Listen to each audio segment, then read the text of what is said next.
We are looking at a set of records today for this deep dive that honestly read more like dystopian science fiction than actual history. Yeah, it really does. It's the story of an organization that didn't just, influence a country. It purchased it, conquered it, and then completely asset stripped it.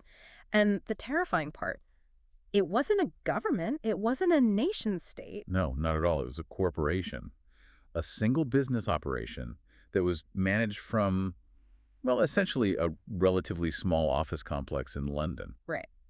We are talking, of course, about the East India Company, and I think for most of you listening, that name probably conjures up very polite, almost stuffy images. Yeah, tea chests, guys in powdered wigs. Exactly. Maybe a big wooden ship sailing off into the sunset. But the sources we have today, a mix of historical analysis and these incredibly detailed records of their legal charters, they paint a picture of something much darker. It's a total reframing of how we usually think about the British Empire, because we tend to think of the empire as, the British government sending in the army.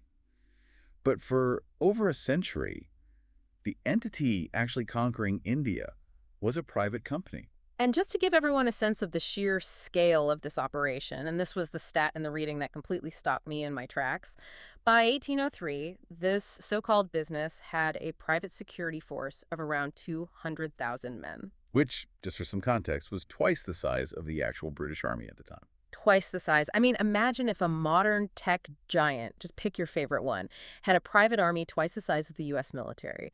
That is the level of power we are unpacking today. We're going to look at their legal charters, the ruthless corporate maneuvering, the famines they caused, and ultimately how they invented the whole concept of too big to fail. It really is the ultimate case study in corporate ambition that's just completely unchecked by regulation. So to understand how a group of merchants became this imperial superpower, we really have to go back to the very beginning. Long before the armies and the massive forts, this was just a scrappy startup. A startup with a very specific, very lucrative goal. We're looking at September 1599. A group of merchants gathers in London. They pass a resolution under the Lord Mayor, and they basically said, we are missing out. Right, because the Portuguese and the Dutch were already out there. Exactly. They were dominating the spice trade, making absolute fortunes, and the English wanted a slice of that pie. So they go straight to the top. They go to Queen Elizabeth I. And on New Year's Eve, December 31st, 1600, she hands them the ultimate golden ticket, the charter. And that charter is crucial to everything that follows. It wasn't just, basic permission to trade. It was a monopoly. Right. It granted the Governor and Company of Merchants of London, trading into the East Indies, exclusive rights to trade in the East Indies for 15 years. Which basically means if you're an English merchant and you are not in this specific company, you are totally out of luck. You literally cannot legally trade in half the world. Yeah, you're shut out. And the way they structured this company was revolutionary for the time. It was a joint stock company. Which is essentially the ancestor of every modern corporation we see today, right? Instead of one rich guy funding an entire ship and risking his whole fortune if it sinks, you have a bunch of subscribers pooling their cash. Right, it spreads the risk out. If the ship goes down, you lose your investment, sure, but you don't lose your house. But if the ship actually comes back... The returns were just astronomical. I'm looking at the ledger notes from the sources right here, and we're talking about 500% or even 600% profit on a single voyage. If the ships made it back. And in the beginning, that was a really big if. Because in the early days, the East India Company wasn't the predator we think of later. They were the prey. Yeah, they were arriving in India, specifically at the court of the Mughal Emperor Jahangir, essentially as beggars. Absolutely, they were trying to get a foothold. And this is the part that's so hard to reconcile with the later history. You have this guy, Captain Hawkins, showing up, trying to get trade concessions, and the Portuguese are already there, just whispering in the emperor's ear, blocking the English at literally every turn. They were humiliated, repeatedly. The Portuguese had the naval power. But the big pivot point comes in 1612. A guy named Captain Best manages to defeat a Portuguese fleet off Swally, which is near Surat. A huge naval upset. A massive upset. And that victory proved to the Mughal emperor that the English weren't just shopkeepers. They could actually fight.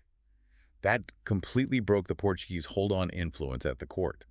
So the emperor granted the English permission to set up a factory at Surat. And just to clarify for everyone listening, when we say factory in the 1600s, we definitely do not mean smokestacks and assembly lines. No. Think of it more like a fortified warehouse, Yep. a trading post, or a compound. And from Surat, they expanded.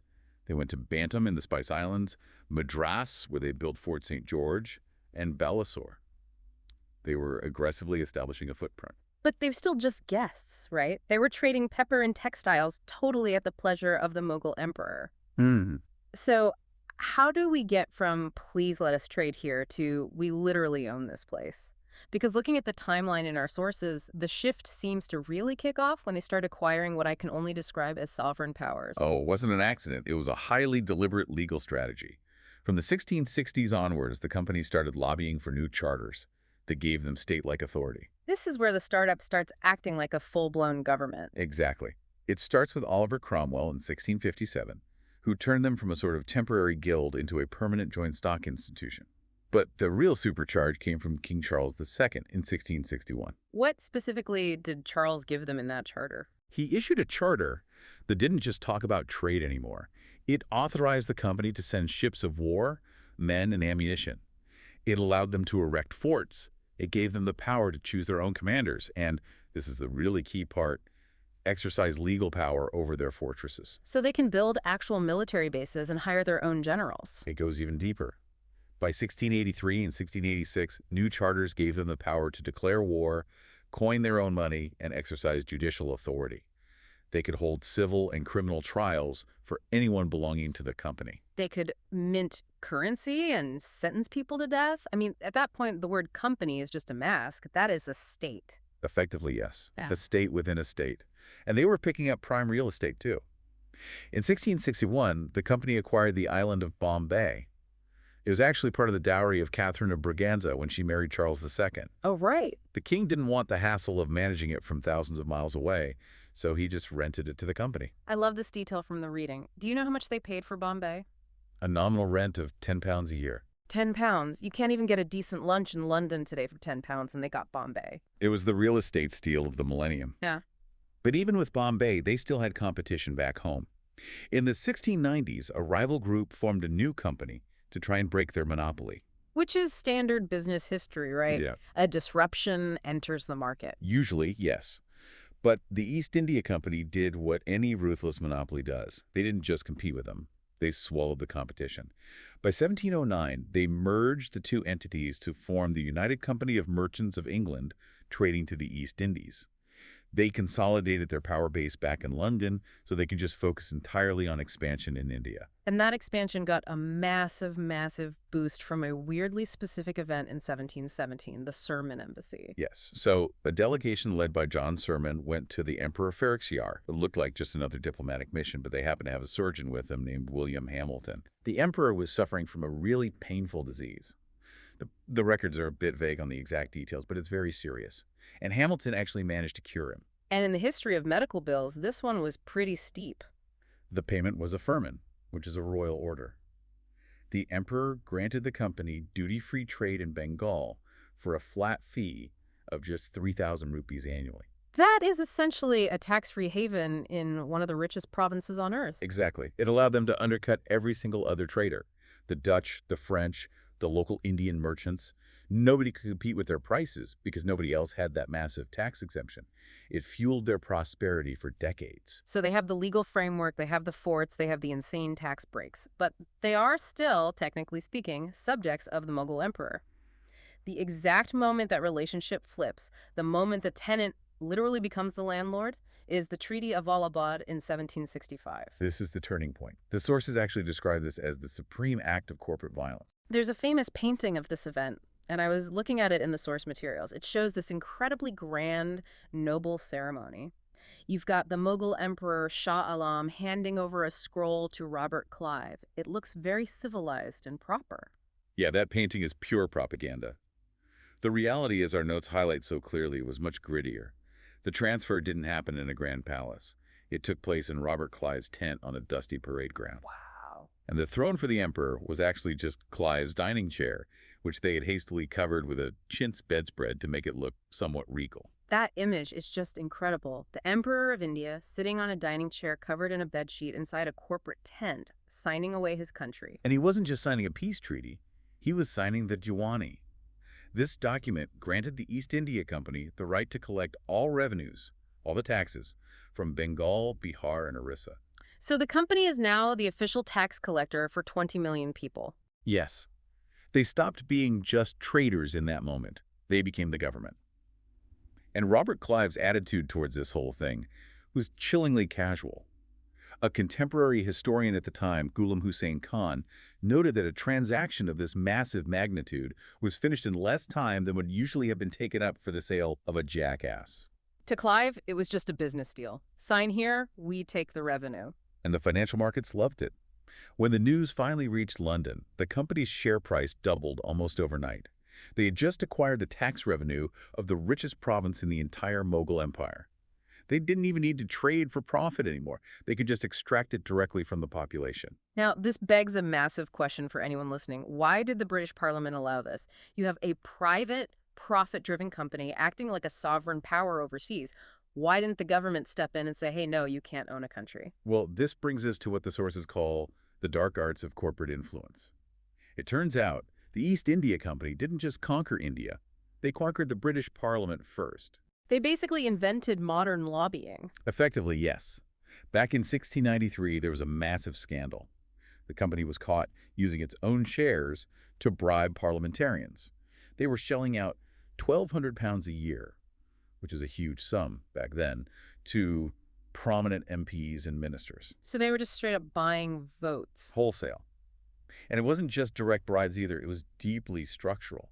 By the mid-1700s, about 25% of the members of Parliament actively held stock in the East India Company. Oh, wow. So if you're an MP and you vote to regulate the company or restrict its profits, you are literally voting to lose your own personal money. It was the ultimate conflict of interest. There was a moment where the Crown actually considered taking over the Diwani, taking those tax rights for the state, which would have made total sense for an empire.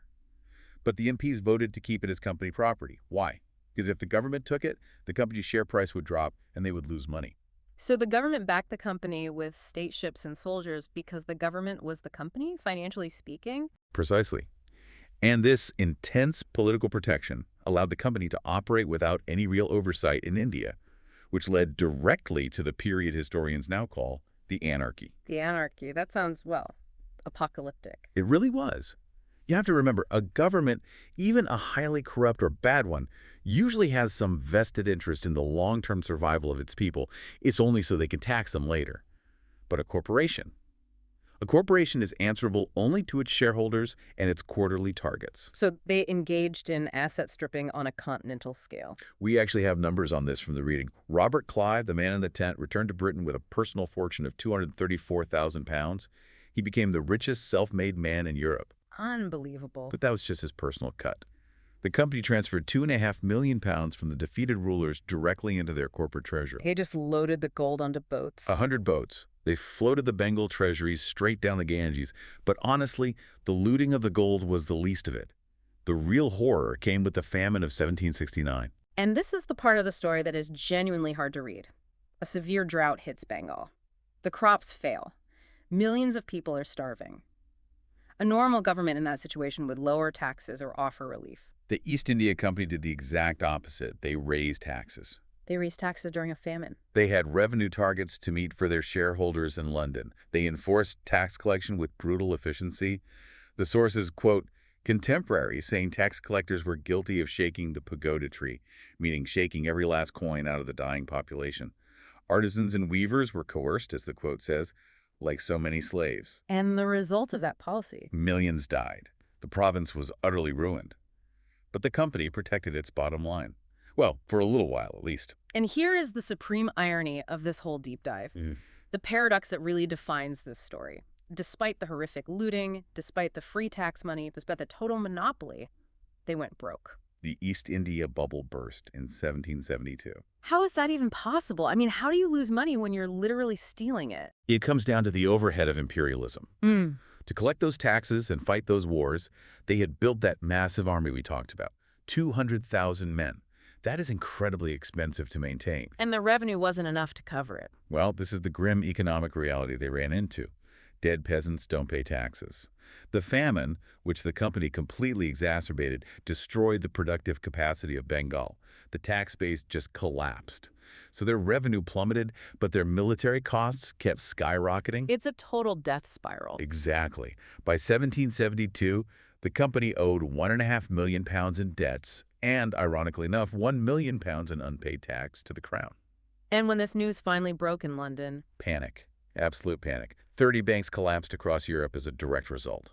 you have to understand the EIC was so deeply woven into the British economy that its failure threatened to drag the entire nation down with it. So on July 15, 1772, the directors of the East India Company take a walk to the Bank of England, and they ask for something that will sound very, very familiar to anyone who lived through the 2008 financial crisis.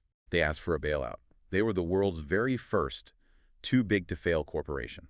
Edmund Burke, the philosopher, actually called the company a millstone, dragging the government into an abyss. But the government really had no choice, did they? They felt they didn't. They stepped in and paid up. But there was a catch this time.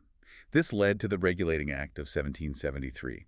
The state bailed out the corporation, but in return, it finally demanded oversight. It was the first time the British government said, okay, if we are paying your bills, we get to look at your books. It was the beginning of the end for the company's total autonomy.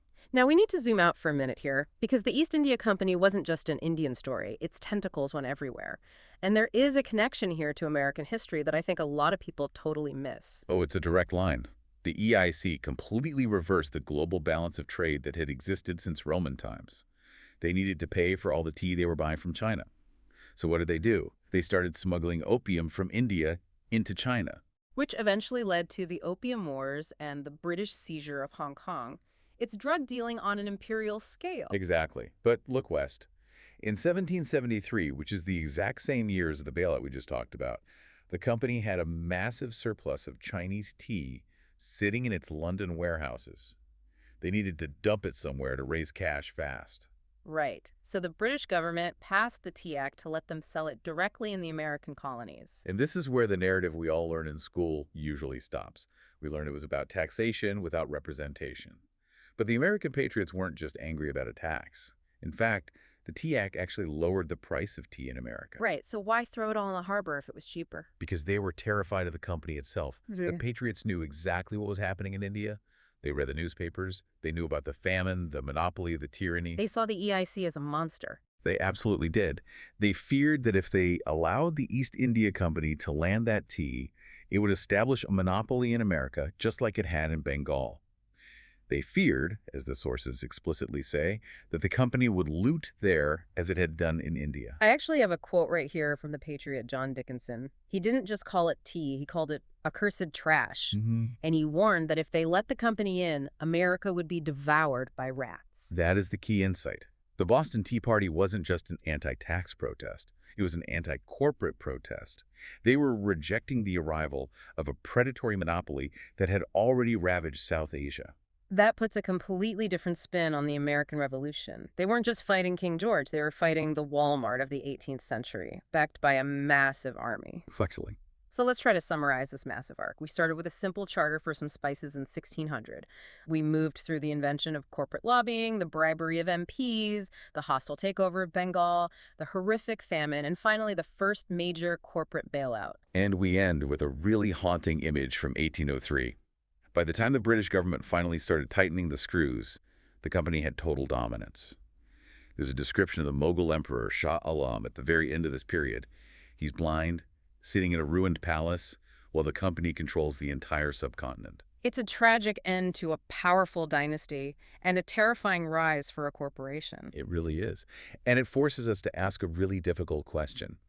The East India Company was, in many ways, the ultimate public-private partnership. But the lines blurred until they completely disappeared. It really makes you look at the modern world differently because, we live in an era of massive mega corporations, tech giants, global conglomerates, some of which have revenues larger than the GDP of medium-sized countries. They lobby, they influence laws, they control our information. The East India Company was the prototype for all of that. And the question it leaves us with is, at what point does a company stop being just a business and start becoming a state? When it has its own security force, when it controls the critical infrastructure, when it becomes too big to fail. And building on that, what happens when a modern corporation doesn't just control land or taxes, but the underlying digital infrastructure of our daily lives? If a tech giant's algorithm effectively governs what we see, how we vote, and how we buy, isn't that just the Diwani for the 21st century? They don't need a physical army if they own the digital territory. That's a very unsettling parallel. That is definitely something to chew on the next time you check your stock portfolio or read the financial news. History doesn't always repeat itself, but in this case, the rhymes are deafening. They certainly are. Well, we have covered a lot of ground today, from the spice markets of 1599 to the Boston Harbor in 1773.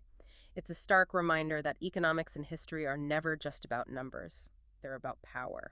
Thanks for taking this deep dive with us. A pleasure as always. We'll see you next time. So I want you to imagine a scenario. It's a bit out there, but stick with me. Imagine a massive modern tech company.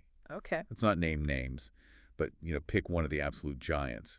Now imagine this company doesn't just sell you phones or deliver your packages. Imagine they actually own a country.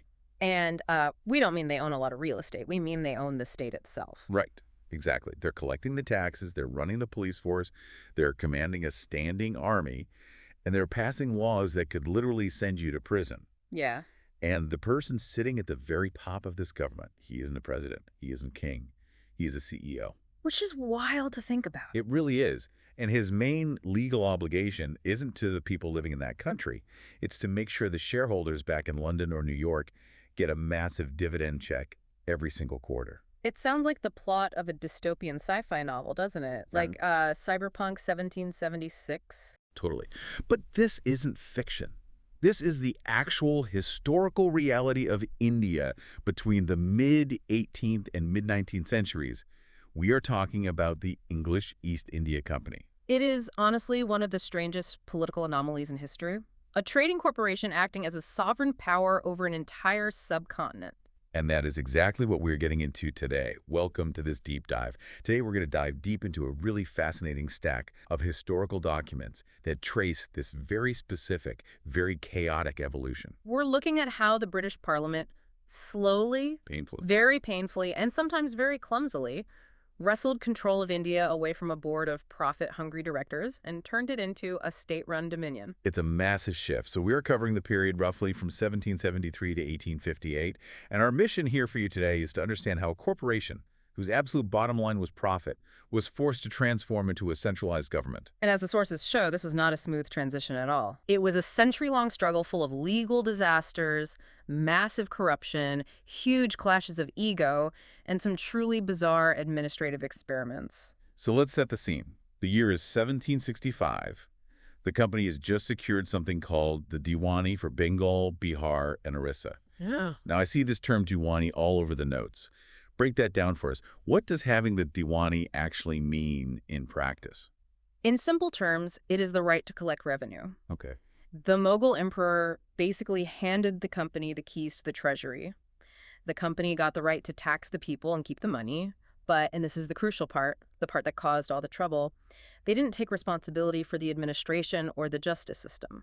Wait, so they get the income, but they don't have to pay for the overhead, like the police, the courts, road maintenance? Exactly. They left that entirely to the local Nawab, the puppet ruler, basically, but they gave him absolutely no money to do it. It was power without responsibility. And when news of this deal reached London, the shareholders just lost their collective minds. They saw what the sources actually call golden visions. They immediately started clamoring for a raise in their payouts. By 1767, they pushed the dividend up to 12.5%. They thought they had found El Dorado. But here's the first major, moment of our deep dive. While the shareholders are literally popping champagne in London, the company itself in India is actually broke. It is the defining paradox of the whole era. The company was teetering on bankruptcy. How did that even happen? Well, you had rampant corruption on the ground in India. Employees were just pocketing money meant for the company. Plus, you had really expensive wars. And on top of all that, the British government looked at this supposed gold mine and demanded the company pay them an annual tribute of £4 million. So the company is being squeezed by its own shareholders on one side, the British government on the other, while its own employees are just robbing the till. Pretty much. In 1772, it got so bad that the supposedly wealthy company had to go to the government, cap in hand, and ask for a loan just to stay afloat. Talk about absolute mismanagement. And meanwhile, you have these company officials returning to England with insane amounts of personal wealth. The sources call them the nabobs. Right, the nabobs. These were men who went to India with practically nothing and came back with chests full of diamonds and gold. They were buying up huge country estates and even buying seats in Parliament. Which did not go over well with the locals, I imagine. It upset the old money British country gentry immensely. They were jealous of this new money, sure, but there was also a genuine, deep moral outrage about where that money was coming from. I was really struck by the quotes from Edmund Burke in the source material. He did not hold back at all. Not even a little. Burke accused the government of being complicit in all of it. He said that by taking that £4 million payment from the company, the government was accepting sanctified bloodshed. He explicitly called it villainy and extortion. Sanctified bloodshed, that is incredibly heavy. It is. The sources paint a grim picture of Bengal at this time. We are talking about severe famine, corruption, depopulation. There is a quote from the historian Lecky in our notes saying that when a party of English merchants appeared in a district, entire villages would just desert. Sure, run away. Yeah, shops would shut down, the people were terrified, the whole system was rotting from the inside, and that is what forced Parliament to finally step in with the first major piece of legislation we really need to unpack today, the Regulating Act of 1773. Okay, so let's unpack this act. This is their first big attempt to fix the mess. What was the game plan? Well, the plan was to put some adult supervision in the room. The Act tried to clean up the mess in London by raising the qualifications for voting in the Court of Directors. They were trying to stop the mob rule of the greedy shareholders. Makes sense. But more importantly, over in India, it established a Governor-General of Bengal. Warren Hastings was the first one, and it gave him a council of 4 members to assist him. And it also set up the Supreme Court, right? Yes, with the Chief Justice, Sir Elijah Impey. The core idea was to have a king's court that was completely independent of the company to ensure real justice was being served. On paper, that sounds perfectly reasonable. You have an executive branch to run things and a judicial branch to make sure it's legal. Yeah. Standard government stuff. But reading through the source material, it seems like in practice, this was an absolute comedy of errors. It was a disaster. The source literally calls the act a half measure and says it was disastrously vague. The fatal flaw was that it just didn't clearly define who was actually in charge. Take the Governor General. You would think he's the boss. But the act said he had to vote with his council.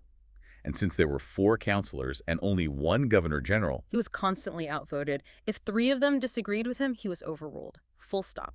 For 6 whole years, Warren Hastings, the man supposedly running all of British India, was essentially powerless before his own council. they couldn't overrule them. He couldn't overrule them. He couldn't make a move without them blocking him. It was legislative gridlock on steroids. And then you have the Supreme Court. This part is my absolute favorite because of the sheer absurdity of it. The act set up this British court, but it didn't say which law applied, Hindu, Muslim, or English. And it didn't clearly say who they actually had jurisdiction over. Right. So the judges arrived from London knowing only English law, so that is exactly what they applied to everyone. In a country that had absolutely no knowledge of English feudal customs or common law whatsoever, it led to total chaos. There are some wild anecdotes in the notes about this. The Kasijura case. It sounds like a scene from an action movie. It really does. So the Supreme Court issued a writ to seize the property of a local Raja. The sheriff gathered a force to go execute the writ. But the Governor General, representing the executive branch, decided this was illegal interference. So he sent his own soldiers, the sepoys, to arrest the sheriff's party. Just to clarify for everyone listening, sepoys were Indian infantry soldiers employed by the company, right? Correct. So you literally have the Governor General's army arresting the Supreme Court's police force. The 2 branches of government were physically fighting each other in the streets. It just highlights a complete breakdown of the system. But the Patna case, that one seems even more tragic. That one is heartbreaking, honestly. You had local judicial officers, a qazi, and a mufti who were doing their jobs according to local Islamic custom. Which they had been doing for generations. Exactly. The Supreme Court swooped in, decided they had acted illegally under English standards, which, again, these men had never even heard of, and fined them ruinous amounts of money. They were dragged to Calcutta and thrown in prison. Just for doing their jobs. Yes. And then there's the case of the district treasurer, who was imprisoned for embezzlement. The Supreme Court released him because they refused to recognize the company's provincial council as a legal body. The court remarked that the council might as well be, and I love this phrase, the king of fairies. The king of fairies. So the Supreme Court is telling the local government, we don't even believe you exist. Effectively, yes. The source quotes Herbert Cowell, who points out that this system was the most destructive and pernicious policy that wit could devise. You had a court that could completely paralyze the government, but had absolutely no responsibility for actually running the country. So clearly the 1773 experiment failed miserably. They had to patch it up with the Judicature Act of 1781, which basically told the Supreme Court to back off and exempted public servants from its jurisdiction. Right. But the real structural change, the big shift, comes a bit later with Pitt's India Act of 1784. Right. But before Pitt, we really have to mention Fox. In 1783, Fox introduced a bill that would have essentially nationalized the company. It would have abolished the court of directors entirely. Which honestly seems like the logical next step at that point. Why didn't it happen? King George III. He personally intervened. He hated the idea of that much patronage power shifting to Parliament. He sent a letter saying anyone who voted for Fox's bill was his enemy. So naturally, the bill died in the House of Lords. Politics never changes, does it? So Fox is out, and Pitt the Younger comes in. How is his solution different? Pitt was much smarter about the politics. He didn't abolish the company, he compromised. He created a system called double government. Okay, double government. That sounds inherently confusing. Who is actually driving the car here? Think of it like a puppet show. On stage, you still have the court of directors handling commerce and patronage. They are hiring people, they are buying ships, doing the day-to-day. But behind the curtain, Pitt created a new body called the Board of Control. And who sits on this Board of Control? It was made up of 6 privy councilors, basically the king's top advisors, including a Secretary of State. This board had the power to supervise, direct, and control all civil and military operations. So the company still signs the checks and hires the guys, but the British government, acting through this board, tells them what to do. Precisely. And if there was something sensitive, like a war or a diplomatic treaty, the board could bypass the directors almost entirely using a secret committee of just 3 people. This was the moment the British state officially asserted its supremacy over the company. Did the company fight back against this? They grumbled, of course, but they had no choice. The act even had a clause prohibiting schemes of conquest, declaring them repugnant to the honor of the nation. Which, knowing the history of the British Empire, sounds like a rule they definitely broke. Oh, they ignored it almost immediately. But constitutionally speaking, it established a framework that lasted until 1858. The president of the Board of Control essentially became the Minister for India. So we have a real structure now, but the company is still a trading monopoly at this point. They're the only ones allowed to sell British goods in India. When does that finally start to crumble? That begins in 1813. And the context here is global. You really have to look at what's happening in Europe at the time. Napoleon Bonaparte is on the scene. Ah, the Napoleonic Wars. Exactly. Napoleon had instituted his continental system, which was basically a massive blockade. It blocked British goods from entering European markets. So British merchants were sitting in London with warehouses absolutely full of cotton and manufactured goods and nowhere to sell them. Panic mode for the merchants. Total panic. They looked at India and said, why does the company get to keep that whole market to themselves? Let us in. So the grain monopoly falls just because British shopkeepers needed new customers. Economics drives history. The Charter Act of 1813 stripped the company of its monopoly on trade with India. They were allowed to keep the tea trade and the trade with China, but otherwise the doors were thrown open. This act also had an interesting little nugget about education in the notes, didn't it? It did. It set aside 100,000 rupees annually for the revival of literature and science among the natives of India. It is a small sum, but it marks the very beginning of the state taking some responsibility for education rather than just pure exploitation. But the real death knell for the company as an actual business comes 20 years later, in 1833. The Charter Act of 1833. This is a huge milestone. The company ceased to be a trader entirely. No more spices, no more textiles, no more tea. It became purely an administrative body holding India in trust for the British Crown. That is a massive pivot. I mean, imagine Amazon stopping all sales tomorrow and just focusing on running the Department of Motor Vehicles. It's exactly like that. And with that administrative shift came massive centralization. Before 1833, you had different laws in Bengal, Bombay, and Madras. What was a crime in one place might be totally legal in another. The source mentions how serious forgeries in Bengal were punished twice as severely as in Bombay. It was a complete mess. So if you were a forger, you'd just pack up and move to Bombay. Exactly. So the 1833 Act said, one law to rule them all. The Governor-General of Bengal became the Governor-General of India.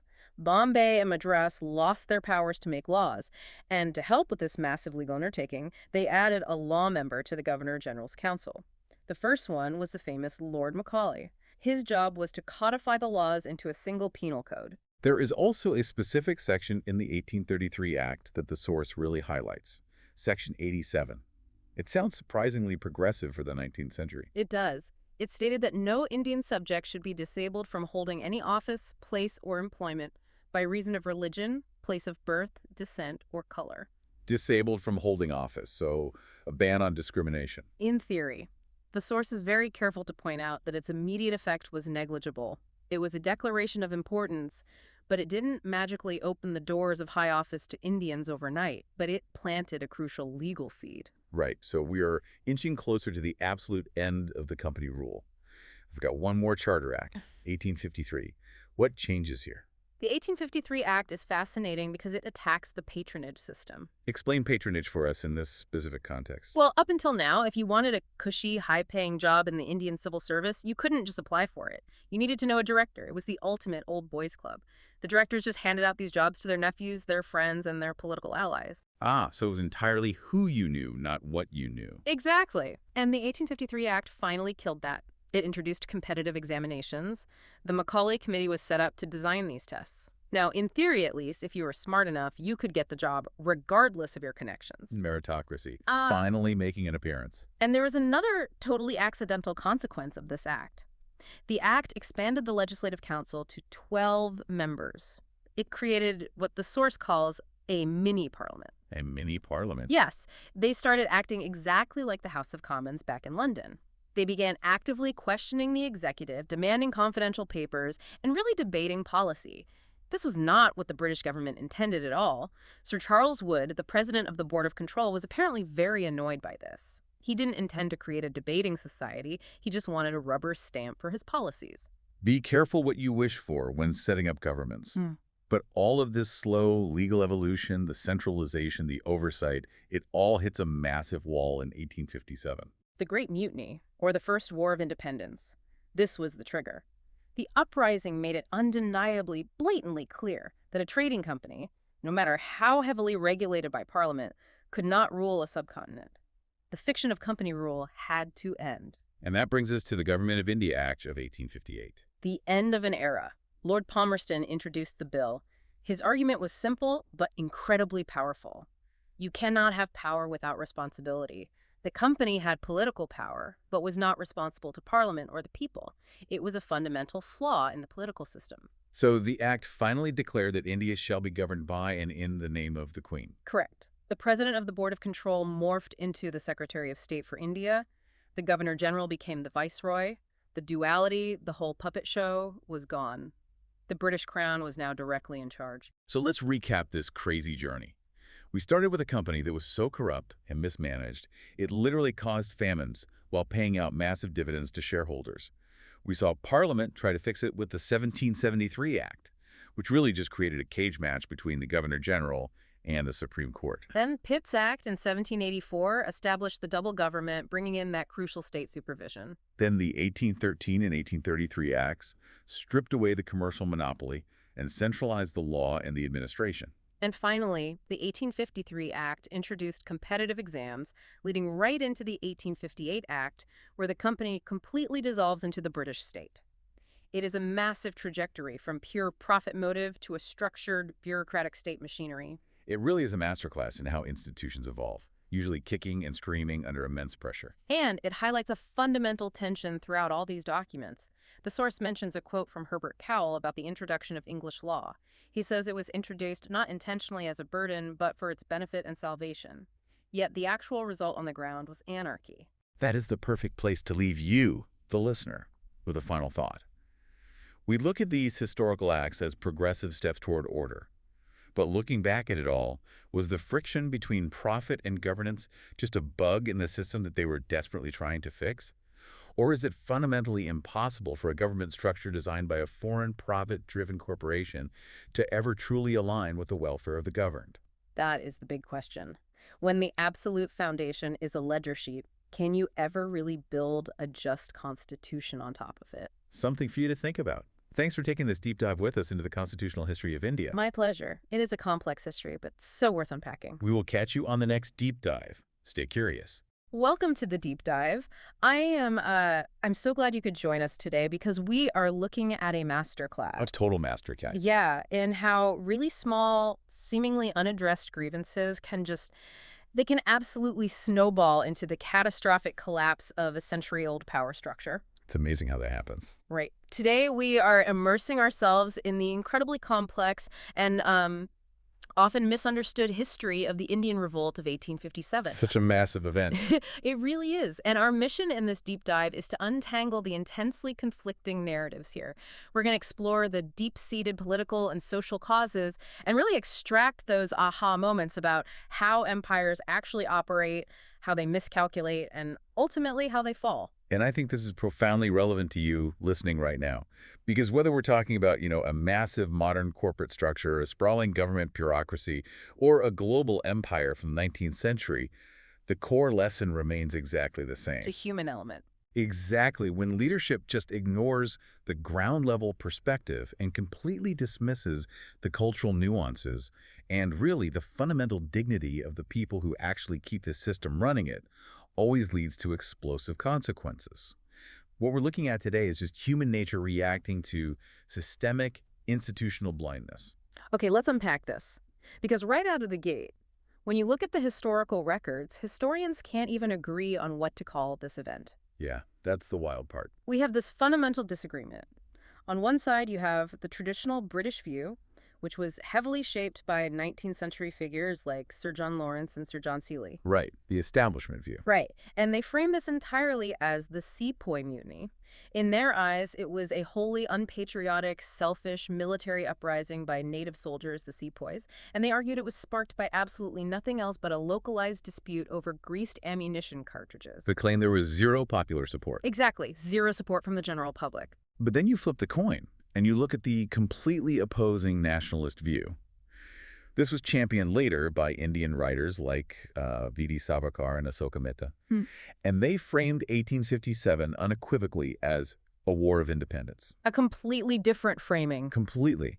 They point to the massive, undeniable civilian involvement. They note that the number of everyday citizens who died fighting the British was like as large as the number of soldiers. Wow. Yeah. Millions of Indians took part across a massive geographic area. And perhaps most crucially, they highlight how Hindus and Muslims harmoniously united under the symbolic leadership of the aging Mughal emperor to overthrow an alien government. And it's fascinating how intensely polarized the history of this is. You have deeply entrenched right-wing and left-wing framing. And I should say, as we navigate this deep dive today, our goal isn't to validate one political side over the other or to take a definitive stance. Definitely not. We are just looking impartially at the raw anatomy of the event through these fascinating conflicting viewpoints presented in our sources. What's fascinating here is the nuanced middle ground provided by historians like Dr. Tara Chand and Dr. R.C. Majumdar. They synthesize these extremes really brilliantly. How so? Well, they argue that calling it just a mutiny is way too small. Yeah. I mean, it clearly bled into the civilian population and had massive popular support in certain regions. But calling it a true national war of independence is also historically inaccurate. Because the concept of India wasn't quite there yet. Exactly. In 1857, India wasn't politically a single nation yet. The concept of a unified India didn't exist in the minds of the fighters. People were moved by personal loyalties to their local regional leaders or their religion rather than loyalty to a common motherland. That makes sense. So Dr. Tara Chand suggests it was essentially a massive movement of the traditional elite trying desperately to halt the dissolution of the old medieval order. And that concept of the old order dissolving perfectly transitions us to how this tinderbox was built in the first place. Yeah. Because you don't get a rebellion of this unbelievable scale out of nowhere. No, it requires years of kindling. Right. The British East India Company had been aggressively, almost arrogantly, expanding its political control. You see this vividly with Lord Dalhousie's doctrine of Oh, a lapse. doctrinal lapse is a perfect example of administrative overreach. It really is. Basically, if a native ruler died without a biological heir, traditional Indian custom allowed them to adopt a son to inherit the throne. A very standard Very practice. standard. But Dalhousie and the British simply refused to recognize adopted sons. They used it as a legal loophole to just annex the state entirely. They swallowed up massive territories like Satara, Nagpur, and Jhansi using this exact bureaucratic trick. Just erasing leadership. Yes. But the real breaking point, politically and strategically, was the annexation of the state of Awadh in 1856. And that annexation is a massive, inexplicable strategic blunder. If you look at the military makeup of the time, Awadh is effectively the nursery of soldiers. The nursery of soldiers. Yeah, in the massive Bengal army, 3/5 of the infantry came directly from Awadh. So put yourself in their shoes. Imagine you're a native soldier loyally serving the British military. Suddenly, your own homeland is taken over by your employer. That's devastating. It is. The traditional privileges your family held vanish overnight, and your family back home is suddenly hit with significantly higher land taxes imposed by the British. You are actively funding the subjugation of your own home. It's an economic powder keg. And it wasn't just the soldiers feeling it. There was the Inam Commission in Bombay. This commission essentially demanded that landowners prove their ownership with original title deeds. Which is ridiculous for the time. Completely. We're talking about estates that had been in families for centuries. People didn't just have perfectly preserved paperwork from the 1600s lying around. Right. Because they couldn't produce the deeds, the British confiscated around 20,000 estates. Just like that. You instantly create a massive, highly influential class of unemployed, angry nobles and soldiers who have absolutely nothing left to lose. And if economic ruin isn't enough, you add profound religious anxieties to the mix. There was a deep-seated, very real fear among the Indian public that the British intended to forcefully convert the entire subcontinent to Christianity. And the British weren't exactly being subtle about it. No, they weren't doing themselves any favors. In 1850, they passed the Converts Inheritance Act. Right, which completely upended traditional laws. Historically, if someone converted from Hinduism, they lost their right to inherit ancestral property. The British changed the law so Christian converts kept their inheritance. It looked exactly like a financial incentive engineered by the state to destroy Hinduism. Because it probably was. Exactly. And the context of the era is critical to understanding the panic. The Christian missionaries of the 1850s operated with what historians call a monopoly of truth. They were everywhere.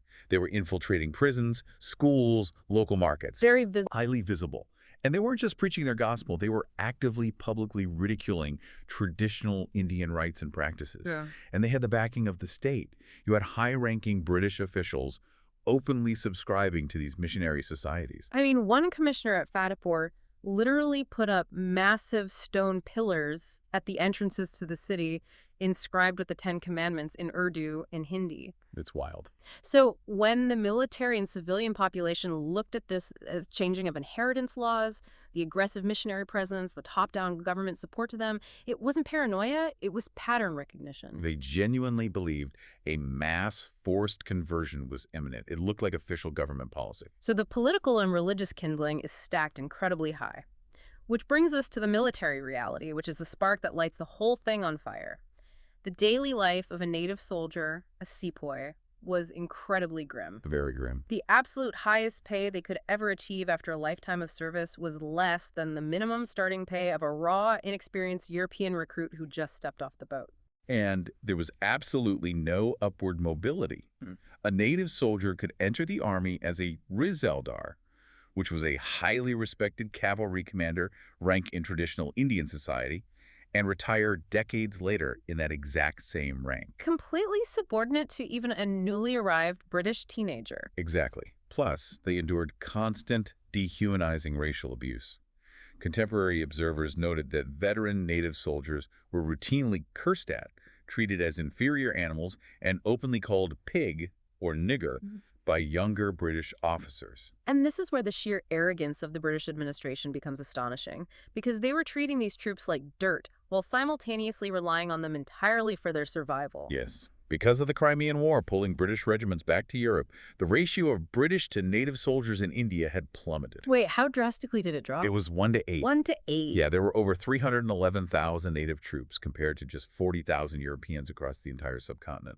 They were incredibly vulnerable. Wow. And yet, at the height of this vulnerability, the British passed the General Service Enlistment Act of 1856. This act gave the government the power to send native soldiers overseas to fight. To the British, this was just standard military logistics. But to Orthodox Hindus, crossing the sea, the Kalapani, or Black Water, was seen as a profound pollution. It practically broke their caste. Here's where it gets really interesting. Because all of these sweeping political, economic, and religious grievances still needed a final catalyst. And it's incredible that the explosion came down to something as seemingly mundane as rifle grease. The crisis of the grease cartridge. The government decided to upgrade the troops' weapons to the new Enfield rifle. But the loading mechanism was specific. To load this rifle, a soldier had to physically bite off the top of a greased cartridge patch before ramming the powder down the barrel. And quickly spread a rumor, which actually had a lot of factual basis in reality, that this new waterproofing grease was manufactured using a mixture of cow and pig fat. Which is the ultimate nightmare scenario for the troops.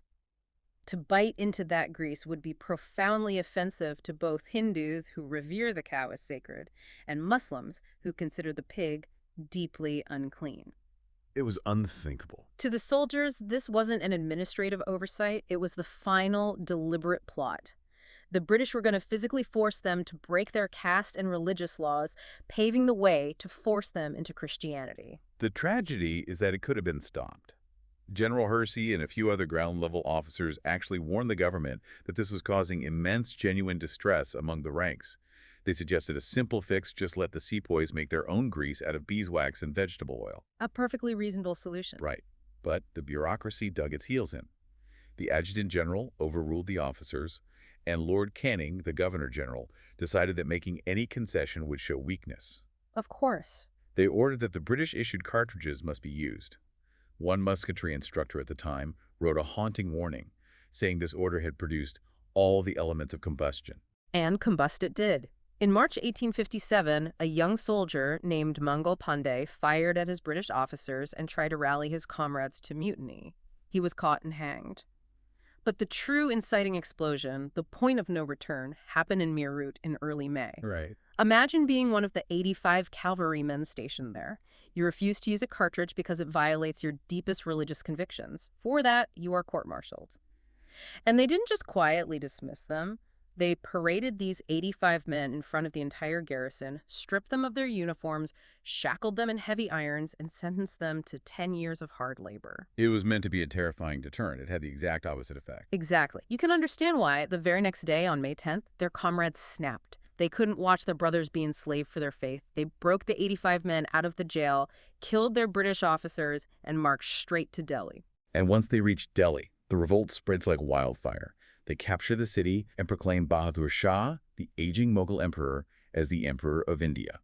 This is a masterstroke because it gives the fragmented rebellion a powerful, unifying symbol of pre-British legitimacy. A banner to rally behind. Exactly. The entire Bengal army rises up, and we see this incredible diverse cast of characters stepping up to lead across different regions. It wasn't just soldiers, it was deposed royalty, local landlords, regional heroes. The cast of figures here is genuinely cinematic. You have Nana Sahib and his brilliant military strategist Tantia Tope leading a massive charge in Kanpur. You have the Begum of Awadh, who took charge after her husband was exiled, organizing an all-out siege in Lucknow. Incredible leaders. And there's the famous Rani Lakshmibai of Jhansi. We mentioned her earlier with the doctrine of lapse. After the British rejected her adopted heir and annexed her kingdom, she didn't just surrender. She jumped directly into the fray, fighting fiercely on horseback alongside her elite Afghan guards, which is just an incredible aha moment of cross-cultural alliance against a common enemy. Amazing. And then you have Kunwar Singh in Bihar.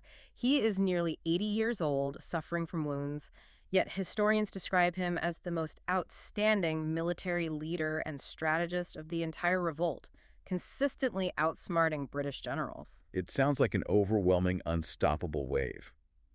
But if we connect this to the bigger picture, we have to look analytically at why this massive revolt ultimately failed.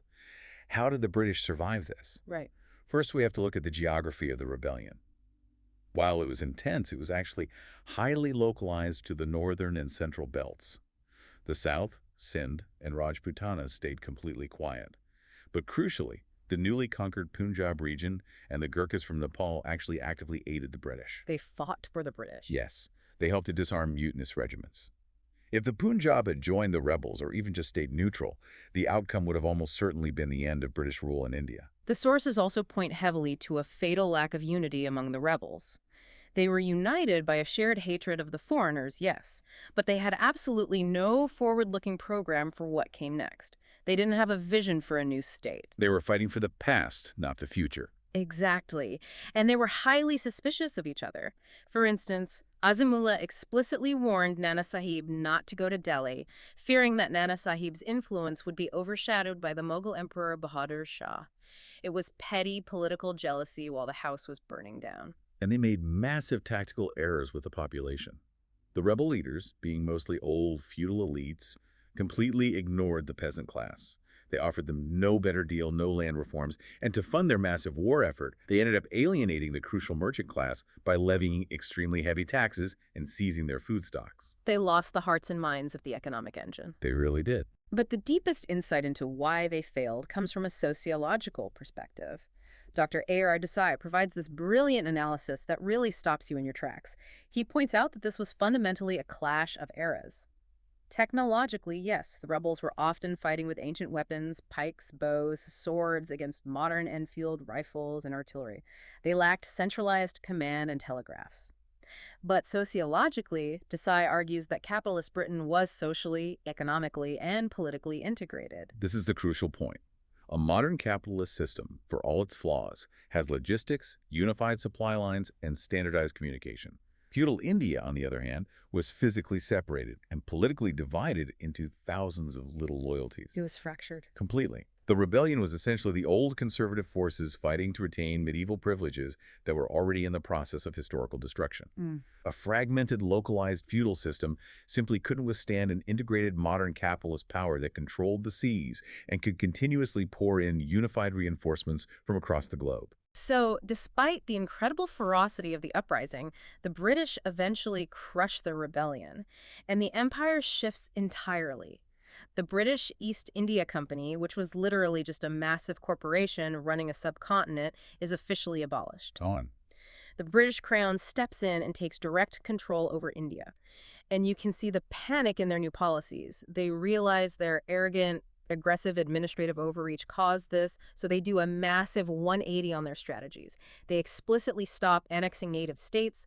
They guarantee the rights of the princes and landlords. Right, because they realized that if they propped up these feudal leaders, those leaders would become essential, loyal props to hold up the empire against the peasant class.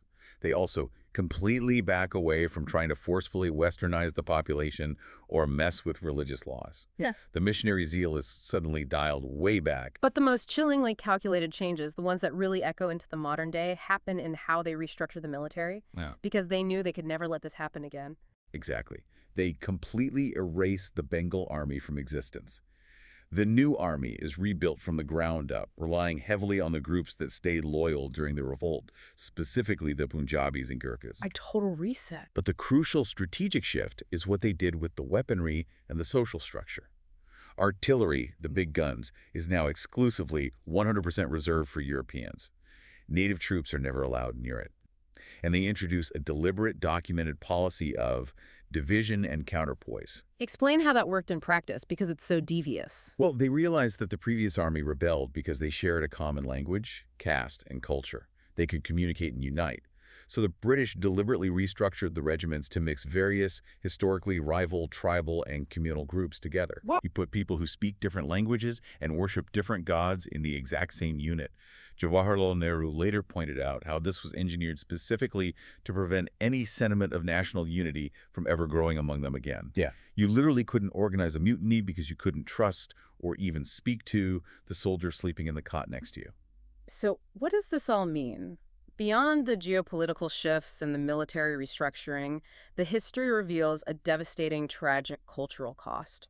Following the revolt, the British unleashed absolutely horrific reprisals. Brutal. They didn't just defeat the armies, they massacred civilians, ordered indiscriminate burnings of entire villages, and executed people without trial.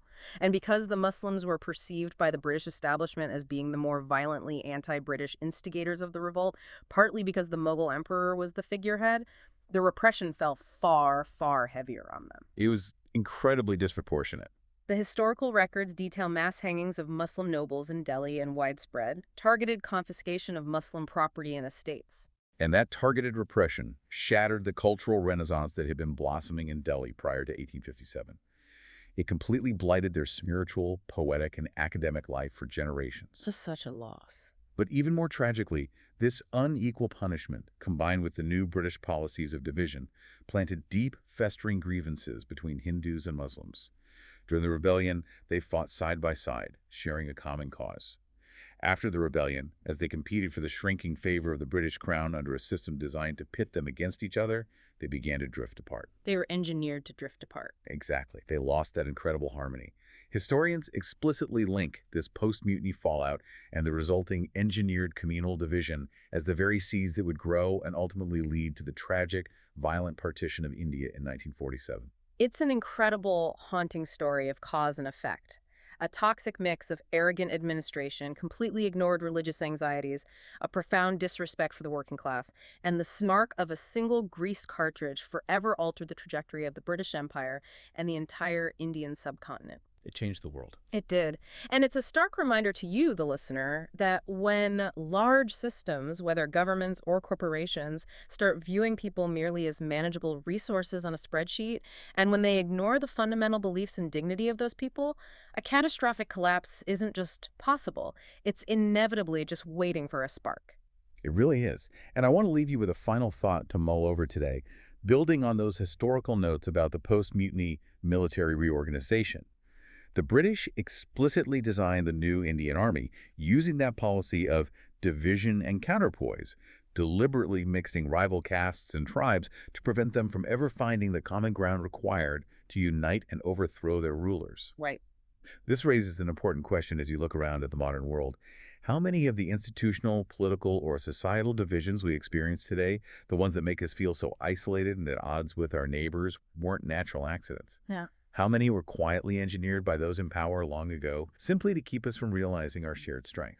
Imagine, just for a second, a massive multinational corporation. Right. And we are talking about an entity so vast, so, unfathomably wealthy, that it literally has its own private military. Right. It controls global international trade routes. It effectively dictates the daily lives, the economy, the laws for hundreds of millions of people. So think about the biggest tech or logistics giants in our world today, and then multiply their power by 100. It's hard to even wrap your head around that scale. It is. But now imagine waking up one morning to find out that this corporate behemoth has been hostile taken over by a government. Overnight, the corporate branding is just stripped away, the board of directors is fired, dissolved, sent packing, and a nation-state steps in to directly manage the entire operation. Yeah. I mean, it sounds like the plot of a dystopian sci-fi novel, right? But this isn't fiction. This is the exact historical reality of what happened when the British East India Company was dissolved and replaced directly by the British Crown. It really remains one of the most staggering administrative and political shifts in human history. Yeah. To have a profit-driven enterprise ruling a whole subcontinent only to be suddenly swallowed by a monarchy and turned into this massive state bureaucracy, it's completely unprecedented. Totally. And while the dates and the names might sound like, a distant, dusty chapter from a history textbook, what we're really looking at here is a timeless masterclass in power dynamics. It's a brilliant and honestly sometimes terrifying study in bureaucracy and the unintended consequences of trying to legislate a massive, diverse population from thousands of miles away. Exactly. So welcome to this custom deep dive. I'm your host, and today we have an incredibly rich stack of historical sources detailing the constitutional development of India. Yes, we do. We are specifically zooming in on a really volatile, pivotal window of time, basically between 1858 and 1892. And our mission for you today is to unpack exactly how these colonial administrative frameworks were engineered from the ground up. We're going to look closely at how the ruling British powers desperately tried to balance their need for supreme executive control with the carefully crafted illusion of local representation. The illusion being the key word there. Yes, exactly. And perhaps most importantly, we want to help you discover how these 19th century bureaucratic maneuvers still echo incredibly loudly in the way large institutions, corporations, and governments operate in your world today. Because the architecture of control rarely fundamentally changes, does it? It simply gets updated for the times. Right. When you look at how these historical figures tried to channel opposition, diffuse public anger, maintain absolute authority through complex institutional structures, you will start seeing the exact same patterns in modern governance and corporate structures. It's everywhere. It really is. Knowledge is most valuable when it's understood and applied, and there is an immense amount of practical insight to apply from this era. Okay, let's unpack this. Let's start with the catalyst for this massive corporate takeover. We're looking at the Government of India Act of 1858. Set the scene for us. The historical text refers to the primary trigger as the mutiny. Yes. For those who might not be steeped in 19th century history, what exactly was that, and why did it cause such a massive shockwave back in London? So the event referred to in the text as the Mutiny, which is often called the Indian Rebellion of 1857 or the First War of Independence, was a massive, bloody uprising against the rule of the British East India Company. Okay. It began with Indian soldiers, or sepoys, in the company's army and spread rapidly across various regions. The suppression of this uprising was brutal, and the psychological shockwave it sent back to England was absolute. I can imagine. Suddenly, there was massive public and political agitation in London. The British public looks at this trading company, which is an entity fundamentally driven by profit margins and shareholder dividends, Right. and decides it is completely, catastrophically unfit to rule a volatile subcontinent. So it makes sense that a violent rebellion would force a change in management. But how did the politicians in London actually justify stripping a massive, wealthy corporation of its property and power? They must have had a specific legal or political argument for that. The specific argument used is fascinating because it strikes at the core of democratic accountability. Lord Palmerston introduced the bill for the better government of India to Parliament, and his logic was incredibly revealing. What did he say? He argued that the very foundation of the British political system was that administrative functions must come with ministerial responsibility, Okay. meaning whoever is running the government must be responsible to Parliament, and by extension, the public. But in the case of the East India Company, the chief functions of the government were committed to a body elected by stockholders. Wow. These were people whose only connection to India was simply owning shares on the London Stock Exchange. They had absolutely no political accountability. So a total disconnect between the rulers and the ruled. The restructuring comes down hard and fast. The company protests, obviously. They point to their achievements, they try to share the blame with the government, but the die is cast. It was over. Yeah. The old system, which included a board of control and a court of directors, is thrown out completely. The queen is now the direct ruler. But, the queen isn't going to be reading tax reports from Bengal every morning. They had to create a new administrative machine. Right, so they created a brand new, incredibly powerful role, Secretary of State for India. This was a British cabinet member who was given sweeping, almost unprecedented powers over Indian affairs. And he didn't do it alone, right? No, to assist him, the act established a 15-member India Council. Now, I noticed a very specific requirement for the people sitting on that 15-member council. It wasn't just a handful of random politicians from London. Far from it.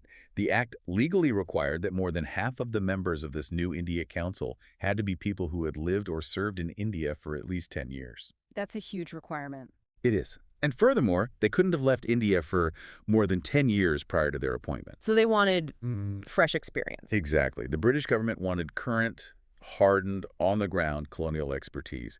They didn't want theorists. They wanted administrators. And they paid an absolute premium for them. The sources mention the salary, right? Yes. Each member received an annual salary of £1,200 from Indian revenues, which was a massive sum of money at the time. Yeah. They were deliberately building a permanent, highly paid, insulated class of expert civil servants. Which leads us to what I think is the greatest paradox of this entire era. It's a massive aha moment in the sources for me. Oh, definitely. The very moment the British Parliament finally acquired direct control over India after spending years complaining about the East India Company's lack of oversight, they effectively stopped paying attention to it. Yeah. I mean, they fought tooth and nail for control, won it, and then totally tuned out. Why would they fight so hard for oversight only to abandon it? The text actually provides a very clear explanation for this. And it really comes down to a mix of resolved political tension and rapid technological change. Okay. Under the old East India Company system, there was constant rivalry between the Board of Control and the Court of Directors. This friction forced Parliament to constantly step in and assert its authority to mediate. Like a babysitter. Right. But once all that power was consolidated neatly into the hands of one Secretary of State, who sat in the cabinet and was nominally responsible to Parliament, Parliament felt satisfied. The procedural box was checked. So they felt they had solved the structural problems, so they didn't need to monitor the day-to-day stuff. Precisely. But the deeper reason involves technology. The means of communication between India and England became much faster. We're moving into the era of the telegraph and faster steamships. Right. Plus, you had those incredibly capable, highly educated British civil servants running the administration on the ground. The text notes that this led to the development of a specific administrative theory, trusting the man on the spot. Trusting the man on the spot. So the Secretary of State trusted the Governor-General trusted the local regional governors, and Parliament just blindly trusted the Secretary of State. Yes, British politicians between 1857 and 1915 were overwhelmingly distracted by their own local affairs. Irish Home Rule, domestic reforms, European politics. They had their hands full. Exactly. And the socioeconomic problems in India were so vast, so intricate, and so foreign that British politicians frankly found it wasn't worth their time or political capital to study them. Parliament's interest became neither continuous nor sustained. They just let the specialized experts handle it. Which naturally generated some pretty severe criticism from observers at the time. I was really struck by a quote from the sources that calls this new double government a system of hocus pocus, which diluted public opinion, obscured responsibility, and evaded parliamentary control. It's an amazing phrase. Hocus pocus.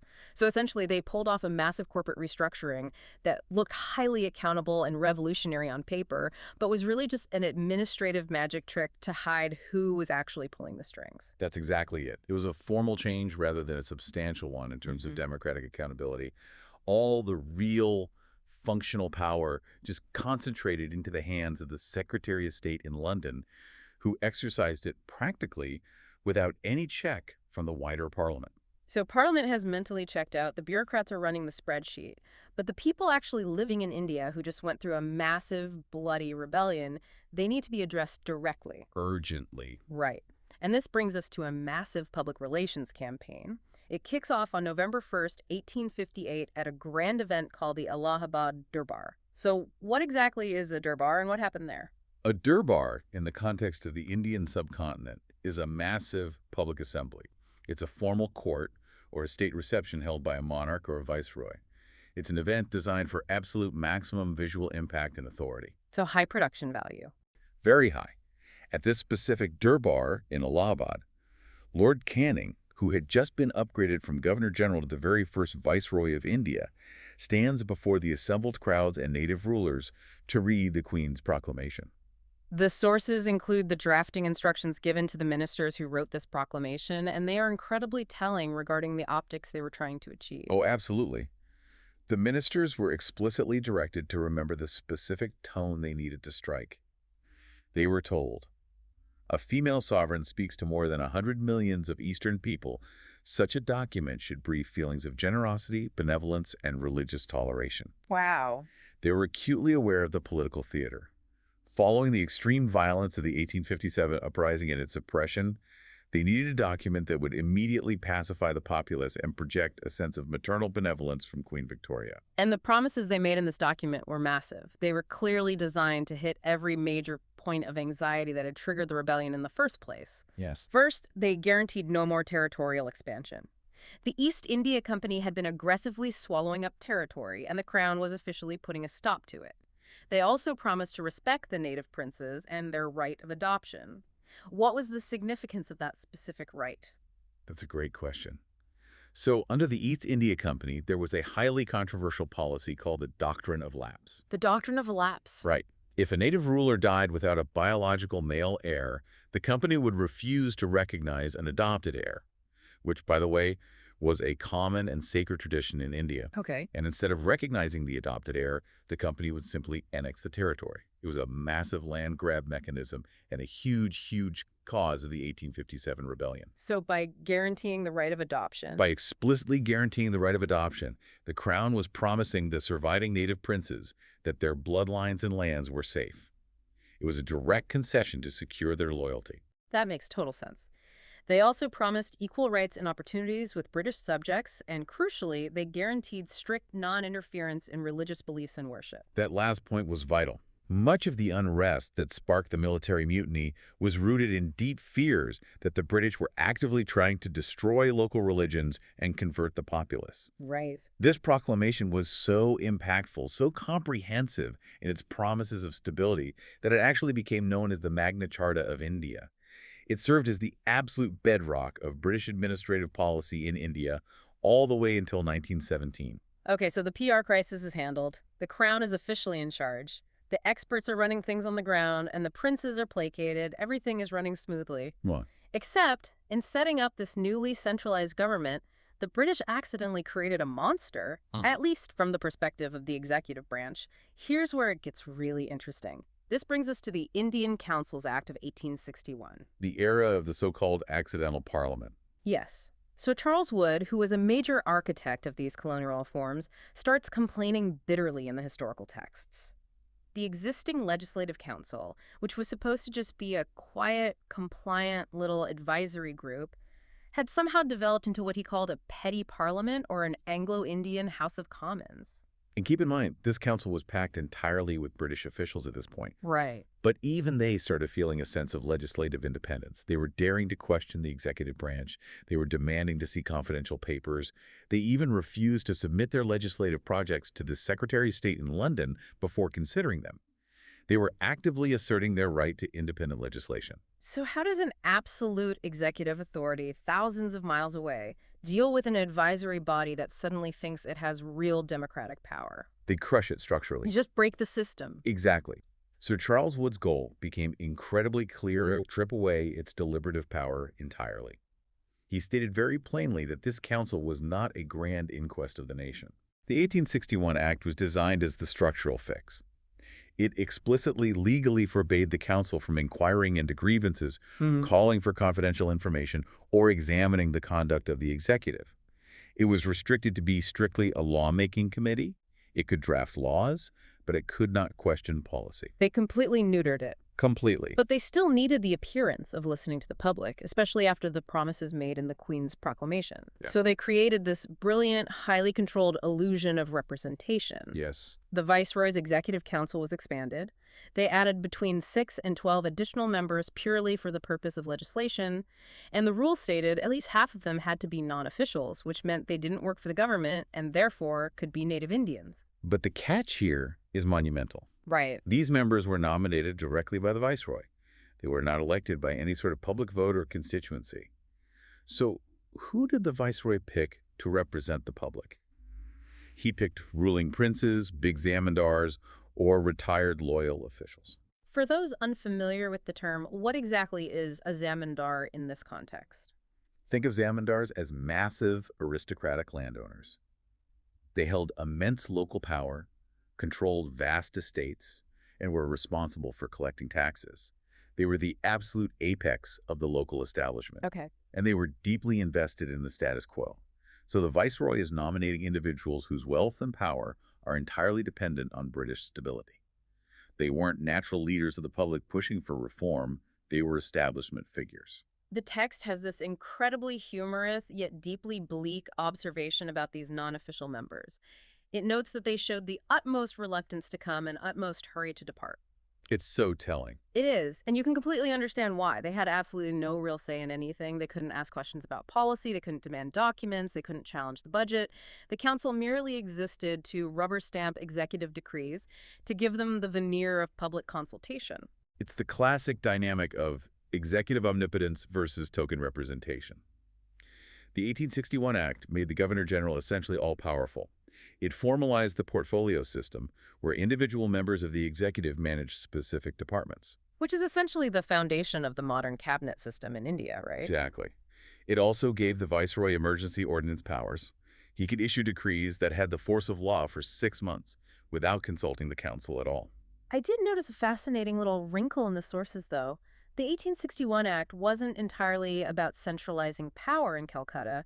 It actually restored local lawmaking powers to the presidencies of Madras and Bombay. Yes, and a presidency was essentially a massive administrative province, Madras in the south, Bombay in the west, and Bengal in the east. Right. The central government realized that trying to legislate every minor local detail for entirely different, massive regions of a subcontinent without any local knowledge was a recipe for disaster. It's just too big. Too big. So, while they clamped down hard on the Central Council's ability to question the viceroy, they did lay the very early groundwork for provincial legislative devolution. It was a practical concession to the sheer, overwhelming scale of the administrative challenge. So what does this all mean for the politically minded people actually living under these laws? Yeah. It meant they had to wait a very, very long time for any real voice. Which brings us to our final source focus, the Indian Councils Act of 1892. Yes. It took a staggering 31 years for the next round of reforms to happen. What was happening during those 3 decades that finally forced the government's hand? Those 31 years saw a massive shift in Indian society. You had the rapid growth of English-educated Indian elites, lawyers, journalists, teachers. They were studying British political ideals of liberty and representation and realizing they had none of it at home. This growing political consciousness culminated in the founding of the Indian National Congress in 1885. Suddenly, there was organized, articulate, public demand for actual representation. The viceroy at the time, Lord Dufferin, didn't push for the 1892 reforms because of some sudden burst of democratic idealism. Of course not.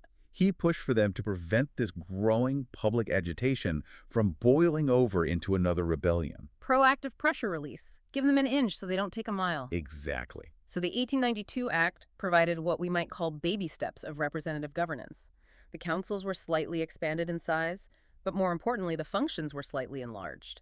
For the very first time, members were allowed to discuss the annual financial statement. But the limitations placed on that discussion are critical. Yeah. They were allowed to discuss the budget, but they couldn't actually vote on it item by item. Wow. They couldn't move resolutions to change the funding. The government essentially allowed them to indulge in a full, free, and fair criticism. Basically, they built a designated venting session into the legislative calendar. They were also granted the right to ask questions on matters of public interest, which sounds like a big win for an emerging democracy. But again, you look at the fine print. The fine print is entirely where the control resides. To ask a single question, a member had to give a strict 6 days' notice. And even if they gave notice, the president of the council could simply disallow any question without giving a single reason. Your question about local taxation is denied. Why? Because I said so. Pretty much. Imagine the frustration of an educated Indian leader traveling all the way to the council, waiting 6 days, only to be silenced without explanation. The takeaway here is profound.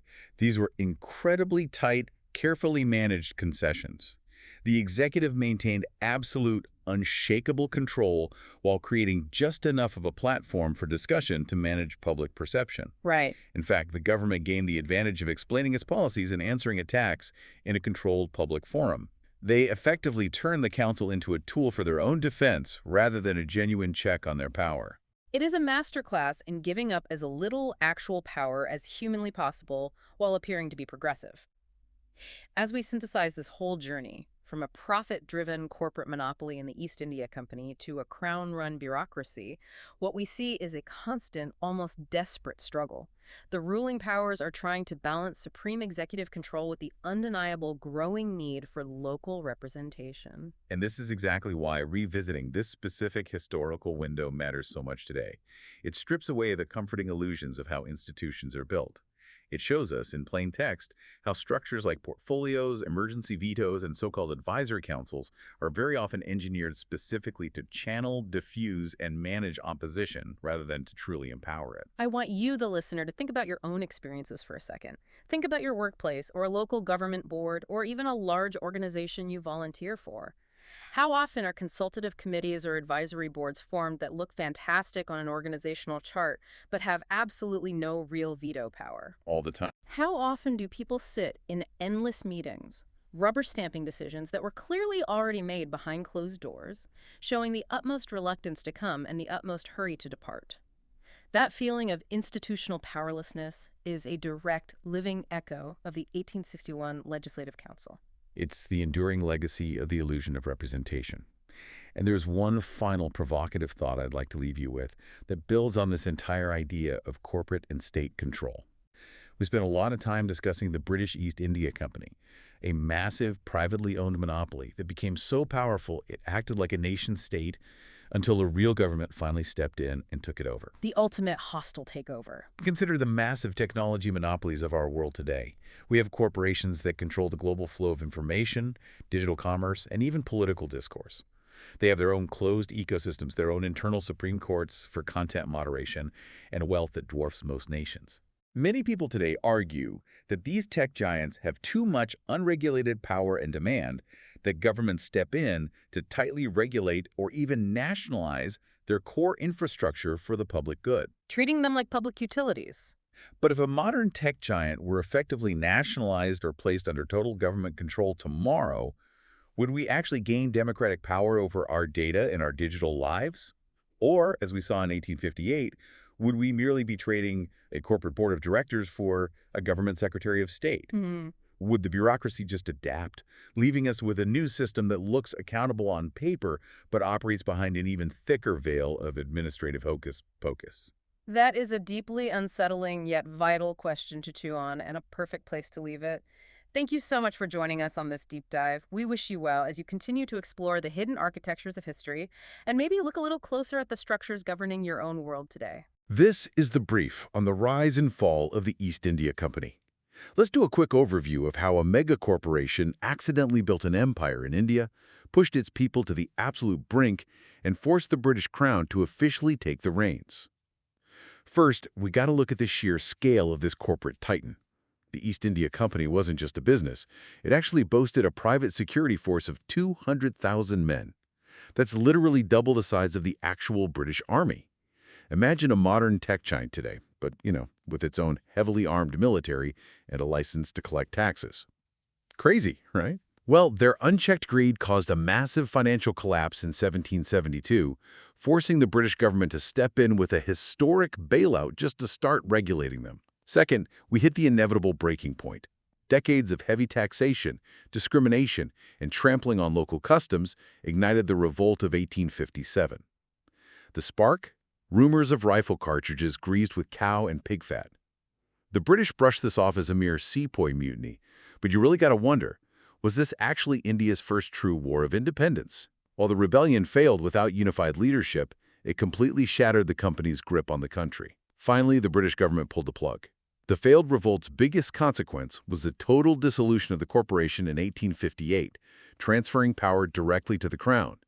Queen Victoria tried smoothing things over by promising religious tolerance, all while quietly reorganizing the military to divide and rule. Ultimately, India shifted from being the private property of a greedy corporate monopoly to a direct colony of the British Crown, setting the perfect stage for the modern struggle for independence. This is the brief on modern Indian history.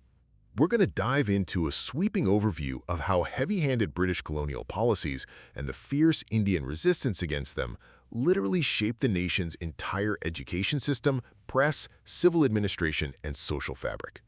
First, let's look at education and administration. Back in 1835, Thomas Macaulay pushed through an English-first education system, while the elite covenanted civil services essentially locked Indians out using strict age and financial barriers. So you got to ask yourself, did this setup actually foster any real self-reliance? Or was it just a mechanical bureaucracy built to drain India's resources? We still see echoes of this linguistic friction today, like the Kannada and Tamil resistance to the NEP 2020. Second, once that education took root, Indians absolutely used it to push back. They started mobilizing for independence through local newspapers, which sparked a continuous tug-of-war with British censorship. A huge example is Lord Lytton's 1878 Vernacular Press Act, literally known as the Gagging Act, which aggressively targeted non-English papers. It really makes you wonder how closely those colonial-era censorship tactics mirror our modern media debates, like the proposed Broadcasting Bill 2024. Finally, this rapid spread of information fueled an amazing internal social awakening. We're talking 19th century pioneers like Raja Rama Mohan Roy, who founded the Brahmo Samaj and successfully campaigned to abolish the practice of sati in 1829. These movements fought untouchability and child marriage and promoted widowed remarriage. But here's the catch. While they weakened caste and gender oppression, didn't they primarily benefit wealthy urban elites, kind of leaving the rural masses behind? Ultimately, that relentless friction between British control and Indian reform movements forged the incredibly complex, democratic DNA of modern India. Welcome to this custom-tailored deep dive. To start things off today, I want you to try a little thought experiment. Just imagine waking up tomorrow morning, walking into your kitchen, and discovering someone has decided, completely unprompted, to rewrite your family's entire operating system. Right, like an outside manager just taking over. Exactly. The language you are allowed to speak at the dinner table, the books on your shelves, the fundamental way you are taught to understand the universe, science, history, all of it overhauled overnight. It sounds, it sounds incredibly disorienting when you frame it that way. But on a macro level, spanning millions of people, that is the exact scale of the cultural and administrative shift we're examining today. Yeah, and our mission for this deep dive is to explore a really fascinating set of historical documents. They detail the history of education in India under the rule of the British East India Company and eventually the British Crown. We are tracking how a massive shift in educational policy centuries ago transformed a nation. So, to get us oriented, what did the British actually encounter when they first started acquiring significant territory in India? Well, they certainly did not find a blank slate. They encountered deeply rooted Hindu and Muslim educational systems that were just intrinsically linked to religion and daily life. You had Pandits teaching Sanskrit to Hindus in traditional pathshalas. And Maulvis teaching Muslims in the mosques, right? Exactly. Education and faith were part of the exact same fabric. You couldn't pull one thread without unraveling the other. Which means any attempt to change the schooling would inherently be seen as an attempt to change the religion itself. That is the core dynamic to keep in mind here. This history isn't just a timeline of schools opening and closing. It's a study of power, of cultural influence, and of the profound, often unintended consequences of trying to shape a population's mind from the top down. The early approach from the East India Company actually seems to reflect an understanding of that fragile dynamic. Yeah. I mean, initially they were completely hands-off. They left the Indian systems undisturbed, even maintained the financial endowments that previous Indian rulers had set up. Right, but eventually we do see interventions. Warren Hastings establishes the Calcutta Madrasa, and a few years later, a similar institution is set up in Benares for Hindus. But the strategy there, it doesn't seem like some grand project of public enlightenment. No, not at all. It was strictly a pragmatic administrative maneuver. Hastings set up the Calcutta Madrasa to qualify the sons of Muslim families for responsible and lucrative offices in the state. The curriculum was very traditional: theology, logic, rhetoric, grammar, law, astronomy. And the Benares Institution was the same idea, but for Hindus. Established to preserve Hindu laws and literature, but specifically to supply qualified Hindu assistants to European judges. Yes, they needed locals who understood the complex local laws to help them run the machinery of the state. It was purely about building a functional bureaucracy, not changing the culture. And we really see how reluctant the British were to interfere with the culture back in 1792 and 1793. There was a prominent British politician, Wilberforce, who tried to push the House of Commons to send schoolmasters and missionaries to India. To advance what he called useful knowledge, yeah. Right. And his proposal was completely shut down by the British parliamentarians. They argued that Hindus already had a system of faith and morals that was as good as most people's. The historical records show they literally called it madness. Madness to give the local population any kind of learning other than what they already possess. That reluctance is a stark contrast to the aggressive policies that follow later. But even during that period of reluctance, dissenting voices were emerging within the company. Like Charles Grant. Yes, Charles Grant, one of the directors. He submitted a memorandum arguing a very different perspective. He believed teaching English could serve as a key to open a world of new ideas. He actually compared this potential shift to how previous Muslim rulers had successfully introduced Persian to India centuries earlier. Okay, let's unpack this. Because Grant is identifying something fundamental about how societies operate. He's arguing that if the government simply sets up free places to read and write English, the young population will naturally flock to them for the economic opportunity. And he's right to point out that language is never neutral. It is the ultimate tool of access, commerce, and influence. Think about your own career. If the global standard for your industry shifts to a new programming language or a new regulatory framework, you learn it, or you get left behind. Grant predicted that using English in public business would make it widespread within a single generation. And that Hindus would eventually become teachers of English themselves, which is exactly the momentum that starts to build into actual policy by 1811. Lord Minto officially expresses regret over the neglect of science and literature. Which leads directly to the Charter Act of 1813. This is a massive turning point. Huge. The act legally mandated that a sum of not less than 100,000 rupees, 1 lakh, every single year had to be set apart for the revival of literature and the promotion of sciences among the inhabitants of the British territories. So now the government is officially on the financial hook for education. But the most fascinating element of this era is the bizarre, highly contradictory coalition of groups that started aggressively pushing for English and Western education. It wasn't just British administrators drafting policy in a vacuum. No, you had influential Indian reformers like Rajaram Mohan Roy. He formed an association to found the Hindu College in 1817, specifically so Hindus could receive instruction in European languages and sciences. He actively opposed the establishment of a new Sanskrit college in Calcutta. Right, because he believed Western education was the only viable path to future progress for his people. But then, coming from a completely different ideological universe, you had Christian missionaries pushing for the exact same Western curriculum. Danish missionaries had been setting up teacher training as early as 1716, and by the 1820s, missionary societies were deeply entrenched. Figures like Carey, Marshman, and Ward were incredibly active. But their goal was not simply to teach algebra and European history. Not at all. The historical letters from figures like Dr. Duff reveal their motives with striking clarity. Duff wrote that their object was to convey useful secular knowledge, but combined with a vital object.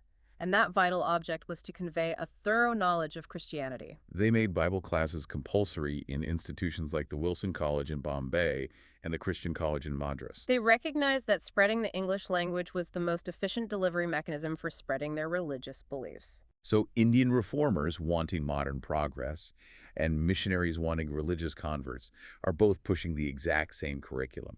And fueling all of this is the sheer economics of language. By the 1830s, the market demand for studying English was overwhelming. English books were selling by the thousands, while traditional Sanskrit and Arabic books were gathering dust in warehouses. Mount Stuart Elphinstone analyzed this market force clearly in 1823. He argued for establishing schools to teach English and European sciences, but he proposed a highly specific top-down strategy.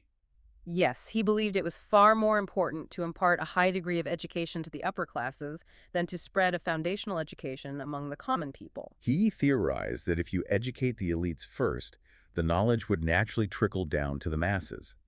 He claimed this trickle-down effect would be accelerated in a tenfold ratio. Because those educated elites would learn the science in English and then translate and communicate it in their native languages to the rest of the country. It is a massive assumption about how knowledge and class dynamics actually operate. We can compare it to early tech adoption today. The theory is that if you give the most advanced, expensive technology to elite enterprise companies first, eventually the innovations will trickle down to consumer smartphones. Elphinstone used this philosophy to drive policy, setting up schools in Bombay and Pune, designed specifically to train a class of people qualified for high employment in the civil administration. But despite this massive market demand and these emerging theories, the government itself was completely deadlocked in the 1830s. A fierce bureaucratic war broke out between two factions, the Anglicists and the Orientalists. To understand this deadlock, we have to look at their core philosophical differences. The Anglicists wanted all government instruction and funding to be delivered exclusively through English, While the Orientalists, which actually included many distinguished veteran government officers, insisted on continuing to teach through traditional Arabic and Persian, respecting the existing cultural frameworks. And the funding was entirely frozen because these two sides could not agree on how to spend the education budget. Into this paralyzed system steps Lord Macaulay in 1835, acting as the chairman of the committee. He writes a memorandum, known as Macaulay's Minute, that violently tips the scales in favor of the Anglicists. His quotes from this document are historically infamous. They reveal a profound sense of cultural superiority. He aggressively disputed that government funds for literature should include Arabic and Sanskrit. He wrote that he had never found an Orientalist who could deny that a single shelf of a good European library was worth the whole native literature of India and Arabia. He went further than just comparing literature. He openly mocked the local geography and history taught in the traditional systems, refusing to fund the teaching of history that he claimed abounded with kings 30 feet high. Or geography made up of seas of treacle and seas of butter. What's fascinating here is, beyond the sheer dismissiveness of his language, Macaulay was articulating a calculated strategic vision. He noted that English was the language of the ruling class and the emerging language of global commerce. He had actually made similar arguments in the House of Commons before even arriving in India. He posed a rhetorical question to Parliament. Are we to keep the people of India ignorant in order that we may keep them submissive? That is an incredible question to ask in a colonial parliament. It implies a direct awareness that educating a population fundamentally changes the power dynamic. He was surprisingly clear-eyed about the long-term consequences of his proposed policies. He asked if the British meant to awaken ambition without providing a legitimate vent for it. He predicted that by educating the local population in Western thought, the public mind of India might expand until it outgrew the British administrative system entirely. He foresaw a day when Indians, instructed in European knowledge, might demand European political institutions. And he claimed that whenever that day arrived, it would be the proudest day in English history. Macaulay wasn't envisioning an empire held together just by military force or territory. He envisioned an imperishable empire of arts, morals, literature, and laws. He wanted to fundamentally rewire the worldview of the Indian elite. Governor-General Lord William Bentinck fully agreed with this vision. In March 1835, Bentinck passed a resolution officially approving Macaulay's Minute. The fallout was immediate and structural. All funds appropriated for education were redirected exclusively to English education. Government support for students at colleges of Oriental learning was discontinued, and funding was stripped from the printing of Oriental works. A shift that monumental does not happen without massive pushback. If we think about the logistics of the era, the response from the local population is staggering. The sources document a petition originating from the Muslims of Calcutta, signed by about 8,000 people, including highly respected Malvis. Consider what it takes to organize 8,000 signatures in 1835.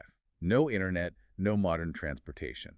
Gathering that many highly respected community leaders to formally oppose a colonial policy requires a deep existential fear for their cultural survival. Exactly. So what were they explicitly afraid of in this petition? They stated their belief that the government's true object was the forced conversion of the native population. Because the government was exclusively funding English and actively defunding Hindu and Islamic studies, the petitioners viewed the entire educational overhaul as a covert trick to induce the people to become Christians. Given the documented strategies of Dr. Duff and the Christian missionaries we discussed earlier, that fear was entirely grounded in reality. The missionaries were openly using English education as a vehicle for conversion. The sheer scale of this 8,000 signature petition forced Bentinck's hand. To prevent a complete breakdown of civil order, he had to declare a policy of strict religious neutrality in government schools. He positively forbade any interference with the religious beliefs of the students, prohibiting the direct or indirect teaching of Christianity in state colleges. So the state schools became rigorously secular, but the dominance of the English language was now absolute. This dominance was cemented in 1844, when a government resolution declared that preference for public employment would officially be given to those educated in Western science and familiar with the English language. The language of economic survival had officially changed, and this sets the stage for 1854 and a document known as Sir Charles Wood's Dispatch, which historians often refer to as the Magna Carta of English education in India. This dispatch moved beyond just dictating the language of instruction. It built the actual physical and administrative infrastructure of a modern school system. It mandated the establishment of universities in Calcutta, Bombay, and Madras, specifically modeled after the London University. It also recommended establishing institutions for training teachers, setting up new middle schools, and actively encouraging female education. However, to manage this massive new infrastructure, the dispatch recommended appointing a director of public instruction in every province, assisted by an army of government inspectors. This is a critical pivot. Education stopped being an organic transfer of wisdom between a teacher and a student. It was institutionalized. The administration of learning became a matter of routine bureaucracy, standardized testing, and inspector reports. It is the moment the soul of learning gets married to bureaucratic bloat. Over the next few decades, the government struggles to manage this massive machine. By 1882, they appoint the Hunter Commission. The Hunter Commission reveals a state realizing it has bitten off more than it can chew, particularly with higher education. The commission recommended the gradual, cautious withdrawal of the state from the direct support and management of higher education institutions. They wanted to hand secondary schools and colleges over to private Indian management wherever possible. The strategy was to free up provincial revenues so the government could exclusively focus its resources on primary education, which they realized desperately needed encouragement. But there is a detail in the Hunter Commission's recommendations regarding those colleges that speaks volumes about the government's underlying anxieties. Oh, the civic duty lectures. Yes, they recommended that a principal or professor in each college deliver a series of lectures every session on the duties of a man and a citizen. The government was actively trying to mold the civic behavior and political obedience of the students. They were building universities, but were terrified of what the students might do with their new intellectual tools. Here's where it gets really interesting. As we cross into the early 1900s, we enter the era of Lord Curzon, who appoints a commission in 1902 and subsequently passes the Universities Act of 1904. Lord Curzon was known as an autocrat with an overwhelming faith in government machinery. The official, public excuse for the 1904 Act was quality control. Curzon claimed he wanted to eliminate what were described as fungus growths, decaying low-quality schools that were allegedly rotting the foundations of a sound college education. To fix this, the Act imposed incredibly stringent conditions for affiliating new private colleges with the university system. That is the administrative excuse. But how did the Act actually function in reality? It functioned as a massive government power grab. The Act fundamentally reorganized the senates, which were the ruling bodies of the universities. It drastically shrunk their numbers and ensured that the overwhelming majority of members were nominated directly by the government chancellor. It also created ex officio seats. Let's break down that term for a second.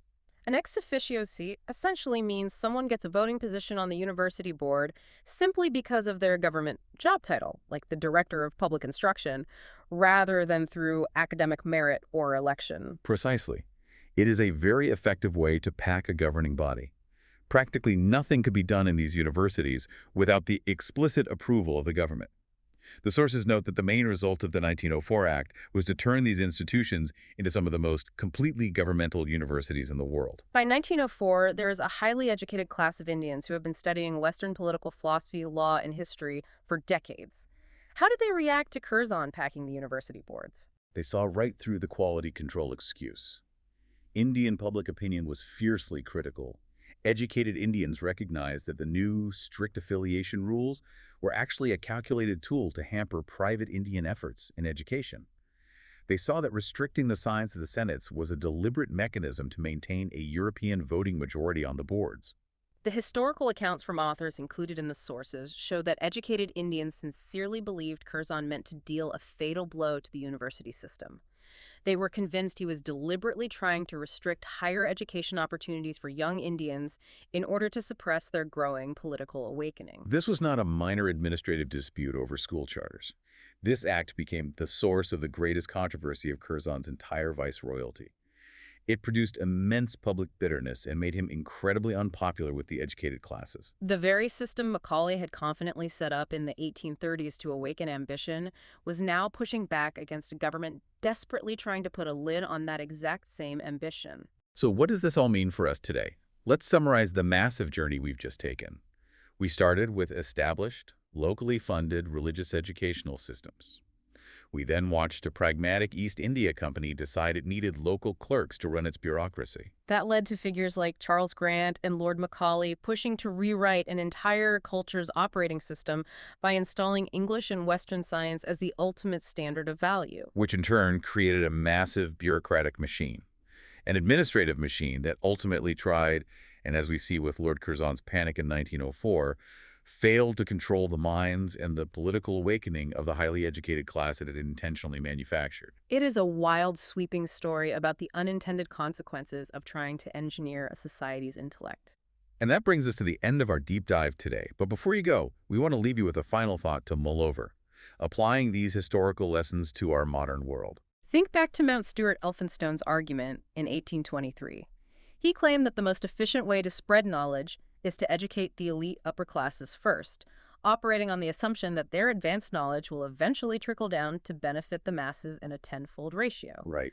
Look around at today's landscape of elite universities, highly specialized tech knowledge, and globalized professional classes. Does highly specialized elite knowledge actually trickle down to uplift the broader population the way Elphinstone assumed it would? Or does it simply create a permanent, separate ruling class that speaks a completely different language, literally or metaphorically, than everyone else? That is a fantastic and slightly unsettling question to chew on as you go about your week. Thank you so much for joining us on this deep dive. Keep exploring, keep questioning the sources of your own knowledge, and we'll catch you next time.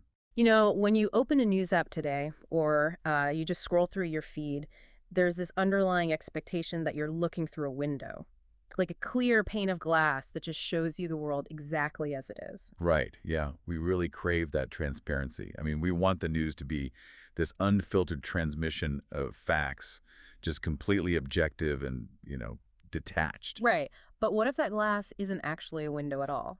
What if, historically speaking, the news is actually more like a mirror? Oh, a mirror. Yeah, and instead of just showing you the events of the day, it reflects the deepest, darkest paranoias of the people in power. Wow. I mean, that completely flips the paradigm, right?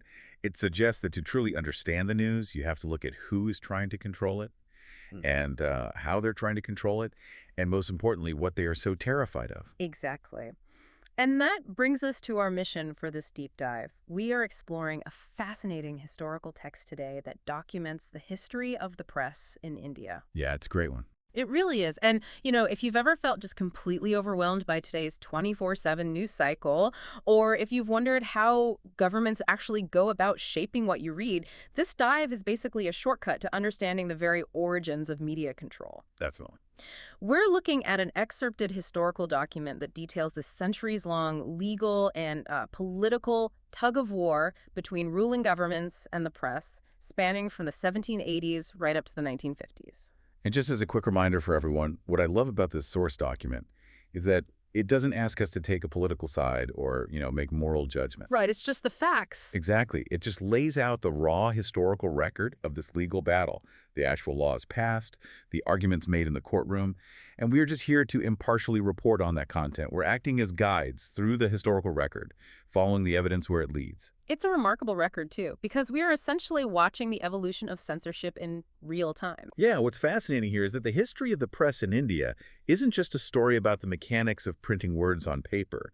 It's really a precise barometer of the shifting anxieties of the ruling class. You can actually map the exact insecurities of the government just by looking at the specific mechanisms they invent to silence the printing presses. Okay, let's unpack this, because the story actually starts in the 1780s, right under the East India Company, and the very first newspapers aren't even run by the native population. They're started by Englishmen. Right.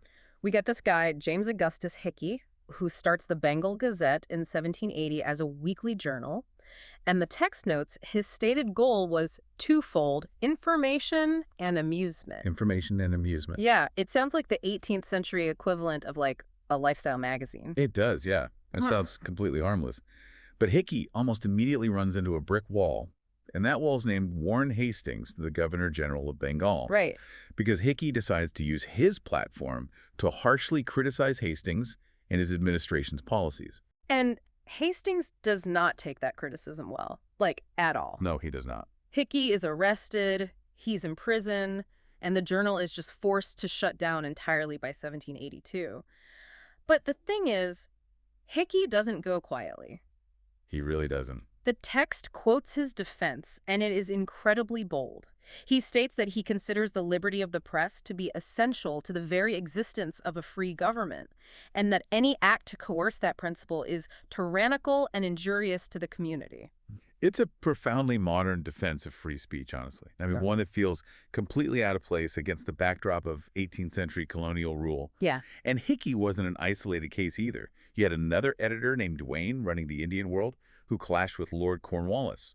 And his punishment was equally blunt. He was humiliated, arrested, and ultimately just deported back to Europe. Right. So instead of the usual comparison to like a modern blogger getting canceled, I picture Hickey and Duane more like a lone guy with a cheap megaphone standing right in the middle of a powerful corporation's lobby. Oh, that's a good analogy. Right. Like they are proving that from day one, journalism was a dangerous, physical, high-stakes game.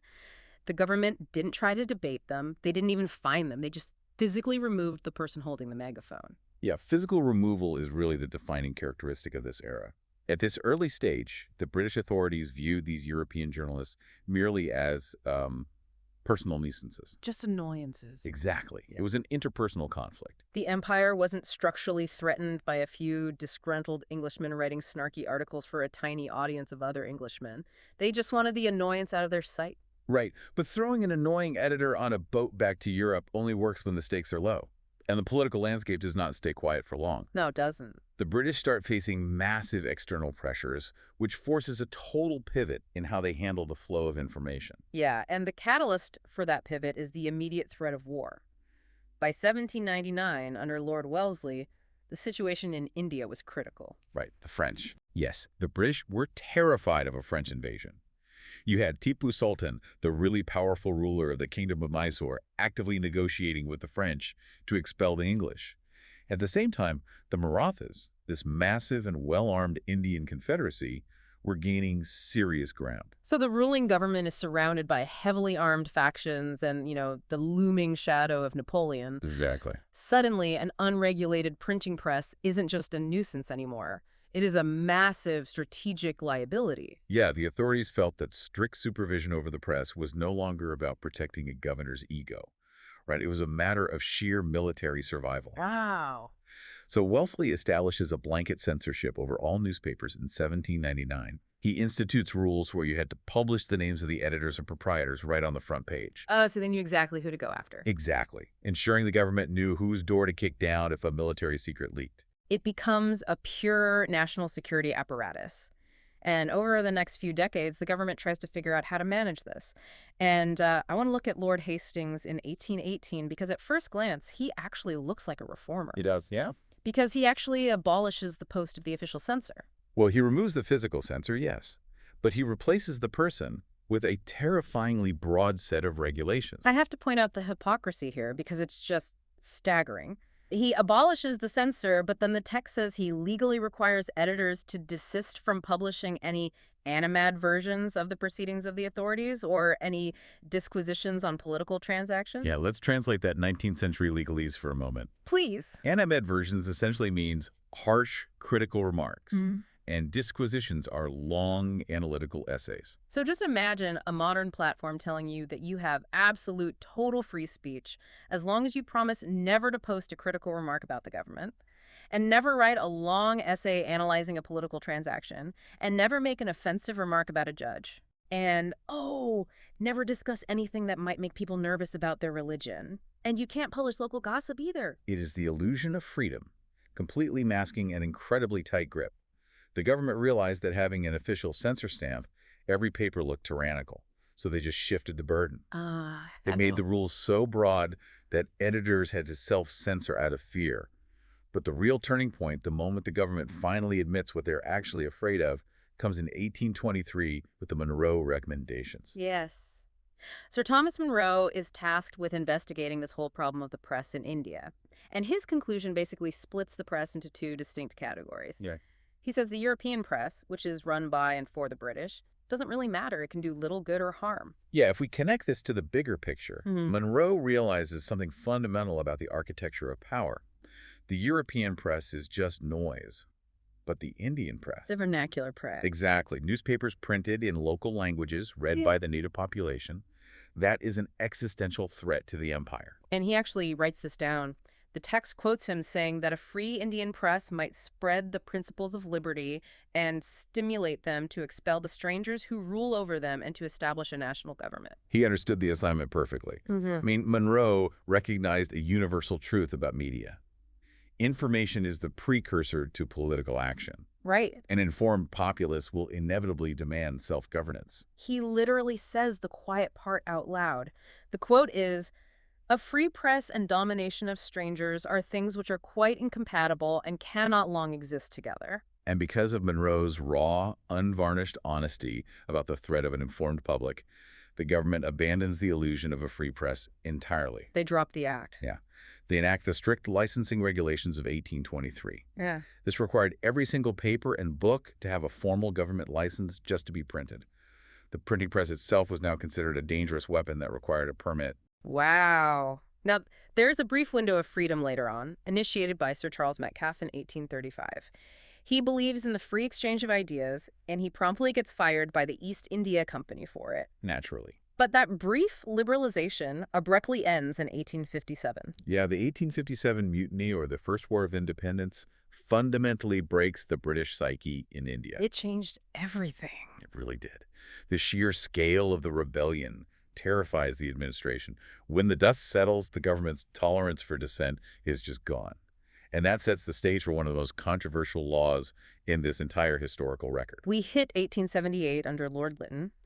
They passed the Vernacular Press Act, and the text notes it was actually modeled on the Irish Coercion Act, earning it the delightful nickname, the Gagging Act. Yeah, you don't get a nickname like the Gagging Act for subtle legislation. No, you don't. So if they call it the Gagging Act, I'm assuming they're dropping the polite legal fictions and just, sending in troops to smash the printing presses of anyone who disagrees with them. Well, not quite smashing them directly. They used extortion to do the heavy lifting. Extortion. Yeah. The act specifically targeted native language. Press is the vernacular press. Yeah. It empowered a magistrate to require a printer to deposit a security. Okay. This was a massive sum of money.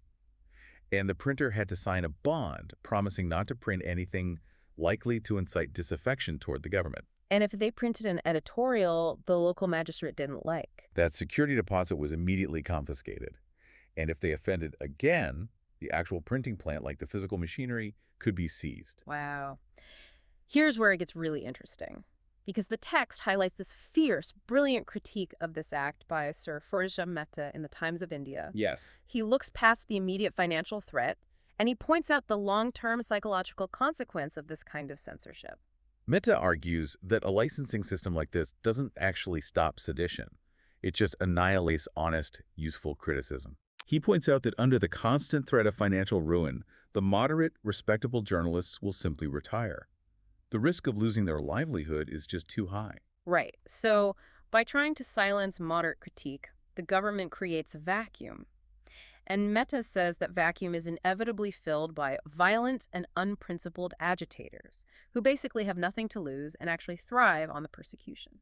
It's a brilliant observation about the ecosystem of news. I mean, if you criminalize moderate pushback, you guarantee that the only people left speaking are the extremists. Yeah. But perhaps the most glaring element of the 1878 Act is who it entirely exempted, Oh, this part is wild. It did not apply to English newspapers at all. which is an astounding double standard. The text quotes Sir Arthur Hobhouse, who is a distinguished legal mind of the era, and he points out the sheer absurdity of this exemption. Yeah. He noted that Englishmen were the greatest sinners when it came to criticizing the government. Like, they said the worst things, and they said them continuously, and he flatly called the Gagging Act a striking piece of class legislation. Hobhouse really proves that the law wasn't about maintaining public order or, establishing a polite society. It was about controlling a specific demographic. It was a tool of racial and political control, pure and simple. Right. But as the 20th century dawns, the agitation in the country grows, especially after the partition of Bengal in 1905, which sparked massive protests. Huge protests. And the government realizes that targeting just local languages isn't enough anymore. They need a wider, more inescapable net. And this brings us to the Indian Press Act of 1910. The government empowers magistrates to demand heavy security deposits from almost any press. But the real weapon hidden in this legislation was Section 4. Oh, Section 4. Yeah, which defined what constituted objectionable matter. Section 4 is terrifying from a legal standpoint. The definition of objectionable matter was expanded to include practically anything that might bring hatred or contempt upon the government, Indian princes, judges, or public servants. Anything. Yeah.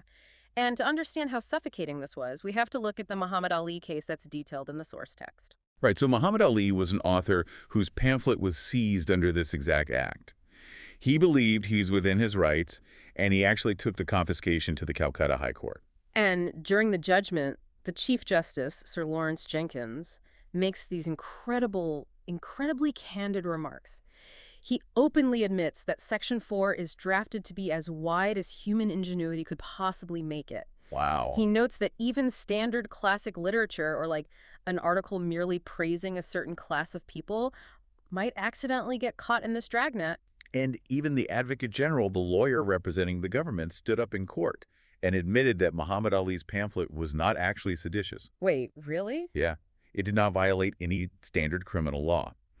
But the government successfully argued that the Press Act of 1910 operated on a completely different level than standard criminal law. I mean, imagine you were trying to post an article today. You haven't broken any laws, your facts are straight, and you have no malicious intent. But before you hit publish, the platform tells you that you must mathematically prove that no one, anywhere, will ever misinterpret your metaphor or feel slighted by your implication. You'd never post anything again. Exactly. But that is exactly what the court ruled. Under the 1910 Act, the burden of proof was entirely inverted. It wasn't enough for Muhammad Ali to show that his words didn't cause hatred. Oh, man. He was legally forced to prove an impossible negative, that his writing could not possibly have that tendency, either directly, indirectly, by inference, suggestion, allusion, metaphor, or implication. It's an insurmountable legal wall. I mean, you cannot prove how someone else might interpret a metaphor. And that was the point. The text notes that under this impossible standard, over 350 presses were penalized. Heavy securities were demanded from hundreds of newspapers, preventing many of them from ever printing their first issue. Wow. The government learned that instead of making a martyr out of an editor by throwing them in a jail cell, it was much more effective to just use a labyrinth of vague laws to silently crush their ability to operate. But legal traps like Section 4 are, well, they're bureaucratic. They involve courts and hearings. Right, they take time. Exactly. And as we move into the late 1920s and early 1930s, the Indian population realizes that writing angry editorials isn't enough anymore. They start organizing physical mass movements in the streets. Yeah. The 1929 Lahore session passes a resolution for total independence, and then the massive civil disobedience movement kicks off in 1930. And suddenly the press isn't just debating philosophy anymore, Yeah. It's a vital, real-time logistical tool. Right. Newspapers are exposing government actions, documenting mass arrests, and reporting on lengthy charges where police were violently beating nonviolent protesters with heavy bamboo sticks. The government realizes that courts are too slow to stop this kind of fast-paced, coordinated mass movement. They need something immediate. So they weaponize the one thing every single printing press relies on. Money. Money. We see the introduction of the Indian Press Emergency Powers Act of 1931, and the penalties here aren't just legal warnings. They are intensely, brutally financial. Yeah, the text details the exact figures, which are shocking. The Bombay Chronicle printers were fined 3,000 rupees. The Amrit Bazar Patrika and the Free Press Journal were forced to deposit 6,000 rupees. I mean, 6,000 rupees in the 1930s. To understand the mechanism of this censorship, you really have to look at the economics of a 1930s Indian newspaper. These presses ran on incredibly razor-thin margins. Oh, sure. Demanding a 6,000 rupee security deposit wasn't just a fine. It was essentially a ransom. It froze the newspaper's operating budget, forcing them into bankruptcy before they even printed a controversial word. Wow. And if they did scrape the money together and step out of line, those deposits were immediately forfeited. It's a 1930s version of total deplatforming. Absolutely. The text says unauthorized news sheets were hunted down and physically destroyed. The government even authorized customs officers and the postal service to intercept, detain, and destroy mail. The sheer suffocating scale of the 1931 law is just staggering. It went far beyond banning opinion pieces. The government systematically prohibited the publication of the names of civil disobedience leaders. The names. The names. They banned photographs and portraits of them. They even banned the publication of mundane messages sent from political prisoners who were already sitting in jail. It is a complete, deliberate, informational blackout. I mean, if you don't know who the leaders are, what they look like, or what their instructions are, a mass movement simply cannot coordinate. Right. You isolate every citizen in their own bubble of ignorance. Precisely. They were trying to sever the nervous system of the freedom movement. But the movement survives the blackout, and we arrive at 1947, and India finally gains independence. It's a huge moment. Now, the natural assumption is that the moment the British leave, all these suffocating laws, all this financial extortion just vanishes overnight, right? Like, a newly free nation must mean an absolutely free press. That is the romantic assumption, for sure. But the reality of building a sovereign nation from scratch is far more complicated. Yeah. The new government realizes that before you even deal with what newspapers are allowed to print, you have to look at where they get their facts in the first place. Which brings us to a crucial detail from the text, the formation of the Press Trust of India, or the PTI, in 1948.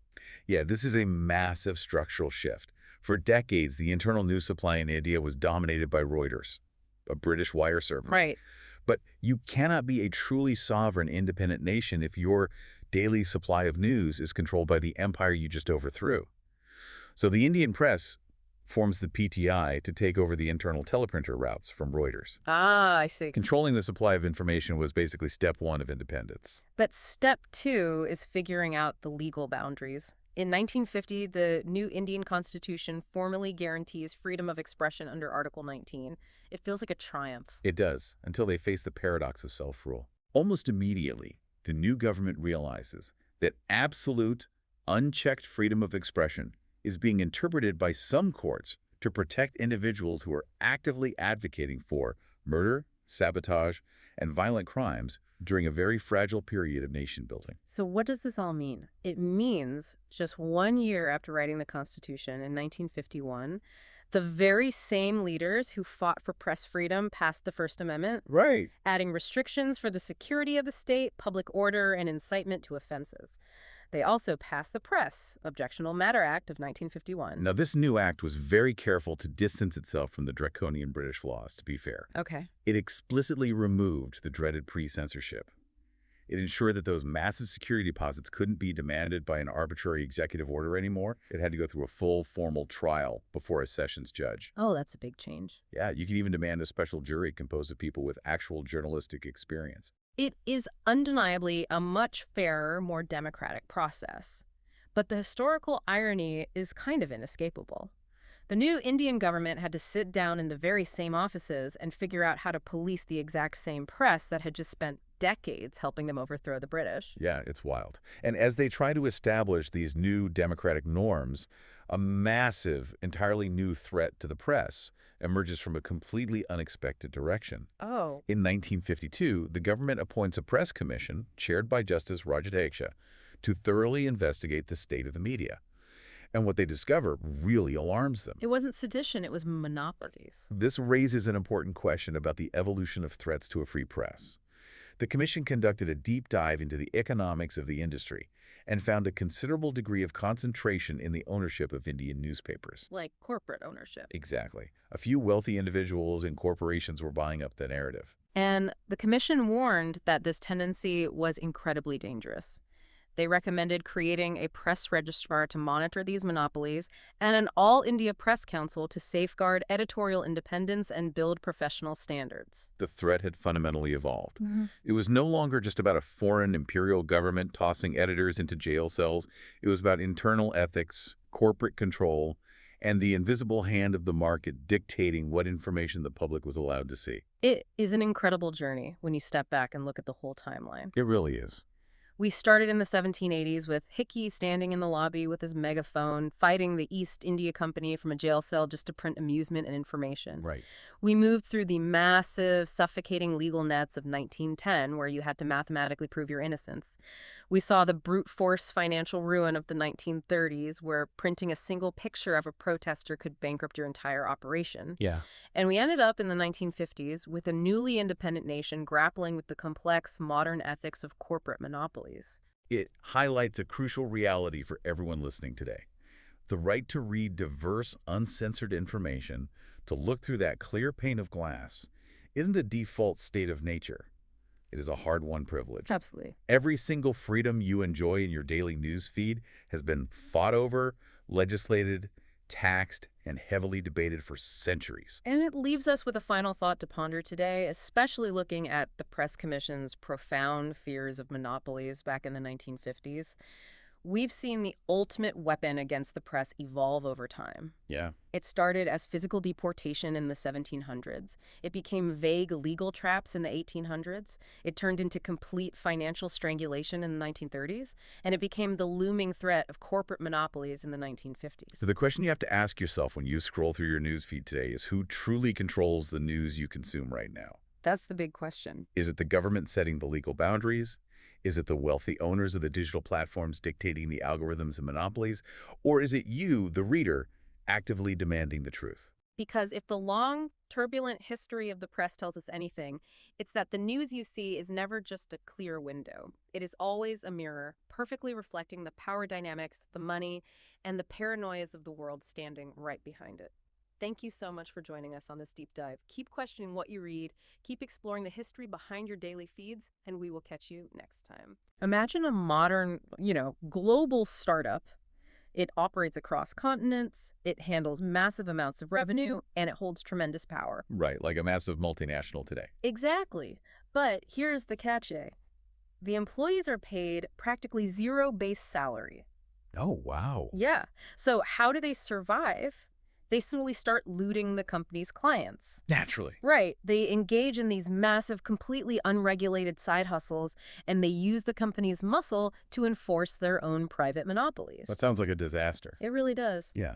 Well, welcome to another deep dive. If you are a lifelong learner listening to this, you know we love taking dense material and finding the hidden mechanics of how our world operates. We really do. And today, our mission is to take a stack of historical documents detailing the evolution of public services in India and extract what is actually a surprisingly dramatic story. Very dramatic. It starts with that unchecked corporate greed I just described. It pivots into blatant systemic exclusion and ultimately ends with the birth of an ironclad constitutional fortress. Yeah, and for anyone listening who is interested in how massive organizations actually operate today, whether we are talking about multinational corporations or, modern global governments, understanding the literal DNA of this specific civil service is incredibly crucial. Absolutely. Because this isn't just a dusty history lesson about old laws. It answers an ultimate, deeply frustrating question. Why is government bureaucracy so incredibly hard to change? Right, because what we have in these sources is essentially a masterclass in how power protects itself. Exactly. It shows us how systems are intentionally designed from the ground up to keep certain people out and, how so many of our modern institutions are actually built on the basis of colonial panic. The source material lays out a progression that is, well, it's almost biological. Oh, interesting. How so? We are looking at an administrative machinery that mutates to survive different political and economic threats over a century and a half. I love that. So let's start at the very beginning with the English East India Company, which brings us back to that startup analogy. Right, the zero-salary employees. Yes. You had these poorly paid company servants in India making absolute fortunes in a matter of years through private trade and what they politely called presents. Which is just a very polite 18th century word for bribes. Right. It was a complete free-for-all. I mean, the sources note that even when actual political power fell into the hands of the company, the day-to-day administration was left to Indian subordinates. It's because the English didn't know how to run it. Exactly. The few English servants had absolutely no training for the massive governing jobs they suddenly found themselves overseeing. Lord Clive even tried to force the company servants to sign new covenants, like literally binding contracts, promising not to take bribes or trade privately. And that is actually where the term covenanted civil services comes from, right? So it is, yeah. But Clive's scheme to compensate them fairly for giving up those bribes was completely rejected by the directors back in England. Of course it was. Right. They wanted the revenue, but they didn't want to pay the overhead. Right. Typical corporate move. So the chaos continues until we get to Lord Cornwallis. And Cornwallis comes in with what looks, at first glance, like a radical, very modern fix. He bans the private trade entirely. He tells the company men, if you violate this, you will be severely dealt with. But to make this actually work, he introduces this massive honesty premium. Yeah. He fundamentally understood that you cannot mandate honesty if your employees are starving. Right. So he fixed a collector's pay at a staggering 1,500 rupees a month, plus a commission on the revenue they collected. That is a lot of money back then. A huge amount. The goal was simple: give them enough to live decently in India and take a fortune back home to England legally so they wouldn't feel the need to steal. Okay, let's unpack this, because paying your employees a fortune sounds great, but it created a massive new headache. Oh, it definitely did. Cornwallis's big reform came with an incredible exclusionary catch. To ensure this new, highly paid administration worked exactly how we wanted, he reserved all the superior jobs exclusively for Englishmen and Europeans. He fundamentally believed that only they, by their birth and training, were fit to rule the country. And this is a critical pivot point in the documents. The Charter Act of 1793 takes Cornwallis's reforms and permanently cements this racial hierarchy into law. It literally made it the law of the land. Exactly. It declared that vacancies in the civil lines had to be filled exclusively from among the covenanted civil servants, and they instituted strict seniority rules for promotions. Wow! The sources acknowledge an immense irony here, too. Cornwallis was prompted by honest motives. He was genuinely trying to clean up corporate corruption. Right, But his specific method of doing so inherently criminalized the native population. It relegated the very people who had been running the administrative day-to-day purely to subordinate, lower-paying roles. But creating a super exclusive, highly paid club immediately creates a secondary problem. Which is? Well, if you are only allowing the British elite into these top-tier jobs, how do you train them? And more importantly, how do you defend that exclusivity when people start demanding fairer rules? Yeah. You build a system that looks like a meritocracy, but actually functions as a filter. Okay, explain that. Initially, the company used a pure patronage system. The directors simply nominated young men, who then went to a specialized college they set up at Haileybury. Just giving jobs to their friends' kids, basically. Exactly. But public pressure in Britain eventually forced a change. By 1853, the Charter Act ends this patronage and supposedly throws the covenanted civil service open to competition for all subjects of Her Majesty. Wait, they created an exam. Yeah. And on paper, an open exam sounds perfectly fair. If you score the highest, you get the job. How does an open exam keep people out? By designing a test that only a specific demographic can pass. Oh, I see. Yeah, Sir John Strachey is quoted in the text saying the main object of the competition was to secure young men with the most finished education. Meaning a British education. Exactly. So they designed the syllabus to perfectly mimic the honor schools of the universities of Great Britain and Ireland. We're talking heavy emphasis on Greek, Latin, and European history. Right. But the syllabus wasn't even the most restrictive part. The sources outline a timeline of the age limits that is just wild. Oh, the age limits are crazy. Let me make sure I have this right. At first, the maximum age to take this exam in London is 22. Correct. Then they drop it to 21. And then by 1878, they drop the maximum age down to 19. That is the exact timeline, 19 years old. Wait, 19? Let's actually visualize this for a second. You are an 18 or 19-year-old kid in 19th century India. Right. To even sit for this exam, you have to find the immense financial resources to book passage on a ship to London. Which was incredibly expensive. You have to overcome intense social and often religious taboos regarding crossing the ocean, the Kalapani. You have to arrive in a foreign country, master Greek and Latin, and beat an Eton graduate in British history all before your 20th birthday. It's absurd. How is that an open competition? Was this really about getting the best talent, or was it a deliberate, engineered loophole to maintain the all-white status quo? What's fascinating here is how the British explicitly justified this to themselves. They avoided the racial implications entirely by framing it as an academic necessity. How so? Well, the text provides a brilliant quote from George Otto Trevelyan, a member of the Indian Civil Service, defending this exact age drop. Okay. Trevelyan argued that if you wait too long to recruit these brilliant British minds, they slip through your fingers. He argued that a man of first-rate powers who has tasted the sweets of university success will never give up his English hopes. Oh, wow. Yeah, like, why would a 22-year-old with a comfortable fellowship at Trinity or Merton College exchange that for a harsh life in India? So the logic was literally, we have to catch British students while they are young and naive before they realize they have better options at home. Exactly, that's psychological justification. They were entirely focused on prioritizing their own elite academic pipeline. Completely ignoring the Indians. Right. The impossible barrier this created for Indian candidates was treated as an acceptable, perhaps even convenient, side effect. It's sheer geographic and temporal date-keeping disguised as academic rigor. Though, I do have to point out that the text shows this wasn't universally accepted, even among the British administrators. No, not at all. There was significant pushback from within. Right. Sir Thomas Munro bluntly stated that there was perhaps no example of any conquest where the natives were so completely excluded from all share of the government of their country. That's a strong statement. And Sir John Malcolm issued a direct warning. He called it a system of depression that would become more alarming as their power extended.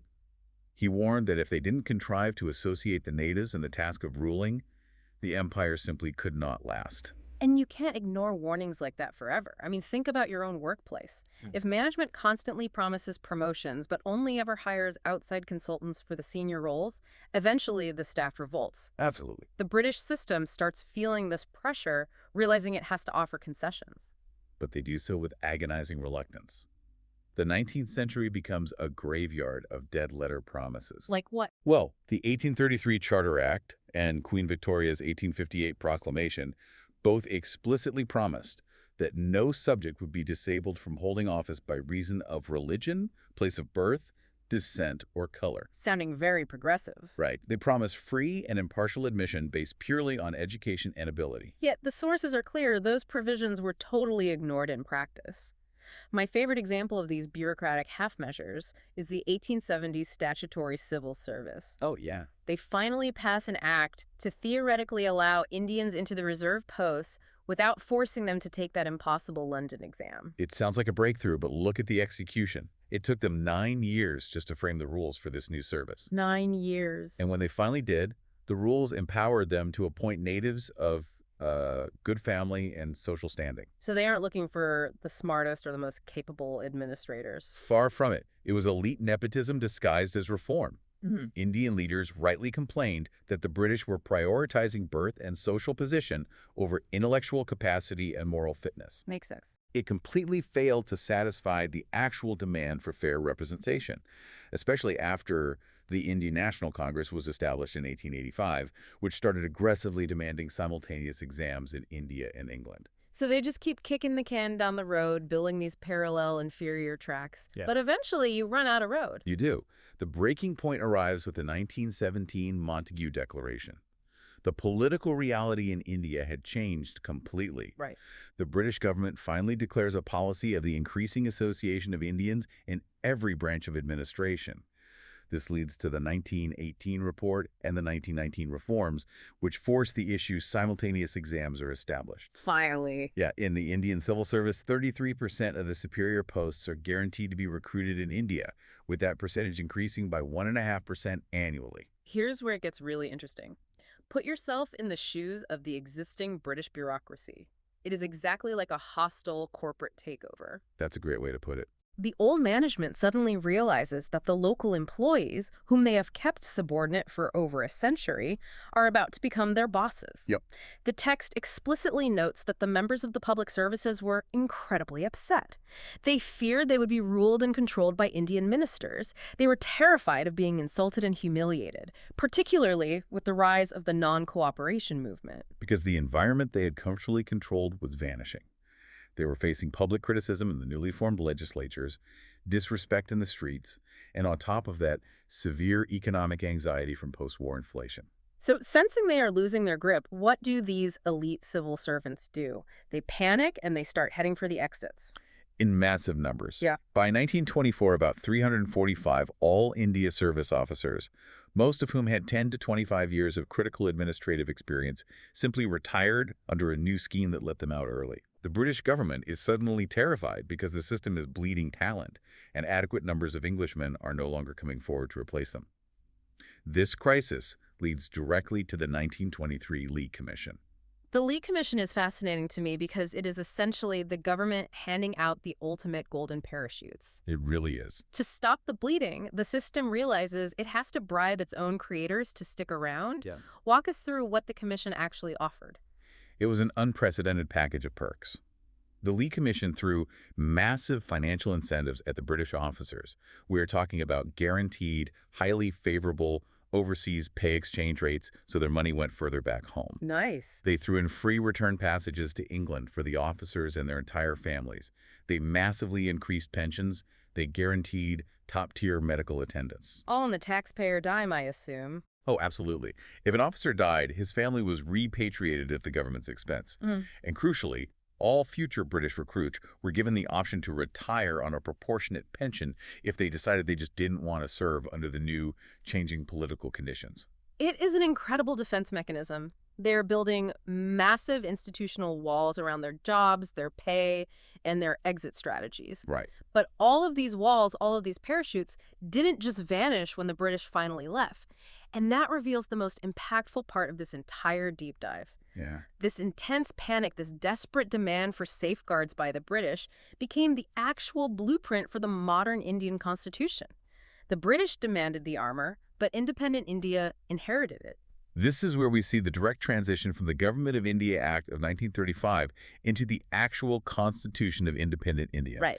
The 1935 Act was forged while the members of the All India Services were raising a massive hue and cry for their safety under the impending transfer of power. They were scared. Very. So the Act secured their existing conditions, protected their salaries from legislative votes, and indemnified them against civil and criminal proceedings for official acts. The sources say you couldn't even institute criminal proceedings against a civil servant without the explicit permission of the Governor General. Which is an astounding level of immunity. And the most striking thing is how seamlessly this mindset transfers into Articles 309 to 323 of the new Indian Constitution. It just carried right over. Exactly. The text specifically highlights Article 311. This article dictates that no member of the civil service can be dismissed or removed by an authority subordinate to the one that appointed them. Furthermore, they cannot be dismissed, removed, or reduced in rank until they have been given a reasonable opportunity of showing cause against the action. Wait, I really want to make sure you, the learner, understand the weight of this. Let's play this out with a hypothetical scenario. Imagine I am a modern, newly elected government minister. I walk into my department on day one, and I catch a mid-level clerk blatantly taking a bribe or refusing to do their job.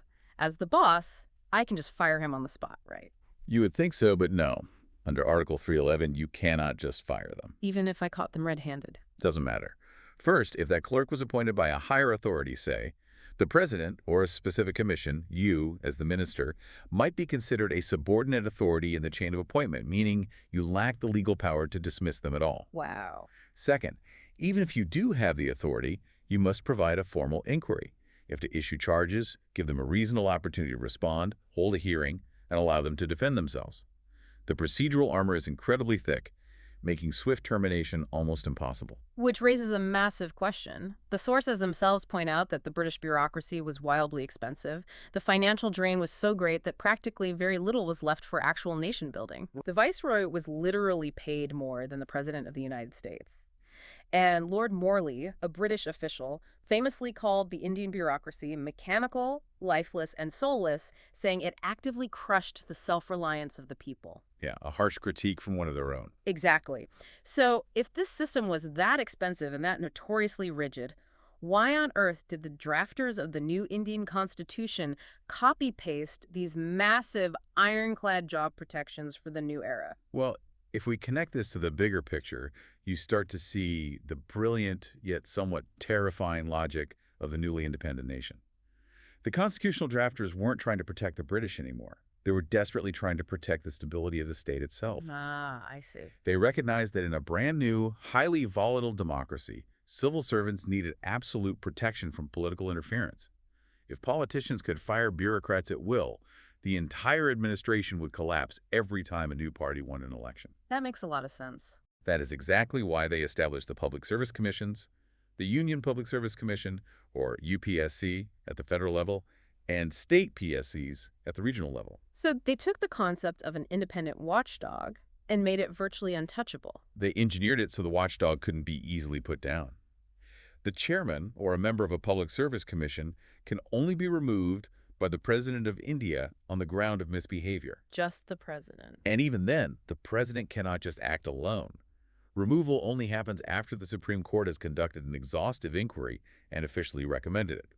They are deliberately insulated from the legislature and the executive so they can advise on recruitment, disciplinary matters, and promotions without any fear of political retaliation. And the sources give this delightful detail showing that the watchdog actually used its teeth. If you look at the UPSC reports from 1951 to 1954, right after the Constitution comes into effect, the Commission is publicly blasting the Indian government. They really didn't hold back. Not at all. They are criticizing the government for flat out ignoring their recommendations.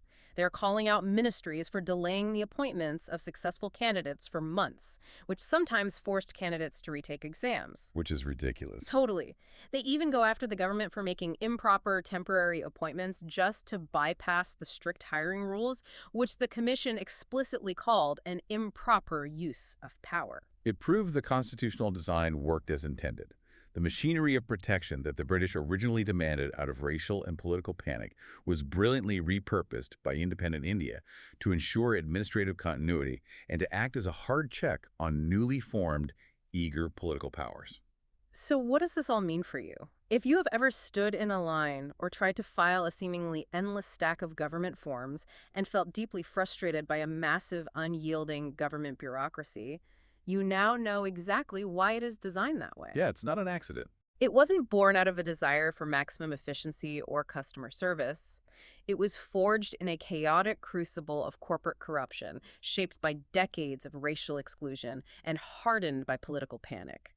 It is a system that ultimately prioritizes immense stability, procedural fairness, and the absolute protection of its workers over speed, agility, or innovation. Which leaves us with a critical thought to consider about the future. We live in a world that now moves at the speed of software. Governments are expected to deploy artificial intelligence, manage instant digital welfare transfers, and pivot rapidly to global crises. Right. But if a nation's administrative DNA is fundamentally hardwired to prioritize century-old procedural armor over speed, if the system is legally designed to be slow and untouchable, how does it ever hope to effectively govern a hyper-fast, tech-driven future? Yeah, that's the real question. I mean, the new Constitution created these massive safeguards to protect civil servants from political whims, ensuring stability for a new nation. But by inheriting the exact structural armor of the British system, did independent India accidentally guarantee that its new welfare state would be administered by the very same mechanical, lifeless, and soulless machinery they fought so hard to defeat? That is the real friction point. We want the agility of a startup, but what we are dealing with is an institution carrying the defensive DNA of a 19th century empire. Keep diving, and we'll see you next time. Imagine you've been living in like this enormous, sprawling ancestral mansion. You and your family have been there your whole life. Right. The doors have been locked for generations, the windows are completely boarded up, and you've just, gotten entirely used to the dark. You know your way around. Exactly. You know where to step to avoid the creaky floorboards. You know which rooms to avoid. It works. But then suddenly, someone from the outside just violently kicks the front door wide open. Blinding, unforgiving sunlight streams in, and for the very first time, you look around and see your home in high definition. And the reality is terrifying. Yeah. Because you look up and see that the load-bearing walls are buckling, the roof is caving in, and the foundation is completely rotten. It's not just an old house. I mean, it's a structural disaster waiting to collapse. That is exactly the moment of clarity we are exploring today. You are suddenly forced to see your own home, your own identity, really through a completely new, highly critical lens. It's a massive shock to the system. It is. And if you're joining us today to understand the deep, complex forces that shape human history without, drowning in an academic textbook, you are in the perfect place. Today's deep dive takes us through a massive stack of historical sources covering 19th and early 20th century India. Yeah, we're looking at a society waking up to the modern world, grappling with the sudden overwhelming shock of British colonial rule, and trying to completely rebuild its deepest social and religious structures. Without losing its soul in the process, which is a tall order. Very tall. The overarching mission here is to figure out how a culture actually attempts to change its own DNA. Because realizing your house is falling apart is merely step one. Right. The real challenge is, how do you convince millions of people who believe the house was built by the gods themselves to abandon centuries-old traditions to fix it? And we're going to unpack the unintended and sometimes incredibly tragic side effects of trying to engineer a quote-unquote modern society. So the catalyst for all of this, the metaphorical kicking open of the door, is the establishment of British colonial rule and the sudden, forceful influx of Western post-Enlightenment education. You have this moment in the 19th century where a specific group of Indian intellectuals look around and realize their society is in deep systemic distress. They really did. I was reading through the source materials, and the sheer despair in the writing of these early reformers is just striking. You have figures like Kishub Chandra Sen literally lamenting a fallen nation whose primitive greatness is buried under ruins. Yeah, and to understand that despair, you really have to look at the stark contrast they were observing every single day. What do you mean? Well, they were carrying the cultural memory of this mythic, glorious past, but waking up to a devastatingly impoverished present. Like Swami Vivekananda, who's another towering figure in our sources, paints this visceral, almost horrifying picture of the masses. Yeah, I remember reading his account. He traveled extensively and described seeing these emaciated figures in tattered rags, living right in the shadow of the palaces of the gorgeously dressed elites. Wow. He actually used the phrase, swarming on the body of India, like so many worms on a rotten, stinking carcass. God, that's brutal. It is. He looked at the vast majority of the population and described them as hopeless of the future. I mean, it's an incredibly bleak assessment of your own people, but here is the dynamic that I found so fascinating in the research. This push to clean house, this massive reform movement, it didn't start as some grassroots uprising from those impoverished masses. No, not at all. It was entirely from above. It was led by a tiny, urban, English-educated elite. In the Bengal region, our sources refer to them as the Bhadralok. Yeah, the Bhadralok, that's a crucial term to know.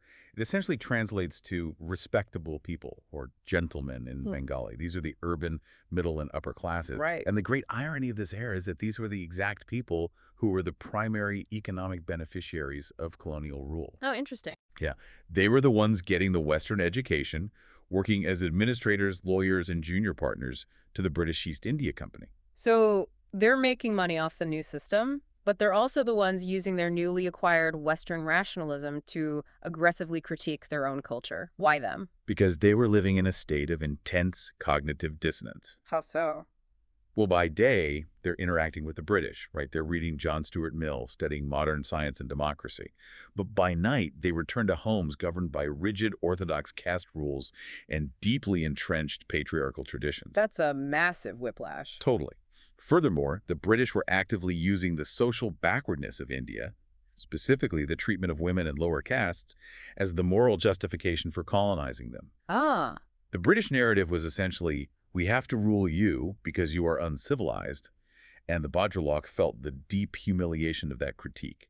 They realized that if they ever wanted to stand as equals on the world stage, they had to remodel their society to withstand the scrutiny of the modern world.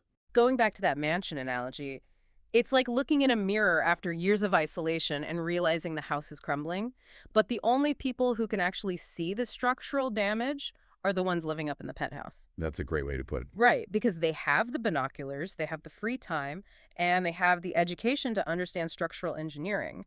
Meanwhile, the vast majority of the population down on the ground floor doesn't care about structural integrity. They're just trying to survive day to day. And that introduces the central friction of this entire historical period. Knowing the house needs fixing is one thing. But convincing the traditional inhabitants, the people on the ground floor who have lived a certain way for centuries, to accept a radical renovation is an entirely different battle. Which brings us to their actual strategy. Because they couldn't just tell people, hey, John Stuart Mill says we should change. Right, that wouldn't work at all. No. To change the present, these elites realized they had to hack the past. And the absolute most intense battleground for this hacking was women's rights, specifically the campaign against Sati. Right, so the practice of a widow burning herself on her husband's funeral pyre. And I should warn you, the sources do not shy away from the horrific reality of this. It wasn't always a willing sacrifice. Yeah, that Abbé Dubois account was rough to read. It's chilling. Abbé Dubois was a French observer, and he recorded a specific account regarding a 30-year-old widow in Tanjore.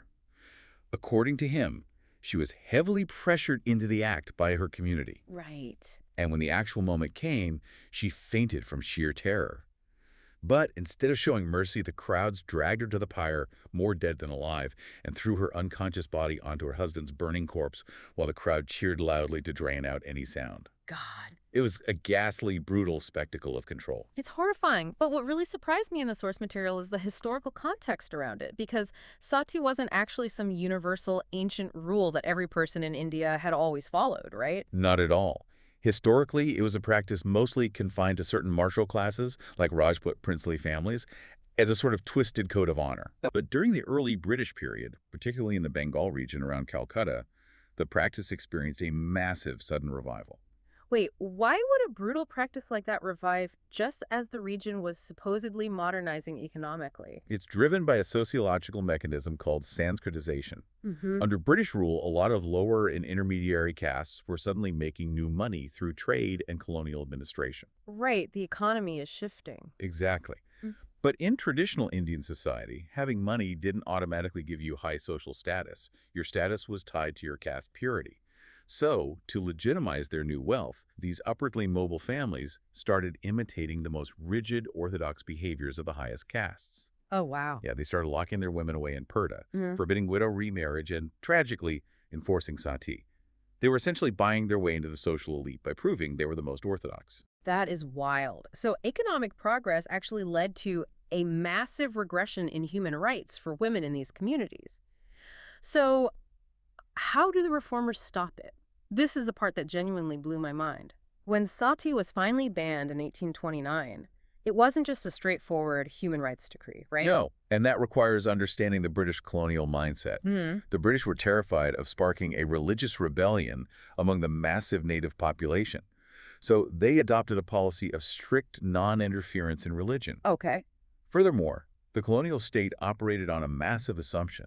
They believed that Indian society was strictly and entirely encoded in ancient religious scriptures. They thought if a practice was written in the ancient texts, it was an untouchable religious law. Enter the reformers. Exactly.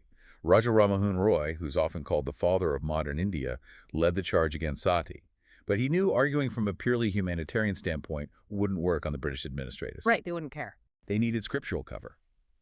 So Roy spent years intensely studying ancient Sanskrit texts. He went to the British governor, Lord William Bentinck, and argued that sati was not actually mandated in the original ancient Vedas. He proved it was a later corruption. Wait, I really need to pause on this. So the colonial government didn't initially step in to stop a woman from being burned alive because it was fundamentally barbaric. Yep. They only acted because a reformer combed through ancient texts and proved the practice wasn't strictly in the original religious rulebook. That is literally like needing to find a loophole in the terms of service to stop a violent crime. That is a highly accurate way to frame it. The reformers learned to speak the bureaucratic and legal language of the colonial state. They used ancient scripture to enact modern human rights. Unbelievable. They pointed back to an ancient golden age and said, look, our pure original religion didn't oppress women. This current practice is a medieval corruption. It was a brilliant, highly pragmatic tactic to force the British to act. But reading further into the sources, it becomes clear that this tactic had severe limits. Because, hacking the terms of service works for changing laws, but it doesn't really change minds. Exactly. And the perfect example of this is the Widow Remarriage Act of 1856. Yes, absolutely. Another incredibly dedicated reformer, Ishwar Chandra Vidyasagar, championed the cause of allowing Hindu widows to remarry. Widows at the time were forced into a life of absolute misery, shaved heads, starvation diets, constant mourning. Awful. And Vidyasagar used the exact same tactic as Ramamohan Roy. He dug through ancient texts, found a line that seemingly permitted widow remarriage in certain circumstances, and used it to convince the British to pass the Widow Remarriage Act in 1856. Huge legal victory on paper, but socially, a massive defeat. The sources note that despite the law, only 38 widows actually remarried by the end of the entire century. Yeah. 38. I mean, why was the failure rate so high when the law was clearly on their side? Because of the crushing mechanics of social ostracism. You can change the colonial law, but the law cannot force a community to accept you. If a family allowed their widowed daughter to remarry, the local Orthodox community would launch a total boycott. Wow, a total boycott. Yes. The family priest would refuse to perform marriages for their other children. The local barber wouldn't serve them. They'd be cut off from their community network, which in 19th century India basically meant social and economic death. Right. The reformers relied heavily on the colonial state's power to pass laws, but the state was utterly powerless to police the social consent of the masses. So, using this mythical golden age of the past to justify modern reforms was a very clever short-term tactic to get laws passed in a colonial system. But relying so heavily on ancient religious identity created a massive unintended time bomb for the society as a whole. It truly did, because when you constantly tell people that their ancient religious past was flawless and perfect, you plant the seeds of fundamentalism. We see a distinct shift in the sources as we move into the late 19th century. The movement shifts from rational universalist reform to aggressive militant revivalism. Yeah, the sources highlight the shift by contrasting two major organizations, the Brahmo Samaj and the Arya Samaj. The word Samaj essentially means society or association. Right. The earlier one, the Brahmo Samaj, founded by Rammohun Roy, was universalist. They actively drew inspiration from Hinduism, Islam, and Christianity to find a modern moral compass. But then we get to 1875, and Swami Dayanand Saraswati founds the Arya Samaj in northern India. And Swami Dayanand is a deeply complex historical figure. On one hand, he did incredible, radically progressive work. He fiercely advocated for women's education, he actively supported widow remarriage, and he fought aggressively against the rigidities of the hereditary caste system and untouchability. Which is amazing. It is. But the mechanism he used to justify all of this was the absolute, unquestionable infallibility of the Vedas. He essentially argued that the Vedas are the direct word of God, meaning they're flawless. And since his reading of the Vedas didn't find mention of birth-based caste or women's subjugation, he argued those things were sins against God. Precisely. It's a very powerful tool to empower Hindus to feel proud and stand up to British cultural imperialism. But what's the dark side of that fundamentalism? Well, the dark side is that if you believe your ancient text is the only infallible truth, you inevitably conclude that everyone else is living in falsehood. The Arya Samaj became highly militant in its defense of Hinduism. They launched what was called the Shuddhi movement. Shuddhi meaning purification. Correct. It was a crusade to quote-unquote reconvert people from Islam and Christianity back to the Vedic fold. They started actively, aggressively proselytizing. So, while Dayanand's social work united Hindus internally by breaking down some caste barriers, his religious militancy consciously fractured the growing broader national unity among Hindus, Muslims, Sikhs, and Christians. And we see a parallel dynamic happening in the Islamic reform movement at the exact same time. The towering figure here is Sayyid Ahmad Khan. He had a brilliant vision to reconcile Islam with modern science and rationalism. Yes. He founded what eventually became the Aligarh Muslim University in 1875, specifically to give Muslims access to Western education. But there was a major catch to his strategy. A highly consequential one, yeah. To understand Sayyid Ahmad Khan, you have to understand the trauma of the 1857 rebellion against the British. The British brutally crushed the uprising and largely blamed the Muslim nobility. Okay. Khan realized that Muslims had fallen dangerously behind in Western education and government jobs. He believed that securing British patronage for his educational institutions was the only way to save his community. So he made a political calculation. Yes. He feared that if Muslims joined the newly forming Indian National Congress and agitated against the government, the British would become hostile and shut down his educational efforts. Education was his ultimate priority.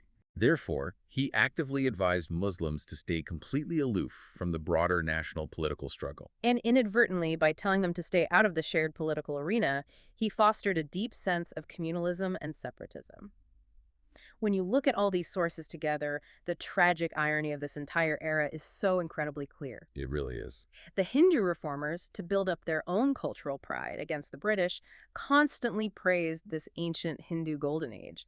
But in doing so, they completely dismissed the medieval period, which is when Islamic rulers were prominent, as an era of darkness and decadence. And consider the alternative perspective. The unhistorical narrative of a purely Hindu golden age deeply alienated the Muslim middle classes. If their contributions to Indian history were being erased by Hindu reformers, they naturally started looking outside of India to the history of West Asia for their own traditions and moments of pride. Yeah, that makes sense. And critically, this narrative also completely alienated the lower castes, who knew perfectly well that this supposed ancient golden age was precisely when the foundational texts of their own brutal oppression were written.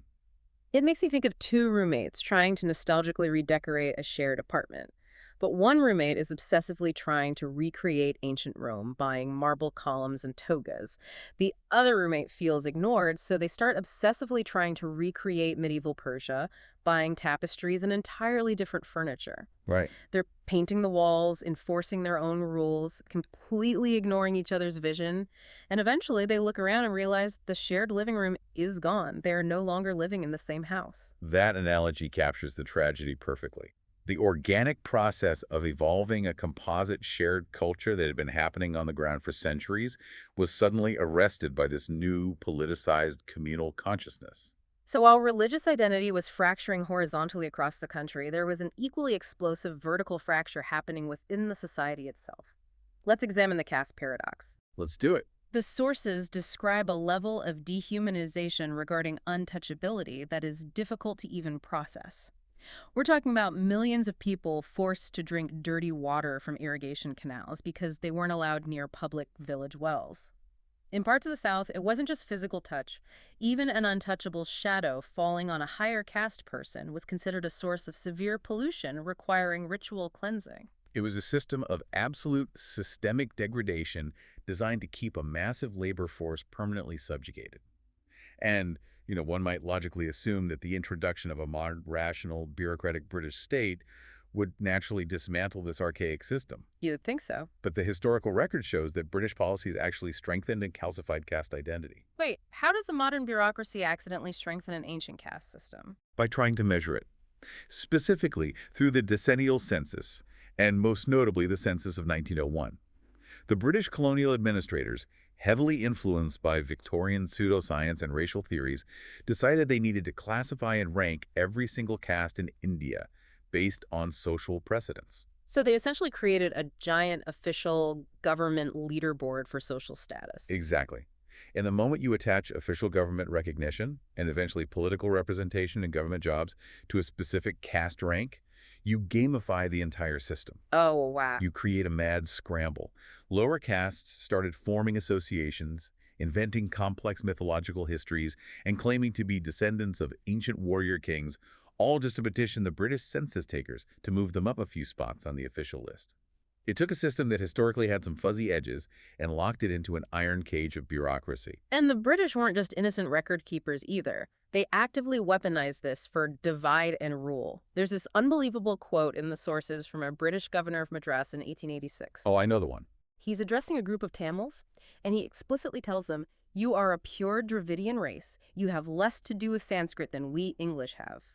He is intentionally stoking regional and racial separatism against the higher caste, Sanskrit-speaking Brahmins, just to ensure the native population remains divided and easier to manage. It was a highly effective imperial strategy, but that intense pressure cooker also birthed a radical grassroots fight back that was fundamentally different from the elite penthouse performers we talked about earlier. Right. These newer movements weren't led by elites experiencing cognitive dissonance. They were led by people from the lower castes who experienced the brutal oppression firsthand. People like Jyotiba Phule in Maharashtra, who founded the Satya Shodhak Samaj, specifically to fight elite Brahmin domination and fight for the rights of peasants. Yes. Or Srinarayan Guru down in Kerala, who coined that incredibly powerful unifying slogan, "One religion, one caste, and one God for mankind." And of course, Dr. B.R. Ambedkar, who dedicated his entire life to organizing the untouchables, now known as Dalits, to fight caste tyranny. What is crucial to understand about Ambedkar is his distinct shift in strategy. He looked at the history of the 19th century reformers and recognized that relying on the benevolence of the elite or hacking religious texts was a dead end. He saw right through it. He did. He knew the British would never radically amend the social code because they were too afraid of orthodox backlash. True reform, he realized, couldn't be gifted from above. It required hard political and economic power in the hands of the oppressed themselves. So, synthesizing all of this, we have ancient traditions colliding with colonial laws, religious texts being hacked, and grassroots political movements rising up. But I have to ask a practical question regarding the actual mechanisms of change here. Sure. With the British introducing modern capitalism, building factories, laying down thousands of miles of railways, didn't the simple physical act of cramming people of all different castes onto a crowded, sweaty train car do more to actually break down the physical barriers of caste than any of these legal debates? The sources strongly support that conclusion, yeah. Modern commerce and rapid urbanization created environments where mass contact was simply unavoidable. Mm. If you're a high-caste merchant operating in a modern city, are you really going to pass up a highly lucrative trade opportunity just because the supply chain involves someone from a leather-working caste? Probably not. In an industrial society driven by the profit motive and strict railway schedules, the old, rigid rules governing who you could sit next to or do business with simply couldn't hold up. The mechanics of the modern economy forced a level of daily integration that no colonial law could ever successfully mandate. It's so deeply relevant to how we live today. Hmm. Think about how a bureaucratic label like a census box in 1901 or, a targeted algorithmic category today can completely alter human behavior. It pushes people to game the system, to lean into strict identities just to survive or get ahead in the system being imposed on them. The categories we invent eventually invent us. The Indian elites, the British bureaucrats, the grassroots activists, they were all fighting to define the categories of a rapidly changing society. Which brings us to a close on this incredibly dense deep dive. When you step back and look at these 19th and early 20th century movements, it is easy to see their flaws. They were largely elite-driven, they frequently misunderstood the masses, and their desperate reliance on a mythical golden age accidentally fueled deep communal divisions that still impact the subcontinent today. Yeah, but they were also the crucial agonizing stepping stones. They shifted the Overton window of an entire civilization. And ultimately, their decades of internal cultural warfare laid the essential intellectual groundwork that culminated in the Indian Constitution of 1950. And it is in that constitution where the promises of reform were finally codified. Articles 14 and 15 legally guaranteed the complete equality of citizens regardless of religion, race, caste, sex, or place of birth, and explicitly abolished the practice of untouchability. It was the legal triumph of a century-long struggle to rebuild the mansion. So, to leave you with a lingering thought as we step back out into the light. The reformers of the 1800s felt they had to speak the language of ancient sacred texts to convince their people to accept modern human rights. They had to pretend that radical new ideas were actually very, very old in order to make them palatable. Today, as we face our own terrifying modern shifts like the explosive foundational changes brought by artificial intelligence or the existential reality of climate change, are we also trapped by our own historical narratives? Are we still desperately trying to find an old, comforting justification for the radical new changes required for our survival? Or are we finally ready to step out of the ancestral mansion, acknowledge the rot, and just build an entirely new house? Something to think about. See you next time. This is The Brief on the foundations of modern Indian history. As we wrap up this era, just look at India today. Debates over the national education policy or the broadcasting bill of 2024. Well, they're actually direct echoes of colonial rule clashing with fierce Indian resistance. First, the British built modern systems strictly to serve themselves. Back in 1835, Lord Macaulay pushed an English-first education system just to churn out compliant administrators. And those elite covenanted civil services, they intentionally excluded Indians while draining local wealth. It's kind of like architects building a massive house, but keeping the luxury rooms for themselves and leaving only the basement for the actual owners. Second, since they were locked out of official channels, Indians turned the press into an absolute battlefield. Journalists used newspapers to mobilize the entire independence movement. Of course, the British fought back with strict censorship, like the 1878 Vernacular Press Act, literally nicknamed the Gagging Act. Imagine trying to post a protest tweet today, but needing a government license just to own a smartphone. Wild, right? Finally, resistance was also internal. We saw massive socio-religious reform. Raja Mohan Roy helped abolish sati, the practice of burning widows, in 1829, while Gandhi and B.R. Ambedkar fought the entrenched system of untouchability. But hey, here's a historical blind spot for us. While these reforms absolutely modernized society, they mostly favored urban elites, leaving rural masses largely to fend for themselves. Ultimately, the modern Indian state was forged in the fire of colonial oppression, fierce journalistic rebellion, and deep internal social reform. This is the brief on the Indian freedom struggle from 1885 to 1940. We're looking at the 55-year history of how a super polite elite request for colonial rights literally exploded into a massive nationwide demand for complete independence. First, let's look at the shift from moderates to extremists. You see, back in 1885, the Indian National Congress basically just asked for gradual self-government. But heavy-handed British repression, like splitting up Bengal in 1905, really radicalized people. Extremists started demanding immediate self-rule, or Swaraj. It's kind of like politely asking your boss for a raise for 20 years, getting totally ignored, and finally just organizing a massive strike and taking over the company. Second, we've got to talk about the illusion of British constitutional reforms. To pacify nationalists, the British passed acts in 1892, 1909, 1919, and 1935, introducing superficial ideas like diarchy. But make no mistake, they kept the real engines of power, finance, defense, and vetoes, while actively dividing people with separate communal electorates. So were these reforms actually genuine stepping stones to self-governance, or just a calculated safety valve designed to stop a full-blown revolution? Finally, Mahatma Gandhi completely transformed the whole movement. He shifted it from, upper-middle-class urban debates into a highly disciplined grassroots revolt. Using nonviolent mass boycotts, the Rowlatt Satyagraha, and the famous Salt March, he mobilized peasants, workers, and women. Gandhi realized a few lawyers in a room couldn't shake an empire, but mobilizing 300 million citizens to simply say no absolutely could.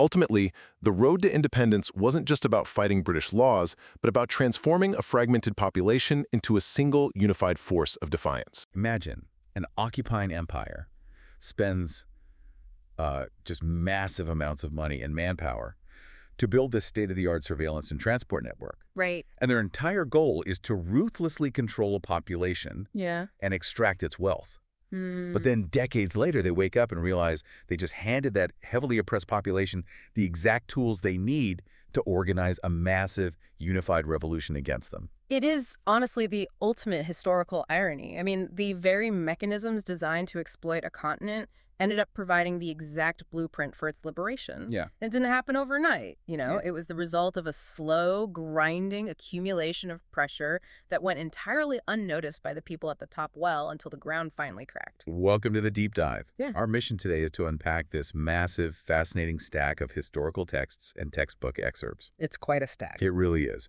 And it's all centered on the birth of the Indian nationalist movement and the foundation of the Indian National Congress between 1858 and 1905. Right, we are looking at how a vast, incredibly diverse subcontinent, hundreds of different languages, religions, regional identities, how they managed to unite against the most powerful empire on Earth at the time. And let me tell you, this story has absolutely everything. We are talking about massive economic drain, brilliant political masterstrokes, and shockingly, a 19th century occult conspiracy theory. Oh, yeah, the astral projection stuff. We will definitely get to that. We have to. It's incredibly relevant for you listening if you've ever looked at a massive systemic problem today and wondered, how does systemic change actually start from absolute zero? Exactly, and it's a profoundly complex narrative. Our goal here is to look impartially at the facts laid out in these sources. We aren't just going to examine the what of this monumental shift. Read the dates and names. Yeah, we are going to dig deeply into the why and the how. We need to understand the underlying mechanics that turned a fragmented geographic expression into a unified political force capable of taking on the British Empire. So, to understand how a formal organization like the Indian National Congress even started, we first have to understand the pressure cooker that made it necessary. The environment, yeah. And looking at the sources, it seems the British Empire essentially built the pressure cooker themselves. They absolutely did. The administrative and economic unification of India was entirely a byproduct of British self-interest. Just to make things easier for them. Exactly. To exploit the region's resources more efficiently, the British needed modern infrastructure. So they introduced railways, right, to transport raw materials from the deep interior straight to the coastal ports. So they can ship it out. You got it.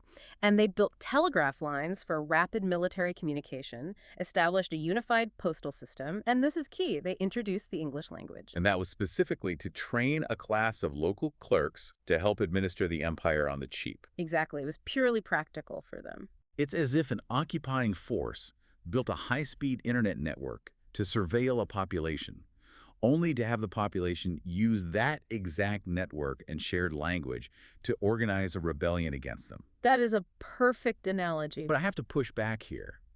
Was this unification purely accidental?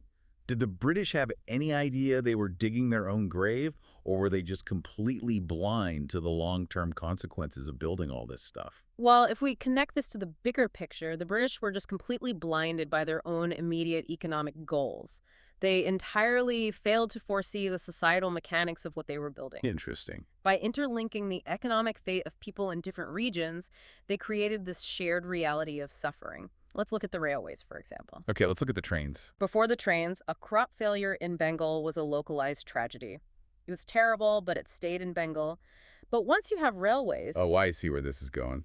yeah, grain can be instantly shipped out of a region to wherever it fetches the highest price. So a famine in one area suddenly caused food prices to skyrocket everywhere else. So everyone feels it. Everyone, across all classes, began to feel the economic squeeze simultaneously.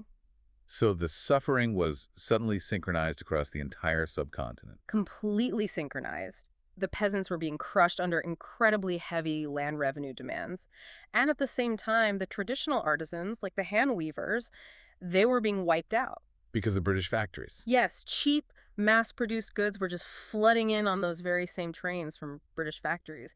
And then you have the newly educated elite. The people the British trained in English. Right. They found themselves hitting a massive glass ceiling. They were denied higher administrative jobs simply because of racial discrimination. And that racial arrogance really seems to be the ultimate catalyst here. It wasn't just economic hardship, it was the daily systemic humiliation. It was baked into the law. Yeah, the sources detail some incredibly insulting laws from this era. Like, there was the Arms Act of 1878. Oh, that was a big one. It made it illegal for Indians to carry weapons, while Europeans were perfectly free to do so. I mean, it was a literal legal badge of racial inferiority. And it didn't stop there. Right. Then you had the Vernacular Press Act, which was a blatant attempt to gag Indian language newspapers that dared to criticize the government. They were trying to shut down the communication network they inadvertently helped create. Exactly. But the event that really seems to have blown the lid off the pressure cooker was the Ilbert Bill controversy in 1883. Oh, the Ilbert Bill. The mechanics of that controversy were just a brutal wake-up call for everyone. Break that down for us. So the bill was actually quite mild. It simply proposed allowing Indian judges to try European offenders in criminal cases. Which just sounds like basic judicial equality. It was a basic logical measure, but the European community in India completely erupted. I mean, violent racist protests. Over being tried by an Indian judge. Yes. They boycotted the viceroy, Lord Ripon, and they essentially bullied the government into backing down and rewriting the bill. Wow.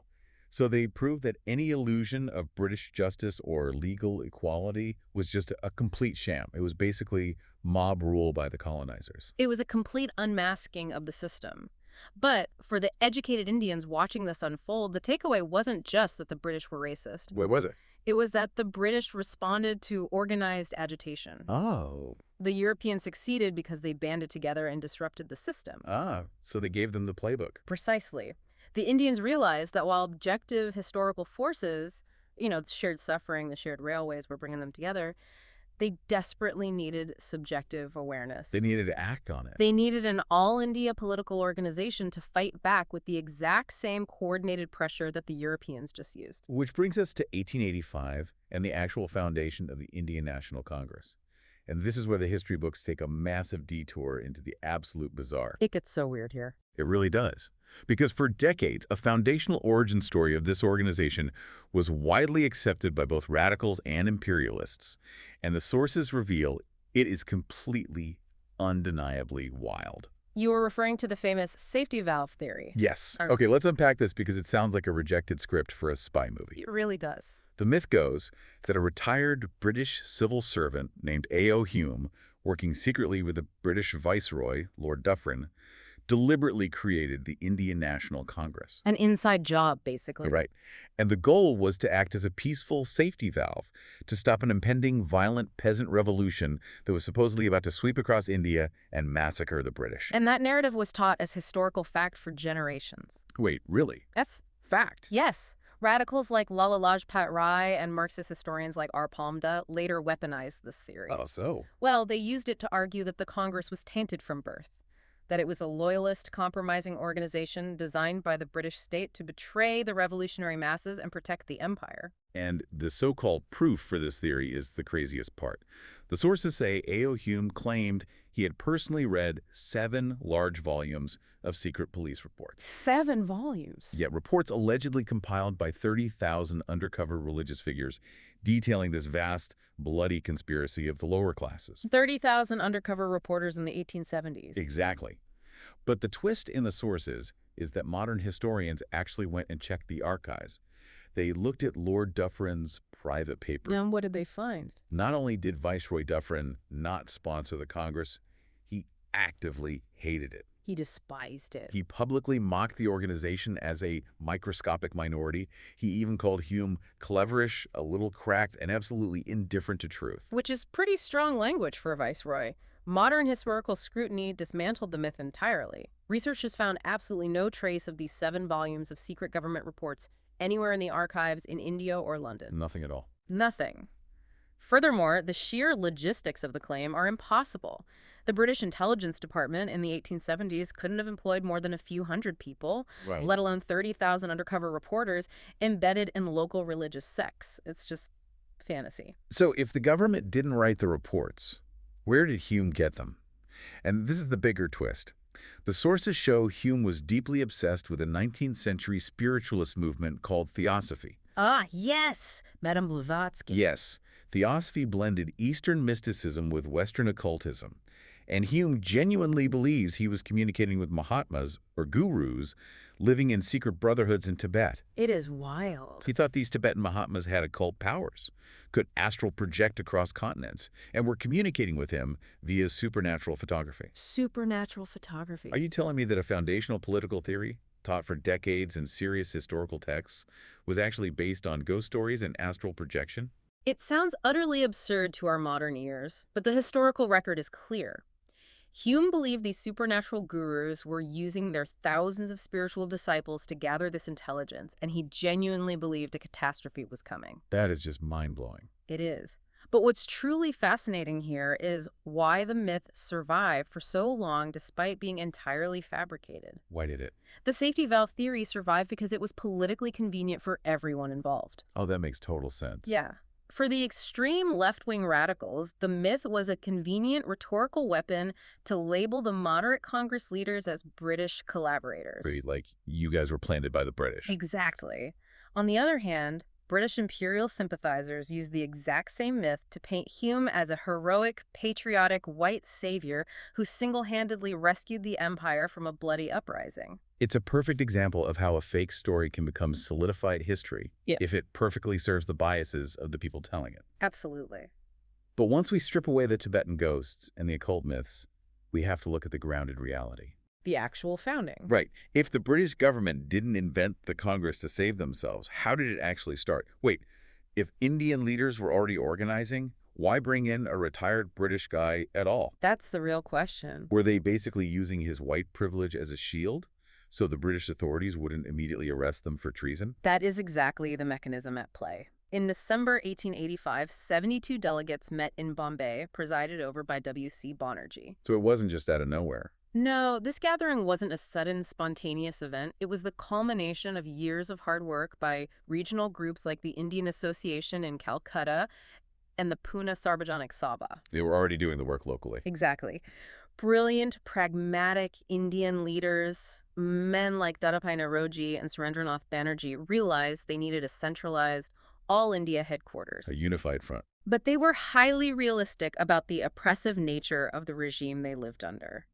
They knew that if a group of Indian intellectuals suddenly announced a massive national political organization, the British authorities would immediately view it as sedition. And just crush it. Crush it before the first meeting even adjourned. Ah, so they used him. The sources actually call Hume a lightning conductor. They did. They used a respectable, white, retired British official as their front man to assuage official suspicion. That is brilliant. Hume was the lightning conductor meant to absorb the shock of colonial hostility and keep the actual building from catching fire. So what does this all mean for the movement's survival? Did the British actually fall for this political judo? Or did they eventually catch on to what the Congress was really doing? Oh, the British caught on very quickly, which really just proves how necessary that lightning conductor was in the first place. Because they would have been shut down otherwise. Exactly. As we noted, Viceroy Dufferin and other officials quickly became incredibly hostile, shifting from mild amusement to referring to the Congress as factory of sedition. Right. But the brilliance of the strategy was timing. By the time the British fully realized the institutional threat the Congress posed, the organization had already established its footing. They survived the most vulnerable phase. Right. It highlights a core principle of political movements. Pragmatic, calculated steps and sometimes uncomfortable alliances are often required to launch massive movements under oppressive regimes without being immediately destroyed. Okay, so the headquarters is built. The lightning conductor did his job and kept the organization from being outlawed on day one. Step one complete. But surviving day one is easy. How did a group of part-time politicians actually plan to fight the British Empire? The sources refer to this first generation of leaders operating from 1885 to 1905 as the moderates. The moderates were a very specific demographic, socially and economically. Who were they? They were urban, highly educated, anglicized professionals, mostly lawyers, journalists, doctors, and landlords. So the elite. Very much so. They weren't full-time revolutionaries living in the jungles. They were part-time politicians who held their annual 3-day conferences, Right. which some critics dismissively called tamashas or mere shows. So to a critic back then, these guys holding a 3-day conference once a year looked like the 19th century equivalent of modern slacktivism or hashtag activism. Basically. Like changing your profile picture to support a cause. It looks good to your elite friends, but what is it actually achieving on the ground? And their early demands were shockingly mild. They really were. They weren't asking for independence. They were asking for things like the Indianization of the civil services, minor reforms to the legislative councils, and an end to the drain of wealth. Right. They actually believed in British justice. That's the craziest part to me. They had read John Stuart Mill and Edmund Burke, and they honestly thought if they just politely explained the logical flaws in British administration, the British Parliament would step in and fix it. So they thought it was just a misunderstanding. Exactly. Their political goals were limited to self-government within the imperial framework, similar to the status of Canada or Australia at the time. Right. However, to dismiss them as mere slacktivists ignores their most powerful and lasting weapon, Which was? their economic critique of imperialism. Leaders like Dadabhai Nayoroji, R.C. Dutt, and M.G. Renaud developed what became known as the drain theory. And this is where they really shifted the paradigm. The drain theory wasn't just a vague complaint. It was an airtight accounting spreadsheet. They brought the receipts. They really did. They proved with hard economic data that Britain wasn't in India to uplift it or modernize it or bring civilization. Britain was there to systematically extract wealth. Yes. The sources note they calculated that Britain was draining between 12 million and 30 million pounds a year out of India. To put capital expatriation simply, they proved the British were essentially treating India like an ATM. A giant ATM. They were withdrawing funds generated by Indian labor and transferring them directly to London banks. How are they doing that? This was happening through heavily skewed trade policies that favored British goods, forcing India to pay for British military adventures in places like Afghanistan. Wait, Indians paid for British wars? Yes, and something called home charges, which meant Indian taxpayers were footing the bill for the massive salaries and lavish pensions of the British officials ruling over them. It is absolute extortion disguised as government. It really is. And Dadabhai Nayoroji coined an incredible phrase to describe the nature of this British exploitation.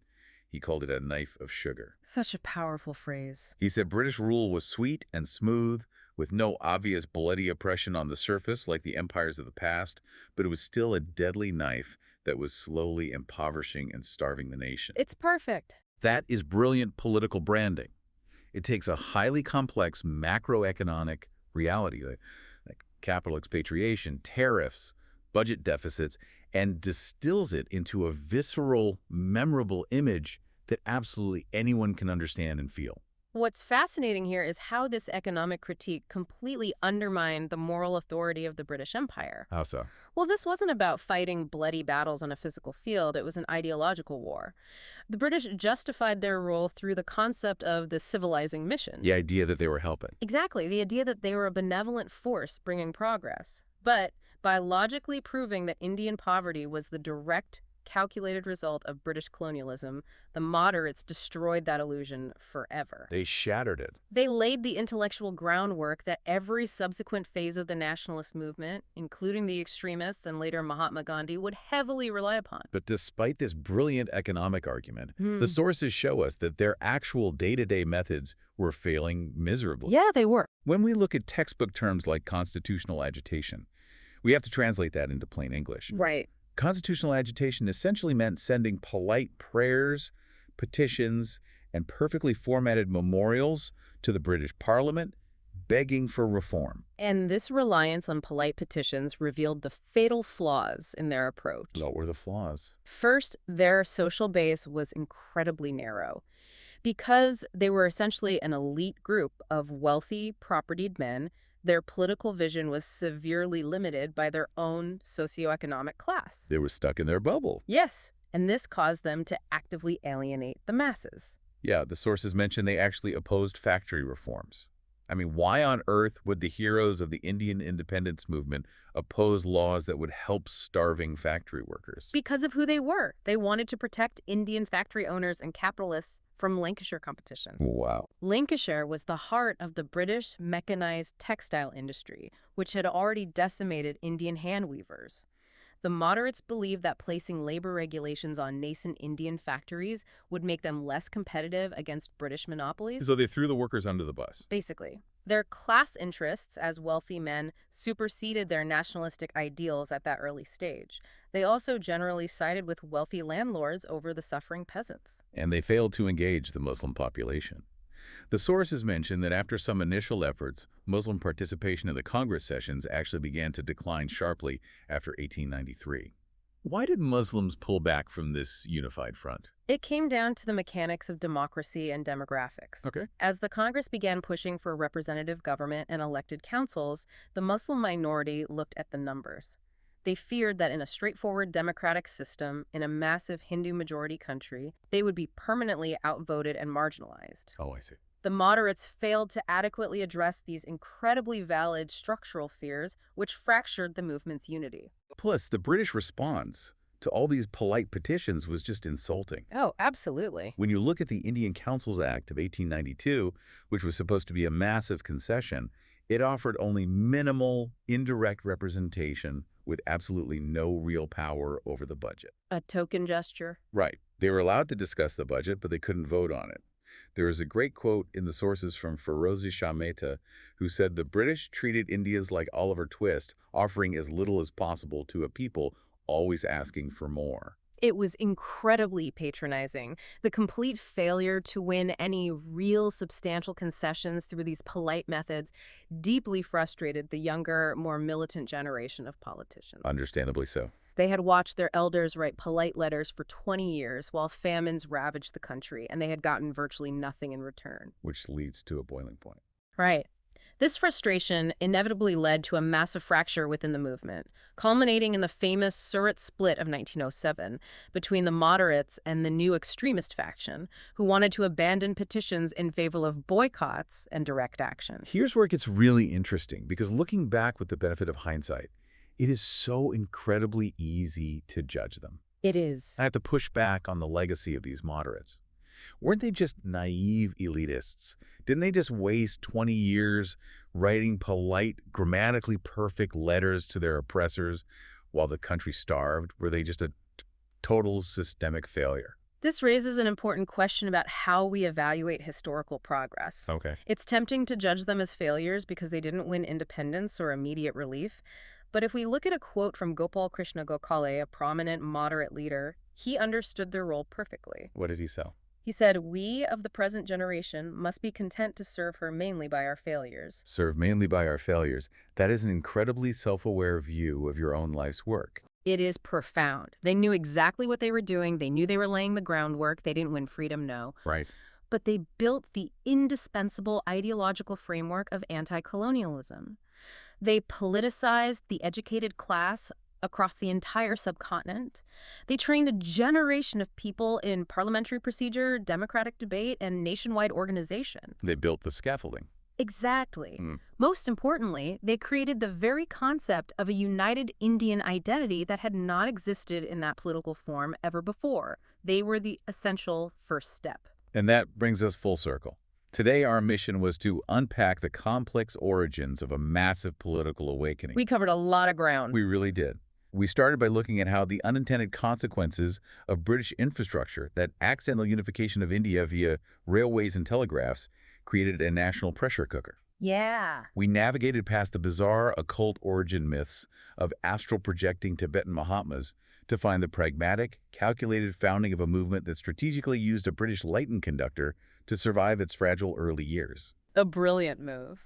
And we saw how an elite group of moderates used the concept of a knife of sugar to systematically destroy the moral authority of an empire, even if their polite petitions ultimately failed to bring immediate freedom.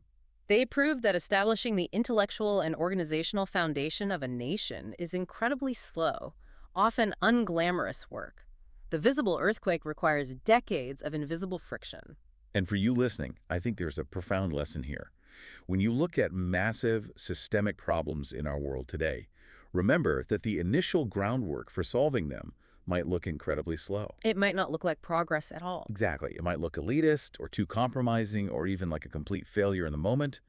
But that slow, grinding, invisible work is the indispensable foundation for the explosive breakthroughs that come later. Which leaves us with a final, lingering thought to consider. What's that? If those early moderates and their polite prayers and petitions were absolutely necessary to slowly build a national consciousness without being completely crushed by the state, at what exact moment in any modern social movement does polite reform become an obstacle rather than a stepping stone? Oh, that's a tough one. When do you finally decide that the lightning conductor needs to be thrown away so you can let the storm finally hit? That is the multi-million-dollar question. Because just like those tectonic plates grinding together miles beneath the surface, the silent accumulation of pressure always has a breaking point. The surface has to crack eventually. It always does. Thank you for joining us on this deep dive into the sources. Keep questioning the narratives, keep looking for those aha moments, and we will see you next time. You know, usually when we talk about a medical diagnosis, there's this underlying expectation of pure precision. It feels like engineering. Right, it's very clinical. Yeah, exactly. Like you break your arm, the x-ray shows that jagged white line straight through the bone, and the doctor just points to the screen and says, well, there it is. Broken or not broken, it's clean. It's totally clean, but when you step into the world of human history or, cultural memory, that x-ray machine just completely shatters. Oh, absolutely. The diagnostic landscape gets incredibly murky. Extremely murky. And today, we are wading directly into those muddy waters for this deep dive. We are going to explore a central fundamental mystery of human civilization. How do we actually know what is factual history and what is just a really, really good story that we've collectively decided to believe? It's a huge question. It is. We are searching for that invisible boundary where historical facts end and cultural myths begin. We are going to look at how traditions are literally invented out of thin air, and most importantly, why this clash of narratives sometimes explodes into real-world violence.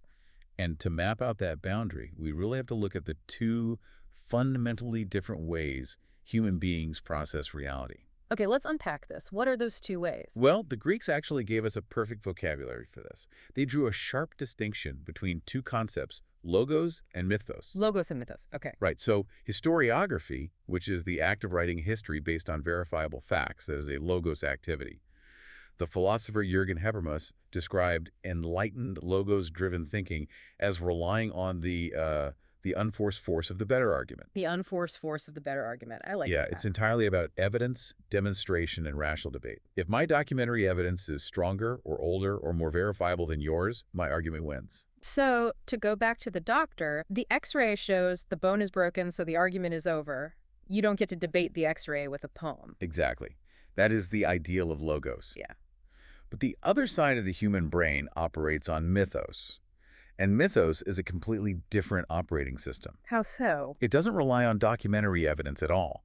It takes its stand on the authoritarian normativity of a tradition. Wait, the authoritarian normativity, that sounds pretty dense. I know, it's a mouthful. But basically it means it's an unexamined assumption rooted in the prevailing social order. Essentially, it's a sacred narrative accepted completely uncritically by a culture just to affirm its own self-conception. Oh, I see. A myth isn't true because someone dug up a document proving it. It is true because the tradition simply declares it to be true, and the community's identity depends on it. So logos is, let's look at the physical evidence, and mythos is, this is who we are, this is the story of our people, do not question it. Precisely. That seems like a pretty clear, solid line in the sand, but I'm guessing it's not actually that simple. Not at all. It turns out modern historians are realizing these two concepts absolutely refuse to stay on their own sides of the battlefield. They bleed into one another constantly. And I imagine the academic world gets very uncomfortable when that bleeding happens. Oh, very uncomfortable. We start to see the emergence of what the historian Eric Hobsbawm called invented traditions. Invented traditions? Wait, that feels like a complete oxymoron. It does sound like a contradiction, doesn't it? Yeah, I mean, if something is a tradition, the whole point is that it's supposed to be ancient, it's handed down. Well, that is the illusion they rely on. The continuity they project is largely fictitious, meaning it's fake. Think about the massive social upheavals over the last few centuries. Like industrialization, shifting borders, stuff like that. Exactly. Technological revolutions, wars. In a world of constant dizzying change, people crave stability. They desperately crave an anchor. So myth makers invent traditions to structure social life and make it feel invariant and timeless. That makes sense psychologically. Right. But because we live in a modern age that demands logical proof, these myth makers give their modern creations a historical pedigree. They dress up their new myths in the clothing of old history to make them feel legitimate. So they're essentially backdating their myths. They create a ritual yesterday and say, oh yeah, our ancestors have been doing this exact thing for 1,000 years, definitely. That's exactly what they do. Which brings us to the work of William H. McNeill, who takes this blurring of lines and turns the dial up even further. Okay, what did McNeill say? He introduced the concept of myth history. He argued that even so-called scientific history, the hardcore logo stuff, the rigorous academic research, is itself the result of a belief system built on unquestioned assumptions. Wait, really? Even the scientific history? Yes. Every single group of humans, he suggested, affirms its own beliefs to live more comfortably, specifically to insulate themselves from troublesome dissent. Insulate themselves from troublesome dissent. That is such a revealing phrase. It really is. It basically means we construct historical narratives specifically so we don't have to argue with people who disagree with our worldview. It reveals a profound psychological defense mechanism. McNeill was pointing out that every group looks at other belief systems and dismisses them as myths, while fiercely defending their own belief system as the absolute truth. Right, like your story is a myth, but my story is history. Exactly. Formerly, historians believed they could stand objectively above the fray, like a judge in a courtroom, and decide which was fact and which was fiction. But McNeill suggested that the absolute best historians can do is produce a presentation of truths with a lowercase t. A presentation of truths. Yeah, a presentation that just happens to be credible to their specific given audience at that specific time, and the narrative that results from that is myth history. But if everything is just myth history, doesn't that completely destroy the whole concept of a fact? I mean, if we follow that logic all the way down the rabbit hole, we end up with thinkers like Hayden White, who took this to the absolute postmodern extreme. Yes, Hayden White is a fascinating figure here. He relied on theories of language that essentially dissolve the boundary between realistic and fictional writing entirely. Entirely. So there's no difference at all. According to his framework, the facts themselves only exist in our world as language.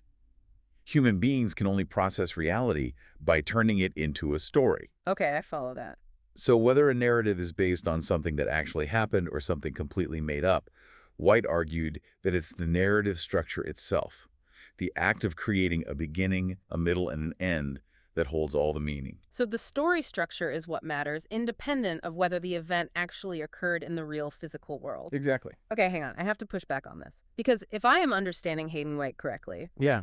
is he basically saying that a journalistic news report about a real-life car crash on Interstate 95 is fundamentally no different than a high-speed chase scene from a fictional Hollywood action movie, simply because they both use a narrative structure to convey the information? That is the direct, uncomfortable implication of his argument, yes. Wow. White saw the events described in history books merely as links in a chain of language. To him, the written count is the only thing we can actually study, not the supposedly real-world event it points back to, because that event is gone forever. Now, as you can imagine, this creates a catastrophic crisis for working historians. A massive crisis. Mm. If there is no fundamental measurable difference in reality between a factual account and a fictional one, then history isn't a science at all. It is just another genre of literature, like poetry or fantasy. Right, and if you accept that premise, how do you ever find actual truth? Right. If a historian can't confidently point to a document and say, this definitely happened and this definitely didn't happen, then what is the point of the profession? We need to ground this theory in something real. We do. And there is a brilliant, tangible way to see this play out. We can move from high-level postmodern theory into a literal physical laboratory case study. Yes, we can literally watch a myth mutate in real time. The Sri Aurobindo ashram in Pondicherry, India, provides a perfect, relatively low-stakes example of an invented tradition being formed. Sri Aurobindo was a renowned Indian nationalist, philosopher, and spiritual leader who settled in the city of Pondicherry in 1910. Okay. And he established an ashram there that grew significantly over the decades. And over time, a very specific story started circulating among his followers.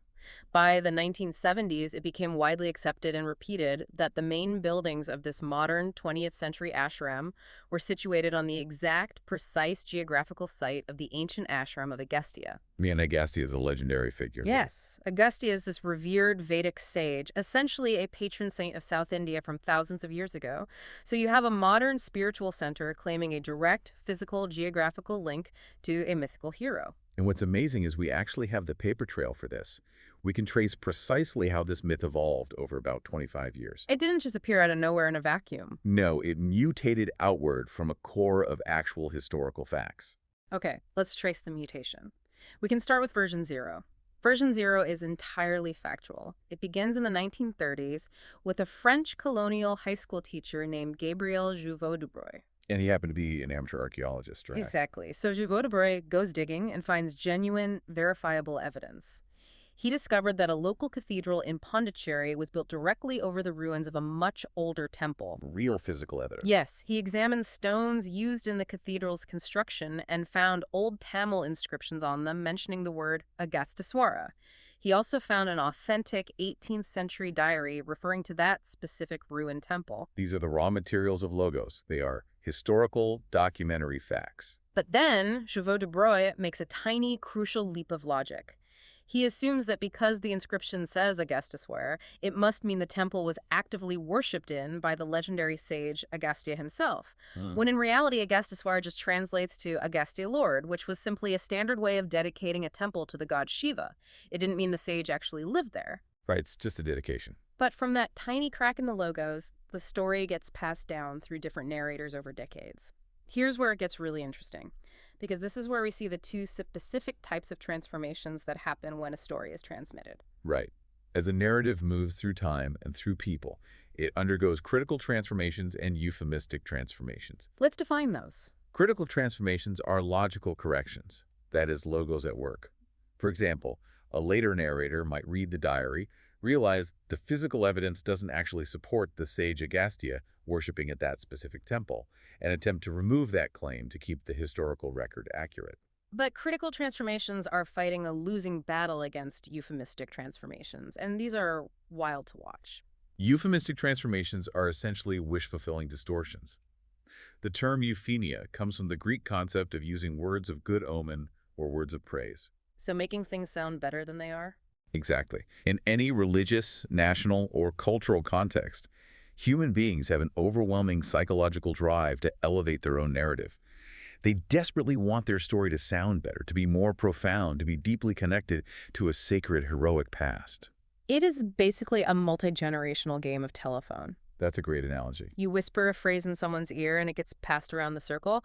But in this specific version of telephone, the players aren't just making innocent mistakes.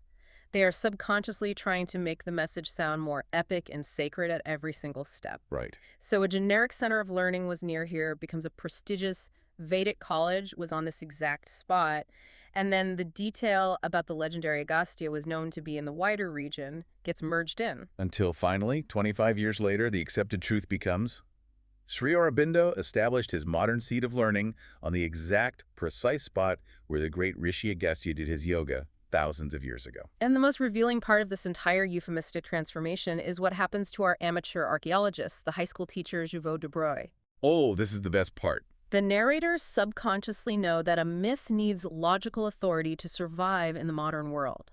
They need to give their new myth a scientific pedigree, so they elevate the messenger. The local high school teacher is transformed in the retellings into a well-known professor. Yes, and by the time the final version of the myth is cemented, he has been given a posthumous promotion into a renowned French archaeologist from the Collège de France. I mean, they gave him a fake resume. Just to make the mythos sound like it was backed by the highest, most rigorous level of logos, it's brilliant. The myth makers, operating in the 20th century, inherently know that modern people value science and history over folklore.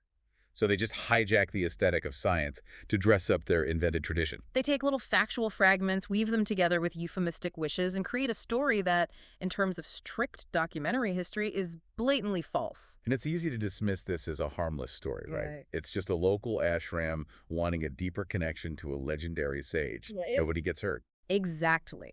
But the exact same machinery of myth-making becomes terrifying when you tie it to contested land and high-stakes politics. And it's really worth pausing here because the historical example we're looking at next, the Ayodhya crisis in India, involves deeply held religious beliefs, decades of intense political conflict, and real human tragedy. Right, it's a very sensitive topic. So I want to say directly to you listening right now, our goal today isn't to judge the faiths involved or take any political side whatsoever. We are strictly and impartially reporting on the author's analysis of the source text. That's very important. We're simply looking at the mechanics of what happens when the force of myth and the force of history collide in the real world. Exactly. So what was the core of this crisis? The crisis centered around a 16th century mosque, the Babri Masjid, located in the city of Ayodhya. Over time, a deeply held belief developed and solidified among many Hindus that this specific mosque had been built on the exact, precise birth site of the avatar Rama, a major deity in Hinduism. And based on this belief, there were intense demands that the site be reclaimed and a temple built there. Conversely, Muslims demanded that the historical mosque be protected and its integrity restored. This is where we see a direct parallel to the Pondicherry Laboratory, but obviously with the stakes raised to life and death. We see the extreme danger of euphemistic transformation when it leaves the realm of spiritual metaphor and demands physical, geographical reality. Right. While there is a matter of legitimate scholarly and archaeological debate over whether the remains of a pre-existing structure or temple existed under the mosque, claiming that the site is the precise birthplace of the deity, Ramama is a profound euphemistic transformation. Because it's moving from general geography to a pinpoint location. Exactly. The historical reality, according to the sources, is that there is no more verifiable documentary proof of Rama's literal historicity as a flesh-and-blood human being than there is of the Greek hero Odysseus. Yet, through the powerful machinery of myth-making, a deeply beautiful religious faith was transformed into a dogmatic assertion of historical, geographical, and legal fact. Which brings up the core question of the conflict. People have conflicting beliefs all the time. But this issue literally tore the country apart. What was the actual mechanism of the disaster? Why couldn't they just disagree? What's fascinating here is that the disaster wasn't just caused by a simple disagreement over land. It was caused by a fundamental category error.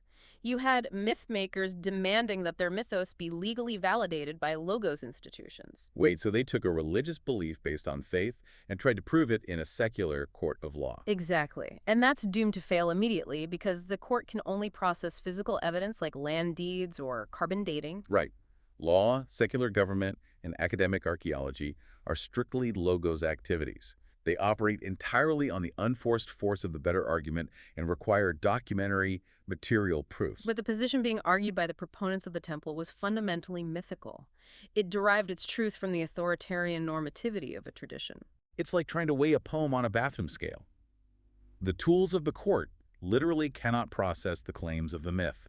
They are incompatible realities. When proponents of a mythical worldview use logos methods or institutions to try and force the acceptance of their claims in a secular framework, it creates an impossible, intractable situation. Because the physical evidence adduced was logically inadequate to prove the precise birthplace of a legendary divine figure. The courts couldn't provide a cut-and-dried logical solution because, at its core, it wasn't a logical problem, it was a clash of worldviews. And the tragic result of this clash of institutions is devastating. When the legal and government logos institutions failed to validate the mythos, the frustration boiled over into massive violence. The numbers from the text are staggering. In the autumn of 1990, riots broke out across 116 places, resulting in 567 deaths. And then, in 1992, a mob physically destroyed the mosque completely.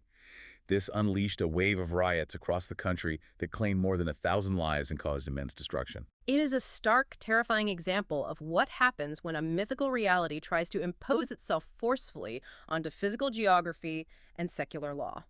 Mythos seems to have a latent affinity with violence when it is challenged in the real world. Because mythic views are based on unquestionable assumptions, they are fundamentally incompatible with those of other mythic views. Right. If my unquestionable sacred truth directly conflicts with your unquestionable sacred truth, and neither of us will accept the objective arbitration of logos and evidence, Physical violence often becomes the only remaining means of resolving the dispute. so, having seen the incredibly destructive power of a clash between mythos and logos, we have to ask, is there a way out of this trap? Can these two ways of understanding the world coexist peacefully without destroying each other? Or are we just doomed to keep fighting over overlapping myths? Well, thinkers from the Frankfurt School, specifically Max Horkheimer and Theodor Adorno, alongside the sociologist Max Weber, proposed a fascinating paradox that points to a resolution. They argued myths is already enlightenment, and enlightenment reverts to mythology. Okay, that sounds like a philosophical riddle. How does enlightenment, pure logic, and science revert to mythology? Look at how society treats science today. When a culture adopts a highly logical, scientific view of the world, an enlightenment view, it initially does so based on rigorous proof. Right, they test the hypothesis. But over time, that view becomes the new prevailing norm. The vast majority of people stop questioning why the scientific method works. They just blindly trust it because authority figures tell them to. Oh, wow. The logical view becomes an uncritically accepted assumption. It becomes a new doxa. Wait, so because I don't personally know the math required to split an atom and I don't know the engineering to build the microchip in my smartphone, my belief in science is actually just a reliance on the tradition of experts. Precisely. I'm treating scientists the same way ancient people treated priests. I'm taking it entirely on faith. Science has become my myth. That is the exact mechanism Horkheimer and Adorno were highlighting. Every mythical view is drawn to use logical language to validate itself, like turning our high school teacher in Pondicherry into a renowned archaeologist. Right, right. And if a logical system succeeds completely, it sets itself up as the new unquestionable mythology. They are deeply inevitably entwined. So what does this all mean? Where does that leave us with the truth? If history is just myth history and science is just a modern myth we take on faith, are we back to Hayden White? Are we just giving up and saying there's no difference between fact and fiction? No, we cannot give up on reality, and we cannot surrender to total relativism. Historians, to function at all, must believe in verifiable facts. To claim there is no fundamental difference in reality between a fictional event and a real one is an insult to the human experience. Give me an example of that. Consider this. If a philosopher claims there is no difference between the fictional, beautifully written death of Tolstoy's character Ivan Ilyich and the actual agonizing death of a real human being suffering from cancer in a hospital today, Oh, wow, yeah. That's visceral. that philosopher is just playing a highly privileged academic mind game. Historians are permanently constrained by the physical nature of their materials. Some things happened in the real world and some things did not. The jagged white line on the X-ray is real. It doesn't matter what story you tell yourself about your arm, the bone is still broken. Exactly. The baseline of physical reality exists, and that is why we need a dialectical approach, a balanced approach. We cannot abandon logos. Because the rigorous pursuit of documentary evidence is the only thing that keeps us tethered to reality. Right. It provides the critical transformations that stop us from presenting falsehoods as historical truth. Logos is the defense mechanism that prevents the kind of unchecked, euphemistic escalation that ultimately leads to religious and political violence. But at the exact same time, we can't completely abandon mythos either because pure logos on its own is incredibly dry. It's just a spreadsheet. Yeah, it's a list of dates, carbon dating metrics, and geographical coordinates. Mythos is vital because it provides the semantic potential, The actual meaning that pure logic completely ignores, mythos provides aesthetic beauty, metaphor, and symbolism. It is the primary mechanism by which human beings find value, purpose, and identity in a chaotic universe. You cannot inspire a culture to survive hardship with a spreadsheet. You need a narrative. You need the story of the ashram, the hero's journey, the epic poetry. It's like we need the skeletal structure of facts, the logos, to keep us standing upright and tethered to the ground. But we need the flesh and blood of the mythos to actually give us a reason to walk forward into the future. That is a brilliant way to put it. So, to wrap up this deep dive, we started out looking for a clean, binary answer. We wanted history and myth to be complete opposites. But what we found is that they are deeply, inextricably intertwined in human nature. They absolutely are. We require the unforced force of logical evidence to keep our feet grounded in reality, especially when the political stakes are high. But we also desperately rely on the wish-fulfilling, euphemistic power of myth to give those dry facts a meaning that resonates with the human soul. Right. Think back to that medical x-ray from the very beginning. An x-ray is fantastic for showing you exactly where a bone is broken, but you cannot use an x-ray to diagnose a society's soul. You can't put a culture's hopes, its historical fears, and its traditions through a scanner and expect to get a clean, binary image. It's just too complex. Exactly. So we want to leave you with a final thought to mull over today. The next time you hear a beloved tradition or a foundational heroic story about your own community or your own nation, try to mentally dissect it. Look closely at the narrative you've been taught. Can you spot exactly where the verifiable documentary logos ends and where the wish-fulfilling, beautiful, but factually murky mythos begins? It's a great exercise. Thanks for joining us on this deep dive. You know, when you look at a modern political map, it carries this heavy illusion of absolute permanence. Like, the borders look so clean and precise. Right, almost like they were etched into the earth by geology itself. Exactly. But the reality is, most of those lines aren't natural at all. They were drawn by a guy sitting in some lavish office thousands of miles away, just, armed with a pen, treating geography like a simple drafting exercise. Yeah, and the people living on the ground are the ones who actually have to deal with the reality of that ink. We tend to think that maps simply describe the world. But historically, drawing a border is, well, it's an act of creation and destruction. Yeah. It's an attempt to forcibly reshape the political and cultural identity of millions of people, literally with a single stroke. Which brings us to today's deep dive. We are jumping into the early 20th century in India, specifically the years 1903 to 1908. We've got a fantastic stack of sources today, really detailed historical accounts of the Indian nationalist movement. Some really incredible primary documents in there, too. For sure.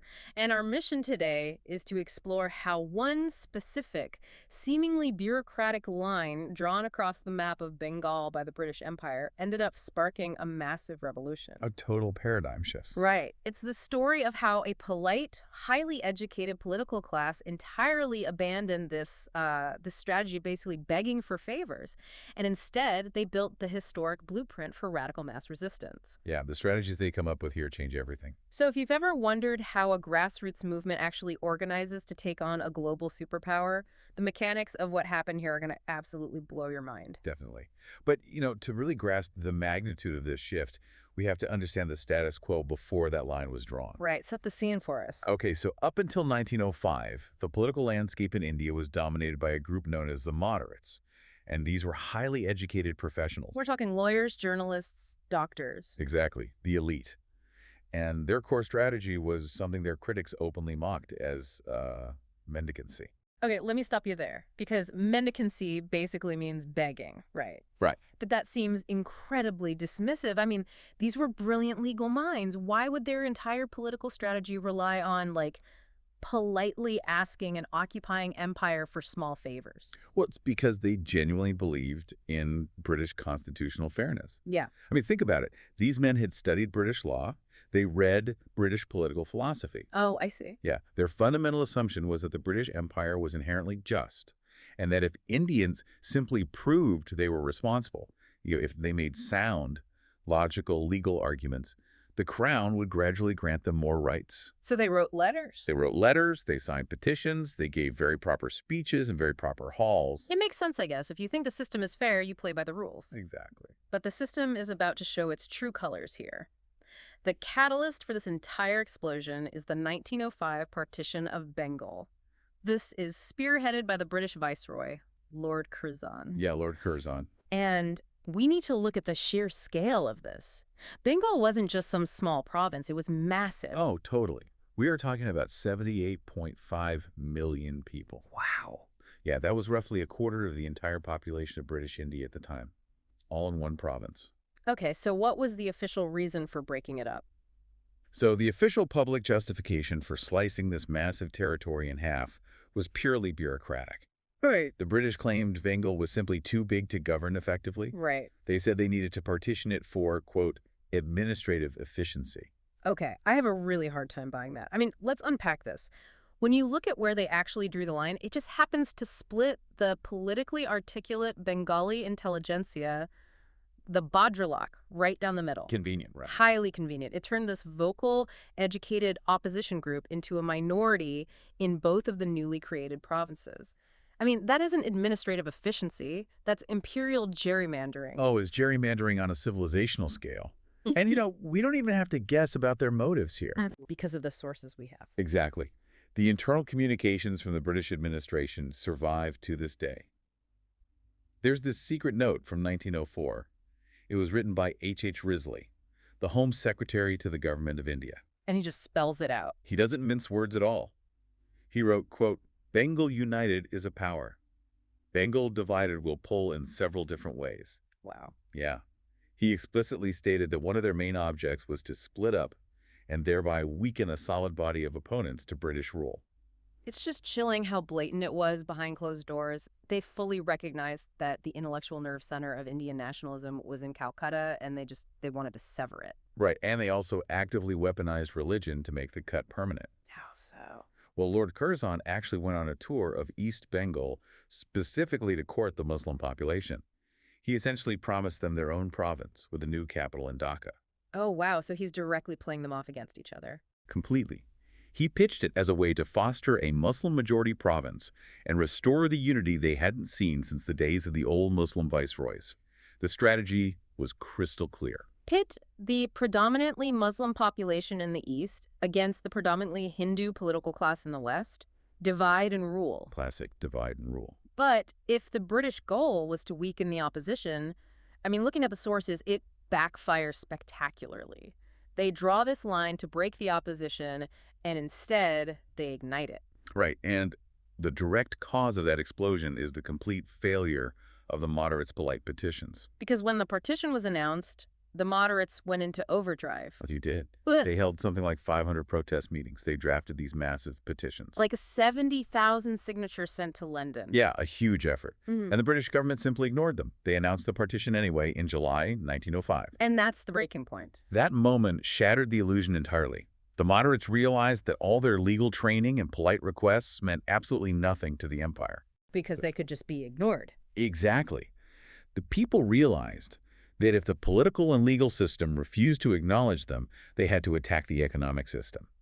And that realization birthed this massive two-pronged strategy in August 1905. Boycott and Swadeshi. Yes, boycott and Swadeshi. Let's break those down because this is where the mechanics of the movement get fascinating.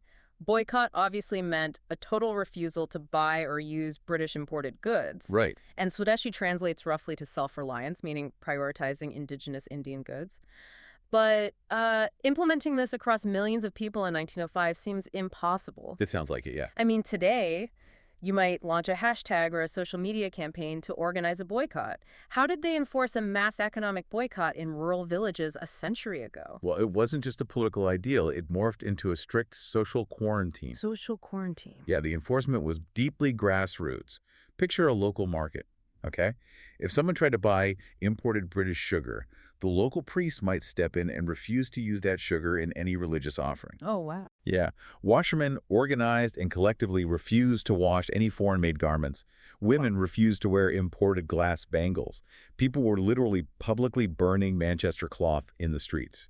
Here's where it gets really interesting to me, because this wasn't just a political protest. It was a massive campaign of voting with your wallet to build national self-reliance. But the enforcement, if you bought British goods, you were socially excommunicated. Basically, yes. Your clothes wouldn't be washed, your religious rites wouldn't be performed. That is a devastatingly effective enforcement mechanism. And the numbers show it worked. The economic impact was immediate. Sales of Manchester cloth in some districts plummeted, falling 5 to 15 times below their normal levels. That is a massive drop. It was huge. And then October 16, 1905, the day the partition formally took effect, that was declared a day of national mourning. People fasted. Thousands walked barefoot through the streets of Calcutta. Singing Bane Mataram, right? Yes, singing Bane Mataram, which effectively became the anthem of the resistance. But here is the massive logistical hurdle I keep getting stuck on when reading the sources. You can't just tell millions of people to stop buying British goods if there's no alternative. Right, they still need basic goods. Exactly. People still need clothes, they still need soap, they need medicine. If you boycott the entire imperial supply chain, how do you survive? You have to build a parallel economy. Right. This is what became known as constructive Swadeshi. The leaders fully understood that boycotts are entirely destructive if you don't offer a replacement.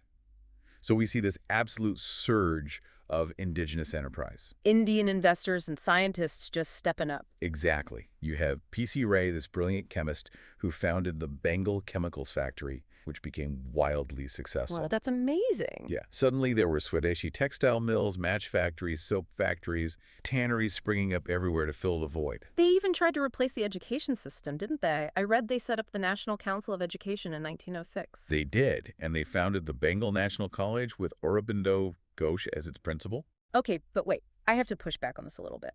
The British controlled the civil service. They control the vast majority of the stable administrative jobs. If you pull your kid out of a British-affiliated university and put them in a quote-unquote national school, aren't you essentially just guaranteeing they'll be unemployed? Well, yeah, that was a massive fear for a lot of parents. But the radical thinkers of the Swadeshi movement argued that British-controlled universities were fundamentally designed to do one thing. Produce clerks. Exactly. Produce loyal, obedient clerks for the empire. They weren't teaching critical thinking or national pride. They were manufacturing cogs for the imperial machine. Okay, that makes sense. The argument was that you cannot build an independent nation with minds that have been colonized. You had to risk the economic security of a government job to create a generation of truly free thinkers. Wow. Okay, so you have this incredible surge of economic and educational independence happening in Calcutta. But Calcutta is a major urban center. The architects of this movement are lawyers, journalists, elites. India is largely rural. How do you take these high-minded concepts of Swadeshi and make a rural tenant farmer actually care about them? You have to tap into the cultural bloodstream. You bypass the political pamphlets and go straight to poetry, music, and religion. Give me an example. So, Rabindranath Tagore composed songs like Amar Sonar Bangla, which resonated deeply and were sung in villages across the region. Tagore also popularized the use of the Rakhi. The thread. Yeah, tying a simple colored thread on someone's wrist. It became a powerful visual symbol of unbreakable brotherhood between the artificially divided halves of Bengal. And they backed up those symbols with boots on the ground, too. They organized these volunteer corps called Samitis. Yes. And from what I understand in the sources, the Samitis function almost like a shadow government. Shadow government is the perfect term for it. The Samitis took the theoretical ideas of Calcutta and made them tangible in the villages. They weren't just giving speeches. Not at all. They provided physical relief during famines, they organized physical training, and crucially, they set up arbitration courts. Right, bypassing the British legal system. Exactly. The Swadesh Bandav Samiti in Barisal, for example, successfully settled 523 local disputes in a single year through arbitration. They essentially told the villagers, you don't need the British magistrate, we can govern ourselves. That is a brilliant way to demonstrate self-rule. Show, don't tell. Yeah. But there is a glaring blind spot in how they went about this mass mobilization. And the sources point this out as a fatal flaw. Right, the religious imagery. Exactly. To quickly reach the masses, leaders like Bal Gangadhar Tilak in Maharashtra and several leaders in Bengal started using heavy Hindu religious imagery. Yes, they organized festivals for the Maratha warrior Shivaji and the Hindu deity Ganapati. They started using the Bhagavad Gita to inspire political crowds. In a new province where Muslims outnumbered Hindus 18 million to 12 million, doesn't aggressively using exclusionary Hindu religious imagery completely alienate half your potential base? I mean, that seems like political malpractice. What's fascinating here is that you are exactly right. It was a tragic miscalculation. The leaders viewed these Hindu symbols as a convenient pre-existing cultural shorthand to rapidly mobilize people. But they didn't see the downside. They failed to see the alienation it caused. You cannot build a unified national movement while relying on the religious iconography of only one demographic. It actively alienated the Muslim peasantry and lower caste groups. And the friction wasn't just religious, right? It was deeply economic. Heavily economic. In many parts of East Bengal, the class lines directly mirrored the religious lines. The zamindars, the landlords and moneylenders, were frequently Hindu. Okay. And the ryots, the tenant farmers working the land, were frequently Muslim. Ah, I see where this is going. So when a Hindu landlord forcefully demanded that his Muslim tenant stop buying the cheap British cloth and instead buy the more expensive Indian-made cloth, it didn't feel like national liberation to the tenant. It felt like economic extortion. Exactly. And the British administration must have seen that friction and immediately poured gas on it. Oh, absolutely. The British openly played on these anxieties. They circulated propaganda, suggesting that the new Muslim-majority province would finally grant Muslims the government jobs and political power that the Hindu elites had monopolized. Divide and rule in action. Right. They leaned on pro-British religious leaders to spread the message. And by 1907, this toxic combination of exclusionary cultural symbols, deep class friction, and British instigation erupted into violent communal riots. In places like Camilla and Jamalpur. Yes, tragic, violent riots. It's a devastating lesson in the reality of coalition building. If your symbols of unity exclude half the population, the opposition will use that fracture to tear you apart. Exactly. And that internal fracturing wasn't just happening in the villages. With the movement expanding but fraying at the edges, the Indian National Congress itself begins to tear apart over how far to take this rebellion. The Congress was buckling under the pressure of its own success. The movement had grown too big and too fast, creating a massive ideological divide. Right. Break down the two factions for us. So on one side, you still had the moderates, led by figures like Gopal Krishna Gokhale and Feroze Shah Mehta. The original polite petitioners. Right. And they were terrified by the growing lawlessness. They wanted to pull back, stay loyal to the British throne, and restrict the movement to strictly legal constitutional agitation. Gradual reform. Yes. But the younger generation and the more radical leaders were completely done with that. They formed the extremist faction, spearheaded by the famous trio, Lala Lajpat Rai, Bal Gangadhar Tilak, and Bipin Chandra Pal. Often called Lal Bal Pal. Exactly. And their goal wasn't just reversing a map or getting a few more Indian judges appointed.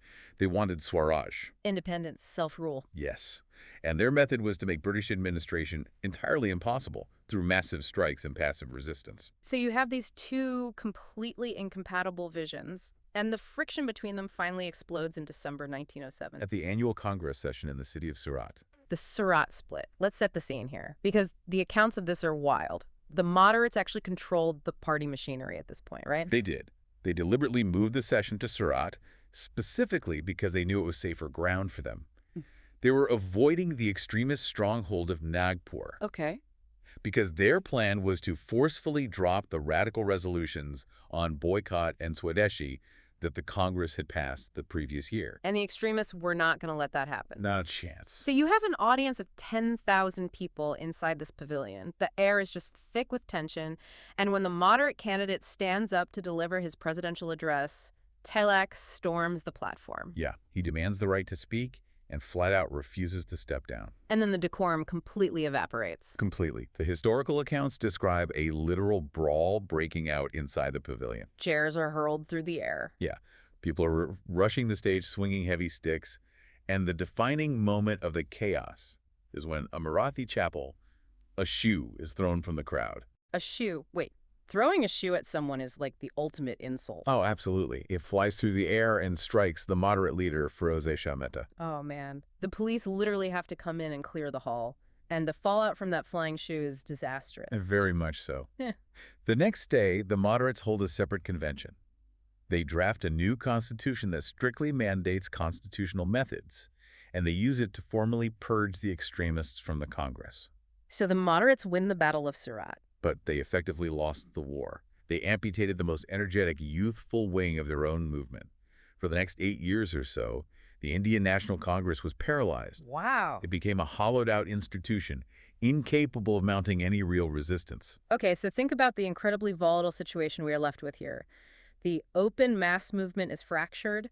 The moderates are back to politely writing letters, the extremist leaders are purged, and simultaneously, the British state drops the hammer. Oh, the crackdown was intense. Yeah, they use this split to just crush the resistance. Exactly. The British passed the Carlisle Circular, which threatened to withdraw all government funding and university affiliations from any schools whose students participated in protests. Targeting the youth directly? Yes, they banned public meetings. They suppressed the press. Mm. In places like Barisal, they deployed Gurkha soldiers who violently beat peaceful protesters in the streets. And they systematically removed the leadership. Wow. Right, deporting key figures like Tilak and Lala Lajpat Rai to Burma without any trial. So when you combine that intense state violence with the collapse of the legal political avenues, you create a pressure cooker. I mean, where does all that fiery youth energy go? It goes underground. Right. Frustrated youth abandoned mass action for what they called, quote, elite action, which was essentially revolutionary terrorism. Yeah, entire secret societies that had previously focused on like physical fitness and moral training, they pivoted to assassinations and bomb making. And they didn't just figure this out on their own. No, they didn't. The Bengal revolutionaries actually sent a man named Hemchandra Kanungo all the way to Paris. Wow, to Paris. Yes, his mission was to connect with exiled Russian anarchists and learn the military science of bomb making. That is wild. He brought that knowledge back to India, and they set up a clandestine bomb factory in the Maniktala suburb of Calcutta in 1908. That drastically changes the stakes, Hmm? but it also leads to immense tragedy. In 1908, two teenagers, Khudiram Bose and Prafulla Chaki, are sent to assassinate a notoriously brutal British magistrate named Kingsford. Right. But the intelligence is bad. They throw their bomb at the wrong carriage, and instead of killing Kingsford, they tragically kill two innocent European women. And the British retaliation was swift and merciless. Prafulla Chaki shot himself rather than be captured. Khudiram Bose was arrested, tried, and hanged at the age of 18. 18 years old. Yeah. And the police raided the Maniktala bomb factory, arresting the core leadership, which led to the massive Alipore bomb conspiracy trial. Now, Khudiram Bose became an absolute legend, right? I mean, his execution inspired folk songs that people still sing today. But if we pull back and connect this to the bigger picture, looking at the actual effectiveness of this elite action, did it work? Did secret societies and assassinations bring them closer to Swaraj? The harsh historical reality is no, it didn't. Right. While it definitely terrified the British administration and created powerful martyrs, it was ultimately a dead end for achieving independence. Because elite action is fundamentally a shortcut. It bypasses the difficult work. Exactly. It bypasses the agonizingly slow, difficult work of convincing millions of ordinary people to join a cause. You cannot overthrow an entrenched, industrialized colonial power with a dozen guys making bombs in a garden. You need the vast millions of the working class and the peasantry. Right. By taking the movement underground, these young revolutionaries isolated themselves from the very masses they desperately needed. So, what does this all mean for you, the listener? Why does this specific 5-year period from over a century ago matter today? It matters because this deep dive shows the exact prototype of modern civil resistance. It really does. When we think of the massive, successful independence movements of the 1920s and 30s, when we think of Mahatma Gandhi, we think of boycotting a foreign cloth, spinning local textiles, alternative schools, massive nonviolent passive resistance. Yeah. Gandhi didn't just conjure those concepts out of thin air. Every single one of those tools was invented, tested, broken, and refined right here during the Swadeshi movement. He was the laboratory where India learned how to fight a modern empire. And there's a profound irony to how this specific chapter concludes. Oh, lay it on us. So in 1911, the British government actually buckled under the sustained pressure.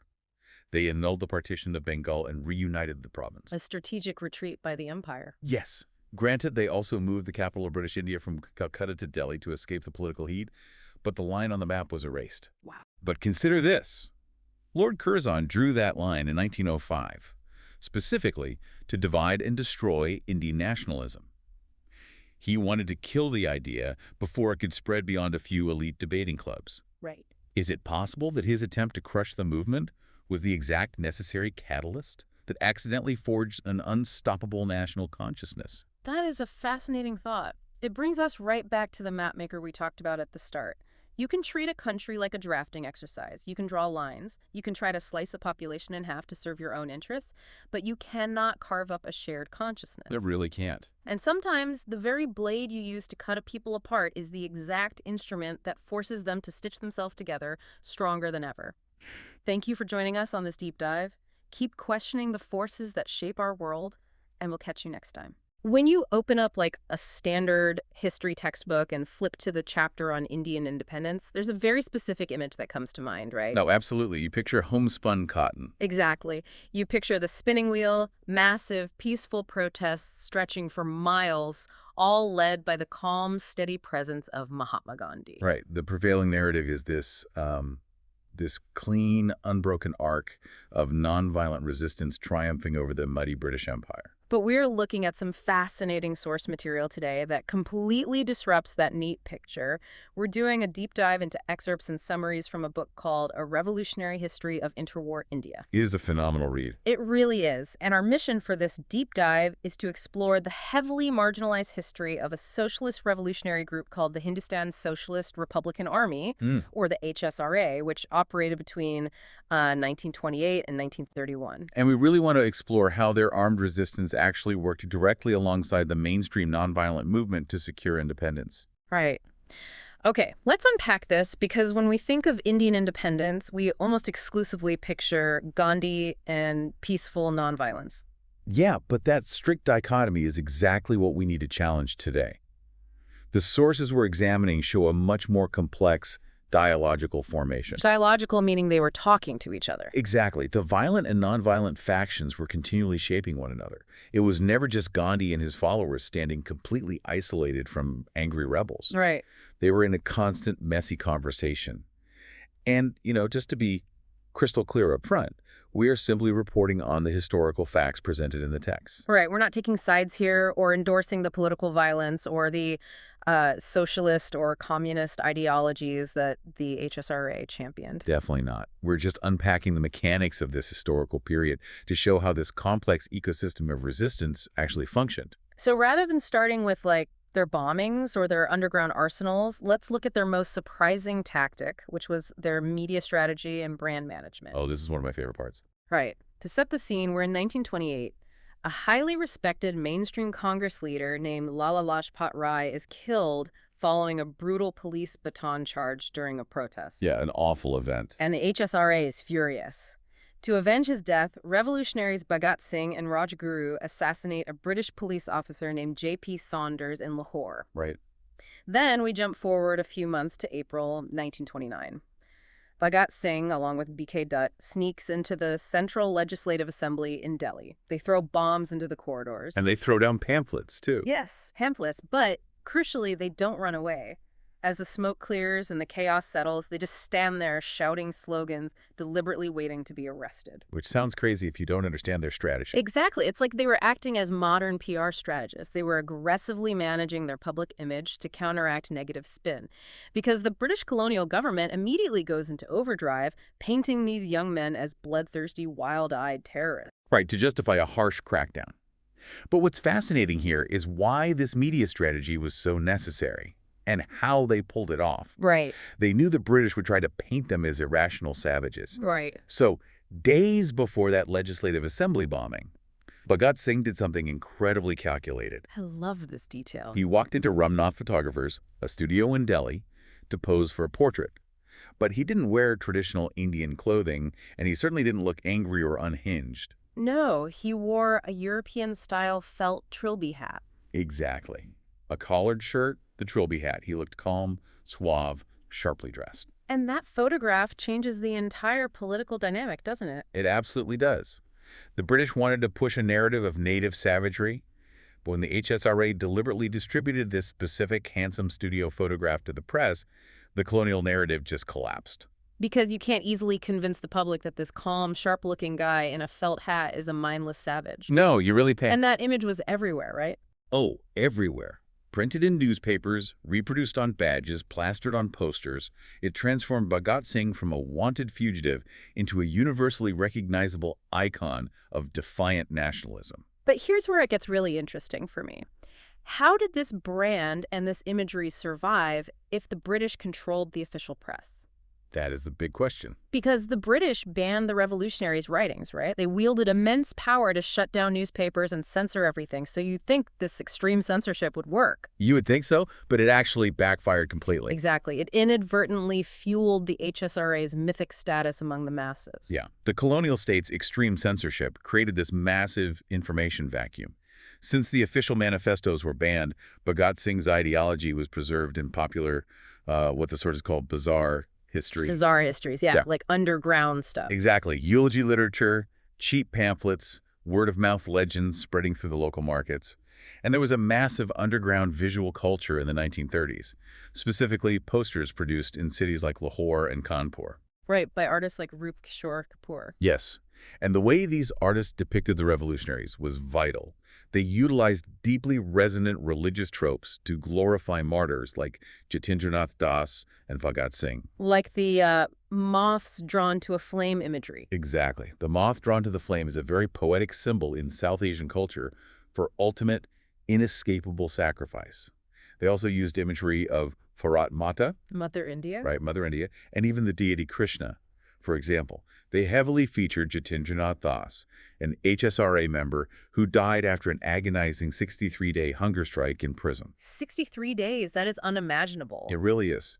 And by wrapping radical political violence and personal suffering in this religious and cultural iconography, they made the HSRA's extreme actions understandable and even holy to the average person. And crucially, these posters didn't just show the armed guys. They depicted Mahatma Gandhi and mainstream Congress leaders standing shoulder to shoulder with armed revolutionaries. Yes, which is so important. There was absolutely no division in the public imagination. The masses saw the nonviolent leaders and the violent radicals as a unified force. The public didn't view it as Gandhi versus Bhagat Singh. Yeah. They saw a multi-pronged attack on colonial rule. Okay, so we have this incredibly potent, very masculine, mythic image of the armed revolutionary hero being spread across the country on these posters. Yeah, very hyper-masculine. But looking at the sources, this masculine narrative seems to have provided the perfect smokescreen for their secret weapon, which was women. Oh, absolutely. I mean, we read about Durga Devi Vora, known as Durga Babi, who famously posed as Bhagat Singh's wife to help him escape a massive police manhunt in Lahore. A legendary escape. Right. But I have to push back a little on the traditional narrative here. Were women like Vora merely passive decoys? Because it often sounds like they were just moving scenery to exploit the blind spots of the police. That is exactly what the colonial police thought, and it was entirely false. Women in the movement had immense agency. Really? So they weren't just props? Not at all. They manipulated colonial gender conventions, which assumed Indian women were inherently submissive and apolitical. Because the British didn't view them as a threat, these women could act as undetected intermediaries. Ah, so they could move around freely. Exactly. They smuggled weapons under their clothing, carried sensitive communications right past police checkpoints, and they definitely participated in the violence. Like the Bombay incident in 1930. Yes. In October 1930, after Bhagat Singh and his comrades were sentenced to death, Durga Babi personally took action. She didn't just stay home. No. She took a gun, walked right up to a British police sergeant and his wife outside a police station on Lamington Road in Bombay and personally opened fire to avenge her comrades. Wow. Yeah. She's an active combatant operating in plain sight. It proves that the female members of the HSRA were just as dangerous to the colonial state as the men featured on those underground posters. That is wild. So just as women operated in plain sight by subverting expectations, the HSRA itself blurred the lines between the revolutionary underground and mainstream Congress politics. They absolutely did. The lines were incredibly porous. Right, because the sources introduced these key intermediaries at the grassroots level. People like Shaman Lal in Delhi, Dr. Satyapal in Lahore, and Ganesh Shankar Vidyarthi in Kanpur. Yeah, these were mainstream nationalist leaders who actively bridged the gap between the underground and the mainstream leadership. So what does this all mean? It means the Congress Old Guard, including Motilal Nehru, who is one of the most senior wealthy moderate leaders, was covertly providing financial and legal support to the revolutionaries. Which is mind-blowing when you think about it. It's a huge shock. Motilal Nehru was secretly funneling money to the HSRA. He even used the threat of the HSRA to pressure the British viceroy. Yes, that's a crucial detail. He warned the viceroy that he needed to negotiate with, quote, Gandhi or Balraj. Balraj being the HSRA's secret alias. Essentially saying, negotiate with the man spinning cotton or deal with the man throwing bombs. Exactly. Motilal Nehru understood political leverage. The mainstream Congress needed a stick to back up their carrot. And this covert alliance actually escalated political demands, right? It did. The revolutionaries' massive prison hunger strikes captivated the nation, and they even made an attempt to bomb Viceroy Irwin's train. Which created this fever pitch of urgency. Exactly. It radicalized the public and pushed the Congress to declare Purna Swaraj, meaning complete independence, at the 1929 Lahore Congress. Rather than just asking for dominion status. Right. And that declaration launched the massive civil disobedience movement. The radical elements essentially forced the establishment to act. But this delicate, porous balancing act of peaceful negotiation backed by violent threats couldn't last forever. It finally exploded into a political crisis in March 1931. Yeah, that was the breaking point. The British secretly executed Bhagat Singh, Sukhdev, and Rajguru, and the public outcry was massive. Massive is almost an understatement. People were in the streets protesting with black flags, and the Naujawan Farat Sabha, the radical youth wing, along with left-wing elements, just harshly criticized Gandhi. They were furious. They blamed him for failing to save the martyrs during his pact with Viceroy Irwin. Right. And if we connect this to the bigger picture, Gandhi barely held the movement together at the 1931 Karachi Congress. It was a near mutiny, wasn't it? It really was. He had to thread a nearly impossible political needle.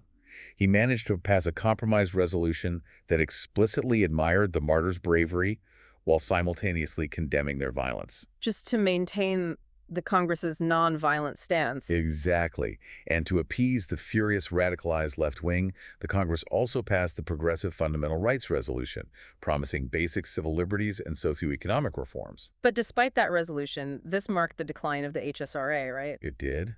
The loss of their leaders was a structural shock.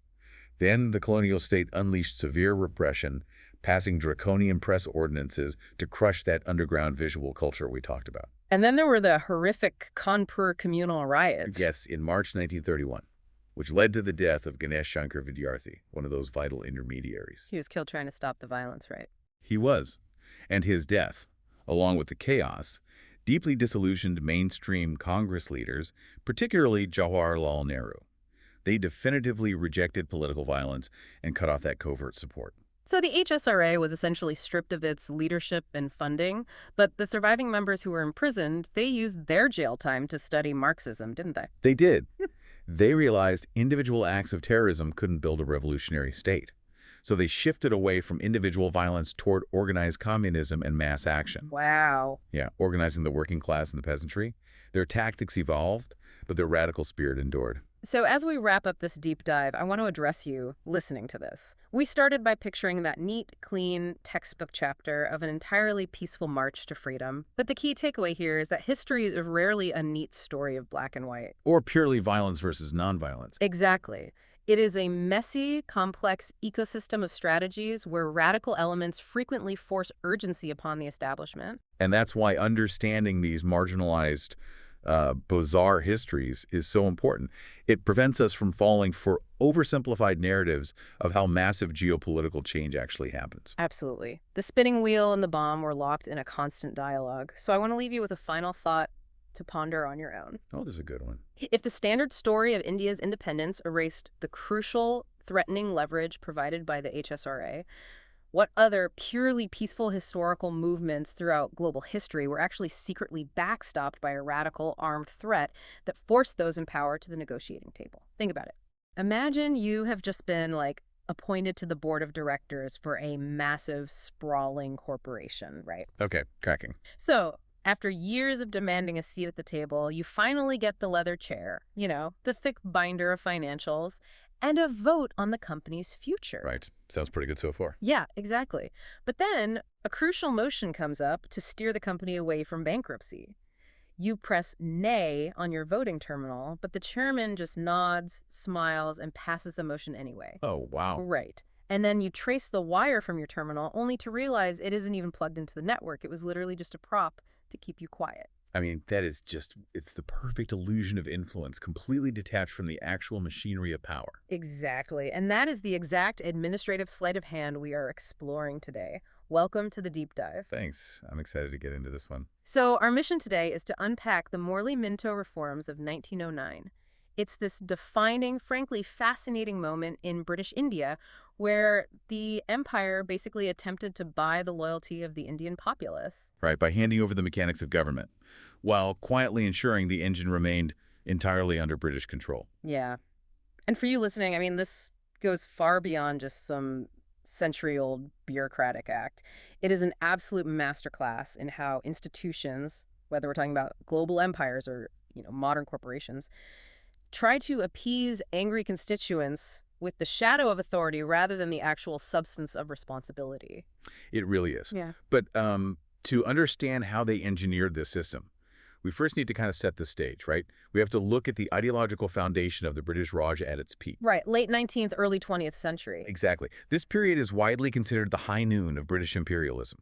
And what had started decades earlier as a kind of, well, a sort of self-confident paternalism had rapidly hardened into this rigid, unyielding despotism. But wait, if authoritarianism was their guiding star, how did the architects of the empire justify that?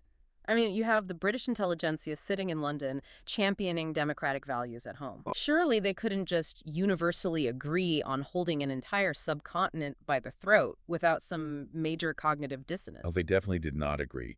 There was massive internal debate. Historians like Eric Stokes have meticulously documented these ideological fractures within the British establishment. It's often called the liberal division on India. Okay, so break that down for us. Well, you essentially had three competing philosophies on how the empire should be managed. The first was the extreme liberal wing. This was championed by figures like John Bright and the Manchester School. And they were the classical liberals, right? Free trade, minimal government. Exactly. And for them, holding India by the sword was not only a moral failure that contradicted fundamental British values, but it was also just a massive economic drain. But they were mostly sidelined, weren't they? I mean, they were the critics in the gallery, not the actual administrators on the ground in India. Right, they didn't hold the levers of power there. Which brings us to the second group, who took more of a middle course. This faction was dominated by liberal utilitarians, think John Stuart Mill, and prominent administrators like Lord Macaulay or Lord Ripon. Okay, and what was their angle? They operated on the assumption that democracy and self-government were ultimately the best safeguards against tyranny. But, and this is a massive but, they attached this huge paternalistic caveat to that belief. Let me guess, the classic "you're not ready for it yet" argument. You hit the nail on the head. They argued those democratic doctrines were only suitable for societies they deemed civilized. So they viewed the occupation of India as this sort of educative mission. Okay, let's unpack this because this sounds like a condescending landlord who refuses to give you the keys to your own apartment because they've decided you aren't civilized enough to lock the door properly. That is actually a shockingly accurate analogy. Their logic was literally that they would rule despotically in the short term to educate the Indian population in, European rationalism and natural justice. And then, magically, at some unspecified date in the future, they'd hand over a fully functioning democracy. Right. It was heavily influenced by 18th century Enlightenment optimism, this idea that human nature could be systematically molded. But as the 19th century wore on, that optimism really began to fade. People got tired. Exactly. Yeah. The British administration just became exhausted by the sheer complexities of ruling India. And that brings us to the third group. By the late 1800s, it was the authoritarians who were firmly steering the ship. And who's the main guy we need to know here? The most influential figure was Fitzjames Stephen. He actually succeeded the liberal Macaulay as the law member in the Viceroy's Council. And Stephen took the utilitarian philosophy of Jeremy Bentham. The greatest happiness of the greatest number guy. Yes, that one. Okay. But Stephen took that and twisted it into something much darker. He combined Bentham's focus on happiness with a Hobbesian belief in absolute despotism. Okay, I am really struggling to reconcile the ideological gymnastics here. I mean, how do you pitch the idea of, we are systematically denying you liberty for your own happiness to millions of people without sparking an immediate revolt? Well, you do it by fundamentally redefining what happiness actually means. For Fitzjames Stephen and the thousands of civil servants who adopted his view, happiness wasn't about individual liberty or self-expression. What was it then? Happiness was the strict absence of chaos. It was the enforcement of contracts, the building of railways, the prevention of famine, and just the maintenance of absolute order. From this flowed the whole philosophy of Pax Britannica. So peace and material improvement were their only metrics for civilization. Exactly. In their view, introducing messy, unpredictable representative institutions would disrupt that order, thereby destroying the quote-unquote happiness of the Indian people. They felt absolutely no moral obligation to introduce democracy. Wow. Okay, so if the dominant philosophy had calcified into this unapologetic authoritarianism, something massive must have threatened their grip to make them suddenly hand out these carrots of self-government in 1909. Was it just the civil unrest we always read about, or was there like a structural crack in the empire's foundation? It was a collision of both, Uh, honestly. But the structural crack is frequently overlooked. We mhm. tend to view the British Empire as this omnipotent, highly efficient monolith, right? Yeah, the empire on which the sun never sets. Right, but there's this theory, the weak imperialism theory, developed by scholars like B.R. Tomlinson, and it paints a very different picture.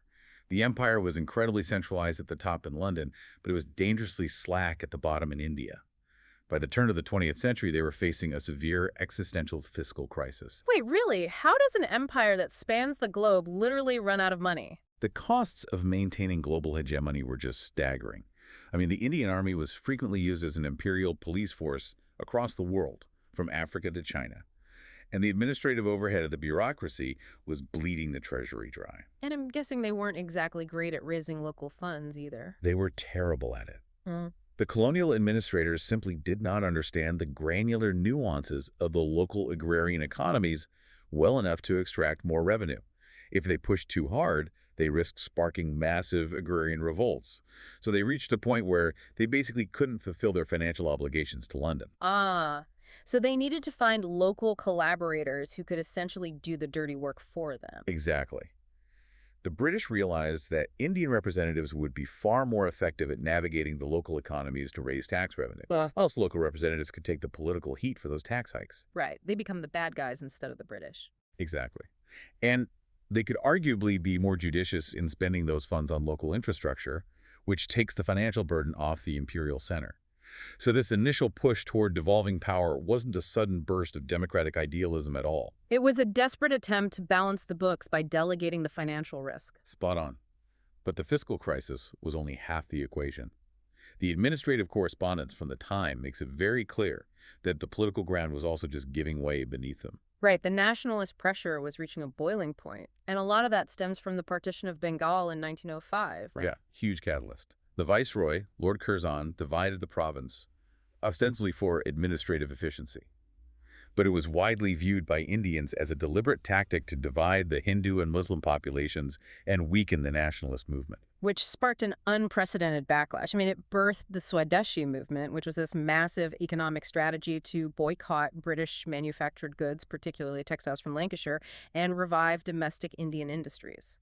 Yes, and the Swadeshi movement wasn't just a political protest, it was an economic siege that directly targeted the empire's revenue streams. And it catalyzed a rapid radicalization of Indian politics. Because the moderate political discourse of the Indian National Congress was suddenly being eclipsed by militant nationalism, right? Exactly. British administrators were suddenly facing assassinations, bombings, and widespread civil disobedience. So John Morley, the Secretary of State for India sitting over in London, looks at this escalating violence and realizes that ruling solely through a cast-iron bureaucracy is just no longer tenable. So he tells the new viceroy, Lord Minto, to offer political reforms. Right. The idea was to rally the moderates and isolate the radicals. But this highlights a fascinating, almost absurd miscommunication between London and Calcutta, because both Morley and Minto agreed they needed to appease the moderates, but they were operating with wildly different definitions of who the moderates actually were. Totally. So John Morley, operating from a British parliamentary mindset, defined the moderates as the relatively centrist politicians within the Indian National Congress. You know, the professionals, lawyers, intellectuals who wanted constitutional progress without a violent revolution. Sensible from a London perspective, but Minto is on the ground. Right, and Minto viewed the entire Congress, even the moderates, with deep suspicion. For Minto, a quote-unquote moderate was defined simply as someone who demonstrated unwavering loyalty to the British crown. Wait, so they're designing a supposedly democratic reform to appease a democratic movement, but Minto's definition of a moderate is just whoever already agrees with him. like the conservative Muslim aristocracy and the rulers of the princely states. Yes. That seems entirely counterproductive. You can't appease Democrats by empowering conservative aristocrats who explicitly oppose democratic changes. Well, it was a strategy of counterpoise. Minto was essentially institutionalizing the old post-mutiny policy of allying with vested conservative interests. He wanted to build a bulwark of loyalist elites to absorb and neutralize the mounting pressure from the actual nationalist movement. Wow. Okay, so driven by this combination of fiscal desperation and nationalist pressure, they passed the Indian Councils Act of 1909, which we know as the Morley-Minto reforms. Right. And the headline sounds incredibly progressive, right? They expanded the size of the legislative councils, they formally introduced the principle of elections. But when you look at the fine print, it reveals a brilliantly rigged mathematical game. Oh, the administrative sleight of hand was masterful. The British loudly advertised that they were granting a non-official majority in the provincial legislative councils. Let's define that for a second. An official member was a British civil servant. Correct. And a non-official member was an Indian. So granting a non-official majority sounded as though Indians would finally outnumber the colonizers in the legislature and actually control the votes. Okay, let's break down the actual math of this trick using the Madras Legislative Council example from the historical records. So, the expanded Madras Council had 46 members total. Right. 21 of those members were British officials and 25 were non-officials. Now, on paper, 25 to 21 looks like a massive concession of legislative power. You win the vote every time. Exactly. But the math was entirely rigged. Out of those 25 non-official members, the British governor retained the power to simply nominate 5 of them. Ah.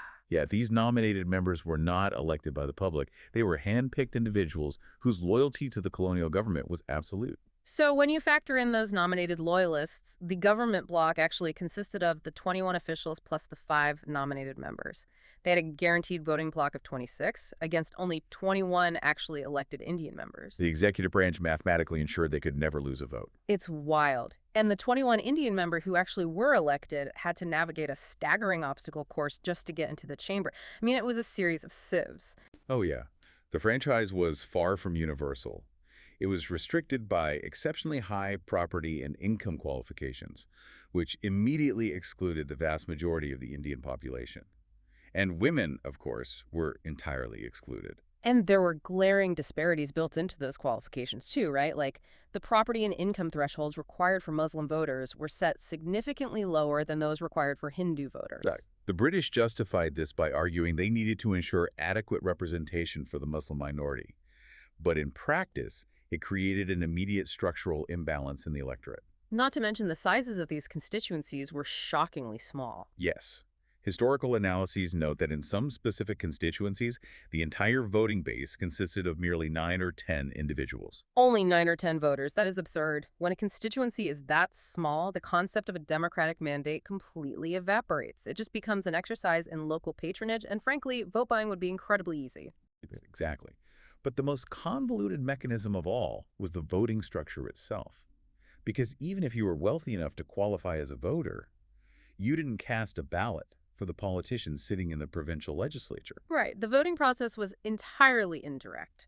A qualifying citizen voted for a member of a local body, like a municipal board.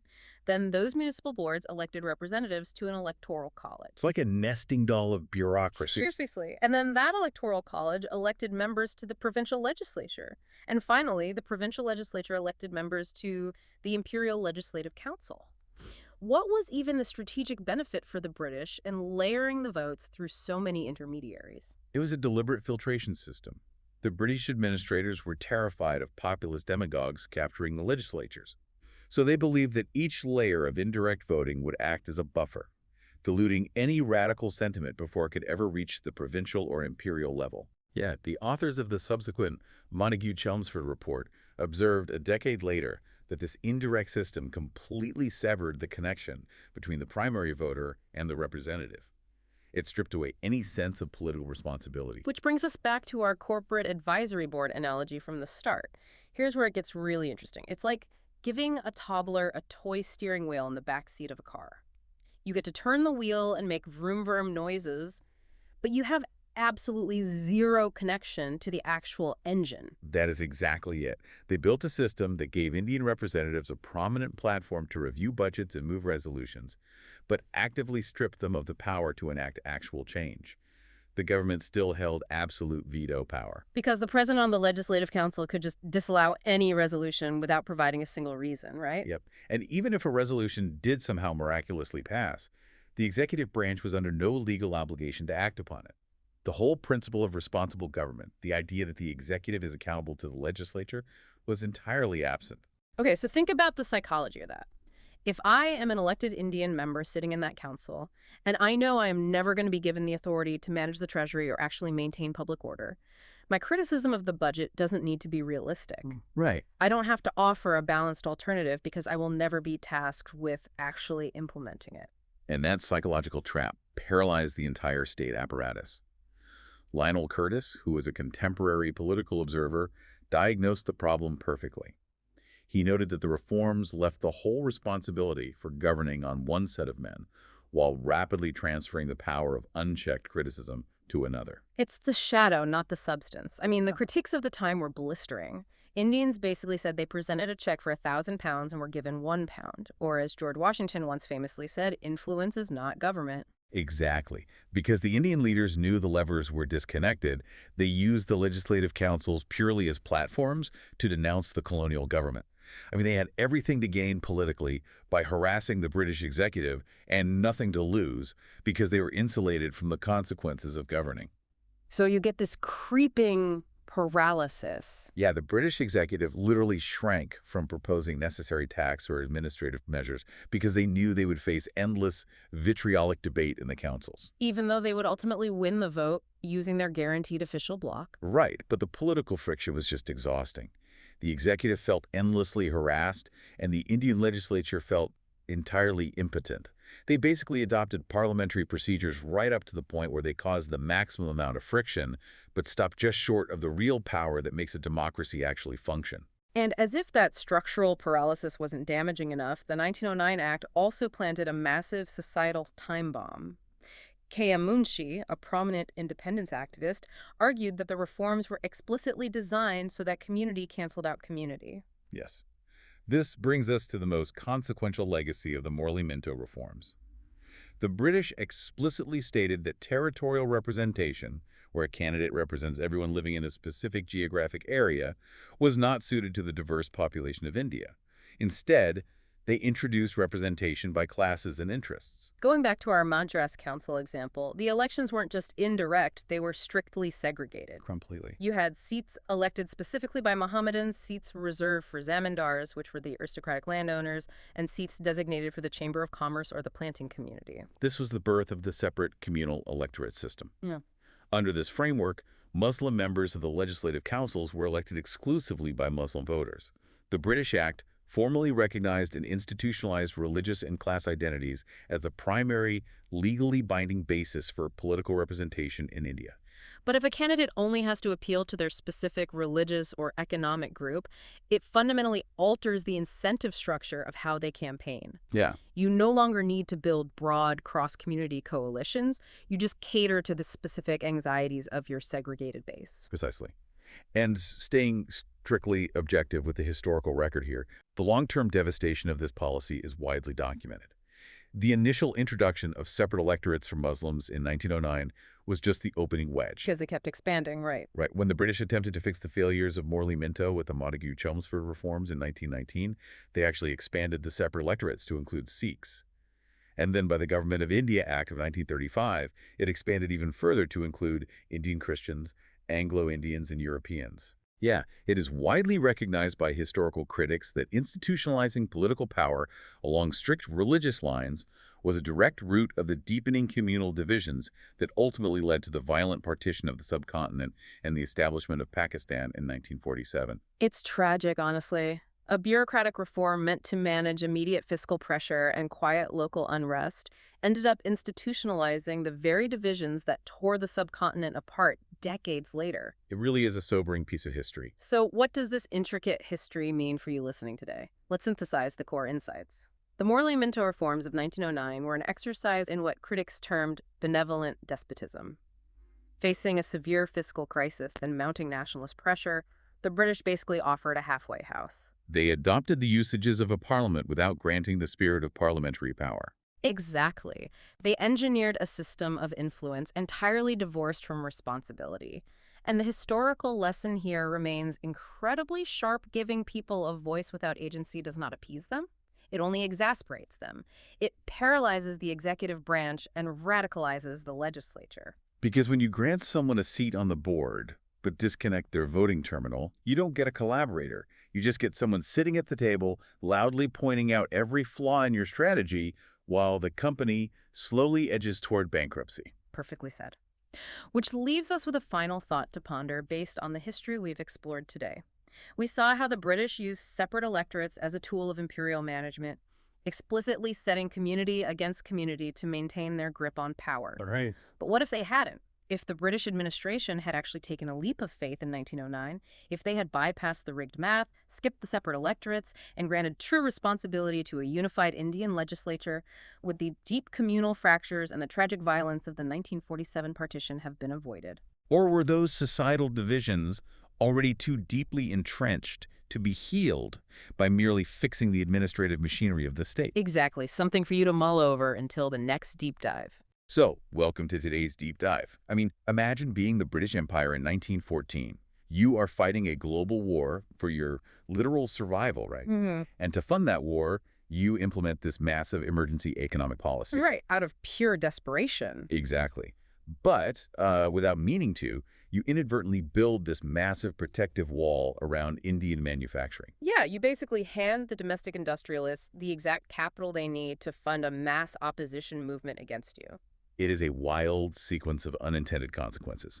So today we are diving into this stack of economic data, historical texts, and political analyses from the period between 1914 and 1919 in British India. It was an era of absolute systemic overload. It really was. And our mission today is to dissect the exact pressure cookers that forced the British Empire into the Montesquieu-Chelmsford reforms. And for you listening, this matters because it's honestly a masterclass in the mechanics of institutional survival. We're looking at how a massive bureaucracy tries to manage unstoppable organic change by, well, deploying labyrinthine paperwork. Yeah, and how that strategy ultimately accelerates the exact collapse it was trying to prevent. Right. But before we get into the war, we really need to set the baseline here. Right. Because the system was already buckling before the First World War even started. By 1914, the previous administrative framework, the 1909 Minto-Morley reforms, had visibly failed. Because those earlier reforms essentially just offered advisory rules, right? Exactly. Indian representatives could occasionally debate colonial budgets, but they had absolutely zero mechanism to alter them. So the moderate political factions, who had previously trusted this idea of gradual constitutional integration, were already rapidly losing faith in the parliamentary process. Yeah, the institutional architecture was fundamentally compromised, and then the war applies this entirely unique, crushing pressure. And the numbers in these sources regarding that wartime pressure are just jarring. I mean, before we even touch the constitutional maneuvering, the sheer scale of the economic extraction explained everything happening on the ground. It really does. The human extraction alone is staggering. The Indian Army was expanded to 1.2 million men. Which is a massive number.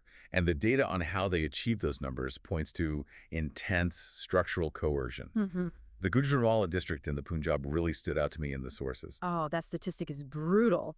In Gujranwala, the ratio of soldiers to adult males was aggressively shifted from 1 in 150 to an astonishing 1 in 44. Wait, in a single year? In just 1 year, yeah. You are suddenly ripping a massive chunk of the prime agricultural labor force completely out of a fragile agrarian economy and shipping them overseas. That is insane. And that human extraction ran parallel to this massive financial drain. Defense spending in India spiked by, what, 300% during the war? 300%. The imperial administration basically financed this through aggressive taxation and war loans. They effectively rewired the entire Indian economy to act as a supply engine for the broader empire. And you see the mechanics of this right in the agricultural export sector. There is this specific note from the governor of Bombay in 1919 that just highlights this resource allocation perfectly. Yeah, the one about the fodder. Exactly. He observes that immense quantities of valuable fodder and grain were being steadily exported to supply the army in Mesopotamia, and this is happening simultaneously alongside severe food shortages and mass starvation in the Deccan region. It just perfectly illustrates a rigid imperial supply chain that is operating completely divorced from domestic survival needs. Which obviously triggers severe market distortions, Right. especially the price indices for basic survival goods. Right, because shipping lanes were restricted by the war effort, so imported necessities became scarce, and that drove massive inflation. But the inflation was heavily asymmetrical. How so? Well, if you look at the price indexes for crops, the price of wheat climbed from 166 to 259. Which is a big jump, but wheat was a cash crop, mostly tied to export markets, right? Exactly. The real tragedy is bajra. Bajra is a hardy subsistence crop that essentially formed the caloric baseline for the poorest demographics. The price for bajra practically doubled, skyrocketing from 220 to 410. So the market dynamics essentially penalize sheer survival more heavily than commercial farming. Exactly. But the data presents this really fascinating contradiction here. We have mass starvation in the Deccan region and a collapsing agricultural labor force in the Punjab, but the Bombay textile mills are somehow reporting record-breaking profits during this exact same window. The profits were unprecedented. So how were domestic industrialists thriving while the agricultural base was literally pushed past the breaking point? Well, the mechanism behind that capitalist boom was purely accidental on the part of the British. Really? How did that happen? To manage that immense deficit created by the 300% spike in defense spending, the British administration raised import duties on cotton to 7.5%. Okay, a tariff to raise funds. Right. And prior to the war, the Lancashire textile mills over in Britain completely dominated the Indian market. But now you have this new import tariff combined with the fact that British merchant shipping was severely restricted by U-boat threats and wartime demands. Oh, so the British ships just couldn't physically export their textiles cheaply or reliably anymore. Exactly. The British inadvertently created this massive economic vacuum in India, and the domestic textile magnates just stepped right into it. So for the average Indian, the British Empire was basically forcing them to buy the very bulldozer that was knocking down their house. That is a perfect analogy. The domestic mills were suddenly shielded from their main global competitor, so their production just soared, generating these fabulous super profits. But I'm guessing that wealth didn't exactly trickle down to the workers. Not at all. And that internal distribution of wealth set the stage for massive urban instability. These mills achieved those super profits by keeping their overhead incredibly low. Meaning real wages for the workforce stagnated. Right, while the cost of basic food, like we saw with the bajra prices, was literally doubling. And didn't the lack of imported yarn also completely cripple the independent handloom weavers? Yeah, it drove them completely out of their independent livelihoods. They were forced into the urban factory workforce just to survive. So you end up with this rapidly expanding, severely underpaid industrial working class, all concentrated in major urban centers and pushed to the absolute financial brink. Which culminates in the massive 1919 Bombay textile strike. Yeah, the sources show over 100,000 workers mobilizing. They effectively shut down all 83 mills in Bombay. And they were just demanding a 25% wage increase simply to match the baseline inflation of food prices. I mean, this level of coordinated mass industrial action really indicates a highly volatile, highly organized urban population. Definitely. And that profound economic dislocation, the striking mill workers, the decimated agricultural sector, the inflationary crisis, it fundamentally broke the Indian political elite's trust in British economic stewardship. Because the moderates who had previously trusted the empire to manage the economy suddenly saw domestic wealth either being extracted for a foreign war or hoarded by a handful of industrialists, while the population literally starved. Right. And this total loss of faith forced political leaders to look for leverage and allies they previously might never have considered. And this is happening at the exact moment the global geopolitical landscape was completely fracturing. Yeah, we have to talk about the global shockwaves, because global events heavily penetrated Indian political thought during this era. Oh, absolutely. The racist treatment of Indians abroad was becoming a major, undeniable rallying point. Like the Komagata Maru incident, right? Where a ship of Sikh migrants was turned away from Canada. Exactly. That alongside the ongoing civil rights struggles in South Africa. And these weren't viewed as isolated incidents. Indian intellectuals saw them as systemic proof that the idea of imperial citizenship was a total myth. And then on top of all that, the 1917 Bolshevik Revolution occurs. Which fundamentally alters the paradigm of how empires can fall. Oh, it terrified the British bureaucracy. The administration's reaction reveals this deep institutional paranoia about a sudden, total inversion of the social order. Yeah, Governor Willingdon of Bombay actually wrote about this in 1918. He categorizes Gandhi as, quote, honest, but a Bolshevik, and for that reason, very dangerous. Which is just wild. I know. Willingdon is viewing entirely domestic, nonviolent civil disobedience through the lens of Russian armed uprisings. It demonstrates a complete paradigmatic misalignment. The administration was totally incapable of parsing grassroots Indian mobilization as anything other than a symptom of global communist contagion. While the British were busy looking for Bolshevik shadows under the bed, the actual political maneuvering in India was highly structured and constitutional. Right, like in 1916 when elected Indian members of the Imperial Legislative Council submitted the Memorandum of the 19. And the language in this document represents a definitive pivot. They explicitly stated they no longer merely sought good government, but demanded acceptable government. Which is a huge transition. They went from asking for better administrative policies to demanding constitutional sovereignty and equal partnership. And that demand was heavily reinforced by the Lucknow Pact of 1916, where the Indian National Congress and the Muslim League actually formed a unified front. Right, putting aside historical frictions to present a consolidated set of constitutional demands to the British. Okay, let's unpack this, because the Lucknow Pact sounds like a beautiful moment of national unity, right? Yeah. But do the sources suggest a darker, hidden consequence to this agreement? They do, actually. The sources provide a really rigorous structural critique of the mechanisms used to achieve that unity. Because to secure the alliance, the Congress conceded to the system of separate electorates. Exactly, which meant that Muslim voters would vote exclusively for Muslim candidates in reserved seats. And the pact also granted this concept of weightage, right? Yeah, weightage was a formula where minorities were given a higher percentage of legislative seats than their actual demographic population would normally dictate in certain provinces. So how does a system of separate electorates actually alter the day-to-day mechanics of campaigning on the ground? Well, it entirely changes the political incentive structure. Think about it. In a joint electorate, a candidate must build a broad platform that appeals across demographic and religious lines to secure a majority. But in a separate electorate, you are only courting voters of your own specific community. Right, and the most efficient way to mobilize that specific voter base is to appeal strictly to religious identity and community anxieties rather than broad class or national interests. Oh, wow. So it completely changes the messaging. Completely.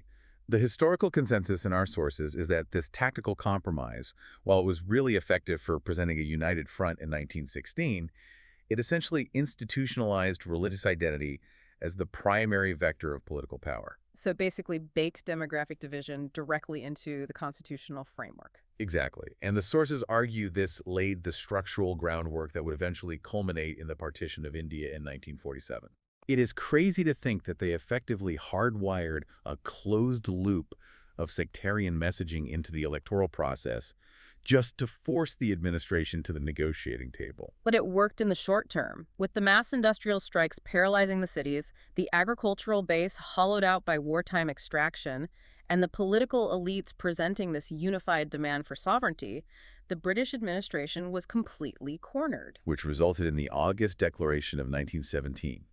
Edwin Montagu, the Secretary of State for India, officially committed the British government to the, quote, progressive realization of responsible government in India. It was a watershed admission. It basically signaled that the ultimate objective was self-governance. And Montagu actually travels to India, spending months in exhaustive consultations, and literally works himself into insomnia trying to draft a plan. Yeah, he was trying to create a constitutional framework that would satisfy the increasingly militant Indian demands without triggering a total revolt from the conservative factions back in the British Parliament. And into this highly charged, exhausting bureaucratic process steps Lionel Curtis, bringing with him the Round Table Group. Right, Lionel Curtis. One of the strangest characters in this history. Lord Ampthill actually referred to Curtis in Parliament as a globe-trotting doctrinaire with a mania for constitution-mongering. Which is a great insult. Curtis was essentially operating as an academic architect of empire. He was deeply invested in the administrative mechanics of imperial federation. And he circulated a document known as the Duke Memorandum, which attempted to mathematically map out a transition to self-rule. Yeah, but when a private letter of his was intercepted and published, it triggered immense suspicion among Indian nationalists. Because they interpreted his presence as the hidden hand of British imperialism trying to quietly subvert their demands. Exactly. But despite all the controversy, Curtis's academic framework heavily influenced the final constitutional solution they developed, which was this bizarre system called diarchy. Okay, let's break down the mechanics of diarchy because they are fascinating. It essentially represents the ultimate bureaucratic attempt to concede power without actually surrendering control. Totally. They implemented it at the provincial level and split the government's jurisdiction into two distinct categories: transferred subjects and reserved subjects. Right, so the transferred subjects included portfolios like education, health, agriculture, and local public works. And those departments were handed over to Indian ministers who were actually chosen from the elected legislative assembly and were accountable to it. So on paper, it appeared to be a genuine handover of civic administration. But then you have the reserve subjects. Ah, right. Finance, law and order, police, and the justice system. Exactly. Those were retained strictly under the control of British executive councillors who answered only to the provincial governor. And the governor also retained an absolute veto over any legislation. Over everything, yeah. This sounds exactly like letting your teenager pick the radio station in the car, but you still control the steering wheel, the brakes, and the gas pedal. Oh, and you didn't give them any money to actually buy gas. What's fascinating here is that the sources heavily emphasize that exact dynamic. The deliberate nature of this design is what makes it so insidious. How so? Well, the British deliberately handed over the high-visibility, high-cost departments to the Indian ministers. If you are the Minister of Education, the public expects you to build schools. But because the British retained the reserve subject of finance, the Indian minister had literally no power to allocate the budget. Right. The British finance member would inevitably prioritize funding for the police and the imperial administration over, rural health clinics or universities. So the system essentially guaranteed that the Indian ministers would be financially starved. Exactly. They would be entirely unable to deliver on their mandates and subsequently discredited in the eyes of their own electorate as completely ineffective. Wow. It was just a massive institutional trap. They handed them the responsibility for public welfare, but intentionally withheld the capital required to achieve it. It was a very clever bureaucratic maneuver. But the wild thing is, even with all these safety valves and vetoes built into the framework, the reaction back in London to the Montagu-Chelmsford reforms was fiercely hostile. Oh, the conservative establishment was outraged. They viewed any concession as a fatal weakness. Lord Sydenham branded the reforms as liberalism gone mad, arguing they would merely replace British rule with a narrow oligarchy of English-speaking Indian elites. And Lord Ampthill warned it was a calamitous measure that would destroy the impartiality of the colonial executive. But the deep irony here is that this fierce debate in London over bureaucratic intricacies was completely overshadowed by the violent reality on the ground in India. Yeah, because at the exact moment the administration was rolling out these supposedly progressive constitutional reforms, they simultaneously enacted the Rollout Act, which authorized indefinite detention and incarceration without trial for suspected subversives. And that was immediately followed by the catastrophic violence of the Jallianwala Bagh massacre in Amritsar.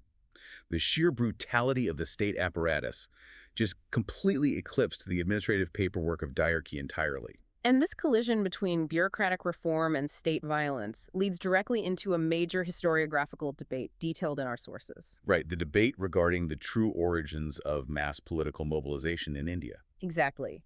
The academic division really centers on what actually acted as the catalyst for mass politics. A prominent theoretical framework, often associated with the Cambridge School of Historians, posits that the 1919 reforms were the primary driver of mass political engagement. And their argument rests on the electoral mechanics, right? Yeah. Because the reforms actually expanded the voting franchise to approximately 5.5 million people. Right. So according to this theory, because Indian politicians suddenly had to secure votes from a vastly expanded electorate, they could no longer rely on elite drawing room negotiations. They were structurally forced to develop mass communication strategies, hold massive rallies, and cultivate a truly democratic style just to win seats in the new councils. So the Cambridge School argues that the British institutional framework essentially manufactured modern Indian democratic campaigning. But the opposing historians in our sources reject that premise entirely. Completely. They point out that the Cambridge thesis completely ignores the organic, subaltern mobilization that was already paralyzing the country. Right, the mass awakening wasn't just a byproduct of politicians chasing 5.5 million new votes. Exactly. It was a visceral reaction to the economic strangulation of the war, the 400% inflation on subsistence crops, and the systemic violence of the state. And the presence of Gandhi fundamentally undermines the Cambridge thesis anyway, doesn't it? It absolutely does. Because if the expansion of the electorate was the sole driver of mass politics, the primary political action would have centered entirely around contesting those council seats. So wait, the British go through all this trouble to widen the electorate to millions of people, to teach them parliamentary democracy, and the biggest Indian leader of the era just says, no thanks, we're not playing. That is exactly what happens. Gandhi launched the non-cooperation movement, which explicitly mandated a total boycott of the new diarchy councils. He didn't even try to adapt his strategy to win within Montague's new framework. No, he actively delegitimized the framework by refusing to participate in it. Instead, Gandhi synthesized incredibly disparate economic grievances into this unified anti-imperial platform that bypassed the legislature entirely. Right. For example, he went to the Marwari business magnates who were absolutely furious about imperial currency manipulation. Yeah, the sources mentioned they were specifically demanding the British fix the exchange rate at 1 shilling 4 pence to the rupee because a higher valuation was destroying their export competitiveness. Right, so Gandhi takes that highly technical macroeconomic grievance of the capitalist elite, and he structurally links it to the starving peasantry in the Deccan who simply wanted relief from wartime inflation. That is just brilliant. By aligning the domestic industrialists, who now possess the immense capital generated during that wartime import vacuum, with the massive numbers of the agrarian and industrial working class, Gandhi shifts the entire locus of power. Exactly. His strategy wasn't about navigating the transferred and reserved subjects of diarchy. It was a wholesale rejection of the colonial civic structure. He moved the battleground out of the constrained, highly managed legislative chambers and directly into civil society. The institutional paperwork simply ceased to matter. Completely irrelevant. We've tracked an incredible trajectory today. We started with the sheer economic extraction of a world war that decimated local labor and skewed global markets, creating massive suffering alongside highly concentrated industrial wealth. And we examined how that systemic stress completely broke political trust, leading to new alliances like the Lucknow Pact, with its deep unintended constitutional consequences. Right, and we watched the imperial bureaucracy try to survive by designing diarchy, this labyrinthine system designed to concede optics while hoarding actual power, only to watch a mass nationalist movement entirely bypass their carefully constructed maze. And the core takeaway from this deep dive for you, the listener, is the absolute futility of administrative half measures in the face of structural collapse. Yeah, you really can't engineer your way out of a crisis with paperwork. You can't. When the underlying economic and social realities of a population become unsustainable, you cannot fix it by simply rearranging the bureaucratic flowcharts. Giving an emerging leadership class the responsibility for public welfare without the financial leverage to execute it does not pacify them. It merely exposes the bad faith of the institution. Exactly. Ultimately, the authority to govern has to align with the actual distribution of power in the society, or the institution will simply be rendered completely irrelevant. The gas pedal and steering wheel must eventually be handed over. Absolutely. But I want to leave you with a final lingering question to mull over, something outside the immediate timeline of these reforms. We've seen how the British designed diarchy to trap Indian leaders in an impossible, powerless bureaucracy, right? Right. But think about the long-term educational consequence of that trap. By forcing an entire generation of Indian civil servants and politicians to navigate this maddening Byzantine system of reserve powers, administrative vetoes, and fiscal loopholes, did the British inadvertently teach them exactly how to weaponize bureaucracy? Oh, that is a fascinating point. Right. When the empire finally packed up in 1947, the new nation inherited this exact sprawling apparatus. So is it possible that modern India's famously complex, deeply entrenched administrative red tape is actually the true lingering ghost of Lionel Curtis and the 1919 reforms? Think about it. Thanks for joining us on this deep dive. So I want you to picture yourself in a small, dusty village in Burma. It's the 1920s. Okay, I'm there. Right, and a British official is just making his rounds through the streets when he overhears these two local kids getting into this massive shouting match. Oh, wow. Just a standard neighborhood dispute. Exactly. But then one of the boys puffs up his chest, glares at the other one, and yells, "I will beat you with a diarchy." Daiki, wow. Yeah. And the British official stops dead in his tracks, completely bewildered. He walks over to this kid and asks, what exactly do you think a diarchy is? And let me guess, the kid has absolutely no idea about constitutional law. Nope. The kid looks at the official like it's the dumbest question in the world and says, well, it's a new kind of tennis racket.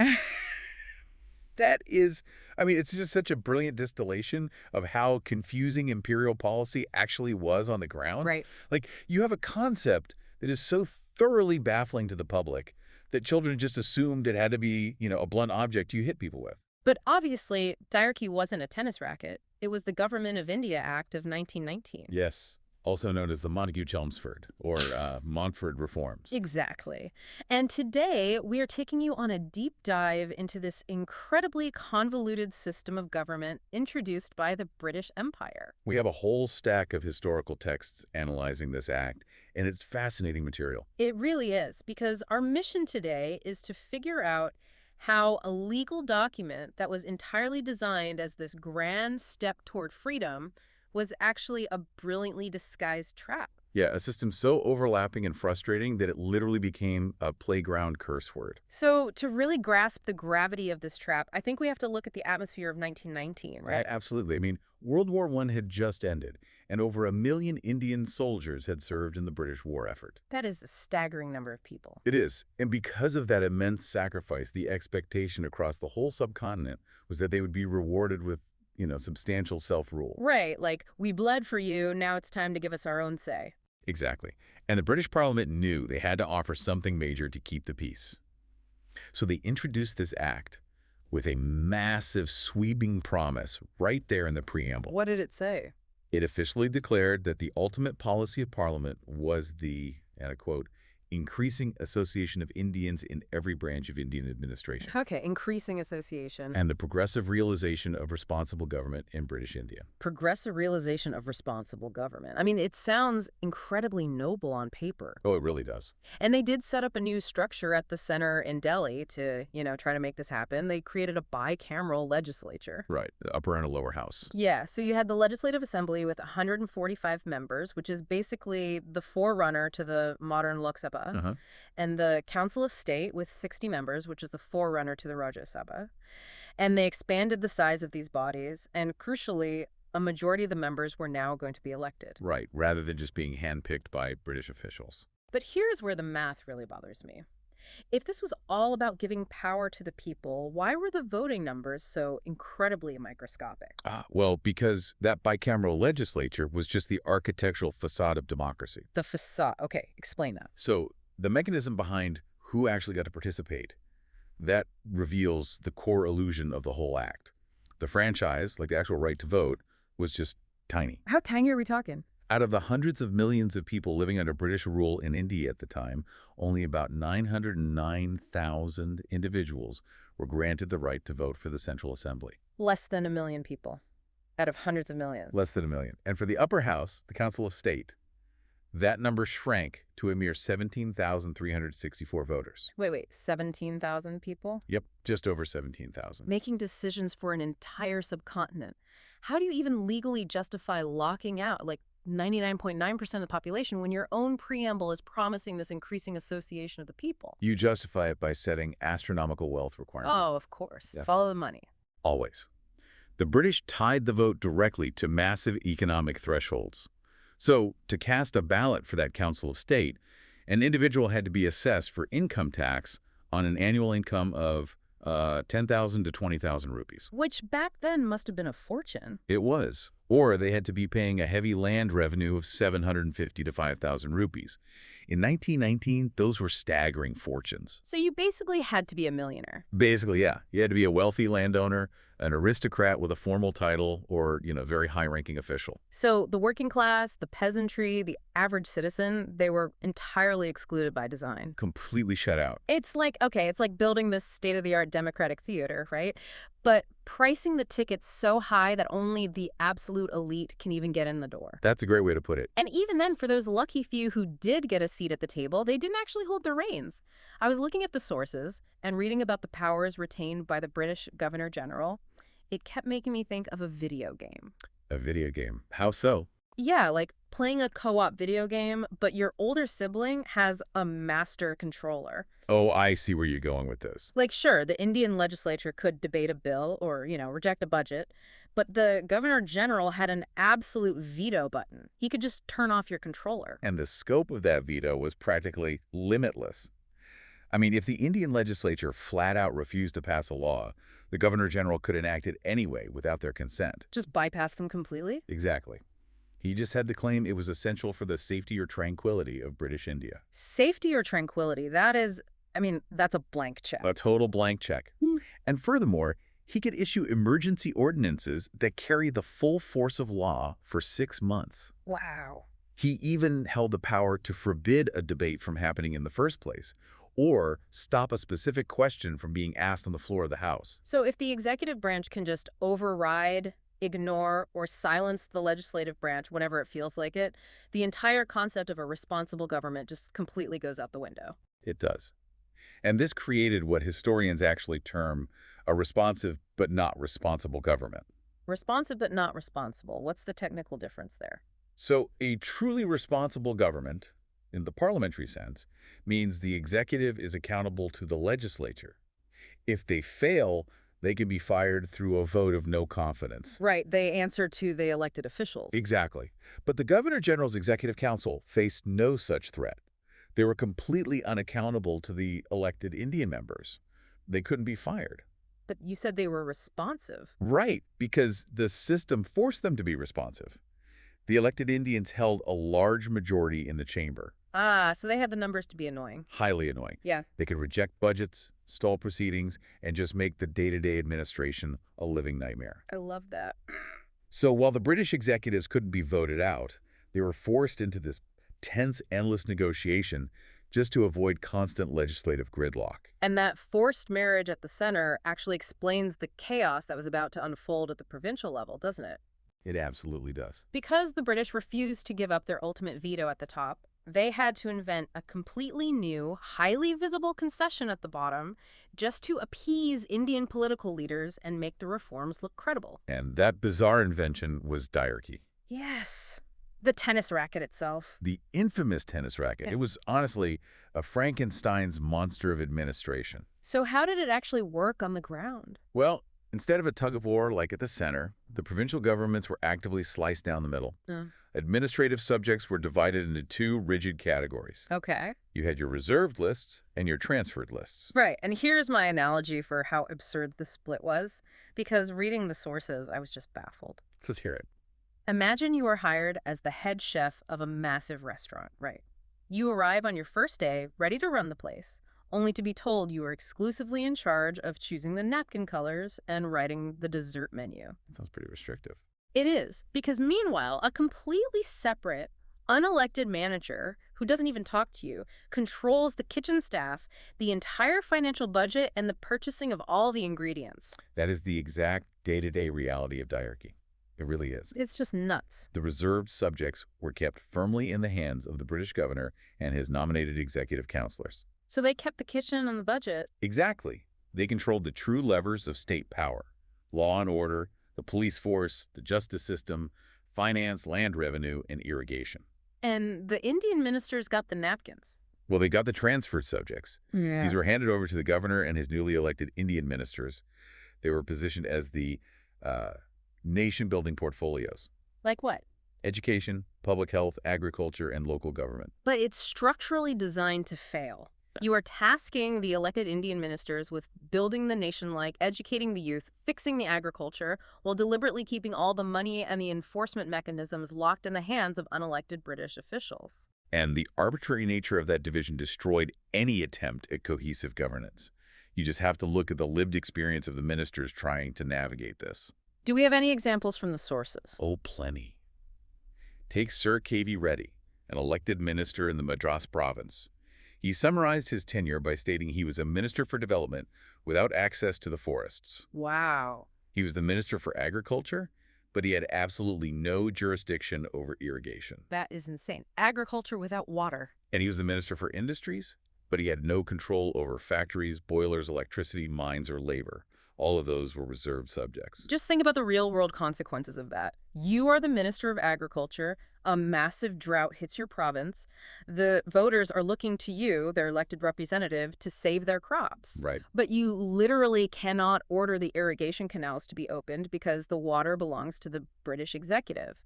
You take all the political blame, but possess zero administrative power to solve the problem. And the bureaucratic nightmare this triggered was just staggering. Like, take the inquiry into the fragmentation of agricultural lands in 1921. Okay, what happened there? Well, logic dictates an agricultural lands issue goes to the Agriculture Department, right? Which was a transferred subject run by an Indian minister. Makes sense. So they work on the file for a year. Then the bureaucracy decides that because it involves land, it technically falls under the Revenue Department. Let me guess. Revenue is a reserved British subject. You guessed it. So the entire initiative is shoved over to Revenue in 1922. Oh, man. But wait, it gets worse. 2 years later, in 1924, the Revenue Department decides it actually belongs in the Cooperative Department. Wait, they spent 3 years just figuring out which desk it goes to. Exactly. You have vital government initiatives trapped in a bureaucratic purgatory, bouncing endlessly across this artificial divide. I mean, dividing subjects on paper is one thing, but running a government requires actual cash flow. Yes, the money. And that is where the system just actively cannibalized itself. The two halves of the government, the elected Indian ministers and the unelected British bureaucrats, deeply distrusted one another. And the unelected side controlled the wallet. The Finance Department was, of course, a reserved subject. And this created a profound bottleneck. How bad was it? Well, Indian ministers, who were eager to prove themselves to their electorate, desperately wanted to build schools and hospitals. But to do so, they had to go begging for funding from the finance member, who was inevitably a British official from the Indian Civil Service. And we have to talk about the Meston Award here because it basically poured gasoline on this financial fire. Yeah, the Meston Award is critical to understanding why diarchy was financially doomed from the very start. What exactly did it do? Following the war, the central government in Delhi abolished certain internal taxes and suddenly found itself facing a massive financial deficit. So they're out of cash. Right. So to plug their own hole, they enacted the Meston Award, which essentially forced the newly formed provincial governments to pay huge annual financial contributions up to the center. Oh, that's brutal. So Indian ministers were taking office and inheriting these desperate nation-building departments right at the exact moment provincial budgets were being slashed to subsidize London's debts. Exactly. The pie is shrinking rapidly. And the British finance member gets to decide how the remaining slices are handed out. Yep. Actually, the sources mention C.Y. Chintamani, a minister in the United Provinces, and he documented exactly how petty this sabotage was. His accounts are quite revealing. He noted that the finance member would relentlessly ensure that his own reserve departments, like the police and the justice system, were fully funded first. Naturally. The Indian ministers were just left fighting over the scraps. And when outright refusal wasn't politically viable, the finance department employed systemic delay tactics. Oh, bureaucratic weaponization. How did they do that? They would pretend to deeply review an Indian minister's educational or health scheme, stringing the minister along for months with requests for minor clarifications. Just to waste time. Exactly. And then they would conveniently wait until the very end of the financial year to officially reject it. Oh, wow. Because that forced the minister to start the entire arduous process over again from scratch in the new fiscal year. It is literal institutional starvation. And the sabotage wasn't limited to the budgets, right? It trickled all the way down to the staff. Oh, the personnel problems were immense. Because even if an Indian minister secured the funding to run his department, he didn't actually have authority over the people working for him. Right. The highest-ranking bureaucrats, the members of the All India services like the Indian Civil Service or the Indian Medical Service, they were appointed by and answered directly to the Secretary of State, all the way in London. So the Indian ministers had virtually no disciplinary control over their own senior staff. None. Just look at what actually happened in Madras. An elected Indian minister wanted to prioritize and encourage the Indian system of medicine. Okay, a standard policy goal. Right. So a vacancy opens up for the Surgeon General. In any normal government, the minister picks his top doctor to execute his vision. Makes sense. Instead, the British force an officer from the Indian Medical Service into the role. And that officer fundamentally disagrees with the minister's policies. So what does he do? He completely ignores the minister's directives regarding Indian medicine. The minister is legally the head of the department, but he is entirely powerless to make his own staff listen to him. Wait, hold on. I gotta jump in here. Sure, what is it? If you are an elected minister and you are being starved of cash by the finance department, deliberately undermined by your own bureaucratic staff, and constantly overruled by the British governor, Yeah. why wouldn't you just walk out? I mean, why didn't these Indian ministers band together, form a united front, threaten a massive strike, and just collapse the provincial government until they were given real power? It's a great question. That is the logical next step. But it requires a unified political landscape, which, frankly, simply did not exist in 1919. Ah, they weren't united. No. The British architecture of diarchy survived precisely because it exploited existing fractures. Outside of a few exceptions, like the Justice Party in Madras or the Unionist Party in the Punjab, the elected Indian members in the provincial legislatures were highly fragmented. Fractured along what lines? They were divided into dozens of smaller factions, often along rigid religious, communal, or regional lines.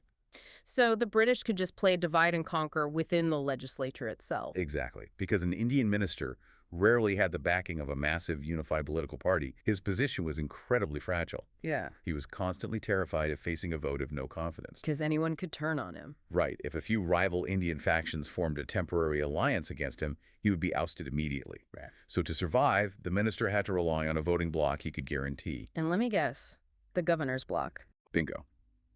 The governor always commanded a solid voting bloc of nominated official members within the legislature. Wow. If a minister wanted to keep his job, he had to keep the British governor happy so that the governor would lend him those votes to survive a no-confidence motion. That is incredibly manipulative. It was very effective. The Raja of Panagal, while serving as a minister, actually openly admitted on the floor of the Madras Legislative Council that he considered himself responsible only to the governor, not to the people who elected him. That is just wild to say out loud. But it was the truth. The structural design forced elected leaders to behave like glorified secretaries to the British administration. Given all of this, I mean, the fundamentally broken structure of diarchy, the empty budgets, the bureaucratic warfare, and the complete lack of accountability to the voters, it looks like an absolute farce. It really does. It is incredibly tempting to just write off the Act of 1919 as a catastrophic failure. It is tempting. But to analyze the historical weight of 1919 fairly, we have to look at the psychological breaking points of that specific year. The act was launched into a political paradox that completely shattered the public trust required to make even a flawed democratic system function. And this brings us to the Rowlatt Acts. Because you cannot understand why the Indian public rejected the Montfort reforms without understanding what the British did at the exact same time. Exactly. Following the war, the British Empire was consumed by paranoia. They had just watched the Russian Revolution unfold, and they were terrified of Bolshevik influence or radical revolutionary uprisings spreading through India, particularly from groups like the Gaddarites. So they panic. Their institutional reflex was to clamp down hard. So in the very same breath that the British Parliament is passing the Act of 1919, promising the progressive realization of responsible government, They simultaneously passed the Rowlatt Acts. And for those unfamiliar, these were brutal authoritarian laws.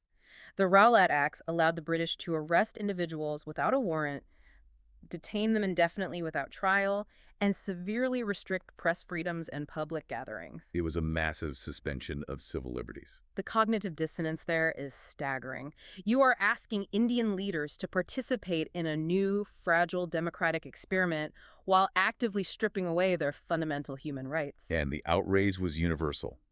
Every single non-official Indian member of the Imperial Legislative Council voted against the Rowlatt Acts. Every single one. Yes, and when the British rammed it through anyway, Yeah. several prominent Indian members resigned in outright protest. It just destroyed the very foundation of the reforms. You had right-wing British politicians furious about the Act of 1919, arguing it undermined the strength of the Raj and gave away too much authority to irresponsible actors. Right. And on the flip side, the Indian Congress Party looked at the Rowlatt Acts, looked at the empty budgets of Diarchy, and loudly proclaimed the entire Constitution was a sham not worth cooperating with. And yet, and this is where it gets really interesting, despite the authoritarian crackdown, despite the financial ruin of the Meston Award, and despite the daily absurdities of Diarchy, prominent historians like Sir Reginald Coupland and Percival Spear synthesize this era and arrive at a rather surprising verdict. What's the verdict? They argue that the Act of 1919 was actually an indispensable milestone. Wait, a milestone? After we just spent all this time unpacking how it cannibalized itself? Yes, because it crossed a constitutional Rubicon that could never be uncrossed. Okay, unpack that for us. Prior to 1919, Indians were largely restricted to advisory roles in the legislature, or they were appointed by the British to executive positions where they answered exclusively to London. But under Diarchy, for the very first time, Indian leaders were taking legal charge of vast provincial departments. So they were getting their hands dirty in the actual machinery of state. Exactly. It was a brutal, unforgiving boot camp in governance. It was a genuine, albeit deeply compromised, transfer of administrative power. A boot camp. I like that. And in the provinces, where leaders were backed by coherent political parties like Madras and the Punjab, they actually forced the clunky system to yield tangible results. Oh, they actually got things done. They did. They pushed through reforms in temple administration, they successfully expanded educational access, and they passed laws protecting agricultural cultivators. So while the bridge was terribly built, it proved that the crossing could be made. That's a perfect way to look at it. The ultimate historical justification of the Act of 1919 is that it altered the trajectory of the empire permanently. It shifted the debate from if India would govern itself to when and how. Wow. As Spear famously articulated, the mantra of reform started a constitutional clock which would not stop.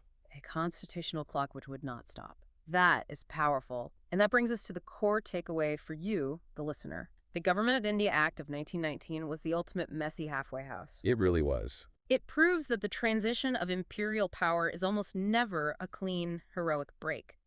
It is usually forged through awkward compromises, bitter bureaucratic turf wars, and bizarre, clunky systems like Diarchy. Yeah. It was a bridge built halfway across a river, dangerous, unstable, and actively sabotaged, but it forced everyone to keep walking toward the other side. It did.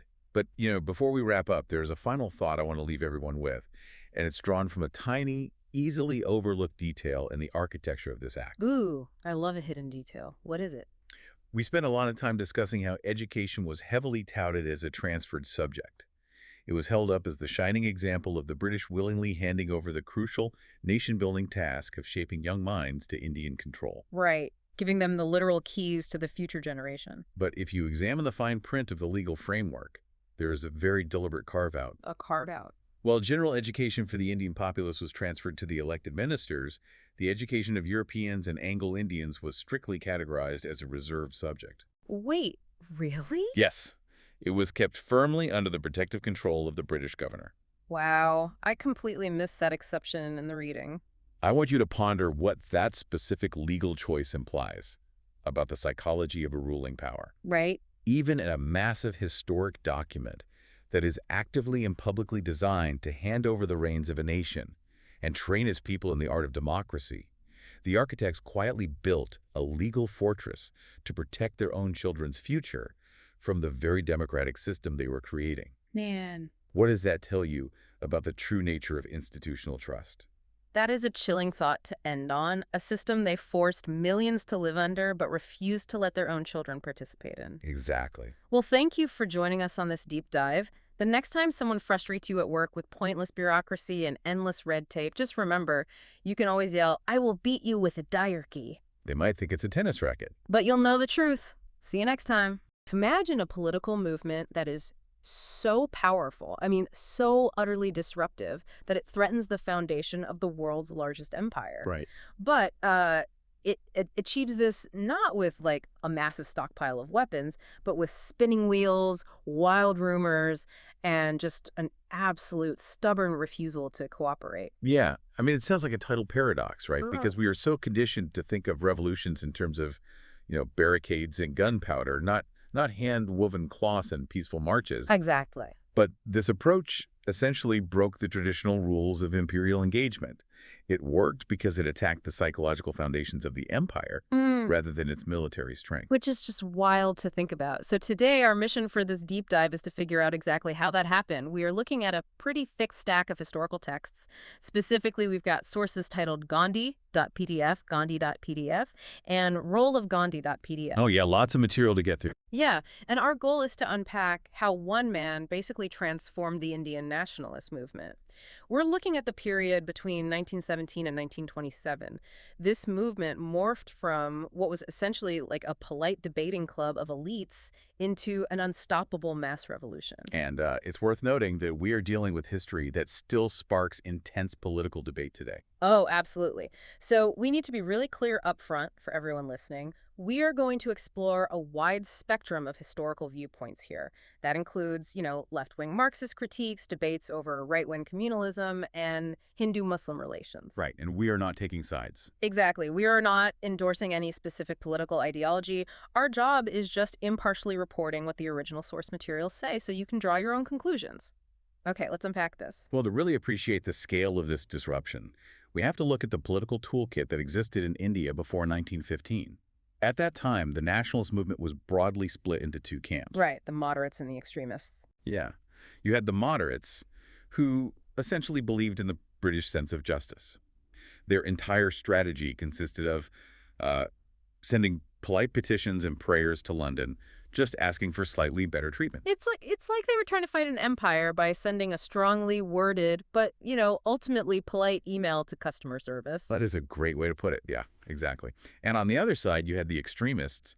They favored a more militant approach, which sometimes included isolated acts of violent terrorism against British officials. So basically throwing a rock through the window and running away. Right. Neither approach was really moving the needle.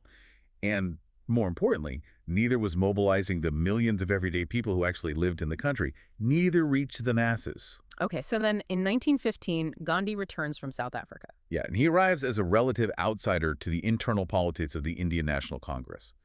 But he brings with him this totally new philosophy that he'd forged over 2 decades of fighting racial discrimination in South Africa. Satyagraha, right. Yes, Satyagraha, or truth force, and ahimsa, which means nonviolence. And he brings a really radical social vision outlined in his 1909 pamphlet, Hind Swaraj. Right, where he says the British aren't even the main problem. Exactly. He argues that the real enemy isn't just the British government. The real enemy is modern industrial civilization itself.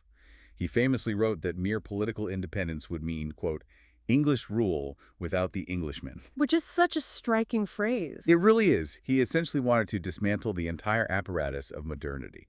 We're talking railways, Western medicine, industrial factories, British law courts, all of it.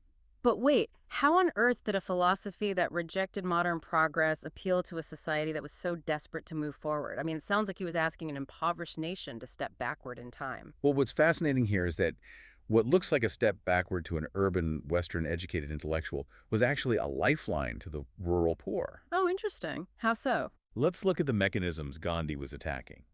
He argued that railways weren't a symbol of progress at all.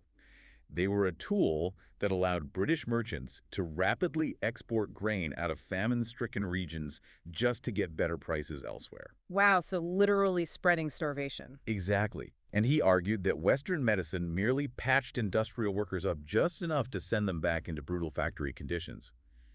It was treating the symptoms of modern life rather than the root cause. So he wasn't really talking to the elites in the cities at all. No, not primarily. He was talking to the artisans who had been completely ruined by, cheap factory-made goods pouring in from Manchester, and the peasants who were constantly dragged into British law courts. Right, which were just disastrous traps of expensive litigation designed to keep them in debt. To those people, destroying the railways and the courts sounded like actual liberation. That makes so much sense. He's speaking their language. He is. Gandhi's anti-industrial message deeply resonated with exactly the people the moderates and extremists had ignored. But, and this is a big, but there's a massive gap between his strict, disciplined philosophy and how it was actually received by the illiterate masses. Because they couldn't read his pamphlets. Right. In a predominantly illiterate society that's undergoing acute economic strain, Information traveled through rumor. Out of their misery, various sections of the Indian people essentially fashioned their own image of Gandhi. So he becomes this larger-than-life figure. He became a vaguely glimpsed holy man with miracle-working powers. So it's like, imagine Gandhi goes viral, but the masses are essentially sharing fake news about his actual platform. Pretty much, yeah. Like, I read in the sources that in 1921, thousands of Assam tea coolies just walked off their plantations en masse. Oh yeah, shouting Gandhi Maharaj Ki Jai. Right. Totally believing that Gandhi was personally going to give them land. And peasants in the United Provinces launched these really aggressive strikes, completely convinced Gandhi was going to overthrow the powerful landlords. Which is wild, because Gandhi's actual policy strictly avoided class war. He explicitly wanted to turn the zamindars, the landlords, into friends. The disconnect there is just striking. You have peasants attributing their own radical anti-landlord actions to Gandhi's leadership, even though he's preaching the exact opposite. There's a brilliant example in the texts of a local peasant struggle in Pradipkar. The peasants successfully organized to stop illegal evictions by their landlords. And they fully believed Gandhi orchestrated this victory, even though he had absolutely nothing to do with it directly. Wait, really? So was he actually steering this ship, or was he just riding a tidal wave of rumors? It's a mix of both, honestly, and it highlights a historical necessity. The peasant masses needed to be represented by a savior figure from above to legitimize their own local uprisings. They gave his name a radical twist just to justify their actions. That's fascinating. But, and this is crucial, if Gandhi, the Mahatma, categorically ordered a retreat, the bulk of the masses would obey. He had an unparalleled psychological hold on them, even if they completely misunderstood his actual economic policies. Wow. But all this explosive energy, all these rumors and millenarian hopes, they needed a spark, right? A catalyst to unite the whole country. Yeah, they did. And ironically, the British government inadvertently provided the biggest spark possible in 1919. They really did. The British passed the Rowlatt Act. This was a piece of legislation that essentially made wartime restrictions on civil rights permanent. Just a terrible idea. Yeah, it allowed the government to imprison suspected activists without trial for up to 2 years. Every single Indian member of the Central Legislative Council opposed it, but the British rushed it through anyway. Think about the psychological betrayal here for a second. Mm-hmm. Imagine you've just sacrificed millions of men and massive economic resources to help the British Empire win World War I. Right, massive contributions. You are fully expecting democratic reforms and a step towards self-governance as a reward for your loyalty. And instead, the empire slaps you with permanent martial law, stripping away your basic right to a trial. It is the ultimate slap in the face. It really was. So Gandhi calls for a nationwide hurdle, a strike. And the British response is just horrific repression, peaking in the absolute tragedy of the Jallianwala Bagh massacre in Amritsar. Yes. On April 13, 1919, a large, unarmed crowd gathered in an enclosed ground to peacefully protest. General Dyer surrounded the single narrow exit with his troops, and without a single warning, he ordered his men to open fire with machine guns until their ammunition basically ran out. It's just sickening. It is. At least 379 people were killed, and thousands were wounded, and the aftermath was designed to be just as degrading. Dyer instituted a crawling order. Oh, I read about this. Yeah, he forced any Indian passing down a specific street where a British missionary had been attacked earlier to literally crawl on their bellies like worms. Here's where it gets really interesting, though. The brutality was obviously designed to crush the Indian spirit, to produce a quote-unquote moral effect, as Dyer chillingly put it. Right. But it backfired completely. Yeah. The crawling order erased any lingering illusion of British civilization or moral superiority. The great poet Rabindranath Tagore actually renounced his knighthood in absolute disgust. He did, yeah. And instead of breaking the movement, this British brutality actually provided the glue that bound Hindus and Muslims together like never before. Exactly. If we connect this to the bigger picture, the global stage was already primed. The Russian Revolution had just shown that massive, seemingly invincible empires could fall, Right. and there was widespread post-World War I disillusionment all over the place. Right. But it was Gandhi's political genius that synthesized these elements. He took the local outrage over the Punjab massacres and linked it directly with a massive global grievance, the Khilafat movement. And for you listening, just to clarify, the Khilafat movement was the deep anger among Indian Muslims over how the British and their allies were treating the defeated Ottoman Empire and the Caliphate after the war. Yeah, Gandhi saw an opportunity that he explicitly stated would not arise in 100 years to unite Hindus and Muslims. By combining a global Muslim grievance with a local Indian trauma, he created this unprecedented united front. Which launches us right into the incredible peak of the movement, the non-cooperation movement of 1920 to 1922. This was a huge turning point. Yeah, this is where Gandhi promises Swaraj, or independence, within a single year if the country follows his strict program.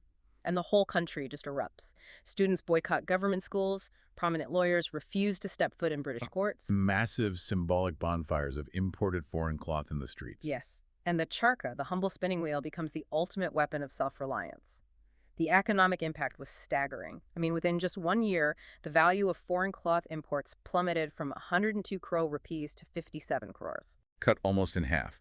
The movement reached an absolute fever pitch. In Malabar, the Mopla Rebellion saw Muslim peasants rise up in a massive anti-imperialist and anti-landlord revolt. Though the suppression of that was terrible. Brutal. It led to a horrific incident where 66 Muslim prisoners were asphyxiated after being shoved into a tiny, unventilated railway wagon at Podanur in the sweltering heat. Awful. And across the entire country, when the Prince of Wales visited, hoping to inspire royalist loyalty, he was greeted by completely empty streets, shuttered shops, and total boycotts. So the British Empire is literally on the ropes. The Viceroy is secretly telegraphing London in a panic, talking about organizing a roundtable conference to make massive concessions. They were genuinely worried. And then a climax that just stops everything. February 1922, in a village called Charichara in the United Provinces, an angry mob, provoked by police beatings, traps 22 policemen inside a police station and burns them alive. Yeah. And Gandhi, terrified that the movement is turning into a violent, uncontrollable revolution, just hits the emergency brake. He unilaterally calls off the entire national civil disobedience movement. And the British, instantly realizing the national pressure is off, they swiftly sentence 172 peasants to death for the Charichara riot. And shortly after, they confidently arrest Gandhi himself, sentencing him to 6 years in prison.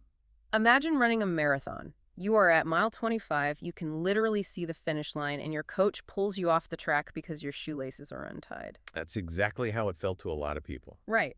Was Gandhi prioritizing his own personal moral purity over the freedom of the entire country? There is a prominent leftist critique in our sources from thinkers like R.P. Dutt, suggesting Gandhi stopped the movement not merely because he was shocked by the violence, but to deliberately protect the interests of landlords and capitalists from a true working-class revolution. Yeah, the leftist critique argues that the Congress Working Committee's resolution calling off the movement explicitly assured landlords that their legal rights to collect rent would not be attacked, which is suspicious considering rent wasn't even the primary issue at Charichara. Huh. That is interesting. However, Gandhi's own defense was deeply pragmatic, even if he cloaked it in moral terms.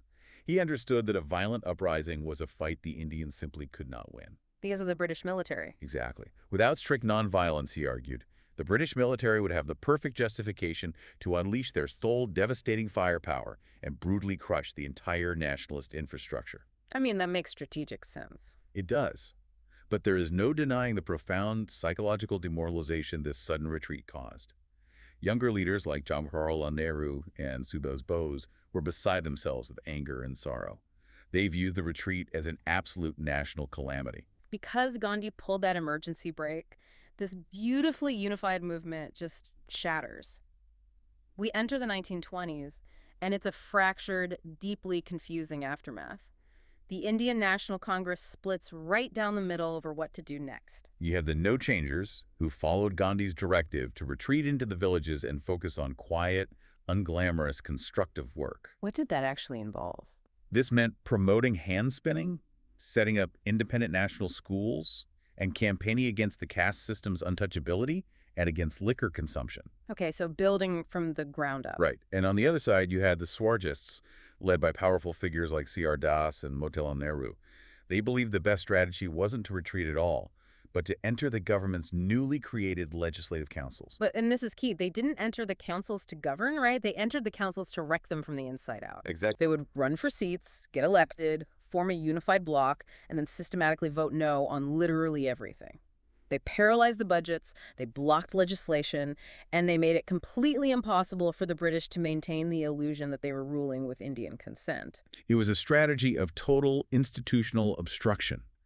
But while the politicians fought in the councils, The darkest part of this aftermath was unfolding in the streets. The tragic rise of communalism, Yeah, this was rough to read about. with a common enemy momentarily sidelined by the end of non-cooperation, that unprecedented Hindu-Muslim unity we talked about. It completely collapsed into bloody riots. It was a horrific outburst in Kohat in 1924, followed by dozens of riots across the country over the next few years. Let's dig into the how and why behind this violence, because historians in our texts are bitterly divided over it. They really are. One perspective, represented by historian Pendrell Moon, argues that Gandhi's heavy use of Hindu imagery, like his constant talk of achieving Ram Raja, or the mythical kingdom of Lord Ram, fundamentally alienated Muslims and made them feel like there was no place for them in a free India. Right, but other historians strongly counter that argument. They point to structural realities rather than Gandhi's rhetoric. They argue the true culprits were British divide and rule tactics, specifically the implementation of separate electorates. How did those work again? Under a separate electorate system, Muslims only voted for Muslim candidates, and Hindus only voted for Hindu candidates. Wow. Yeah, this mechanism destroyed the need for politicians to build cross-community coalitions. Instead, they were actively incentivized to use the most extreme, toxic religious rhetoric possible just to secure votes from their isolated bases. That is just a recipe for disaster. You combine that structural poison with a bitter economic scramble. I mean, you have a massive population of educated, middle-class young men competing for a tiny handful of scarce government jobs. Exactly. Economic anxiety fuels religious resentment. And both Hindu communalist groups and Muslim communalist groups started aggressively organizing, holding massive conversion and reconversion drives. The whole environment just became a powder keg. The very logic of the new political structure encouraged leaders to use sectional religious slogans to gather a following and distribute patronage. It was a structural trap that essentially pitted communities against each other for survival. So what does this all mean? If we look at the late 1920s, Gandhi is in semi-retirement spinning cloth, the Swargists are deadlocked in the councils, and communities are rioting in the streets. Did Gandhi's massive mobilization strategy ultimately fail in the 1920s? Did it just end in a horrific gridlock? This raises an important question about how we measure the timeline of political success. Okay. On the surface, the late 1920s look like an era of exhaustion and failure. But beneath the surface apathy, something vital was happening. That grassroots constructive work the new changers were doing in the villages. Yeah. It was secretly building a massive, highly disciplined organizational infrastructure. By living in the villages, promoting the spinning wheel, and tackling untouchability, Congress workers were gaining the deep, unshakable trust of the peasantry.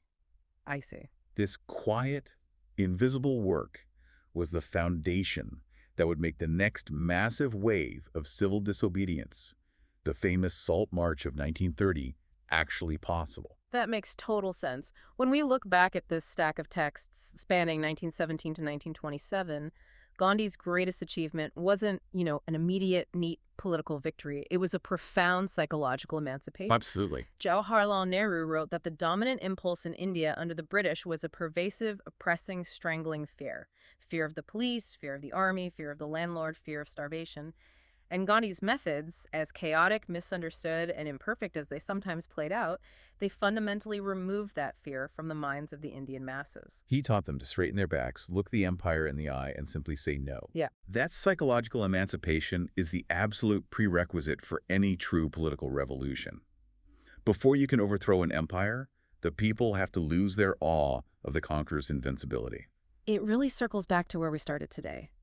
A massive empire brought to a standstill by spinning wheels and rumors. And I want to leave you with a final thought to mull over. Gandhi demanded absolute moral purity, total nonviolence, and strict adherence to his vision. Right. But as we saw with the peasants in Pratapgarh and the tea workers in Assam, the masses continually reinterpreted his message to fit their own desperate, radical, and sometimes violent needs. They definitely did. So it forces us to ask a really difficult question. Once a leader successfully awakens millions of people, does the movement still belong to the leader? Or does the crowd inevitably take the wheel and hijack the vision for themselves? Keep digging into the sources, keep asking questions, and thanks for diving deep with us. Imagine you are like a foot soldier in the greatest mass movement the world has ever seen. Millions of people are just out in the streets. You've quit your government job. You've pulled your kids out of the British-run schools. Maybe you've even gone to prison. Yeah, you've sacrificed basically everything at this point. Exactly. And the British Empire, I mean, the largest imperial power on earth, is genuinely trembling. Yeah. Your leader, Mahatma Gandhi, has promised that freedom is just months away. You can feel it. The momentum is undeniable. And then he just calls it off. It's wild, just abruptly calls the whole thing off. Because of one violent incident in a small town you probably never even heard of, the entire revolution is just canceled. It's an almost incomprehensible psychological shock for the people on the ground. You're standing there bracing for this final push, and suddenly the orders just stand down, go home. Welcome to our deep dive into India, February 1922.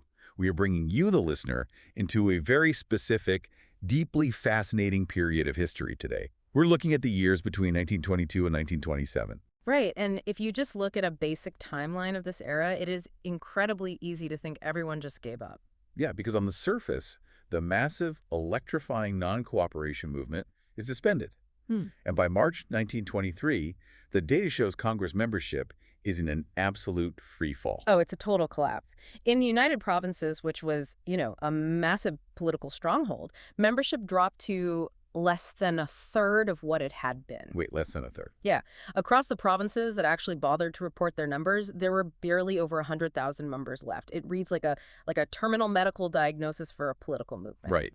The overarching national unity just splinters. You see the eruption of horrific sectarian violence. You see politicians squabbling over tiny, insignificant municipal positions. I mean, it is the absolute definition of a fragmented, declining era. Okay, well, let's unpack this, because our mission in this deep dive is to look beneath that surface diagnosis. It feels like we're looking at a dormant volcano. I like that analogy. Yeah, like on the outside, there's no smoke, there's no fire, just cold, gray rock. But underneath, the pressure is building in incredibly complex, hidden ways. Exactly. And we're going to explore how these supposedly quiet and chaotic years actually laid the structural and ideological groundwork for the massive national resurgence that eventually won independence. So where do we start? How do we understand that underground pressure? Well, the first place we have to look is the immediate psychological and organizational fallout of that suspension. The movement didn't just stop, it suffered a profound identity crisis. The leadership of the Congress Party basically split right down the middle almost immediately. Right, they actually set up a civil disobedience inquiry committee in 1922 just to figure out what on earth to do next. And two totally distinct camps emerged from this. Yeah, on one side you have the no-changers. The Orthodox Gandhians, right. Correct. These were figures like Vallabhbhai Patel, Rajendra Prasad, M.A. Ansari, and C. Rajagopalachari. Their assessment was strict adherence to Gandhi's logic. Which is that the masses just weren't disciplined enough yet. Exactly. The masses weren't ready for non-violent civil disobedience. The Chari incident, that violent outbreak, proved it in their eyes. Therefore, the only path forward was to retreat to the villages. And do what they call constructive work. Right. Building the nation's capacity from the ground up. They wanted absolutely no part of the British political or legal system. Total boycott. But then you look at the other camp, the Swarajists. Yeah. And these are heavyweights like C.R. Das and Motilal Nehru.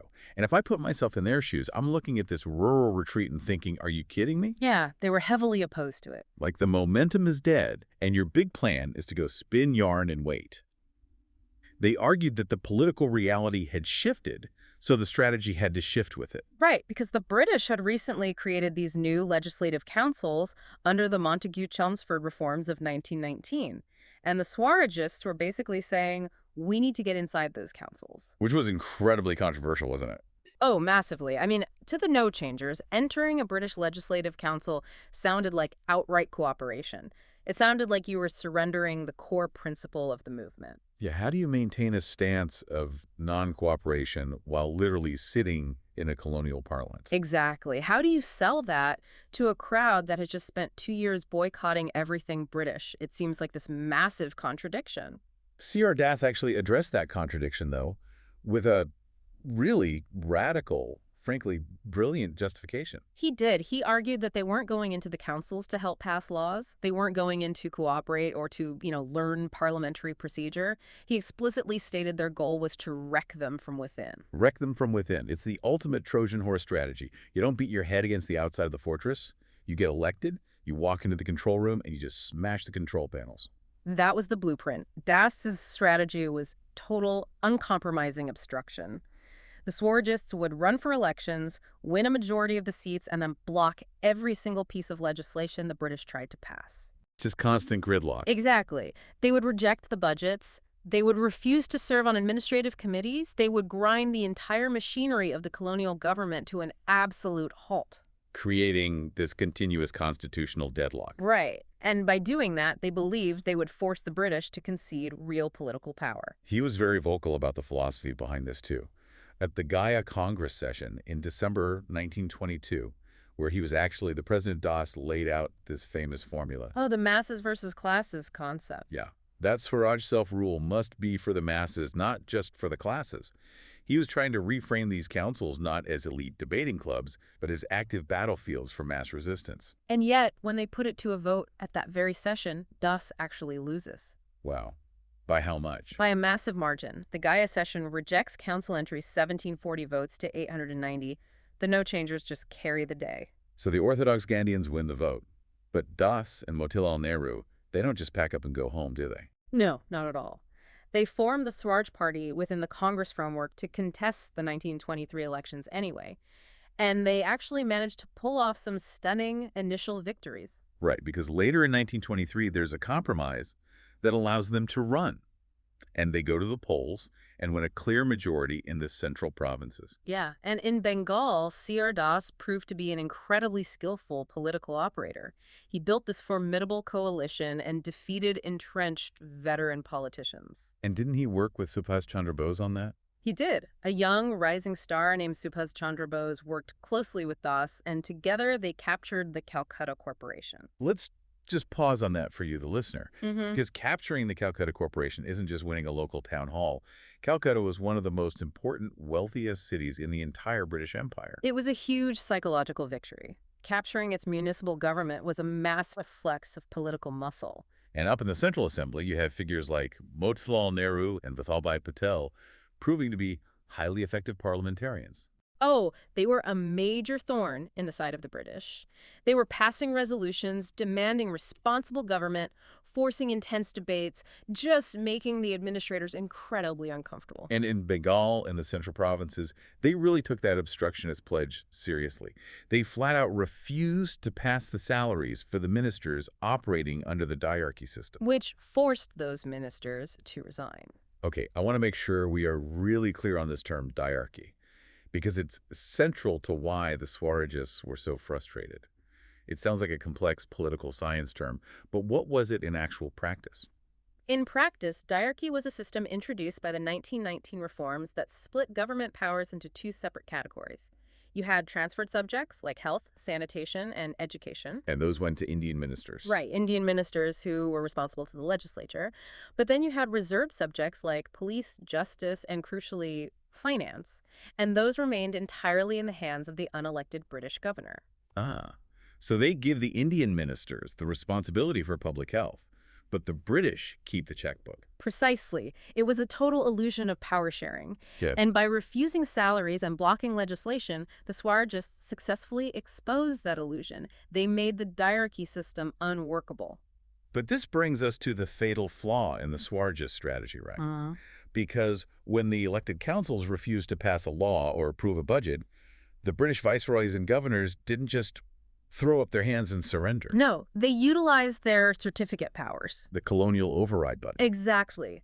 Under the constitution the British had written for India, if the elected council blocked a crucial piece of legislation, the governor could simply certify it. He would sign his name, and it became law regardless of the vote. So the Swarajists successfully proved that the system was essentially a dictatorship dressed up as a parliament.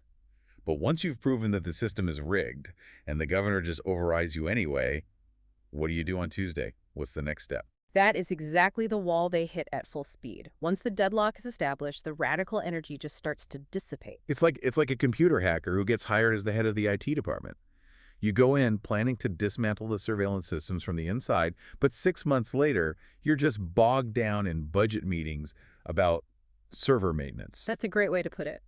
The daily reality of the job neutralizes your radical intent. Did the Swarajists just severely underestimate the seductive power of bureaucratic patronage? I think that is the deep tragedy of this political phase.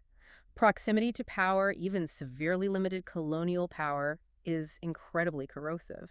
While the Indian ministers couldn't rewrite the major laws of the land, they did control massive amounts of local patronage. Like what kind of patronage? They controlled municipal budgets, they could appoint people to administrative jobs, they could grant public works contracts. Very quickly, the lofty goal of wrecking the councils from within devolved into this sort of scramble for the loaves and fishes of office. You go in to tear down the empire, but you end up staying because you can get your nephew a job at the water board. Exactly. And factional rivalries exploded as a result. The brilliant coalition C.R. Das had built in Bengal started to crack. And when Das suffered an untimely death in June 1925, it shattered completely. That's when you see bitter succession wars erupting over who gets to control the party machinery. Yes. And worse, a new ideology emerges within the Swarajist camp called responsive cooperation. Which I have to say sounds suspiciously like just giving up on the boycott. That's essentially what it was. Politicians started arguing, well, since we can't completely wreck the system and the British are just overriding us anyway, maybe we should accept executive posts. Maybe we should take the ministries and just try to do some good with the limited power we have. Wow. In 1925, a prominent Swarajist named S.B. Tambe in the central provinces actually accepted an official ministerial post from the British. And how did the rest of the party react to that? Motilal Nehru was furious. He bitterly denounced him. But Tambe was actually supported by several other major leaders. So the United Front was just gone. So the strategy that started as this radical Trojan horse rebellion devolved into standard, messy, transactional politics. Yes, unfortunately. So while the Swarajists are trapped in this parliamentary quicksand, getting their hands dirty with municipal infighting, what is happening with the no-changers? If I'm Vallabhbhai Patel and I've decided to boycott this entire electoral circus, what am I actually doing day to day? That is where the historical lens has really shifted recently, because for a long time, historians looked at the no-changers during this period and kind of dismissed them. They saw them as being out in the wilderness, basically irrelevant to the high drama of politics. But the sources show something different. Very different. The sources show that the no-changers were turning the villages into highly disciplined testing grounds. They were executing the constructive program. Right. And if you look at the surface of this constructive program, it sounds almost completely non-political. We're talking about organizing relief work during floods, setting up independent national schools, promoting khadi, which is homespun cloth, and doing social work among untouchables and low castes. Yes, very community-focused. If I'm a skeptical observer back then, I'm thinking, are you telling me making shirts and running rural schools is somehow a threat to the British Empire? It sounds like a massive coping mechanism for a defeated movement. And to be fair, if you evaluate their work purely on immediate economic or administrative metrics, you would be right to be skeptical. Because the sources are actually very honest about the objective failures of these initiatives. Failures like what? The schools? Yeah, the national schools largely failed. Why? Because in a period of relative political calm, idealism can't feed your family. A degree from a recognized British university was really the only way to get a secure government or professional job. So the students eventually drifted back to the official schools. What about the homespun cloth, the khadi? The whole idea was to boycott British textiles, which was a massive pillar of their colonial economy, and make India self-sufficient. Did that work? The economic reality of khadi was brutal. Gandhi himself privately admitted this in a 1927 letter to Motilal Nehru. He said khadi was an uphill battle because it was simply more expensive to produce than imported British cloth, or even cloth from Indian-owned mechanized mills. Right, so for a poor peasant, buying the more expensive, coarser homespun cloth was an economic sacrifice they just couldn't always make. Exactly. Furthermore, the social reform work, the efforts to uplift the untouchables, often fell short too, because it focused a lot on moral reform and cleanliness, but it failed to tackle the root economic issue. Which was? That most untouchables were deeply impoverished, landless agricultural laborers. You can't fix that just with moral reform. Okay, so the independent schools failed, the homespun cloth was too expensive to compete, and the social reform didn't fix the underlying economic traps. So why do we care? Why are the no-changers important if their main projects didn't work? Because we have historically judged them by the wrong metrics. Historians like Hitesh Sanyal and Gyan Pandey have shown that the constructive program wasn't fundamentally an economic endeavor at all. It was a deeply sophisticated political one. Wait, how does that work? If the economics failed, where is the political victory? Think about the physical and organizational requirements of running these programs. What does it actually take to organize effective relief work across dozens of flooded villages in Bengal in 1922 or Gujarat in 1927. A lot of coordination. Right. What does it take to set up a massive supply chain for distributing raw cotton, collecting spun yarn, weaving it, and distributing the khadi? It requires dedicated administration, it requires logistics, it requires an army of people waking up every single day working together under a unified command structure. Ah, I see. They were building a shadow administration. Exactly. The constructive work built a permanent physical infrastructure for the Congress Party in the deepest rural areas. These were places the urban politicians rarely touched. They set up ashramas, which essentially functioned as training camps and financial support systems for full-time political cadres. That's brilliant. Furthermore, it established Congress hegemony, a profound moral authority over peasants and lower castes. When the Congress workers showed up during a devastating flood and actually outperformed the British government's relief efforts, it cemented their legitimacy in the eyes of the masses. It's incredible. They were building a grassroots army, but instead of doing rifle drills, they're spinning yarn and distributing flood rations. And even the khadi itself, despite its economic flaws, was a masterstroke of political branding. How so? Well, when you mandate that wealthy, English-speaking urban lawyers must dress in the exact same coarse homespun cloth as a poor farmer, you visually and culturally bridge the massive gap between the elite leadership and the masses. It was a uniform of solidarity. Yes. It also served to tame and discipline unruly factions. In regions like Kedah, constructive workers specifically targeted villages that were notorious for banditry. Really? They went straight to the bandits? Yeah, and through patient daily interaction, they integrated those marginalized populations into the disciplined, nonviolent nationalist fold. They were sinking roots so deep the British couldn't easily pull them up. So when the next massive wave of national protest kicks off in the 1930s, the volunteers aren't just appearing out of nowhere. They are marching straight out of these rural ashramas. The Swarajists captured the newspaper headlines in the cities, but the no-changers quietly captured the countryside. That is the hidden success of this period. And we see this discipline play out in highly focused, localized satyagrahas, nonviolent resistance campaigns based around specific, tangible grievances. Two critical examples from the sources illuminate this perfectly. Which ones? The Borsad Satyagraha and the Vaikom Satyagraha. Oh, let's talk about Borsad. This happens in 1923 and 1924 in Gujarat, led by Vallabhbhai Patel. And the sheer bureaucratic absurdity of the British action here is staggering. It really is. There's a wave of armed robberies, dacoities, in the Borsad region. And the British decide they need to bring in extra police to suppress the bandits. But instead of funding this from general revenue, they decide to send the bill directly to the local population. They impose a poll tax on every single adult in the affected district. And it wasn't just a general tax. It was calculated to an infuriatingly specific degree. It was exactly 2 rupees, 7 annas, and 0 pies per adult. Let's just pause on that currency for a second, because that level of precision is maddening. Under the British Indian currency system, a rupee was divided into 16 annas, and an anna was divided into 12 pies.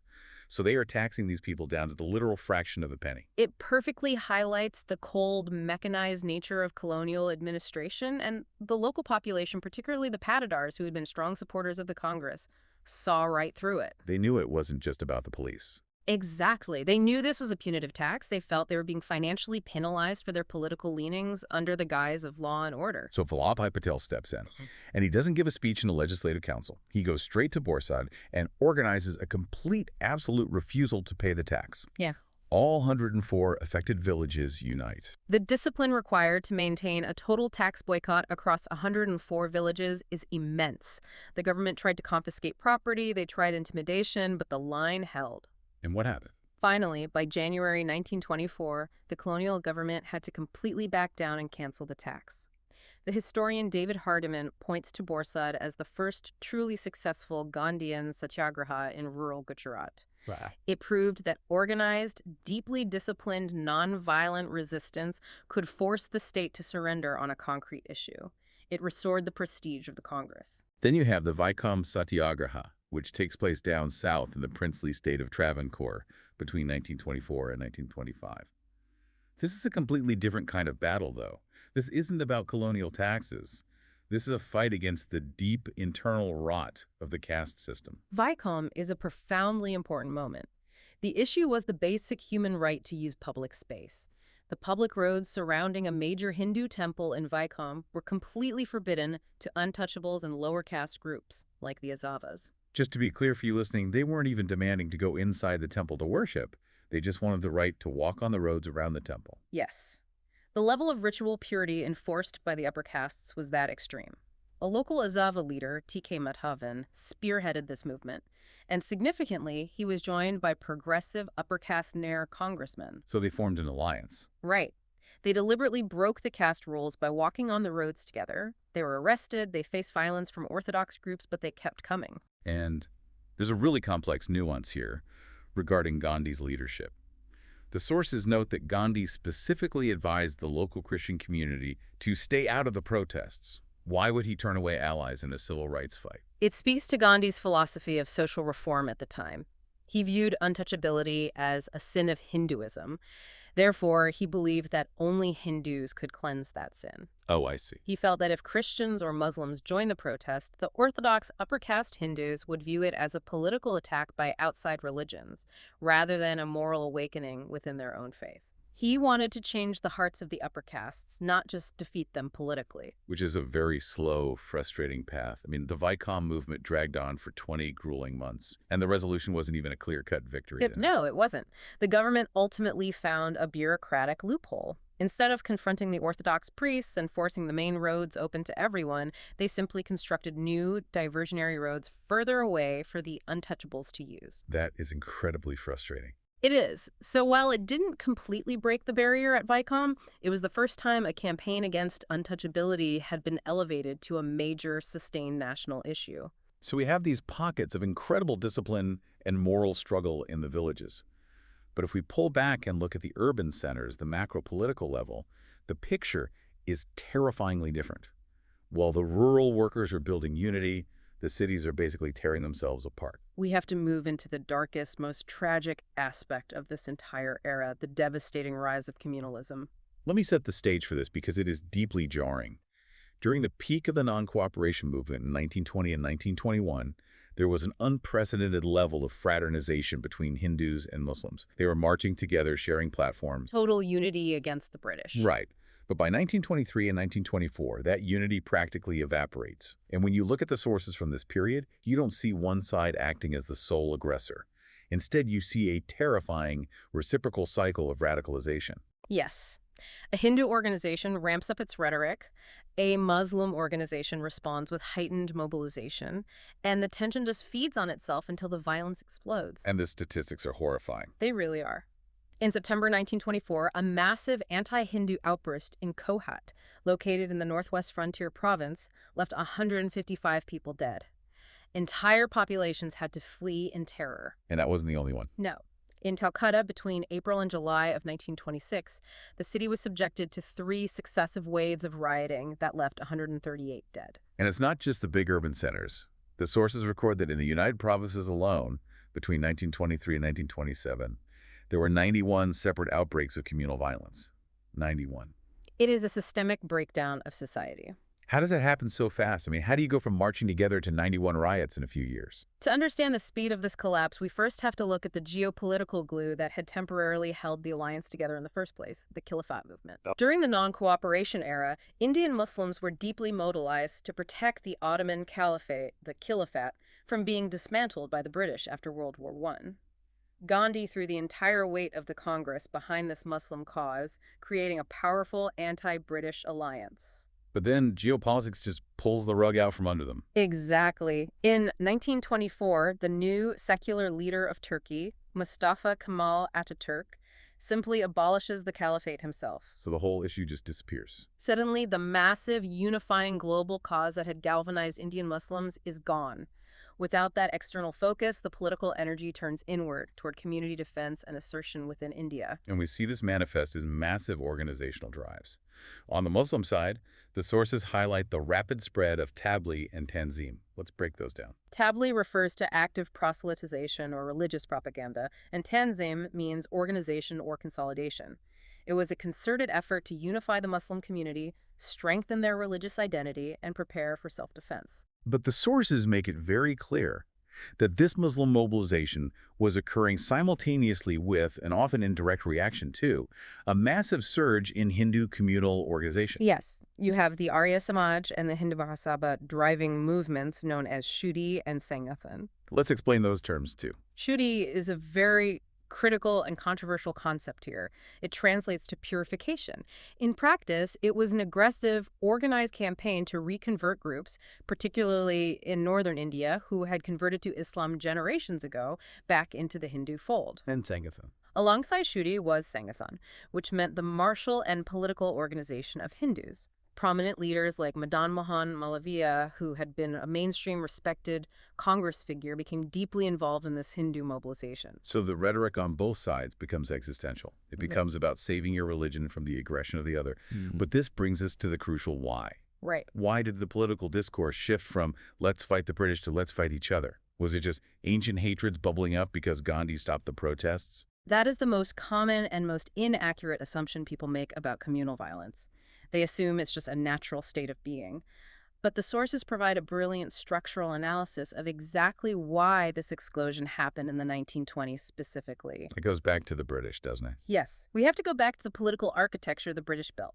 We have to look at the Montagu-Chelmsford reforms of 1919. Okay, here is where it gets incredibly revealing for you listening.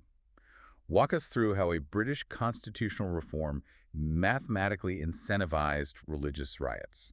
The 1919 reforms did two seemingly contradictory things at once.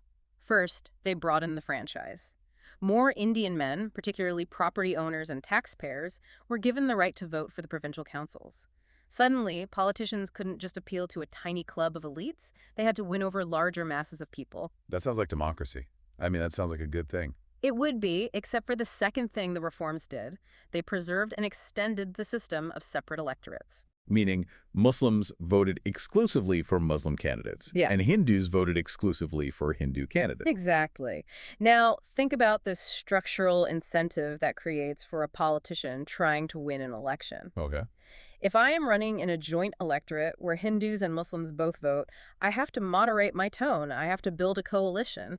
If I use extreme religious rhetoric, I will alienate half my voters and lose. That makes perfect sense. But if I am running in a separate electorate where only my co-religionists vote, I have absolutely no incentive to build bridges. In fact, reaching out to the other community might make me look weak to my own base. Oh, wow. Is built into the political math. The easiest way to win is to fearmonger. Yes. The most effective way to gather a following is to use sectional religious slogans. You stand on a stage and say, our community is under threat from them. Vote for me, and I will protect our religion, and more importantly, I will make sure we get the government favors. The electoral architecture literally rewarded communal polarization. And the sources point out that this toxic political structure was basically poured onto a stagnant economy. It was a disastrous combination. The 1920s saw a massive spread of education in India. You have all these young men graduating from colleges expecting to enter the middle class, but the colonial economy isn't growing. There are no new jobs. Which leads to a fierce, desperate scramble for scarce resources. We are talking about low-level government clerkships, municipal jobs, small administrative contracts. So if you were a young Hindu or a young Muslim in 1925 and you have a degree but you can't get a job, the communal politician comes along and says, you know why you're unemployed. Because the other community is stealing all the jobs. Vote for me, and I'll rig the municipal hiring committee in our favor. Precisely. The combination of partial democracy based on religious identity plus a stagnant economy created a powder keg. And the deep tragedy of this era is how completely the mainstream secular leadership failed to diffuse it. The sources are really unsparing on this point. Even the absolute titans of the independence movement couldn't fix it. Gandhi is so devastated by the violence that in September 1924, right after the Kohat massacres, he goes on a 21-day fast. And he deliberately stays at the house of a prominent Muslim leader, Muhammad Ali, in Delhi. He was trying to shame the nation into peace through his own suffering. Right. A major unity conference is held. But it only brings a temporary halt. The underlying structural rot just continues. And look at the Swarajists, the ones who went into the councils to wreck them. They found themselves trapped in this exact communal quicksand. Especially in Bengal, right? Yes. In Bengal, C.R. Das had previously negotiated a brilliant pragmatic agreement called the Bengal Pact in 1923. It guaranteed Muslims a fair share of administrative jobs and representation in an attempt to maintain a united front against the British. But after Das died, After Das died, the Hindu communalist pressure within the Swaraj Party became so intense that they essentially abandoned the pact. even Motilal Nehru, who was fiercely secular and despised communal politics, was dragged down. The sources mention that leading up to the 1926 elections, the propaganda accusing him of being pro-Muslim was so vicious that he was forced to make desperate, compromising appeals to some Hindu Sabha groups just to survive politically. It is a stark, terrifying lesson about how systems shape behavior. When the system rewards division, society divides. It is the defining tragedy of the decade. And as this rot set in, as the older politicians played these divisive electoral games and the no-changers focused on slow rural work, we have to ask, what happened to the youth? That's the real question. What happened to the students and the young workers who had been promised a revolution in 1920? If I'm a 20-year-old who sacrificed my education for the movement, I'm looking at these older leaders squabbling over municipal contracts and religious electorates, and I am fiercely, utterly disillusioned. And this frustration fuels a massive leftward shift. The younger generation starts looking for radical alternatives. And according to the sources, they found them in three distinct currents: the communists, the revolutionary terrorists, and organic peasant rebellions. Let's start with the global stage and the communists. The sources highlight an incredibly fascinating figure, M.N. Roy. M.N. Roy's life story is almost cinematic. He begins his career as a militant, gun-toting nationalist in Bengal. He flees India during World War I to search for weapons, travels through Asia and America, and eventually embraces Marxism. And by 1920, where does he end up? By 1920, he is in Moscow attending the Second Congress of the Communist International.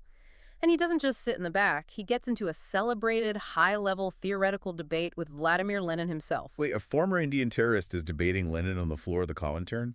What are they arguing about? They are arguing about the fundamental strategy for revolution in colonized countries. Lenin's position was pragmatic. He believed that global communists should support the bourgeois nationalist movements like Gandhi's Congress Party because, for all their flaws, they were the primary vehicles fighting British imperialism. Lenin's saying, support the middle-class nationalists first to defeat the British. Exactly. But Roy disagrees. Why? Roy argues against Lenin with the absolute zeal of a new convert. Roy tells Lenin, you don't understand India. The Indian masses, the workers and the peasants, are already disillusioned with middle-class, compromising leaders like Gandhi. So it's Roy's plan. Roy believed that the Indian masses were ready to move directly toward a socialist revolution, and that the communists should organize them independently, bypassing the Congress entirely. So Roy sets up shop in Europe, starts publishing a Marxist journal called The Vanguard, and begins smuggling this literature back into India. And the reaction of the British government is fascinating. They completely panic. The British reaction was wildly disproportionate to the actual physical threat. The home political files from the 1920s are consumed with an obsessive fear of the Bolshevik menace. You have to remember, the British ruling class was deeply traumatized by the 1917 Russian Revolution. They had seen an empire collapse overnight. It's a massive Red Scare, decades before the Cold War. But how many communists were actually in India at this point? Very few. We are talking about tiny, embryonic study groups in cities like Bombay, Calcutta, Madras, and Lahore. But the British didn't care about the numbers. They feared the idea. They launched a series of aggressive conspiracy cases to crush these groups before they could grow. Like the Kanpur case. Yes. In 1924, several early communist leaders, including Muzaffar Ahmad and S.A. Dange, were arrested and jailed in the Kanpur Bolshevik conspiracy case. You can't lock up an idea. Despite the repression, the very next year, in 1925, the Communist Party of India is formally founded in Kanpur. So Marxism is filtering in, providing a new, sharp economic lens to view the colonial struggle. But at the exact same time, you have the revival of something much more visceral, bloody, and immediate. Revolutionary terrorism. Yes. The mood of absolute despair following the 1922 suspension led many educated young men, particularly in Bengal, the United Provinces, and Punjab, to return to the path of armed underground struggle. They felt peaceful methods had failed.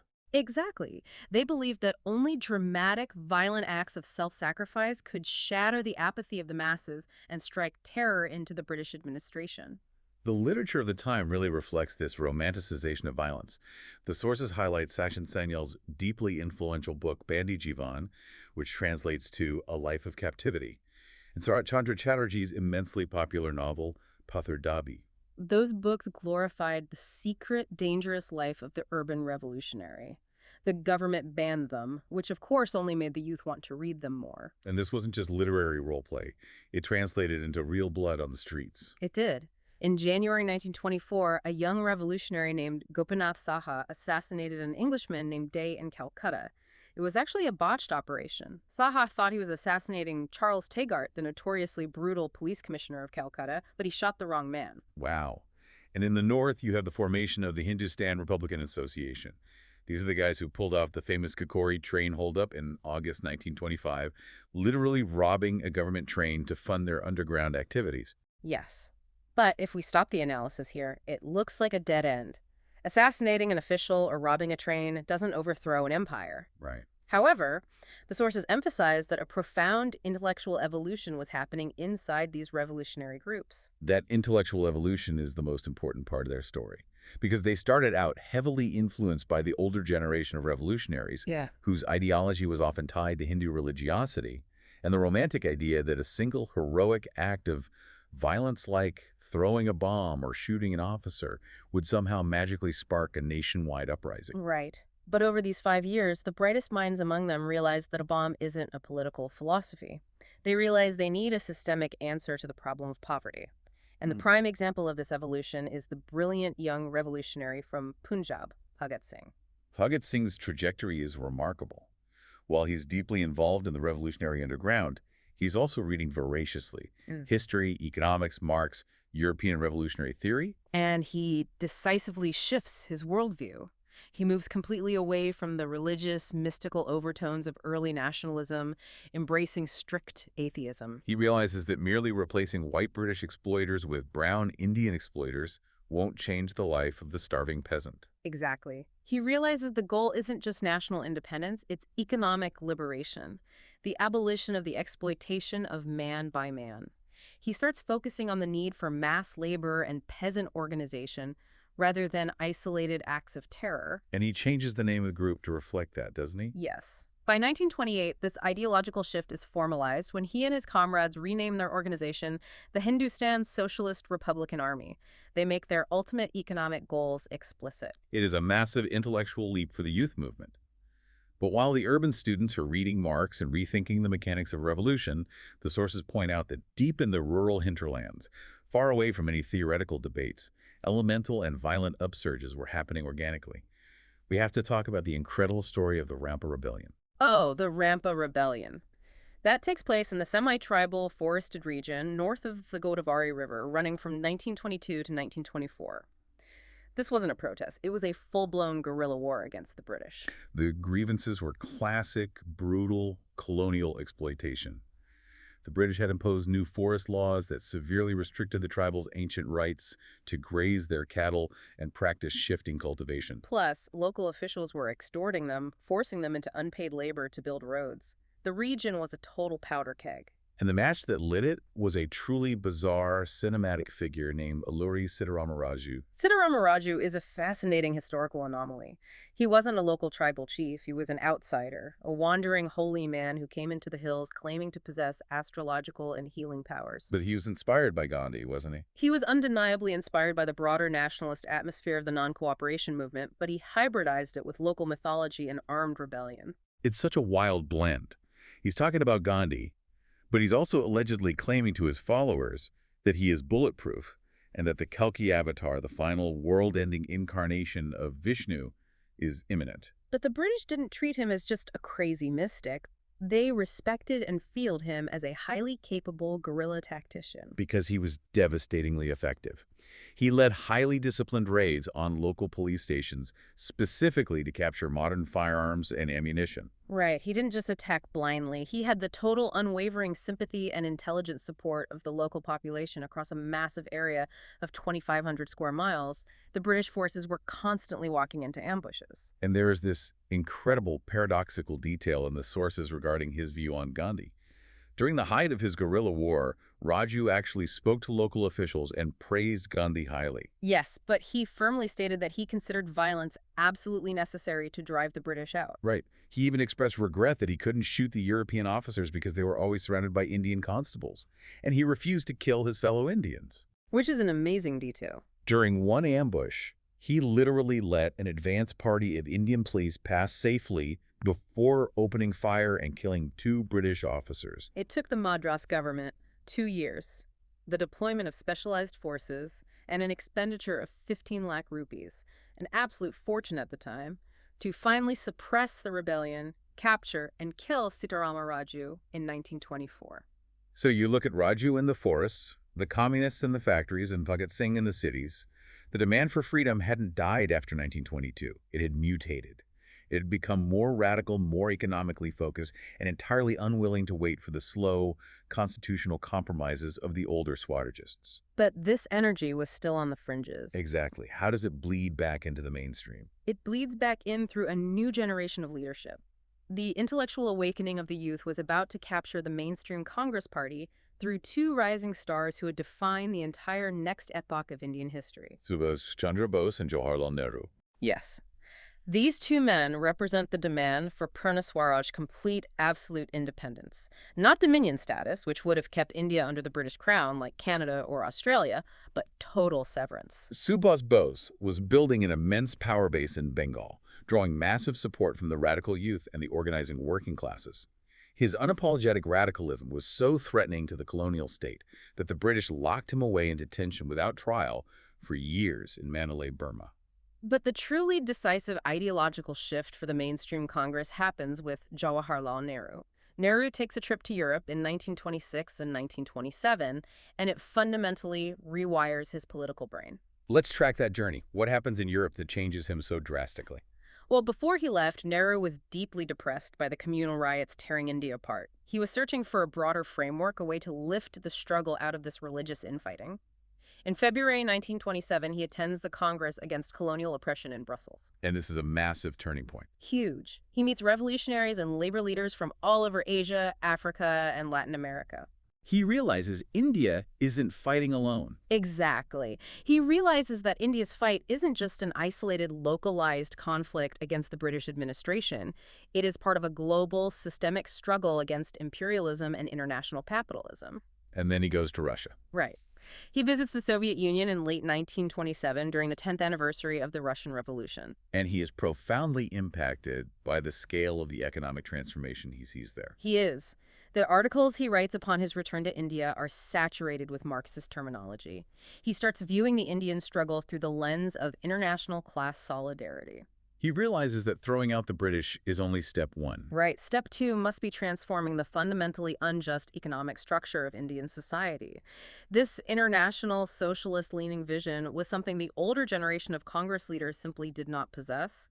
He and Bose pull the entire center of gravity of the national movement sharply to the left. Okay, so let's look at the board as we approach the end of 1927. You have Nehru and Bose radicalizing the political discourse. You have the communists organizing the labor forces. You have the underground youth preparing for armed action. You have the no-changers who have spent 5 years quietly building a massive, disciplined grassroots army in the villages. It's all coming together. But to ignite all of this disparate energy, you need a catalyst.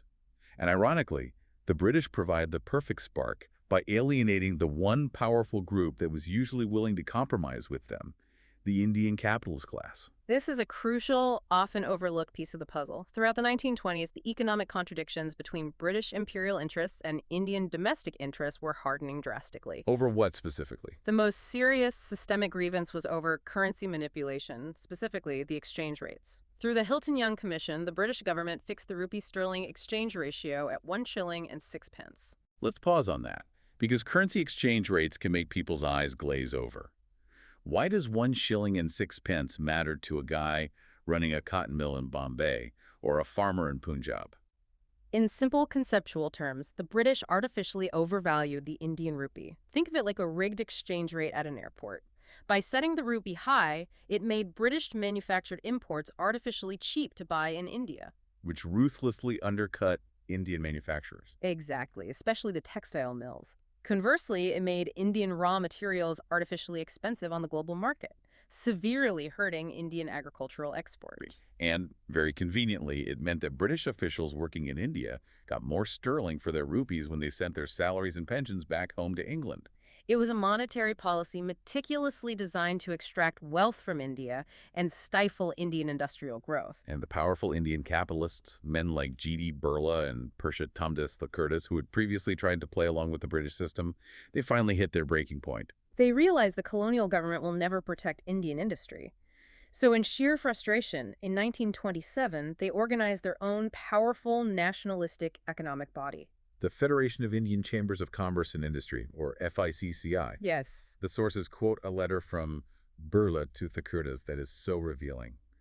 He writes, "I have been watching the Associated Chambers, which was the British capitalist organization, and I feel that their strong organization will be very detrimental to Indian interests if steps are not taken immediately to organize a similar institution of the Indians." So now, even the wealthiest, most conservative Indian businessmen are moving into a posture of active nationalistic opposition. It is a perfect storm. The structural pressures have maximized, the youth are radicalized, the peasants are organized, the capitalists are furious. It is a powder keg just waiting for a match. All it needed was a unifying grievance, something so blatantly insulting that it could bridge all the divides between the Swarjists, the no-changers, the socialists, and the capitalists. And in November 1927, the British government, in an act of staggering imperial arrogance, delivered that match perfectly. The Simon Commission. The British announced they were sending a statutory commission to India to review the constitutional reforms of 1919 and decide on the future political framework of the entire subcontinent. The commission was composed of 7 British members of parliament. And how many Indians were appointed to this commission to decide the future of India? 0. It was an all-white commission. The racial arrogance of it was breathtaking. By excluding Indians from a commission about their own future, the British accidentally provided the exact unifying insult the national movement needed. The Swarjists, the no-changers, the radical youth, the wealthy capitalists, they all looked at the Simon Commission and said, absolutely not. The nationwide boycott and the cry of Simon Go Back instantly revived the national movement, healing the rift and leading directly into the massive civil disobedience campaigns of the 1930s. What an incredible journey we've taken today. We started by looking at a period 1922 to 1927 that seemed entirely defined by failure, fragmentation, and anticlimax. The Swarjists tried to wreck the system and got bogged down in patronage. The political structure mathematically incentivized religious division, leading to the heartbreak of communal riots. But beneath that chaotic surface, a profound and essential maturation was happening. The constructive workers built the rural infrastructure. Yeah. The youth developed a hardened, systemic economic critique of the empire. The capitalists organized their power. It really was a crucible. And that brings us to a final thought we want to leave you with today. History usually celebrates the loud moments. We love the massive protests, the dramatic marches, the sweeping declarations of independence. But what if a movement needs to fail temporarily in order to succeed ultimately? This is an interesting thought. Think about it. If Gandhi hadn't suspended the movement in 1922, if he had just pushed forward with an undisciplined populace, they might have faced a horrific, crushing military defeat that would have set them back a century. Instead, by forcing activists to scatter into the villages, forcing them to face their own internal contradictions like caste and communalism, and giving the youth time to develop harder economic philosophies, did he inadvertently create a much stronger foundation? Would the nation have possessed the structural depth, the grassroots network, and the mature, multifaceted leadership required to actually sustain an independent nation decades later if this quiet, chaotic period hadn't happened? Was this fragmentation actually the very fire that forged modern India? It is a profound concept. It suggests that the silent, messy, complicated years of a struggle are often the most important. Thank you for joining us on this deep dive into the hidden currents of history.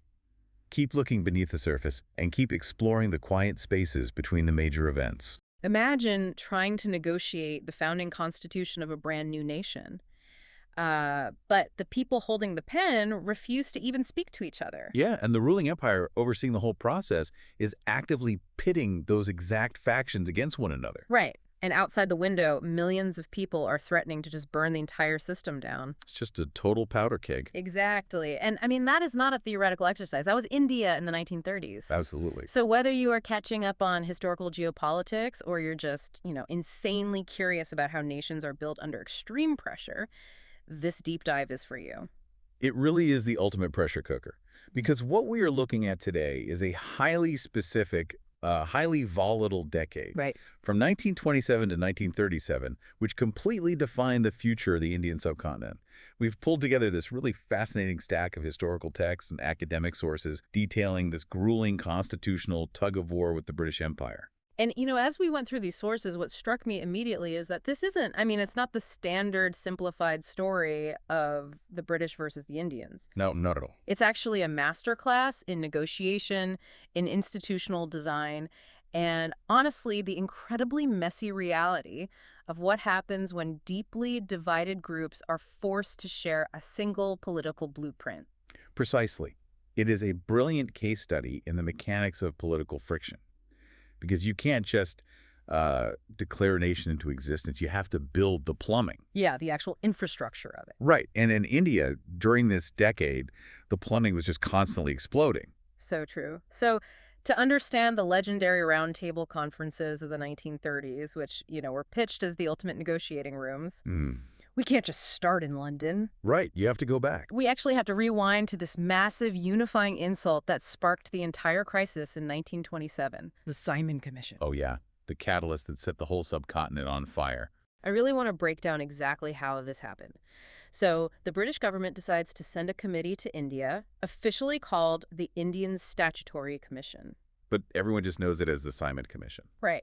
And their job is to evaluate India's constitutional progress, decide if Indians are, quote unquote, ready for more self-governance. But there is a glaring problem. A massive problem. It is a 7-member, all-white, entirely British committee. I kept reading this in the sources and thinking, this is like a company bringing in outside consultants to judge the staff's performance. Oh, that's a great way to put it. Yeah, and determine their entire future, but refusing to let a single actual employee into the room to speak on their own behalf. It was just a fundamental violation of political dignity. But looking at the sources, what's really revealing is the actual mechanics of why it happened that way. Right, the behind-the-scenes stuff. Exactly. The British Conservative Party, which was led at the time by the Secretary of State for India, Lord Birkenhead, they deliberately rushed the appointment of this commission. They were completely terrified of domestic British politics. Wait, really? How did domestic British politics impact a commission for India? Well, the Conservatives thought they were going to lose the upcoming general election in Britain to the Labour Party. Oh, okay. And they were actually right. They eventually did. But they didn't want a potentially sympathetic Labour government handling the sensitive issue of India's future. Wow.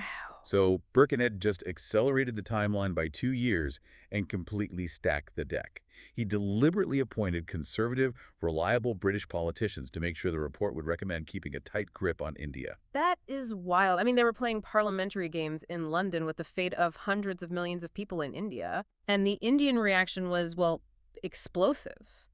Every major political group, the Indian National Congress, the Liberal Federation, even significant sections of the Muslim League, they all completely united to boycott the commission. It's a rare moment of total alignment. Yeah. And the sources detail these incredibly vibrant, highly coordinated acts of defiance. It wasn't just, angry letters to the editor. No, it was absolute narrative warfare. Yeah. They had to prove to the British public back home that the commission was illegitimate. And they got so creative with it. When the Simon Commission took a train from Lonavala to Pune, local youth actually climbed into a lorry and drove it parallel to the train, Just right alongside them. waving black flags at the commissioners the entire way. And then in Lucknow, there was this political leader named Khaliquzaman who waited for the commission to attend a really fancy, heavily guarded reception. Thrown by the wealthy loyalist landlords, right? Yes. And since the protesters couldn't get inside, he literally floated kites and balloons printed with "Go Back Simon" right over the walls and over their heads. I love that detail. It's a brilliant use of political theater to just pierce the colonial bubble. The British wanted to project orderly progress, and the protesters visually shattered that illusion. Completely shattered it. But, we also have to ground this in the reality of the colonial state, because the response to that theater wasn't polite annoyance. It was brutal force. Right, the Lathy charges. Yeah. For those who don't know, a lathy is a really heavy bamboo stick, often bound with iron at the end. It was used by the colonial police to break up crowds. Just awful. The violence deployed against these boycotts was severe. During a massive protest in Lahore in October 1928, The revered nationalist leader Lala Lajpat Rai was severely beaten by the police while leading a peaceful march. That part was really tough to read. It was. And he tragically died from those injuries just a few weeks later. Which totally shifts the entire tone from political theater to active martyrdom. Blood is literally being spilled in the streets. So how did the British justify an all-white commission while their police are out beating respected leaders to death? Well, Lord Birkenhead essentially leaned into the violence. He publicly taunted Indian leaders, claiming the British had to use an all-white commission because Indian society was so deeply fractured along religious and social lines. Wow. He basically said they could never possibly agree on their own workable constitution. He was saying, in effect, you need us because you can't govern yourselves. And the Indian leaders essentially looked at that massive insult and said, watch us. Which brings us to their grand counteroffer, right? The 1928 Nehru Report. Yeah, this is a massive pivot point in the decade. The All-Parties Conference forms a committee led by Motilal Nehru and Tej Bahadur Sapru to just draft a constitution themselves. And looking at what they drafted, I had a huge aha moment. Because the report demands two very distinct things. First, it demands dominion status. But wait, before we go any further, what exactly did dominion status mean in 1928? Because that's not complete independence, right? No, it's really not. Dominion status was essentially what Canada and Australia had at the time. Okay. It meant internal self-government. Like, Indians would run their own parliament, their own domestic policies, finances, all of that. But they would still remain within the British Empire. Got it. And they'd have to swear allegiance to the British Crown, which would still handle defense and foreign affairs. Okay, so it's a major compromise. But the second big demand in the Nehru Report was completely radical for the era, which was universal adult suffrage. They demanded that every single adult, man and woman, get the right to vote. Which is just an incredible leap forward. The British had always justified their autocratic rule by claiming they were protecting the illiterate Indian masses from elite, self-interested Indian politicians. Right, that paternalistic angle. Exactly. But here are the Indian elites officially demanding that the power be handed directly to every single adult citizen. It totally undercuts the British narrative. But as visionary as that was, the Nehru Report also exposes the fatal flaw that Lord Birkenhead was cynically banking on, which is the communal fracture. Yeah, this is where things get really complicated. And looking at the source material here, I think it's crucial we step back and look at this as structural mechanics. Like, we need to state explicitly right now that we are impartially reporting the historical positions of all these groups. Right, absolutely. We are not taking any political sides between the Hindu Mahasabha, the Muslim League, or the British. Yeah, we are simply reflecting the source material. We just want to decode the underlying survival strategies each group was bringing to the negotiating table without endorsing a specific faction. That is really the only way to understand this era. You have to strip away the rhetoric and look at the actual mathematical fears of the minorities. So let's look at the mechanics of the breakdown. The Nehru Report rejected the idea of separate electorates. Now, under the British, India had separate electorates, meaning Muslims only voted for Muslim candidates, Sikhs for Sikhs, and so on. Right. The Nehru Report argued this inherently divided the nation. So instead, they proposed joint electorates, meaning everyone votes together, but with a certain number of seats legally reserved for religious minorities. Which, sounds like a pretty reasonable compromise on paper. On paper. But it sparked a massive factional split. The Hindu Mahasabha rigidly opposed reserving any Muslim seats in the key provinces of Punjab and Bengal. They wouldn't budge on that. Meanwhile, Muhammad Ali Jinnah, representing the Muslim League, pushed back with his famous 14 points. He demanded a third of all seats at the central legislature be reserved for Muslims. Plus, he wanted residual powers left to the provinces rather than a strong center. Yes, and he demanded the retention of separate electorates until minorities felt secure enough to give them up voluntarily. And here is where I really struggled when reading the sources. Oh, how so? Well, Tej Bahadur Sapru, who co-authored the Nehru Report, was so desperate to present a united front to the British that he stood up at the convention and literally called Jinnah a spoilt child. Yeah, that was a tense moment. He said, essentially, give the naughty child what he wants so we can be finished with it and move forward. So why couldn't the Hindu Mahasabha and the broader Congress just swallow their pride and compromise? Because it was never just about a mathematical division of seats. And this is probably the most vital insight of the entire decade. You really have to look at the disconnect between a demographic majority and actual electoral power. Wait, how do you mean? Well, The sources quote a leader named Muhammad Ali brilliantly explaining the Muslim fear. In the provinces of Punjab and Bengal, Muslims actually had a slight demographic majority in terms of raw population. Okay. So the Hindu Mahasabha argued, you have the majority of the population. Why do you reserve seats? You'll just win the elections naturally. I mean, that makes intuitive sense. If you have more people, you get more votes. Except you don't. Because universal adult suffrage didn't exist yet. Under the existing British laws, voting was tied strictly to property ownership, tax payments, and education. Oh. Only about 3% of the entire Indian population was actually legally allowed to vote. Wait, only 3%? That's nothing. Exactly. And the social and economic wealth in Punjab was heavily concentrated in the hands of Hindu banayas, which means traders and moneylenders. And in Bengal, the wealth was held by wealthy Hindu zamindars, or landlords. Ah, I see. So even though Muslims had the raw population numbers, they didn't have the actual voters. Precisely.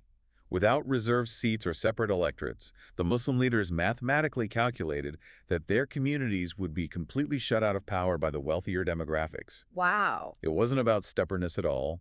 It was about political survival in a system where wealth literally dictated the franchise. That completely reframes the conflict. So the elites are essentially deadlocked in these polite boardroom negotiations. They cannot find a way to share the blueprint. No, they can't. And because they fail to unite, a significant portion of Muslim leadership becomes deeply alienated from the broader Congress movement. But for the radical younger generation inside the Congress people like Jawaharlal Nehru and Subhas Chandra Bose, this failure of boardroom politics is a massive signal. It's the turning point for them. They decide it's time to stop asking for dominion status and time to take the fight directly to the streets. And you see this time again in history. When institutional channels break down, political energy always finds an alternative route. And usually it's a much more volatile one. Which sets the exact stage for midnight, December 31st, 1929. They are on the freezing banks of the Ravi River in Lahore. The tricolor flag is unfurled, and the Congress officially declares Purna Swaraj, complete independence. The era of compromising for dominion status is officially over. They want the British Empire completely gone. It is a massive structural escalation. They are rejecting the entire premise of British constitutional authority. But, they didn't just declare it and go home to sleep. Hardly. I was absolutely stunned by the sheer physical groundwork required to make that declaration a reality. Mahatma Gandhi, preparing for the civil disobedience movement, personally toured 319 villages in Andhra Pradesh in just 6 weeks to organize the masses. The logistics of that in 1929 are just staggering. It requires intense, face-to-face community organizing to convince everyday people to risk their livelihoods to boycott the state. Meanwhile, the radical youth of the independence movement took a totally different militant path. And this is where the causality is so fascinating to me. Bhagat Singh and Batukswar Dutt threw bombs into the Central Legislative Assembly in Delhi. Right. But the sources are clear on this. They deliberately threw harmless bombs into the empty spaces of the room. Why? Why risk execution for a bomb that isn't even meant to kill anyone? Because it wasn't a military strike. It was a media strategy. Bhagat Singh knew he would be arrested. In fact, he wanted to be arrested. Really? Yes, because once he was on trial, he could use the British colonial court system as a megaphone to broadcast his revolutionary manifesto to the entire country via the newspapers. He weaponized their own justice system against them. That is brilliant. It really was. And tragically, another revolutionary, Jatin Das, used his own body as a weapon. He went on a hunger strike in jail, demanding that Indian political prisoners be treated with dignity, not as common criminals. He fasted for 64 days and died without eating. Which is just heartbreaking. Yeah. But this is the dual engine of a mass movement. You have the high-level visionary declarations of Purna Swaraj, and you pair that with the grueling visceral sacrifices on the ground, the public bonfires of foreign cloths, the strikes, the hunger strikes. So all of this forces the hand of the colonial state. Suddenly, millions of Indians are marching, they're boycotting taxes, and they're gladly going to jail. The British realize they are rapidly losing control of the narrative. They can't just dictate terms from London anymore. They have to actually bring Indians to the table. Literally. Which finally brings us to the Round Table Conferences. Right, held in London between 1930 and 1932. Yeah. But the first conference in 1930 is fundamentally broken from the very start.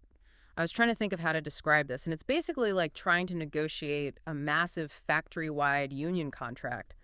But the absolute biggest labor union in the building refuses to even walk through the door. That is a perfect structural analogy. Right. The British gathered 89 delegates, Indian princes, minority leaders, loyalists. But the Indian National Congress, which is the largest political force driving the actual protests, boycotted it entirely. Mostly because their leadership was sitting in prison for the civil disobedience movement. Exactly. So the delegates in London talked for months, but any deal they struck was inherently unenforceable on the ground back in India. Which forces the British Viceroy, Lord Irwin, into a real corner. He realizes he has to negotiate directly with Gandhi just to get the Congress to the table. So they sign a truce. Yes, known as the Gandhi-Irwin Pact. The civil disobedience is suspended, and Gandhi agrees to attend the Second Round Table Conference in 1931. And he goes as the sole representative of the Indian National Congress, which feels like a massive strategic gamble. Huge gamble. You'd think this would be the epic showdown, right? Gandhi versus the British Empire. But instead, it devolves. The Indian delegates end up fighting each other while the British basically sit back and watch. It is the tragedy of the 1930s perfectly encapsulated in one single room. The core conflict breaks down over the exact same issue as the Nehru Report, just with new players. Dr. B.R. Ambedkar, who is this brilliant legal mind and a fierce advocate, vehemently demands separate electorates for Dalits, who the British categorized as the depressed classes. Right. He argues, based on centuries of systemic oppression, that Dalits need hard, legal, political protection from upper caste Hindu domination. Meanwhile, Jinnah is still demanding separate electorates for Muslims. And Gandhi stubbornly demands absolute unity. Yes. He opposes separate electorates for Dalits entirely, claiming it will permanently divide Hindu society. And here is where we have to critically examine the British motive in all this. Because they were not sitting in London as neutral, benevolent referees. Not at all. The sources make it crystal clear that the British actively utilized these internal divisions. It was the absolute zenith of divide and rule. How exactly did they exploit it in that room? Well, by encouraging and supporting the maximalist demands of every single minority group against the Congress. The British could just throw their hands up and say to the international press, look, we would love to grant India self-rule today, but Dr. Ambedkar, Mr. Jinnah, and Mr. Gandhi can't even agree on how to hold an election. We have to stay to keep the peace. Wow. They literally weaponized the lack of unity to justify the empire's existence, and they added an incredibly cynical structural trap to the negotiations too, right? The federation idea. Oh yes, the proposed All-India Federation. The British suggested a new federal parliament for India, but it wouldn't just be delegates from the British Indian provinces. It would also include representatives from the princely states. And keep in mind, these were autocratic kingdoms ruled by Maharajas and Nawabs who controlled about a third of the Indian landmass. Exactly. But wait, how could the British possibly justify putting unelected aristocrats into a supposedly democratic, self-governing parliament? They sold it to the public as unifying the subcontinent. Yeah. But the mechanical reality was much darker. Yeah. The representatives from the princely states wouldn't be elected by the people living there. They would be directly nominated by the autocratic princes who were deeply loyal to the British crown. Oh my gosh. So you inject a massive, immovable block of unelected, pro-British aristocrats right into the heart of the new parliament. Right. So even if the Indian National Congress won every single democratic election in the provinces, they could just be outvoted at the center by the princes. Exactly. It was a brilliantly cynical mechanism designed to keep the central government permanently weak and conservative. It permanently buffered British interests against any radical democratic demands. So, unsurprisingly, the Second Round Table Conference completely collapses. The Indian leaders reach a total deadlock over minority representation. Total stalemate. And because they can't agree, the British Prime Minister, Ramsay MacDonald, steps in to unilaterally impose his own mathematical solution. And it sparks one of the most dramatic, high-stakes showdowns of the entire era. The Communal Award of August 1932. Yes. MacDonald announces the award, and it officially grants the separate electorates that Ambedkar and Jinnah wanted. It creates separate voting pools for Muslims, Sikhs, and crucially, for the depressed classes. And Gandhi's reaction to this is visceral. Yeah, he is back in prison in India at this point, and he declares a fast unto death unless the separate electorates for Dalits are revoked. He literally puts his life on the line to force an overturning of the British mandate. Which shifts all the pressure from the British directly onto Dr. Ambedkar. It is an almost unbearable position for him to be in. I can't even imagine. If Gandhi dies from this fast, Ambedkar knows that Dalits across the country will face catastrophic, violent backlash from the furious Hindu majority. So Ambedkar is forced into this incredibly tense, high-stakes negotiation with Gandhi's representatives, which ultimately results in the Pune Pact. And the math of this compromise is really fascinating. Ambedkar agrees to scrap the separate electorates for Dalits. Right, they will remain part of the general Hindu voting pool. But he extracts a massive concession in return. A huge one. In exchange for giving up the separate voting pool, Gandhi agrees to drastically increase the number of seats explicitly reserved for Dalits within the general parliament. Under the British Communal Award, Dalits were guaranteed 71 seats. Under the Pune Pact, that number more than doubles to 148 seats. It was an agreement born of absolute life-or-death necessity. Yeah. But the broader damage was already done. It highlighted to the world how deeply fractured the Indian political landscape had become. So by the time the British host the Third Roundtable Conference at the end of 1932, the political energy is completely gone. The balloon is deflated. Yeah, the Congress is boycotting again, no major leaders bother to attend, and the entire process just fizzles out in a quiet room in London. Which leaves the British Empire completely free to just write the rules themselves. Precisely. The British unilaterally draft and pass the Government of India Act of 1935. Okay, so after a decade of protests, boycotts, hunger strikes, and deadlocked conferences, what does the 1935 Act actually change for you, the average person living in India at the time? Well, it's a mixed bag. The Act did introduce something called provincial autonomy. Which means what, exactly? This meant the British finally abolished the old system of divided rule in the provinces. Indian ministers, who were accountable to elected provincial legislatures, were now given control over virtually all provincial departments, like education, health, and agriculture. Oh, okay. So if you are electing a local government in Bengal or Madras, they actually have the power to govern their daily lives. But what about the center, the national government? The center remained completely locked down. The British viceroy retained absolute veto power. The British kept exclusive control over the military, foreign affairs, and a massive portion of the national finances. So they didn't really give up the big stuff. Not at all.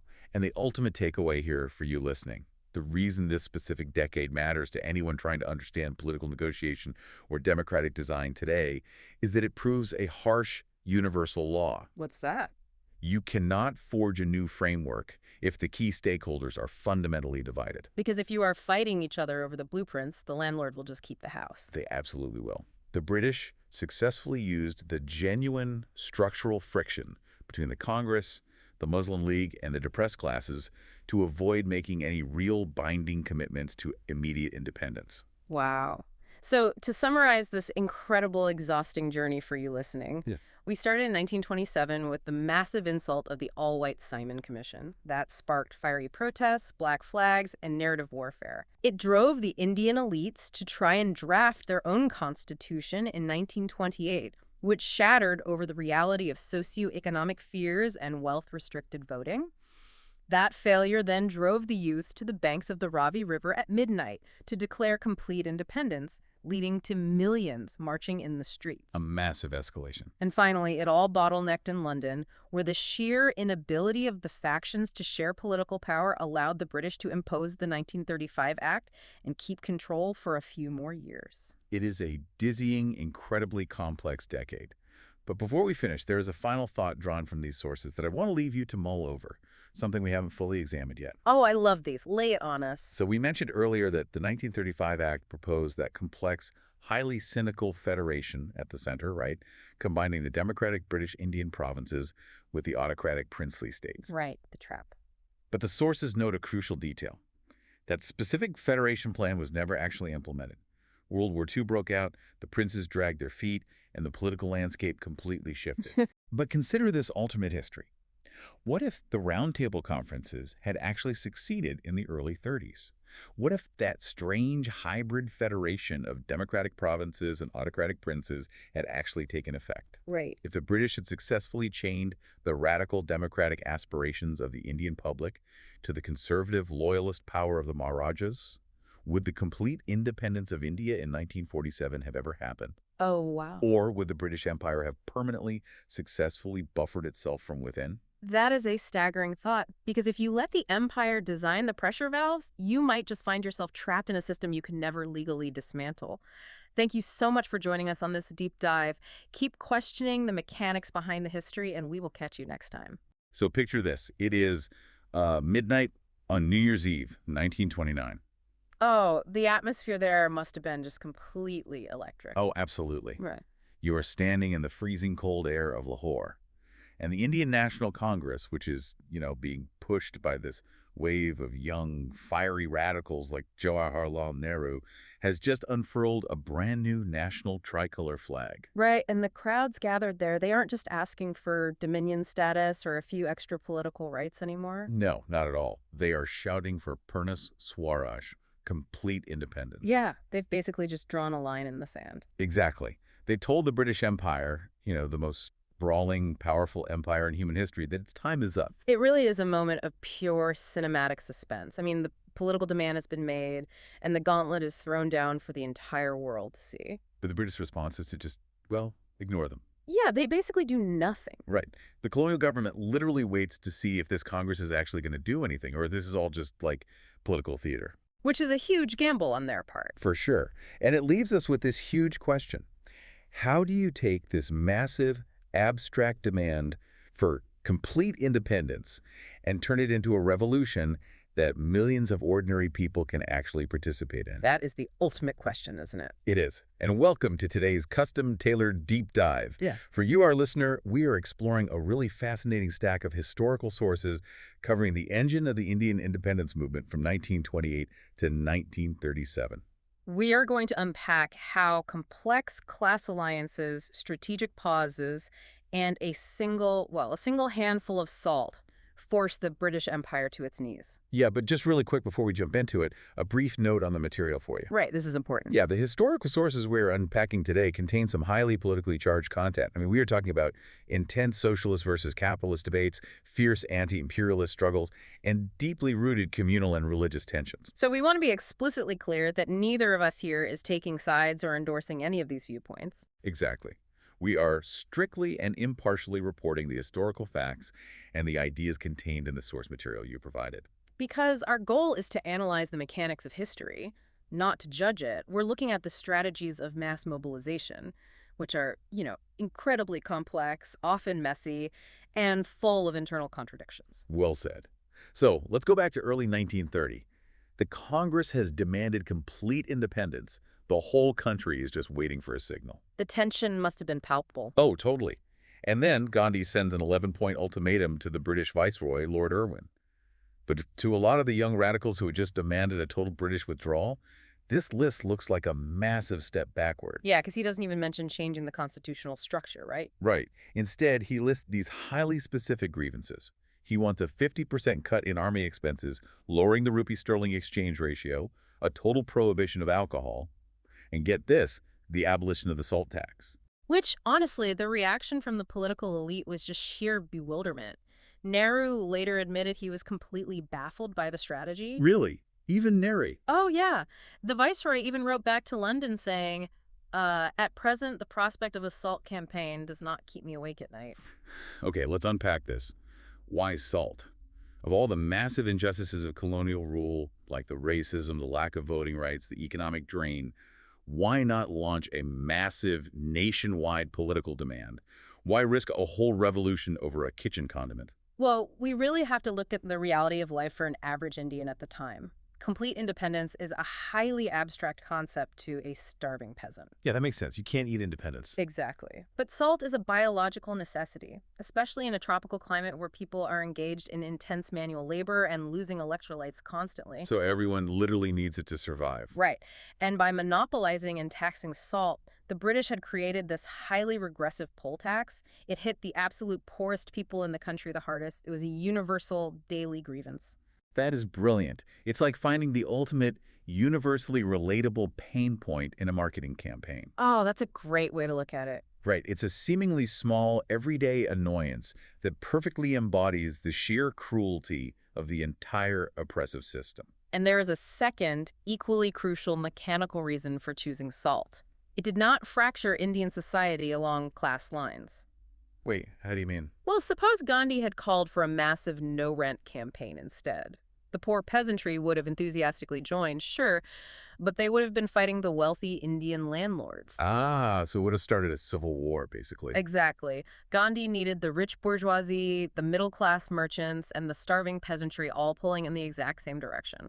SALT united the entire subcontinent against the British without triggering a class war within India itself. Wow. Okay, so with the strategy set, on March 12, 1930, Gandhi leaves his ashram with 78 followers on a 240-mile march to the sea at Dandi. A literal march to the sea. Yeah, he just walks right through the heartland of Gujarat. And day by day, the crowds swell, the tension builds, and it's not happening in a vacuum either. Right, there's a huge communication network at play. Exactly. Thousands of Congress workers are spreading the news via telegrams, regional newspapers, and runners just moving from village to village. And what's fascinating here is the impossible dilemma this created for the British authorities. Gandhi practically telegraphed his exact tactical move. He basically said, I am going to the beach to break the law. Like, catch me if you can. Yeah. And if the British arrested him on day one, they would look like paranoid tyrants crushing a peaceful old man, which would spark immediate international outrage. Right, but if they let him march. Exactly. By letting him march day after day, drawing these massive crowds, the British looked incredibly weak. The illusion of their invincible authority began to evaporate. They were damned if they did and damned if they didn't. So on April 6th, he finally arrives at the beach.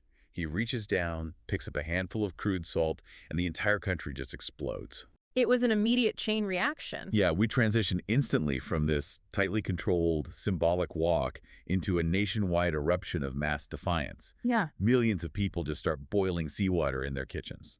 And the defiance extended far beyond just manufacturing salt, too. The economic boycott of foreign goods was devastatingly effective. Because everyone joined in, right? Exactly. Because the wealthy Indian capitalist class and the merchant associations threw their considerable weight behind the movement, they completely strangled British trade. Do we have numbers on that? We do. British cloth imports plummeted from 26 million pounds in 1929 to just 13.7 million in 1930. The textile mills back in Lancashire, England, were sent into a total panic. Wow, that is a huge hit. And I want to highlight the sheer demographic shift here, too. Because you see women stepping into the public political sphere in totally unprecedented numbers. Oh, absolutely. It was a massive cultural shift. Yeah, women who had lived in strict purdah, never leaving their homes unescorted, are suddenly standing outside liquor shops and foreign cloth stores, just picketing from morning to night. Even children are organizing. Yeah, the youth participation was incredible. There's this amazing detail in the sources about kids in the city of Surat. The local police kept snatching away their national flags, so these kids literally just stitched clothes in the 3 colors of the flag and paraded the streets. Yeah. They turned themselves into living flags. That is incredible. The penetration of the movement into everyday social life was profound. However, this massive eruption also meant the movement rapidly evolved. It got harder to manage. Right. It began to push past Gandhi's initial highly controlled parameters. Historians often refer to this as the second wave of radicalism. Yeah, things definitely get intense and far removed from just peaceful salt boiling. Like in Bengal, revolutionaries executed a highly coordinated, spectacular raid on the Chittagong Armory, and they issued their own independence proclamation. Which is a massive escalation. Totally. And in Maharashtra, the textile workers in Sholapur basically took over the city. They attacked police outposts, drove the authorities out, and set up their own parallel government that ran the city for over a week. Well, when you have hundreds of thousands of people mobilized, the colonial enforcement apparatus gets stretched to the absolute breaking point. Yeah, they couldn't be everywhere at once. And a critical moment occurred in Peshawar, which is located in the heavily Muslim northwest frontier province. A local leader, Badshah Khan, had organized a massive nonviolent volunteer brigade known as the Red Shirts. Right. When the British arrested him, huge crowds flooded the streets and confronted armored cars. Oh, man. How did the military handle that? Because a crowd facing down armored cars usually ends in a massacre. Well, the British ordered a platoon of Hindu soldiers from the Garhwal Rifles to open fire on the unarmed Muslim crowd, and the soldiers flat out refused. Wait, really? They just refused a direct order? Yes. They told their commanders, "We will not shoot our unarmed brethren. You may blow us from the guns if you like." It was a terrifying moment for the British because it represented a profound breakdown of the colonial state's ultimate tool of control, the loyalty of its own military. But the British do eventually regroup, right? I mean, they unleash some horrific repression. They institute martial law. Yeah, the crackdown was severe. We really need to talk about the Darasan Assault Works. After Gandhi is finally arrested, 2,000 volunteers march on this government salt depot. They walk row by row into a cordon of police wielding steel-tipped lathes. Which are these incredibly heavy, brutal bamboo batons. Right, and the American journalist Webb Miller was there, Yeah. and his account is just harrowing. He wrote that he watched unresisting men being methodically bashed into a bloody pulp.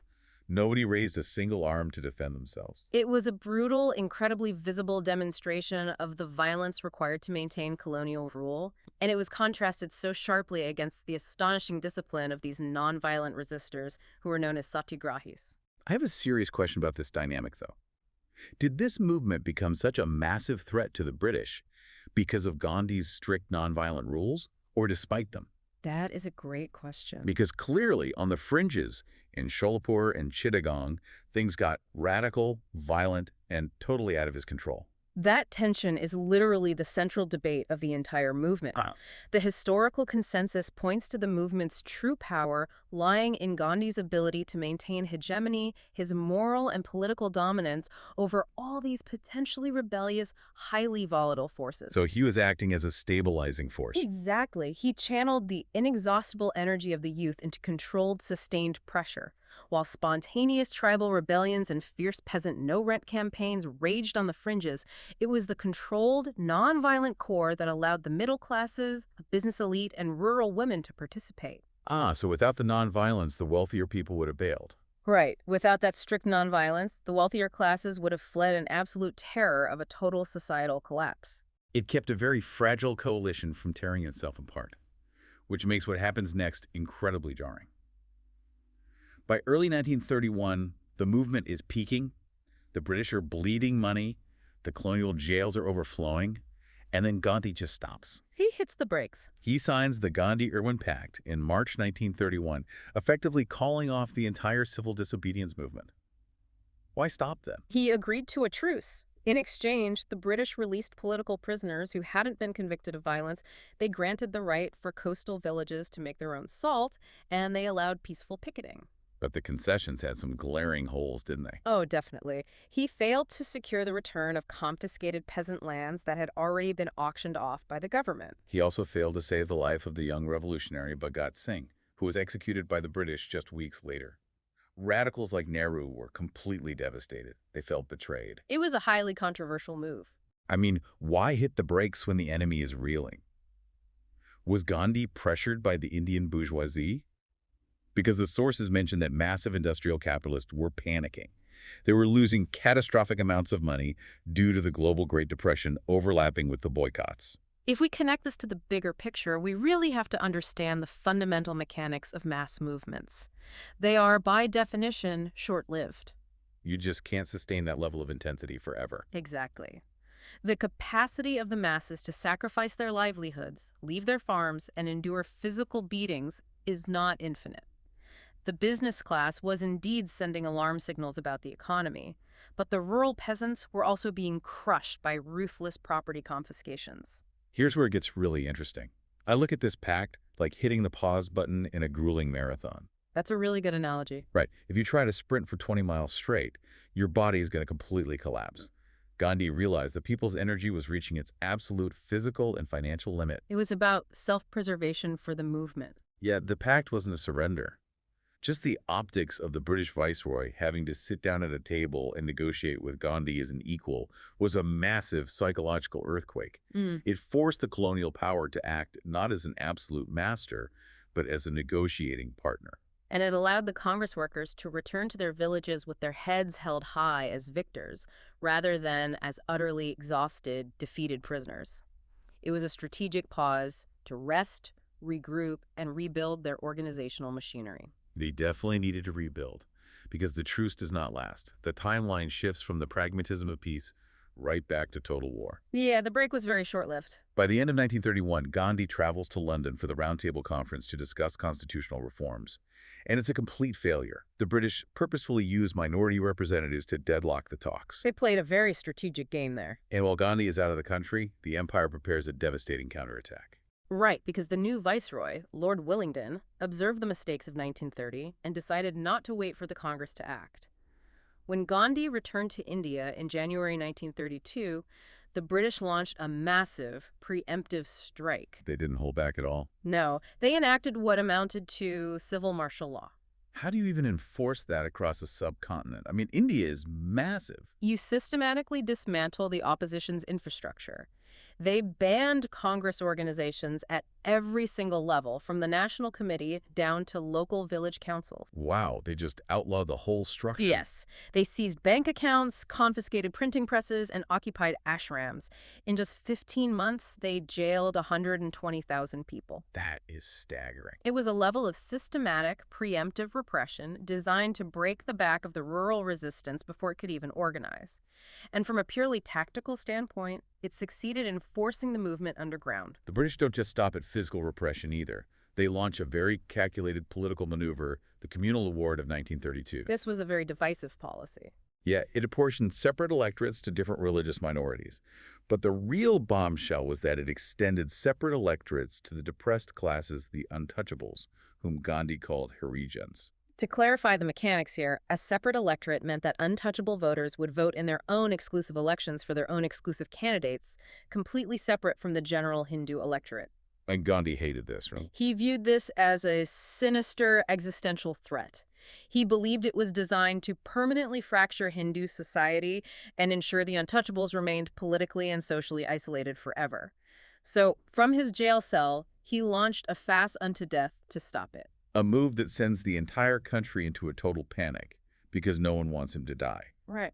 Eventually, Dr. B.R. Ambedkar, the brilliant leader of the depressed classes, is pressured into negotiating the Pune Pact with Gandhi. They trot the demand for separate electorates. Instead, they agree on joint electorates but massively increase the number of guaranteed reserved seats for the depressed classes within the General Assembly. It was a tense compromise. And right after this pact is signed, Gandhi makes a massive, unexpected pivot. He basically drops civil disobedience entirely. He spends the next 2 years on a 12,500-mile walking tour focused entirely on social reform and eradicating untouchability. Which caught a lot of people off guard. I have to push back here. The British Empire is actively crushing the political movement. Hundreds of thousands of people are in jail, peasant land is being seized, and the leader of the national movement decides to go on a walking tour to talk about social reform. Wasn't this a colossal distraction from the immediate fight for independence? It absolutely looks like a retreat on the surface, but you have to look at the underlying logic of the situation. Tactically, the mass movement had already been crushed by overwhelming superior British force. So fighting back directly was impossible. Right. Street-level political agitation was simply impossible under Willingdon's martial law. But on a much deeper level, Gandhi saw untouchability as a structural rot destroying the social fabric of India. So the idea is you can't build a free democratic nation on a foundation that actively oppresses a massive percentage of its own people. Precisely the point. By shifting focus to Harijan welfare, he was bringing the nationalist movement down to the absolute lowest, most marginalized sections of rural society. He was physically going to their villages and integrating them into the broader national consciousness. So he wasn't quitting at all. No, he wasn't abandoning the revolution. He was laying the sociological groundwork for a future unified country. Without that internal social cohesion, political independence would just lead to a fractured, warring state. Well, the British reaction to this social consolidation wasn't to back down. They attempted a legal outflanking maneuver to solidify their rule permanently. They spend years drafting a massive new constitution, which becomes the Government of India Act of 1935. And this act drastically changed the administrative machinery. Previously, the provinces operated under the old system of diarchy, where government departments were split between elected Indians and British officials. Kind of a shared power setup. Yeah. The new act replaced diarchy with responsible government, meaning Indian ministers would now run all the provincial departments. However, it kept massive discretionary powers, known as safeguards. strictly in the hands of the unelected British governors. I love how Jawaharlal Nehru described this act. He called it a machine with strong brakes and no engine. It's a perfect description. It's like the British are finally handing you the keys to a car, but when you sit in the driver's seat, you realize the driving instructor has their foot permanently welded to the passenger side brake pedal. They can override or stop you whenever they feel like it. And the proposed federal center at the national level was even more insidious. The British designed it as an impenetrable conservative fortress. Wait, if the British designed this center to be a fortress against the nationalists, how did they plan to stack the votes? They relied on the princely states. You see, India wasn't entirely under direct British rule. About a third of it was controlled by autocratic Indian princes who were loyal to the British crown. The act planned to heavily weight the central legislature with unelected representatives nominated directly by these princes. The mathematical goal was to combine the princes' votes with various minority representatives to permanently outvote and block the democratic Indian nationalists from ever taking control of the national government. It is basically a massive gerrymandering operation. So why didn't this paper federation become a reality? Did the British plan work? It collapsed, ironically, because of the princes themselves. Really? What happened? They realized that joining a national federation, even a highly conservative one designed to protect them, would subject them to democratic pressures and scrutiny from British India. Fearing a loss of their absolute internal autonomy, the princes backed out. The federal part of the act became a total non-starter. So the Congress absolutely hates this 1935 act. They view the provincial powers as a sham with too many breaks and the federal structure as a trap. But then they decide to participate in the 1937 elections anyway. Why play along with a system you spent nearly a decade trying to destroy? This raises an important question about political pragmatism. The realities on the ground had shifted. The era of classic street-level civil disobedience had exhausted itself. They needed a new approach. Exactly. The Congress leadership recognized that the next logical step was to fight the British from within the colonial system.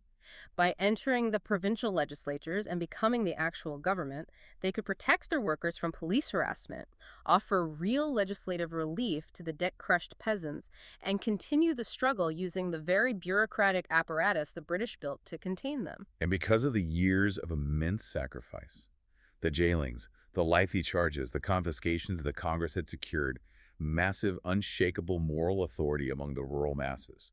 When the 1937 elections roll around, they win a sweeping, historic victory, taking power in the majority of the provinces. It was a massive validation of their long-term strategy. So what does this all mean for you listening to this today? We have journeyed from the sheer tactical brilliance of a single handful of salt on a beach through the pragmatic, highly controversial pauses of the Gandhi-Irwin Pact. We've seen the brutal crackdowns of civil martial law and a massive strategic pivot toward eradicating social rot before securing electoral dominance. There's a lot to take in. If there is one thing this deep dive proves, it is that progress is rarely a straight, unbroken line. True leadership requires knowing exactly when to march forward, when to hit the pause button to save your people from total exhaustion, and when to step back and rebuild the social foundation of your movement. It really is a testament to the endurance required to enact systemic change. You cannot simply sprint to the finish line. You must know how to navigate the changing terrain and shift your tactics accordingly. I want to leave you with a final thought to mull over. Think about the concept of hegemony versus force. In 1932, the British Empire used overwhelming, terrifying force. They methodically beat nonviolent protesters into a pulp, they enacted draconian ordinances, and they jailed over 100,000 people. But in doing so, they completely destroyed their own hegemony, their moral authority to rule. They won the battle but lost the war. Exactly. True power isn't about how many people you can force to obey you with lathes, armored cars, and prisons. It is about whether the people fundamentally believe you have the right to rule them in the first place. Once the British lost that belief, the machinery of their empire was running on borrowed time. It's a powerful lesson. Look around at the power struggles in our modern world today. Where are you seeing overwhelming physical or institutional force being used to mask a total loss of moral authority? Think back to that midnight suspense in 1929. The flag unfurled in the freezing dark. The empire thought it could safely ignore the demand because they held all the weapons, the money, and the laws. But as it turned out, a handful of boiled sea salt and a stubborn refusal to strike back were the only weapons required to change the world. This is the brief on modern Indian history's transition to independence. We're taking a bird's-eye look at how India went from a fractured British colony to a unified republic. Because understanding this messy transition is absolutely crucial to grasping modern global politics. First, let's look at the messy exit. Britain's departure wasn't just some act of goodwill. Bankrupted by World War II and facing massive internal rebellions, the British literally had to leave. But, their colonial divide-and-rule policies left behind really deep divisions, culminating in the tragic 1947 partition into India and Pakistan. It's a lot like a bankrupt landlord rushing a chaotic eviction that ends up splitting the house in two. Second, how do you even begin to govern a fragmented subcontinent? Well, it took some massive logistical stitching. Sardar Patel took on the total headache of convincing hundreds of independent princely states to actually join the new nation. Meanwhile, B.R. Ambedkar spearheaded drafting the world's longest constitution, officially establishing a sovereign, secular republic by 1950. Finally, the focus had to shift to economic survival. To fix centuries of colonial damage, India went with a mixed economy model and these big 5-year plans. They also pushed ambitious agrarian reforms to take land back from exploitative landlords. But here's the reality check. While abolishing landlords looked great on paper, wealthy elites constantly exploited legal loopholes to keep their land, proving that writing a law is way easier than enforcing it.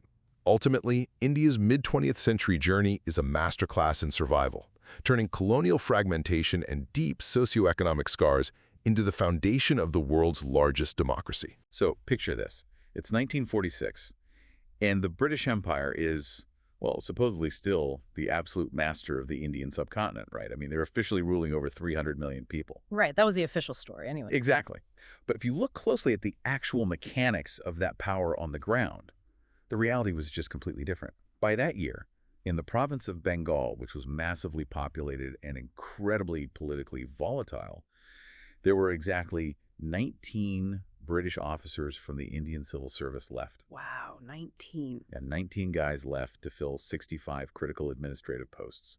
Just 19 exhausted bureaucrats trying to manage the machinery of an empire that was, frankly, actively collapsing around them. It was just a staggering statistic. I mean, it perfectly encapsulates that illusion of control, We often picture the end of the British Raj as this grand, formal lowering of the flag, like a very civilized, negotiated transfer of power from a benevolent colonial master to these newly democratic nations. Right, the textbook version. Exactly, but the archival sources from 1937 to 1947, they paint a picture that is infinitely more chaotic.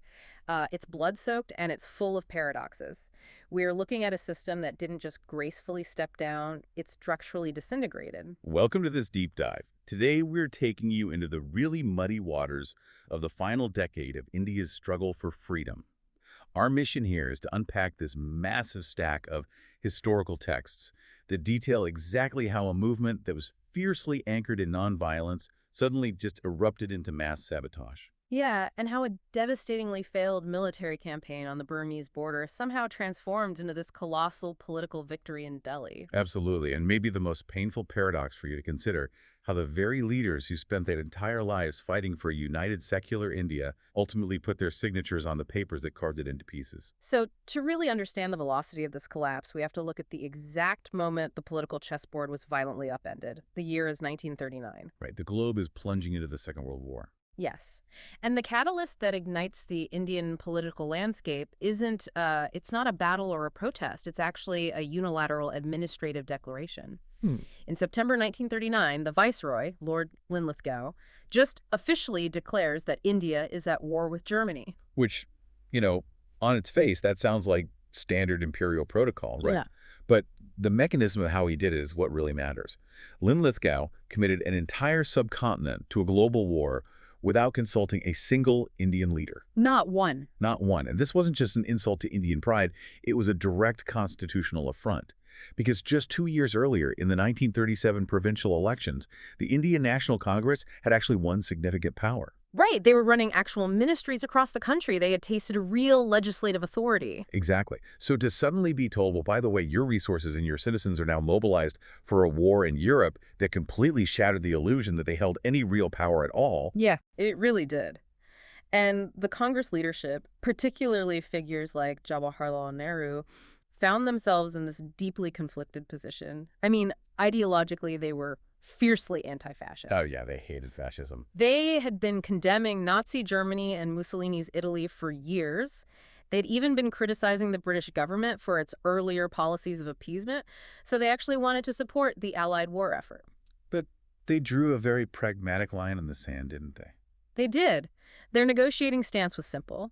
They basically said, we will mobilize our economy, our troops, our public support to fight for democracy in Europe, but only if you guarantee our democratic freedom in India. Right. They demanded a pledge for post-war independence and the immediate formation of a national government at the center. Which is just the most rational quid pro quo imaginable. Mm-hmm. I mean, you can't ask a subjugated people to shed blood for the concept of liberty while explicitly denying it to them. But Linlithgow's response, which eventually culminated in the so-called August Offer of 1940, was just fundamentally empty. He offered this vague, completely undated promise of dominion status and, like, a consultative body. And we really need to define why dominion status was a total non-starter. By 1940, the Indian political consciousness had moved far beyond wanting to just be a self-governing colony under the British crown, akin to Australia or Canada. They wanted total sovereignty. Total sovereignty. Furthermore, Linlithgow just flat out refused to transfer any real executive power, particularly over defense, to an Indian national government during the war. He effectively just said, hey, trust us, we'll sort it out later. And obviously, the Congress refused to accept a post-dated check. So between October 29 and 30, 1939, they ordered all of their provincial ministries to resign in protest. And here is where the monolithic narrative of a united Indian resistance really shatters. The texts show us that these resignations were not universally mourned. No, not at all. Right. Muhammad Ali Jinnah, the leader of the Muslim League, and B.R. Ambedkar, the paramount leader of the Dalit community, openly celebrated the Congress resignations. They called it a day of deliverance. Yeah, that phrase, day of deliverance, is really crucial. It highlights these profound internal fractures within the Indian political ecosystem. For Jinnah, the period of Congress provincial rule from 1937 to 1939 had been a massive warning sign. How so? Well, the League argued that Congress governance was inherently majoritarian and exclusionary toward Muslims. And similarly, Ambedkar viewed the Congress as dominated by upper-caste Hindus who, in his view, were structurally incapable of safeguarding the rights of the depressed classes. So it wasn't about supporting the British. Exactly. Their celebration of the resignations wasn't an endorsement of British imperialism at all. It was strategic maneuvering against what they perceived as a looming Congress hegemony. And those internal divisions only complicated the massive external crisis that was hurtling toward India. By late 1941 and early 1942, the war is no longer this distant European conflict. The Japanese military machine is advancing through Southeast Asia with a speed that absolutely paralyzes the British command. It was We're unprecedented. talking about the catastrophic fall of Hong Kong, Malaya, Singapore, Rangoon. The Japanese Air Force bombs Colombo and Ceylon, and then they literally strike the Indian mainland. They bombed the coastal towns of Visakhapatnam and Kokonada. The artillery fire is essentially hitting the front porch. And this creates an existential panic in London. I mean, the British desperately need a stable home front in India. They need the factories producing munitions, the railways moving troops, and they need the civilian population calm. But they are facing a completely hostile Indian public. Right. And the pressure to resolve this deadlock isn't just coming from within, it's international. President Franklin Roosevelt in the U.S. and Chiang Kai-shek in China are just hammering Winston Churchill. They're insisting he make concessions to the Indians to secure their cooperation against the Japanese. So Churchill, who famously abhorred the idea of Indian independence, is basically forced to send Sir Stafford Cripps to New Delhi in March 1942 to negotiate.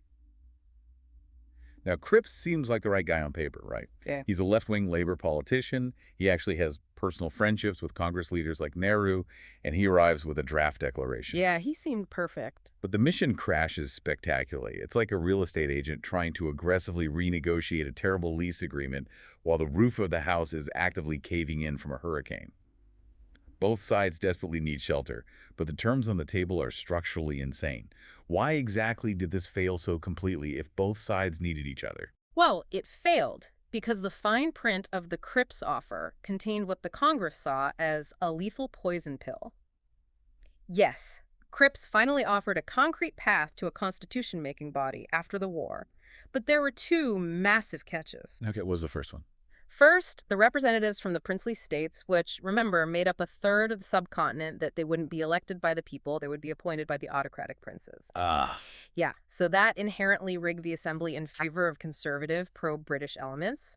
And second, and this is infinitely more explosive, was the opting out clause. right. Let's look at the mechanics of that clause based on the text. The document essentially stated that any province that didn't agree with the new constitution could just refuse to join the new Indian Union and sign its own separate agreement with the British Crown. Precisely. It was the formal, tacit British recognition of the Muslim League's demand for a separate state of Pakistan, which had been passed as a resolution in Lahore back in 1940. So Congress saw that as a trap. Absolutely. For the Congress leadership, accepting the Crips' offer meant legally sanctioning the potential balkanization of India. They saw it as a blueprint for dividing the country into multiple warring factions. On top of that, Cripps was entirely hamstrung on the issue of immediate power. Congress demanded that an Indian minister run the defense portfolio right then to actively organize the defense against Japan. But behind the scenes, the British establishment was actively ensuring Cripps wouldn't succeed anyway. Churchill and Viceroy Linlithgow essentially sabotaged their own envoy. It really did. The texts reveal that Churchill sent Cripps largely as a piece of geopolitical theater, like a performance piece for Roosevelt to prove that Britain was, making an effort while maintaining the imperial status quo. Churchill explicitly restricted Cripps from offering a true national cabinet. And when Cripps tried to maneuver, Linlithgow bypassed him and wired London to shut him down. So, when the Cripps mission officially failed in April 1942, the psychological fallout was immense. The Indian leadership realized that even when facing military annihilation by the Japanese, the British imperial mindset was just incapable of sharing actual power. The mask had slipped entirely. Wow. And this profound disillusionment triggers a radical, almost jarring shift in Mahatma Gandhi. And this shift in 1942 is fascinating because it contrasts so sharply with his earlier stances. Early in the war, Gandhi was really hesitant to launch mass civil disobedience. He didn't want to hamper the global anti-fascist effort. Right. But by the summer of 1942, his tone becomes incredibly militant. He is looking at the objective reality on the ground. The economy is buckling. Food prices are skyrocketing due to wartime inflation and scarcity. But the true trigger is the psychological terror sweeping through the eastern provinces. Yeah, as the British military collapsed and retreated from Malaya and Burma, harrowing accounts filtered back into India from the refugees, and the evacuation policies were starkly racialized. This part is so brutal. It really is. The British authorities requisitioned transport for white European residents, ensuring their safe passage via the so-called White Road. Meanwhile, Indian subjects who had lived in Burma for generations were abandoned. They had to trek thousands of miles through unforgiving jungles and mountain passes on the Black Road. Thousands died of disease, starvation, and exhaustion. Wait, so they just abandoned them entirely? Completely abandoned. Oh, wow. When that news hit India, the realization was chilling. The Indian public understood that if the Japanese army crossed the Burmese border into Bengal, the British would simply abandon them too. They wouldn't fight to protect the Indian civilian population, they would just protect their own and flee. And the British actions in Bengal seem to confirm this. Fearing a Japanese amphibious landing, the British implemented a ruthless scorched earth, or denial policy. Right. The specifics of that denial policy were devastating for the locals. The British military systematically destroyed or confiscated tens of thousands of local boats in coastal Bengal.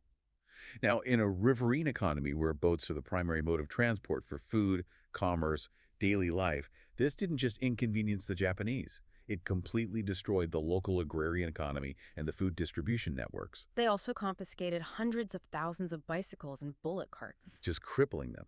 So Gandhi observes this massive creeping demoralization. He fears that a population beaten down by colonial indifference, starvation, and fear might just passively submit to a Japanese invasion. He argues that you cannot expect a slave to defend a master's house. Exactly. To build up the psychological capacity of the Indian people to resist fascism, they first have to feel like a free people. The colonial mindset had to be violently broken. And that leads to his radical pivot. He says, quote, "Leave India to God. If that is too much, then leave her to anarchy." It was a conscious choice to risk absolute chaos over passive subjugation. So on August 8, 1942, at the Gwalior Tank Maidan in Bombay, the All India Congress Committee passes the monumental Quit India Resolution. Gandhi stands before the crowd and delivers what is arguably his most electrifying speech. The do-or-die speech. Yes. He says, "I'm not going to be satisfied with anything short of complete freedom." He instructs every Indian to consider themselves a free citizen from that moment forward, and he gives them the ultimate mantra, do or die. We shall either free India or die in the attempt. But the British state had been anticipating this, hadn't they? They had already drafted the Revolutionary Movement Ordinance. They didn't even wait for the sun to rise. In the pre-dawn hours of August 9, before the movement could even be organized or instructions could be distributed, the British launched a massive, coordinated decapitation strike. A total sweep. They arrested Gandhi, Nehru, Sardar Patel, Maulana Azad, and the entire working committee of the Congress. They locked them away in Ahmednagar Fort, completely cutting them off from the outside world. And the British calculation there was simple, cut off the leadership, and the movement will die of confusion. But the effect was the exact opposite. Because the leaders were gone, there was no one to enforce the strict codes of nonviolence. Right, no central command. No central command to preach restraint. So the movement decentralized instantly. It mutated into a spontaneous, furious, and incredibly violent uprising that nationalist historiography remembers as the August Revolution. And the sources categorize this uprising into three distinct phases. Phase 1 is the immediate urban explosion. As news of the arrests hit the streets on August 9, cities across the continent are just paralyzed. There are massive strikes, students walking out of universities, and fierce, bloody clashes with the police in Bombay, Calcutta, Delhi. And Ahmedabad. Yeah, the textile city of Ahmedabad completely shut down for 3.5 months, earning it the moniker the Stalingrad of India because the resistance was just so dug in and unyielding. Then the movement transitions into phase 2. It shifts out of the urban centers and into the massive, sprawling agrarian heartland, particularly in regions like Bihar and eastern Uttar Pradesh. This is where it transforms from a political protest into a full-blown peasant rebellion. And their targets were really specific, weren't they? Very specific. The peasants systematically attacked the technological and administrative infrastructure of the colonial state. It's an infrastructure war. Yeah. They physically uprooted miles of railway tracks to prevent troop movements. They cut down telegraph and telephone wires. They burned down over 500 post offices and attacked more than 150 police stations. And the mobs were often armed only with spears, lathis, and sheer numbers. In several districts, the apparatus of British rule completely evaporated for weeks. Which brings us to the third phase, because the British response to the rural uprisings was one of overwhelming, unconstrained military force. So once open defiance became suicidal, the movement went underground. It was spearheaded by a younger, more radical generation of socialists and student activists. Like who? Figures like Jayaprakash Narayan and Aruna Asaf Ali. They organized clandestine networks, funding guerrilla warfare, and coordinated sabotage against supply lines. The technological ingenuity of this underground phase is incredible. Take Usha Mehta, a 22-year-old student who helped engineer the secret Congress radio. To evade British triangulation technology, they had to constantly move the heavy radio transmitter from apartment to apartment across Bombay. In secret. Yeah. Yet they managed to broadcast messages of freedom, news of police atrocities, and instructions for sabotage on the 42.34-meter band, reaching listeners as far away as Madras. They completely broke the state's monopoly on information. And even more astonishing than the sabotage was the creation of parallel governments. In areas where the colonial administration had been entirely routed, the local populace didn't just riot, they built their own civic structures. Like a real government. Exactly. In Midnapore, Bengal, the Jatiya Sarkar took control. And they didn't just form an armed defense wing called the Vijay Vahini. When a devastating cyclone hit the region, that parallel government organized massive disaster relief efforts, distributed food, and funded schools, proving they could govern better than the British. Wow. And in Satara, Maharashtra, you have the Prati Sarkar, which operated for years. They set up a parallel judicial system with Nyadan Mandals, basically people's courts that dispensed swift, localized justice. They even initiated social reforms. They organized Gandhi marriages, which were deliberately simple, low-cost ceremonies that actively invited untouchable castes, which struck a massive blow against deep-seated caste hierarchies. Now, this brings up a profound historiographical friction point. Yeah. You have underground sabotage, derailed trains, parallel militias, and violent clashes with police. So how does any of this align with Gandhi's foundational principle of ahimsa, or absolute nonviolence? It seems like a massive contradiction. I mean, if the movement is blowing up railway lines and forming armed militias, Didn't Gandhi essentially abandon his core philosophy? Well, the sources show a highly nuanced reality. Gandhi was imprisoned in the Aga Khan Palace during the entirety of the uprising. When the British presented him with evidence of the widespread sabotage and demanded he issue a public condemnation of his followers, he point-blank refused. He refused. He refused. He did not condone the violence, but he placed the moral culpability entirely on the colonial state. He called it leonine violence. Exactly. He argued that the sporadic, unorganized violence of a desperate populace was a direct reaction to the organized, systemic, and utterly disproportionate terror unleashed by the state. And the statistics from the sources back this up. To crush the Quit India movement, the British didn't just use riot police. They deployed 57 battalions of regular infantry. That's a massive military deployment. It's an invasion force. They used Royal Air Force planes to literally machine gun crowds of unarmed peasants from the sky in Bihar and Bengal. They imposed collective punitive fines on entire villages, subjected suspects to public floggings, and arrested over 90,000 people.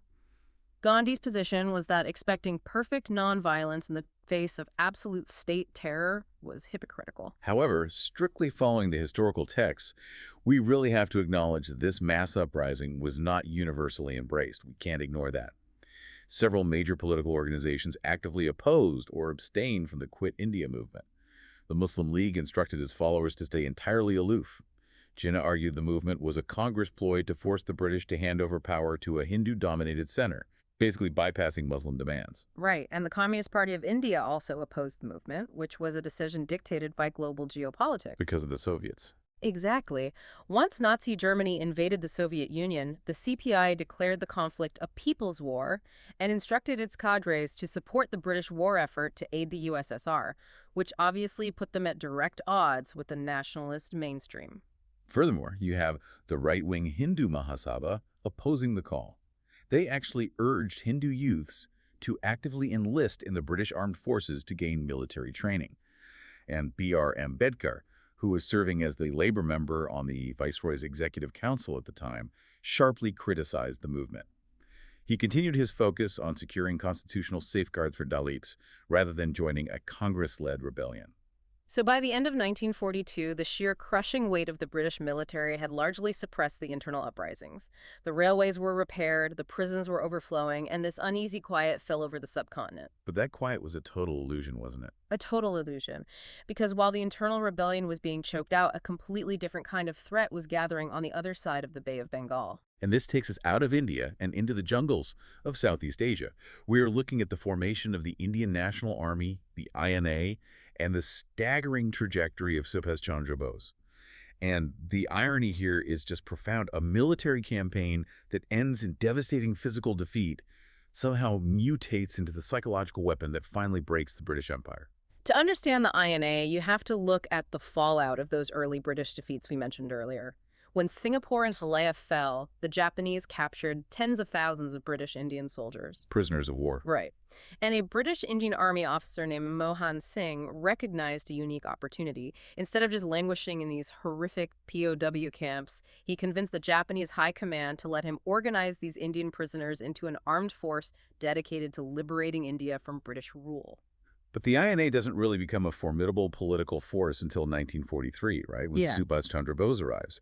Bose is one of the most compelling figures of this entire era. I mean, he was a two-time president of the Congress who had been forced out because he vehemently disagreed with Gandhi's nonviolent methods. He believed freedom required iron and blood. Yeah. Placed under house arrest by the British in Calcutta, he executes this daring disguised escape. He travels overland to Germany, meets with Axis leaders, and eventually takes a terrifying 90-day journey by German and Japanese submarines to reach Sumatra. And Bose's arrival in Southeast Asia electrified the Indian diaspora. He possessed this charismatic, authoritarian leadership style that commanded absolute loyalty. He takes over the INA and immediately expands its scope.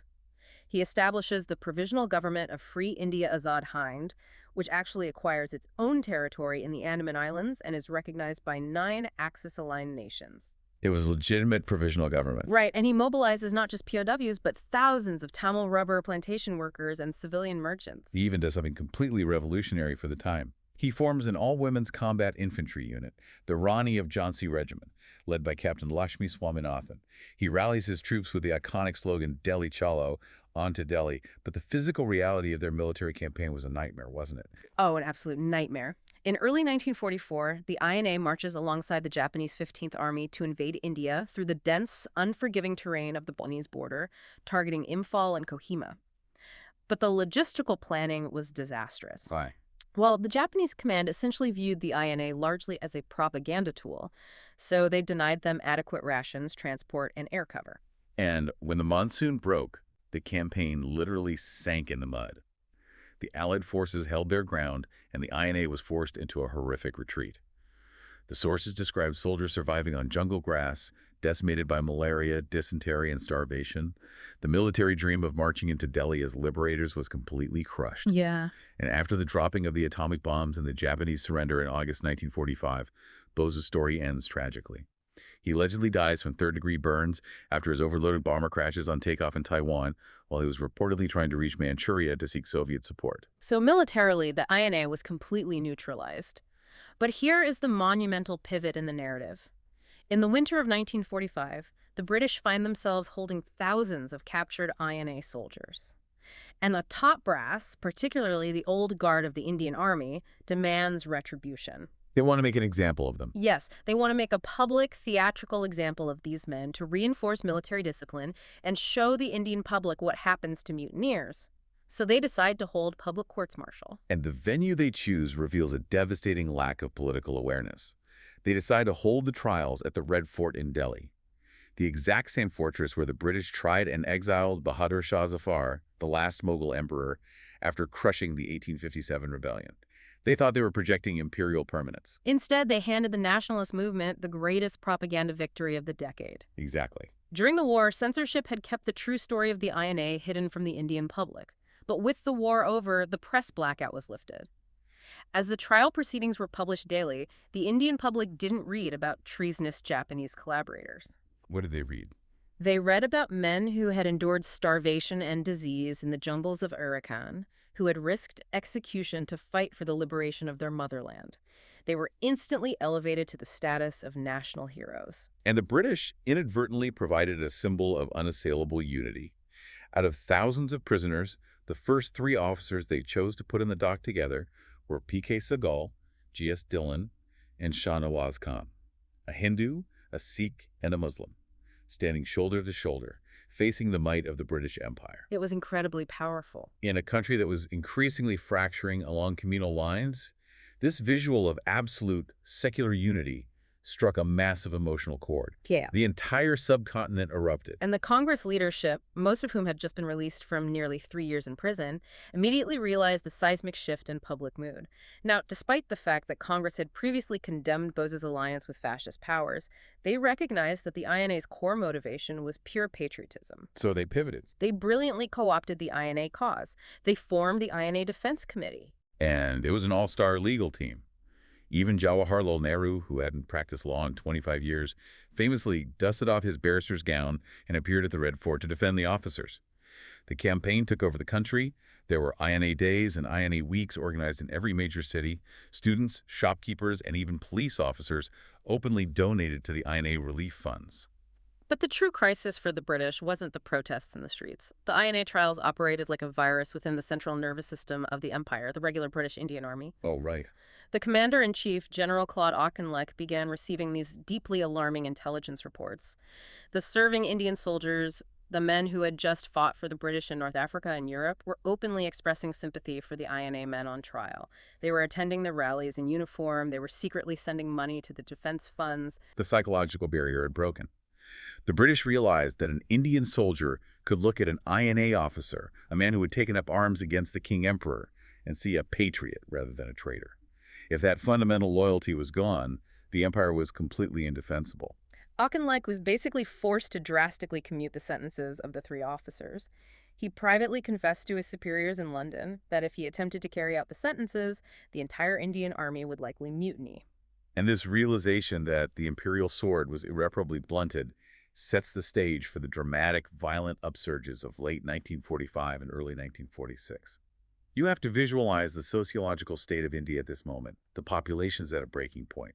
They are war-weary. Prices for basic necessities have spiraled out of control, and there is a deep, unhealed trauma stemming from the 1943 Bengal famine. We absolutely must explore the mechanics of that famine because it severely eroded the moral legitimacy of the colonial government. Between 1.5 and 3 million people starved to death in Bengal. Just massive, incomprehensible numbers. And the historical consensus from the sources is clear. This was not a natural disaster. It was a man-made catastrophe driven by wartime policies. Yes, a cyclone hit, and yes, rice imports from Japanese-occupied Burma stopped.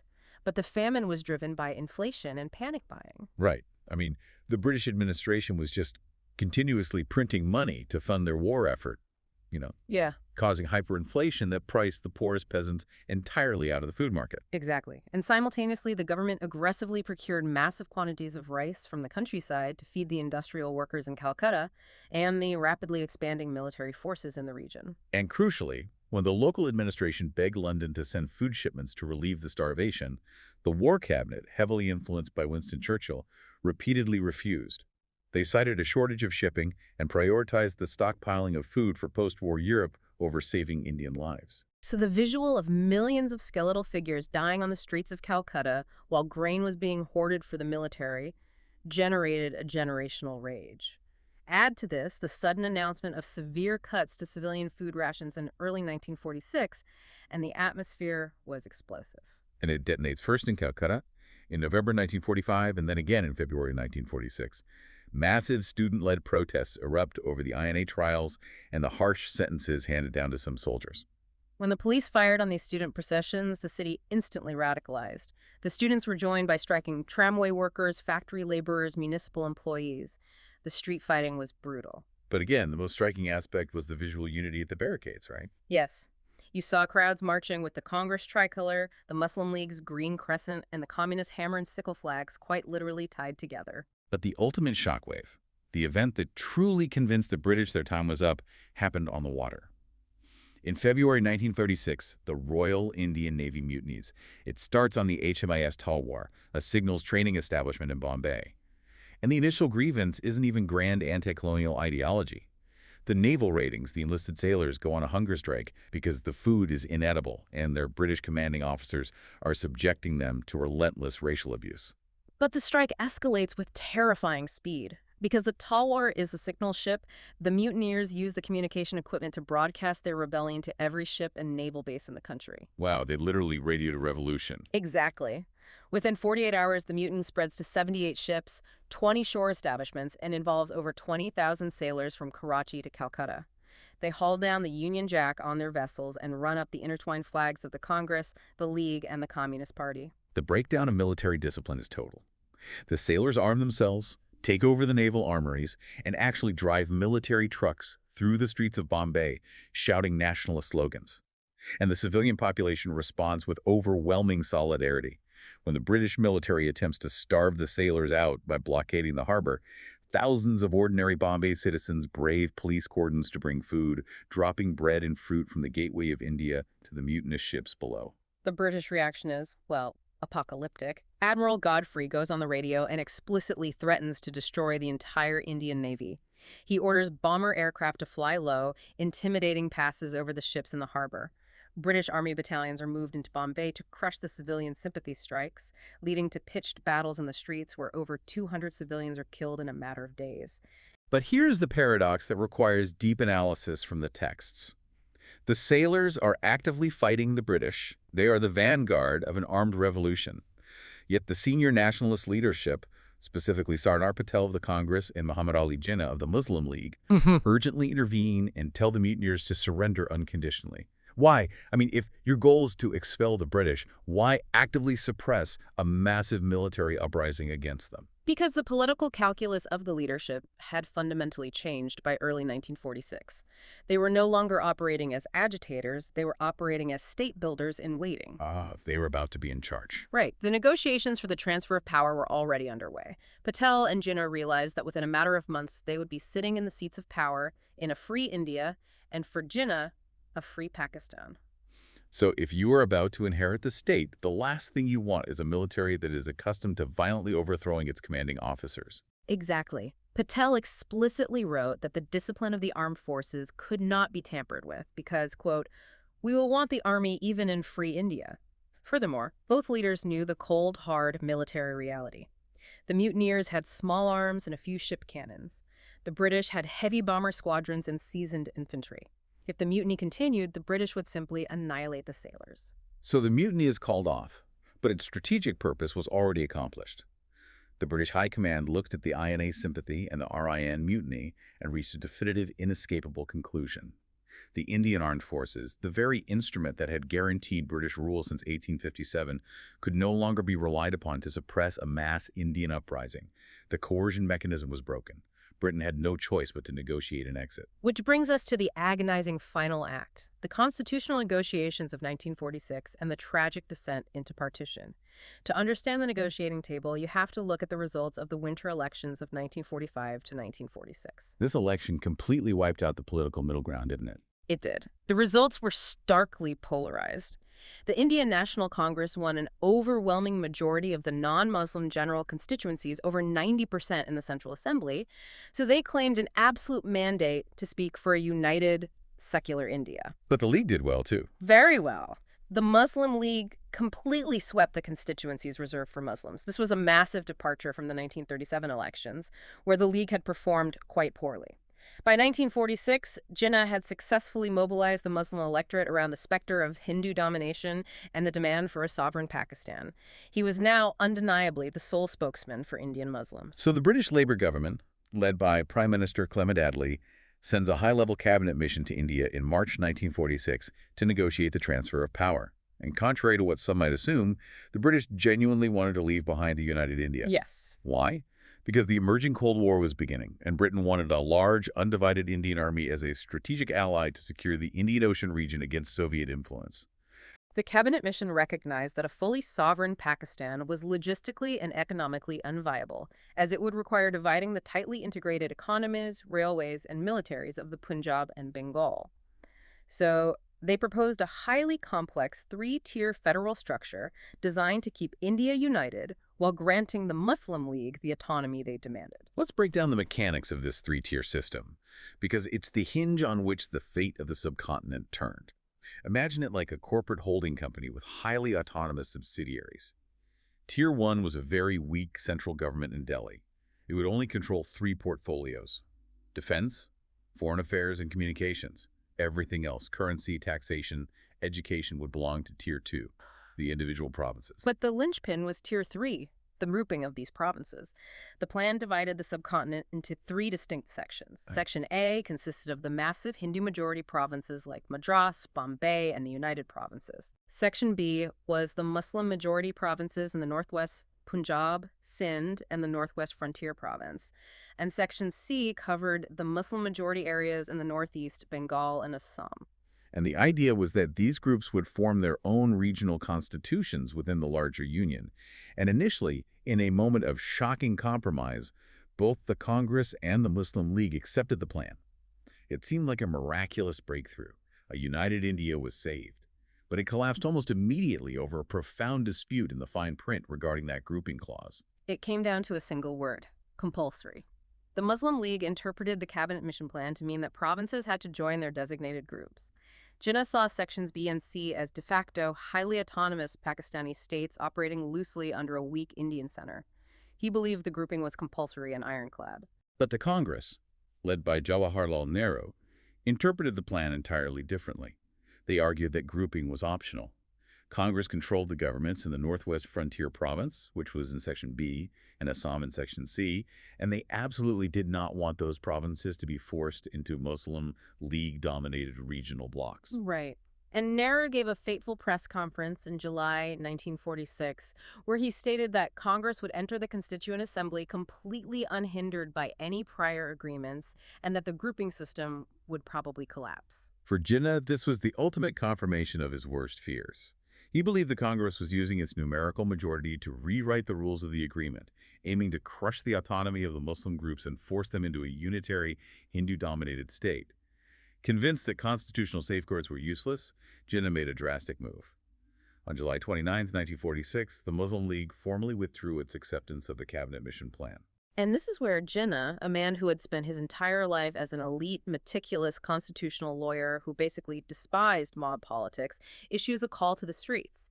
He declares August 16th, 1946, as Direct Action Day, a day for Muslims to suspend all business and demand Pakistan.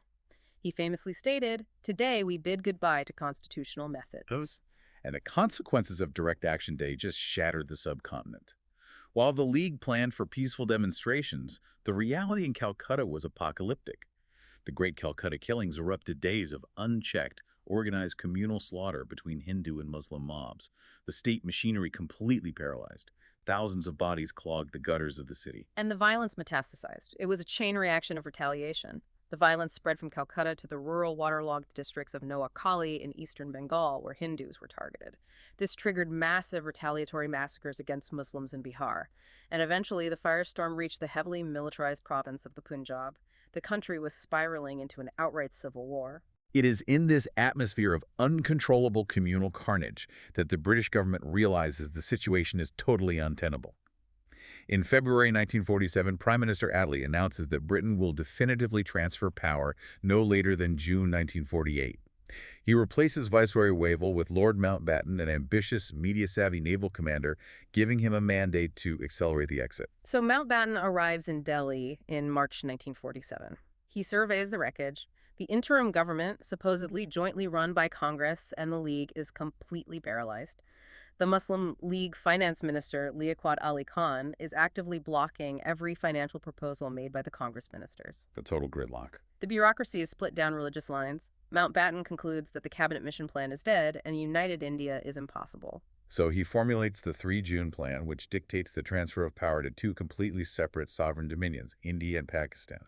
This inevitably meant the horrific surgical partition of the vast provinces of Punjab and Beng, based on district-level religious demographics. But the detail that truly beggars belief is the timeline.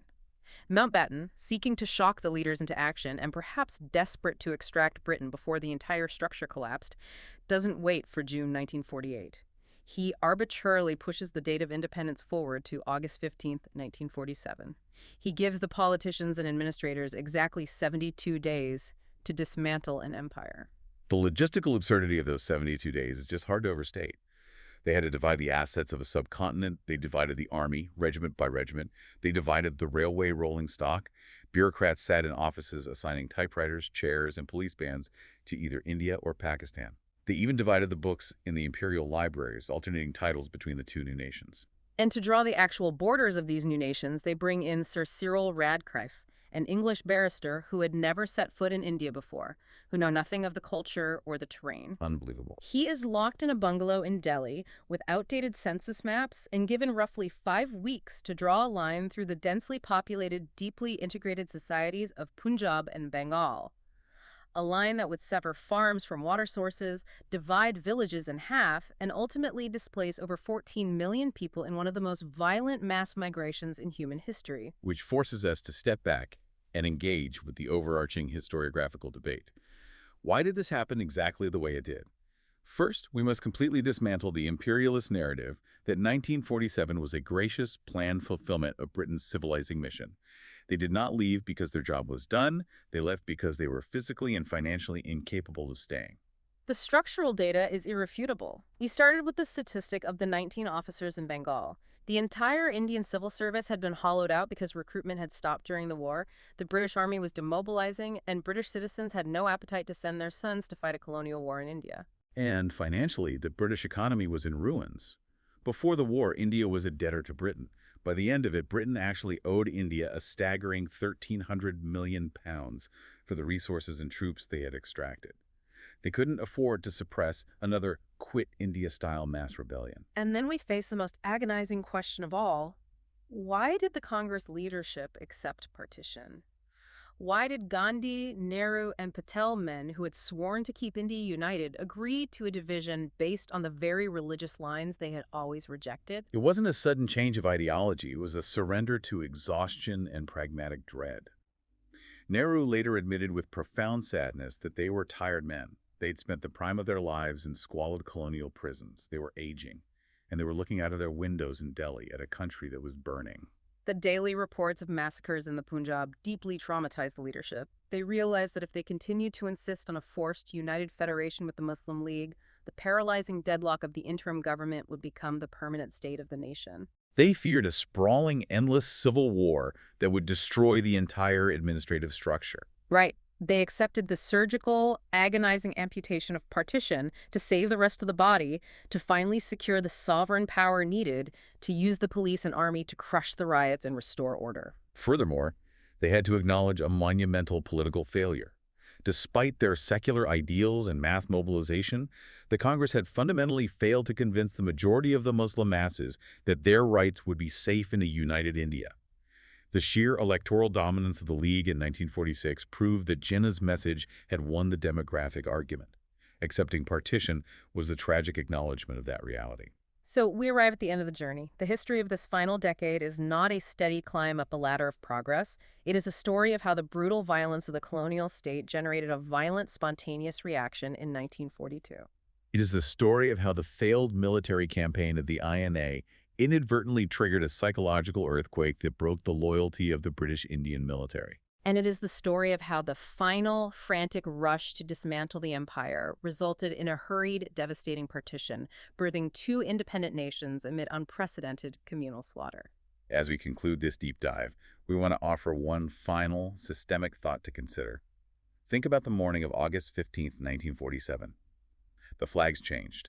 The British viceroy stepped down. But the machinery of the state, the colonial police manuals, the bureaucratic hierarchies of the civil service, the very laws used to suppress sedition and control the public were transferred almost entirely intact to the new governments of India and Pakistan. That is an incredibly sobering reality. The question you must ask yourself is this. When a newly liberated people inherit the exact same tools of state coercion that were used to subjugate them for a century, how much of the new nation is a true radical break from the past, and how much is simply the continuation of the imperial system operating under a different flag? It changes how you view the entire concept of independence. The mechanics of history are never clean. The waters of 1947 are thick with triumph and profound tragedy, brilliant strategy, and desperate haste. Thank you for diving into the archives with us for you to explore this complex history. Keep questioning the structure of the narratives you've been taught. In 1884, one of India's most towering intellectuals, Sir Syed Ahmad Khan, he stood before this massive crowd and delivered just a profoundly beautiful plea for unity. It really was. Yeah, he looked at his audience and he basically asked them, like, do you not inhabit the same land?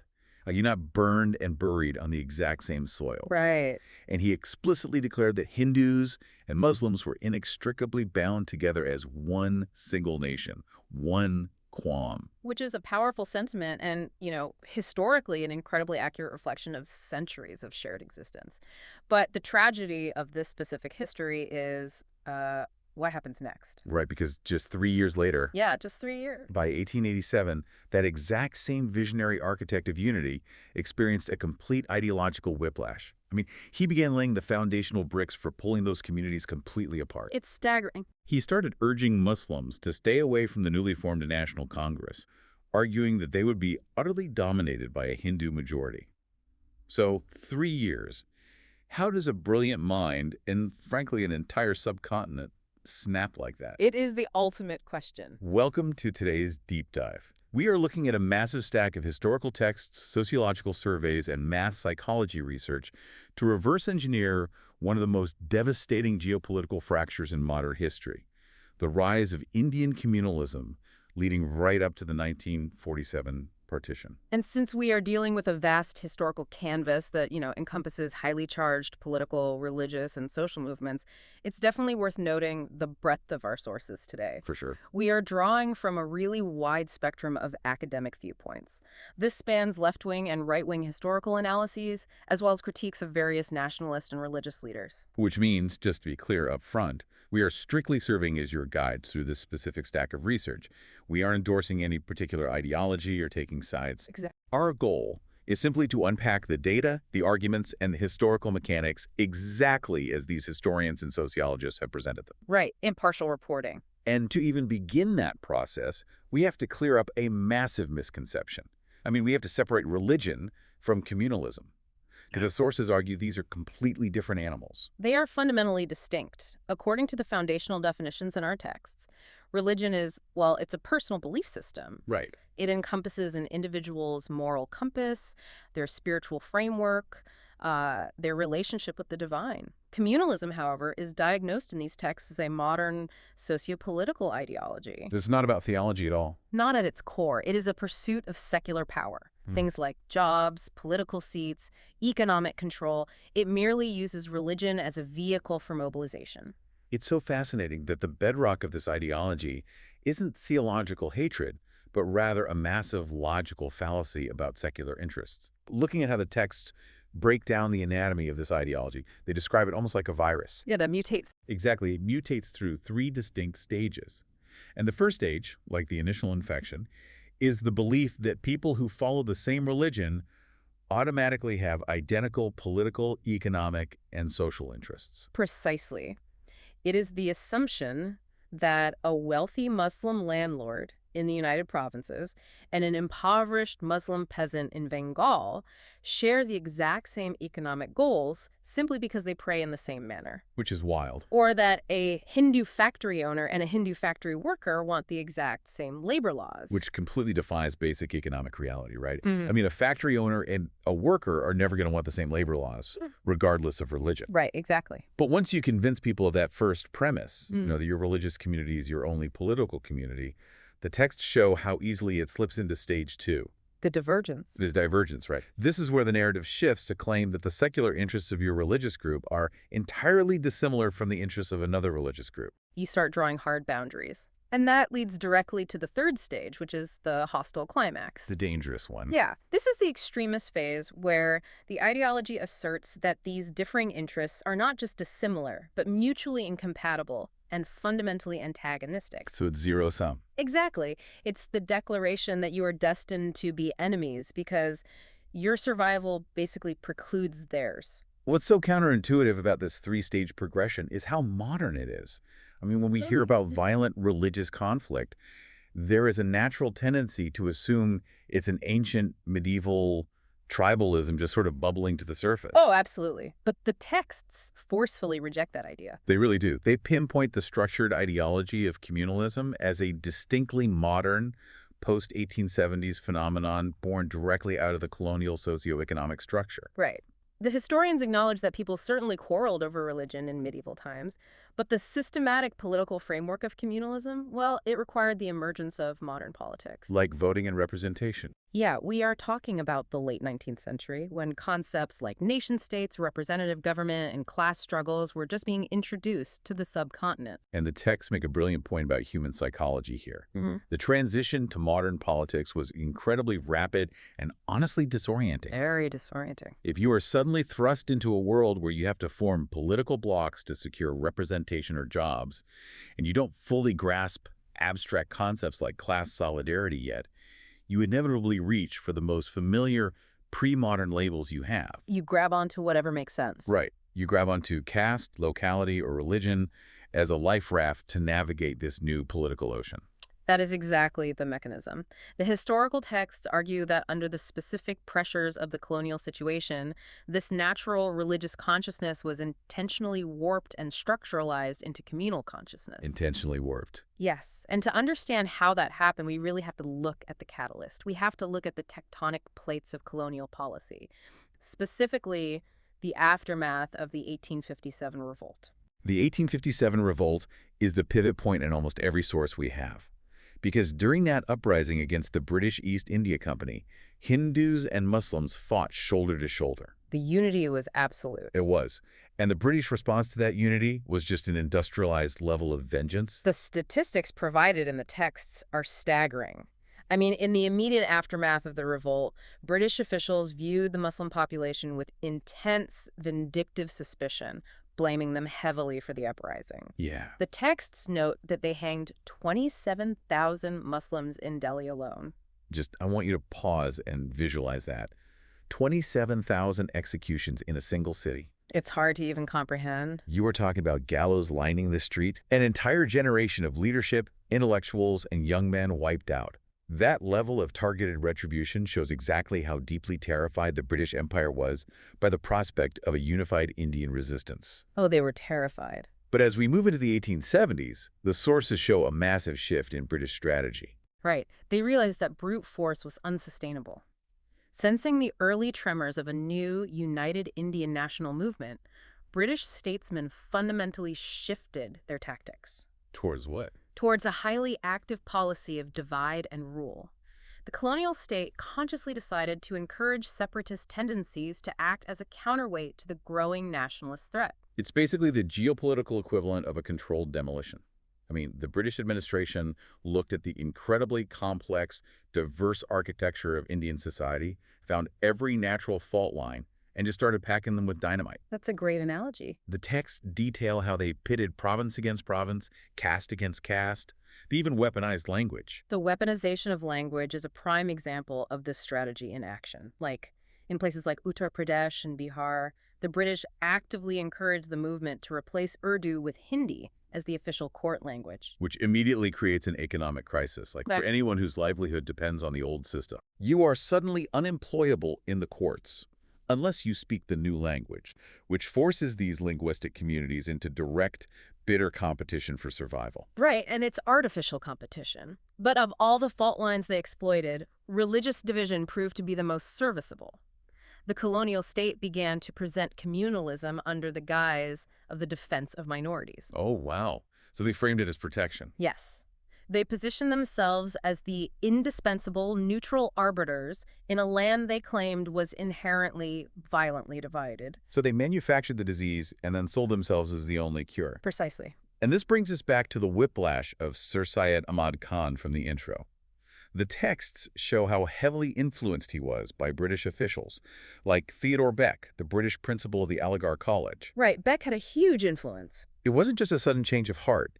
It was a sustained campaign by colonial administrators to convince Muslim leaders that their only protection against the Hindu majority was to align with the British and reject the nationalist movement. The effectiveness of that colonial persuasion really cannot be overstated. But, we also have to recognize that the British couldn't have exploited these divisions if there weren't genuine, agonizing economic anxieties already burning through the middle class. That's a crucial point. The ideological manipulation was fueled by a very real socioeconomic engine. And this is where the texts completely dismantle what they call the myth of monolithic communities. Right. Because the communal narrative relies on the idea that, like, all Muslims were suffering or all Hindus were prospering. Right. But if you actually drill down into the regional economic data provided in the sources, the reality on the ground was fractured and highly localized. Let's contrast two major regions to illustrate this because the texts do a great job here. In Bengal, the Muslim majority was largely a peasantry that had been historically disadvantaged. Okay. They suffered from acute educational and employment backwardness. And the texts point out how this specific regional suffering was stereotyped by British writers. They highlight W. Hunter's 1871 book, The Indian Mussulmans. Yes, Hunter's book is key here. Hunter took the specific, localized plight of the Bengali Muslim peasantry and falsely projected it across the entire subcontinent, creating this monolithic image of universal Muslim decay. Which was a complete fabrication when you look at northern India. I mean, in the United Provinces, or UP, the story was entirely reversed. Completely different, right? Yeah. The Muslims there were a privileged elite. They were the landed magnates, the Awadh Talukars, who controlled massive estates and had historically dominated high administrative and judicial jobs since the Mughal era. But then the ground shifts under their feet. As British rule solidifies, English replaces Persian as the language of administration. And the UP Muslim elites, who had largely shunned Western education, suddenly find themselves in a freefall. Right. And the Hindu populations in the region adapted to the new English language environment much faster. The statistical drop recorded in the texts is devastating. Muslim representation in the subordinate executive and judicial services in UP fell from 63.9% in 1857 to 34.7% in 1913. Wow. They lost nearly half their presence in the government sector in just a few decades. Yes. Meanwhile, Hindu representation in those exact same services rose from 24.1% to 50.3%. When you look at those numbers, you begin to understand the intense existential panic among the middle and upper classes in UP. I mean, over a little more than half a century, the entire power dynamic of public service in that region was inverted. And we have to emphasize why government jobs mattered so much back then. Due to the colonial underdevelopment of India's economy, there was virtually no modern industrial sector to absorb the educated youth. Right, there were no tech jobs or corporate sectors to fall back on. Exactly. Modern jobs were incredibly scarce. The pie was artificially painfully small. So the real battlefield was unemployment. Yes. Because a modern education was the absolute prerequisite for entry into government service or the professions, the competition became ferocious.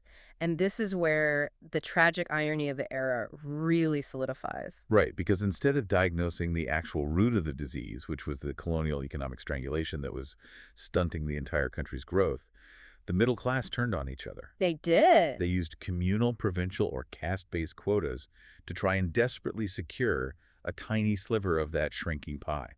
The texts note that politically immature leaders failed to realize that their economic starvation was a shared subjection. Yeah. Rather than uniting to demand economic development and industrialization from the British, they fought their neighbors for scraps. But economic anxiety, even severe unemployment, usually just leads to protests or strikes, right? To get neighbors to view each other as fundamental enemies, you need more than a job shortage. You need a narrative. You need a narrative that transforms your competitor for a clerk position into a historical oppressor. You need an ideological arsenal. Which brings us to the manipulation of history. The texts argue that the foundation of this ideological arsenal was laid in the classrooms, specifically through British historians like James Mill. I was reading the section on James Mill, and it is staggering how a 19th century British historian practically invented the framework of communal conflict out of thin air. You really did. Mill wrote highly influential history textbooks that arbitrarily categorized India's ancient period as the Hindu period and the medieval period as the Muslim period. It's an absurd historical reduction. I mean, it implies that religion was the sole defining characteristic of centuries of incredibly complex, shifting geopolitical history. Yeah.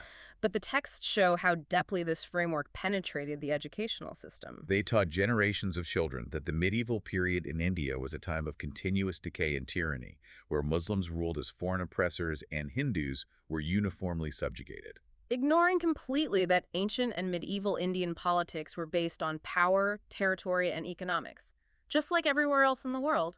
Right. Rulers of both faiths oppressed the peasantry of both faiths to extract taxes.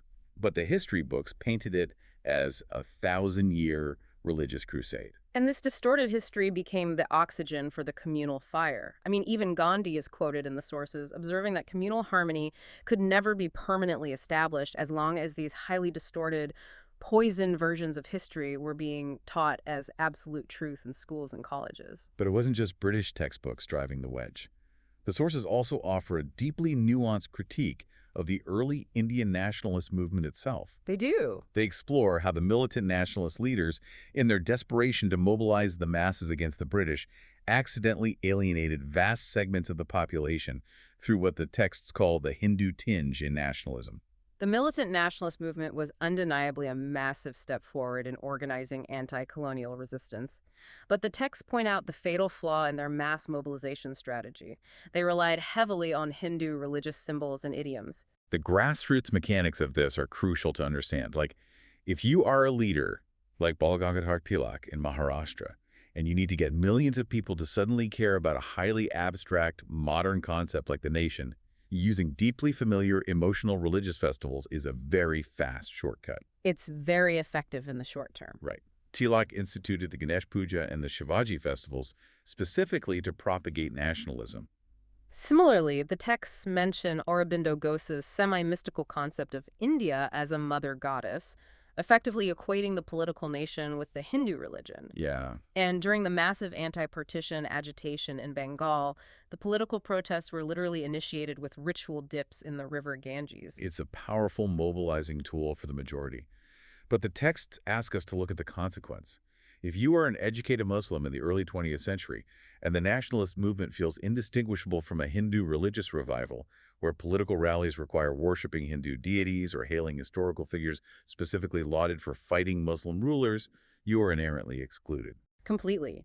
The nationalist leaders were largely secular in their ultimate political goals, But this heavy reliance on religious symbolism provided an immense ideological opening. For the British and the communalists. Exactly. It allowed them to point to the Congress and easily convince the Muslim masses that the national movement was just a Trojan horse for Hindu supremacy. And while this was happening, the texts also trace the complex ideological responses within the Muslim community, specifically looking at the Aligarh movement founded by Sir Syed Ahmad Khan before his descent into communalism. Right. In 1875, Sir Syed founded the Anglo-Oriental College at Aligarh with a brilliant modernist mission. He recognized that the Muslim community's widespread shunning of Western education after the 1857 revolt had crippled them economically. Yeah, he wanted to synthesize Eastern and Western learning. His theological arguments were incredibly progressive for the time. He claimed that reason was an attribute of God and nature was his handiwork. The texts mention his followers were even called Nekarists, derived from the English word nature. That's fascinating. He was trying to interpret Islam through the lens of rationality to meet modern socioeconomic needs. It was a vital defense against the conservative, isolationist orthodoxy within his own community. And it successfully enabled talented young Muslims to compete for those scarce government jobs. It did. But the texts highlight the unintended architectural flaw in his movement. While it was essential for educational reform, Sir Syed's underlying philosophy still operated on the premise that the Muslims of India were a completely separate people. A distinct entity. Yeah, a distinct entity that must guard against being absorbed by the Hindu majority. So even the modernizers were conceptualizing society in terms of separate, immovable blocks. We see a similarly complex dynamic on the Hindu side with the revivalist movements in Bengal, particularly the legacy of Ramakrishna and his disciple, Swami Vivekananda. The sources are very careful to parse the original intent versus the ultimate political misuse of these figures. Ramakrishna preached a very fluid, open religious syncretism, arguing there are infinite paths to the divine. But Vivekananda infused that discourse with a potent missionary zeal. Vivekananda used Ramakrishna's Catholicity as a springboard to claim the ultimate superiority of Hinduism. Now, it is crucial to note, as the texts do, that Vivekananda's primary focus was philanthropy, social service, and launching trenchant condemnations against the oppressive evils of the caste system within Hinduism. He really wanted to serve the poor and reform his own religion. He did, but the texts point out how selectively his legacy was harvested by extremist leaders. His evocation of the ancient glories of a Hindu past was wildly popularized, while his harsh critiques of Hindu social evils were conveniently ignored. It happens so often. Yeah, he unwittingly became the patron prophet for militants dreaming of the resurrection of a glorious, dominant Hindu India. So when you synthesize all of this, the manipulated history, the religious national symbols, the separate educational movements, you see how both sides were essentially using religion as a shortcut to navigate modern political anxieties. And the texts quote K.M. Ashraf, a prominent Indian historian who coined a phrase that perfectly diagnoses this entire era. He called communalism mazhab ki siyasi dukandari, which translates to the political trade in religion. It completely demystifies the conflict. Communalism wasn't inspired by genuine religious fervor. Religion was merely the merchandise being ruthlessly traded by elites to secure political and economic power. But, there is a massive difference between elite political trading and mass violence. And that brings us to the tipping point. The texts identify the 1930s, and specifically the provincial elections of 1937, as the moment this political trade mutated from a polite liberal enterprise into a fascist monopoly. I really want to spend time on the mechanics of 1937, because the data here is the smoking gun for why the violence escalated so rapidly. Up until 1937, communalism was mostly what the texts call liberal communalism. Right. It was the domain of wealthy landlords, lawyers, and elite politicians arguing in drawing rooms over reserved seats and middle-class government jobs. And when that elite liberal communal approach was actually tested at the ballot box in the 1937 provincial elections, it failed disastrously. This is a total wipeout. The texts highlight the absolute political humiliation of the Muslim League. Running on a liberal communal platform, the League won only 109 out of the 482 seats explicitly allotted to Muslims under the separate electorate system. They secured only 4.8% of the total Muslim vote. 4.8%. I mean, the vast, overwhelming majority of Muslims in India in 1937 completely rejected the Muslim League's separatist platform. It's a shocking number when you consider what happens next. And the texts note the Hindu Mahasabha, the primary Hindu communal party, fared even worse in their constituencies. The secular Indian National Congress basically swept the elections and emerged as the dominant political force. So you have to imagine the panic in the backrooms of these communal parties after 1937. I mean, the leaders are staring at total political irrelevance. The masses do not care about their elite squabbles over bureaucratic appointments. They realize that if they don't fundamentally change their strategy, they will wither away entirely. And the texts point out the terrible timing of this crisis, because in the late 1930s, a highly successful, terrifyingly effective model of mass politics had just become available globally. The fascist movements in Europe. Exactly. The communal leaders studied the European model. They knew they couldn't appeal to the masses using radical socioeconomic programs like promising land reform because their entire parties were funded by the wealthy landlords who owned that land. Right. They couldn't offer bread, so they had to offer fear. They realized that the only way to mobilize millions of impoverished people without disrupting the elite economic hierarchy was to appeal to the most irrational primal sentiments of hatred. They had to invent an existential threat. Let's track how this radicalization played out on the ground, starting with Muhammad Ali Jinnah and the Muslim League. The trajectory of Jinnah is one of the most profound shifts detailed in the sources. The texts note that for decades, Jinnah was celebrated as the ultimate ambassador of Hindu-Muslim unity. He was a moderate. He was a strict constitutionalist, a secular lawyer who actively despised agitational street-level politics. But the electoral annihilation of 1937 forces him to abandon the drawing room for the streets. He embraces mass mobilization. Yeah. And the texts trace this direct path to the historic Lahore Resolution in March 1940, where the Muslim League officially proclaims the Muslims of India as a completely distinct nation. The birth of the two-nation theory. But the historians offer a very crucial nuance here. They point out that the 1940 resolution did not actually contain the word partition or Pakistan. Wait, really? Yeah, it spoke vaguely of independent states in the Muslim-majority provinces in an unspecified future arrangement. So it wasn't a hard demand for a separate country right away. Not explicitly. The historians argue that for Jinnah, this was initially a high-stakes bargaining chip. It was a conceptual demand to guarantee absolute parity between Hindus and Muslims in whatever constitutional arrangement replaced the British. He was playing a dangerous game of political chicken. But once you release the rhetoric of separatism into the grassroots level, you lose control of it. Exactly. When pamphlets and local leaders start telling villagers they are a completely separate nation under siege, it takes on a life of its own, legitimized by ordinary people in processions and inevitably in riots. And the texts are completely unsparing in showing how the exact same fascist radicalization was happening on the Hindu side. Extreme Hindu communalism took a terrifying rightward turn during this exact same post-1937 period. Yeah, the logic of mass communalism pushed moderates aside and brought new extremist voices to the forefront. The texts highlight V.D. Savarkar, who took command of the Hindu Mahasabha. He began an intense campaign warning Hindus that they were on the verge of being dominated and enslaved by Muslims. The rhetoric is pure fear-mongering designed to spark a violent mass reaction.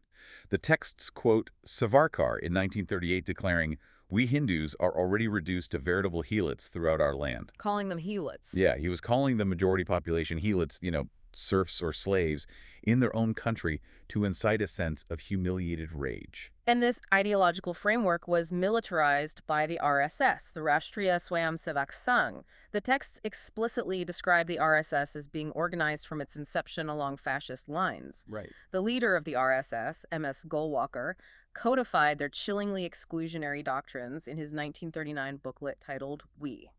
The quotes from Golwalkar's We provided in the text are the absolute embodiment of the third stage of communalism, the hostile climax. Oh, without a doubt. Golwalkar demanded that the non-Hindu peoples in Hindustan must completely adopt the Hindu culture and language and must entertain no idea but the glorification of the Hindu race. And the text highlights his specific decree regarding their political existence. Golwalkar wrote that if they did not assimilate completely, they must claim nothing, deserving no privileges, far less any preferential treatment. Not even citizens' rights. Not even citizens' rights. Yeah. I mean, the tectonic plates are grinding together at maximum pressure now. Yeah. You have one side feeling politically marginalized, declaring they're an entirely separate nation, and you have the other side declaring that anyone who isn't them doesn't even deserve the basic legal rights of a human being. The violence at this point is mathematically inevitable. It really is. But where was the opposition?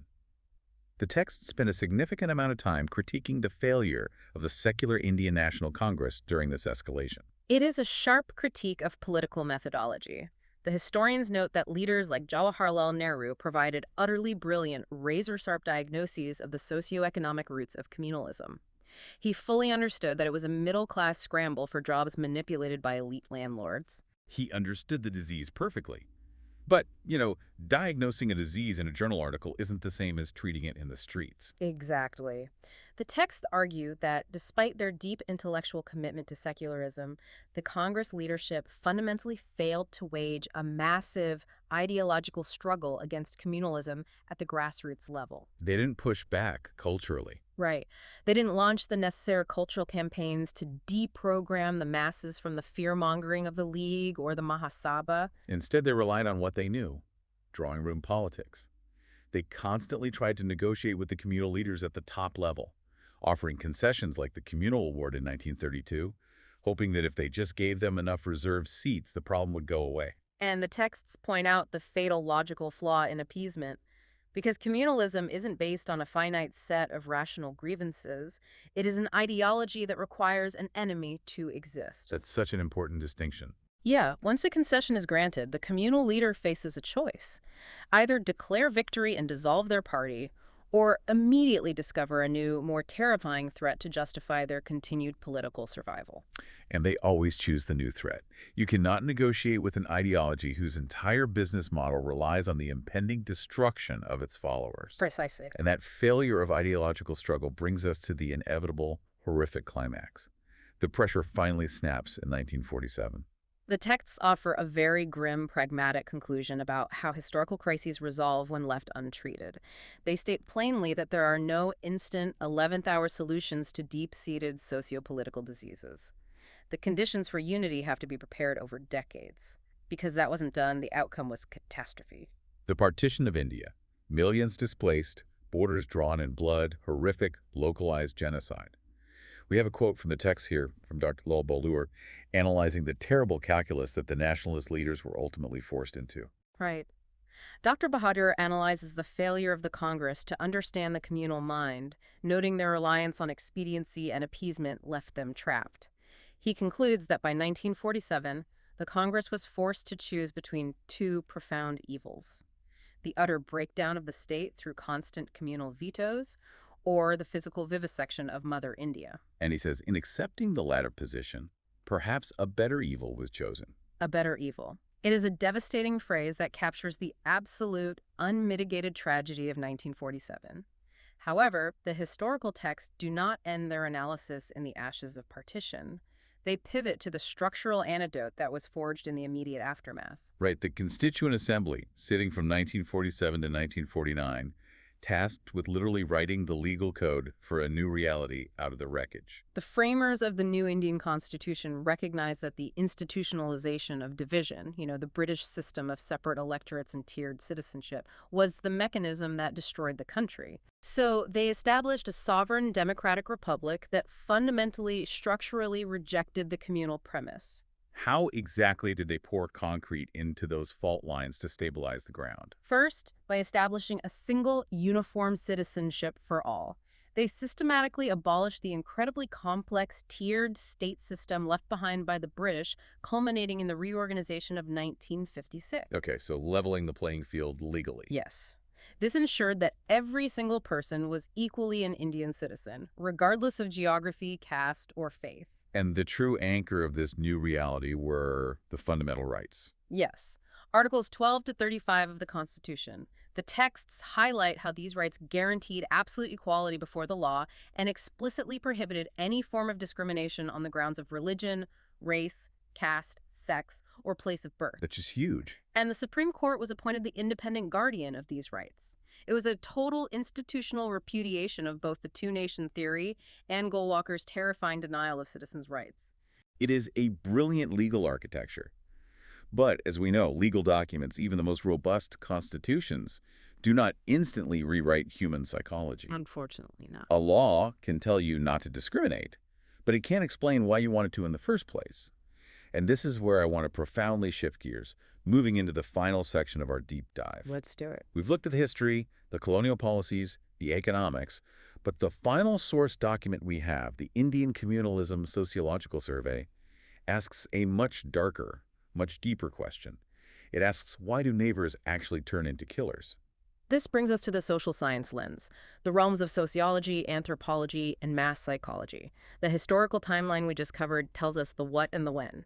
But these disciplines attempt to explain the underlying, often unconscious, human mechanics of how and why such deep-seated conflict erupts on a community level. And the texts introduce a concept from the sociologist Georg Simmel that honestly forced me to reread the page a few times. He proposes the idea of conflict as association. Can you unpack what that actually means in this context? It is a deeply counterintuitive idea. Simmel argues that we tend to view conflict purely as a destructive anomaly, a breakdown of society, but he posits that intergroup conflict is actually a mechanism for maintaining social equilibrium. Wait, maintaining equilibrium? Yeah. Conflict itself, he argues, is a form of society interacting. It is a way that groups define their boundaries and maintain their internal cohesion. So fighting the other is a subconscious way of keeping your own group from falling apart. Exactly. And let's connect that to another theory detailed in the text by sociologists Peter Berger and Thomas Luckman, the identity theory. Okay. They argue that human identity isn't inherent. It emerges from the dialectic between the individual and their society. Groups construct what they call symbolic universes. Symbolic universes, right. These are the shared realities, the myths, the values, and the historical narratives that a community uses to make sense of the world. Okay, so in this historical context, the Hindi communities constructed their deeply complex symbolic universe, and the Muslim community has constructed theirs. Yes, and Berger and Luckman note that when these groups are naturally or artificially segregated, as they increasingly were under British administrative policies, it is entirely possible to have fairly friendly, if distant, relations with the strangers across the boundary. You stay secure in your symbolic universe, and I stay secure in mine. But the danger begins when the strangeness is broken. Precisely. When modernity or sudden economic competition or colonial policy forces these universes to violently overlap, the deviant universe, the other group's entirely different conception of reality, suddenly appears as a possible, viable habitat for one's own people. Oh, I see. It ceases to be just different. It becomes an active, existential threat to the very fabric of your constructed reality. So when the boundaries blur, the conflict that erupts isn't necessarily born out of pure innate hatred, but out of a desperate, terrifying need to defend the borders of your own identity. You attack the other universe to prove that yours is the only true reality. Yes, to make your definition of reality stick in the society. But perhaps the most profound and frankly the most unsettling sociological theory the texts introduced to explain the actual mechanism of mass violence is René Girard's concept of the scapegoat. Girard's theory of violence in the sacred. I want to spend time on this because it explains the displacement of rage better than anything else in the texts. Girard argues that violence and the sacred are inseparable in human societies. The core of his theory is that every community constantly builds up internal violence. Things like class conflicts, economic rivalries, jealousies, the daily humiliations of life. Just the stress of existing in a society. Right. To prevent this internal tension from tearing the community apart from the inside, the society instinctively transfers it all onto an emissary victim, a scapegoat. And the sociological text applies this directly to the colonial Indian experience, framing the entire era as a massive sacrificial crisis. It is a brilliant application of the theory. I mean, for 150 years, the primary, overwhelming social conflict in India was between the traditional indigenous cultures and the Western colonial culture. The British Empire. Exactly. The West violently imposed itself, its economic structures, its language, its laws on India. This created massive, unbearable internal tension and a profound, humiliating loss of identity for millions of people. But here is the crucial psychological trap. Traditional Indian society couldn't effectively fight back against the West. Right. They couldn't directly attack the sheer military and institutional might of the British Empire, at least not until the later mass movements. The source of their humiliation was basically untouchable. And Girard's theory dictates that when unanimous violence against the actual designated enemy, the British oppressor, is impossible or thwarted, The society's internal pressure reaches a breaking point. It has to go somewhere. Yes. The society desperately requires a different emissary victim to restore equilibrium. They need somewhere, anywhere, to direct that accumulated rage. It is the ultimate tragic displacement. It's a mechanism we see on a micro level all the time. Yeah, think about a person who is bullied relentlessly by a tyrannical boss. They are terrified of losing their livelihood, so they can't fight back. They absorb all that tension, all that daily humiliation, pushing it down. Just letting it boil. And then they come home and they absolutely explode at their spouse over a misplaced pair of shoes. The spouse didn't cause the existential pain, but the spouse is available. It is misdirected, blinding tension. That is an incredibly accurate psychological parallel to what Girard is describing on a civilizational scale. The texts argue that in the grip of this colonial sacrificial crisis, because they could not destroy the British, the Hindus chose the Muslims, and the Muslims chose the Hindus as the available emissary victim. Wow. They transferred the agony of colonial subjugation onto their neighbors. It is profoundly disturbing to realize that millions of people could be manipulated by their own collective, unconscious, and obviously by cynical political leaders into slaughtering each other simply because they couldn't reach the actual oppressor. And this dark psychological dimension is further corroborated in the texts through the work of the psychoanalyst Sudhir Kakar. Kakar moves the analysis from the sociological group level down to the raw individual human psyche during a communal riot. What did Kakar find when he analyzed the actual street-level case studies of these riots? He noted something genuinely chilling. In analyzing the sheer brutality and the specific nature of the violence during communal riots, he found that the reports closely resembled historical anthropological accounts of demonic possession. Demonic possession, meaning that ordinary people were acting completely outside the bounds of their normal human morality. Exactly. Kakar proposes that during the frenzy of communalism, the opposing community is psychologically turned into a vessel for a malignant spirit. A malignant spirit. Yeah, this malignant spirit represents everything unavowable, everything dark, aggressive, and shameful in one's own unconscious. So it is an act of pure, absolute psychological projection. You take every sin, every fear, every inadequacy you hate about yourself, and you project it entirely onto the neighbor. Yes.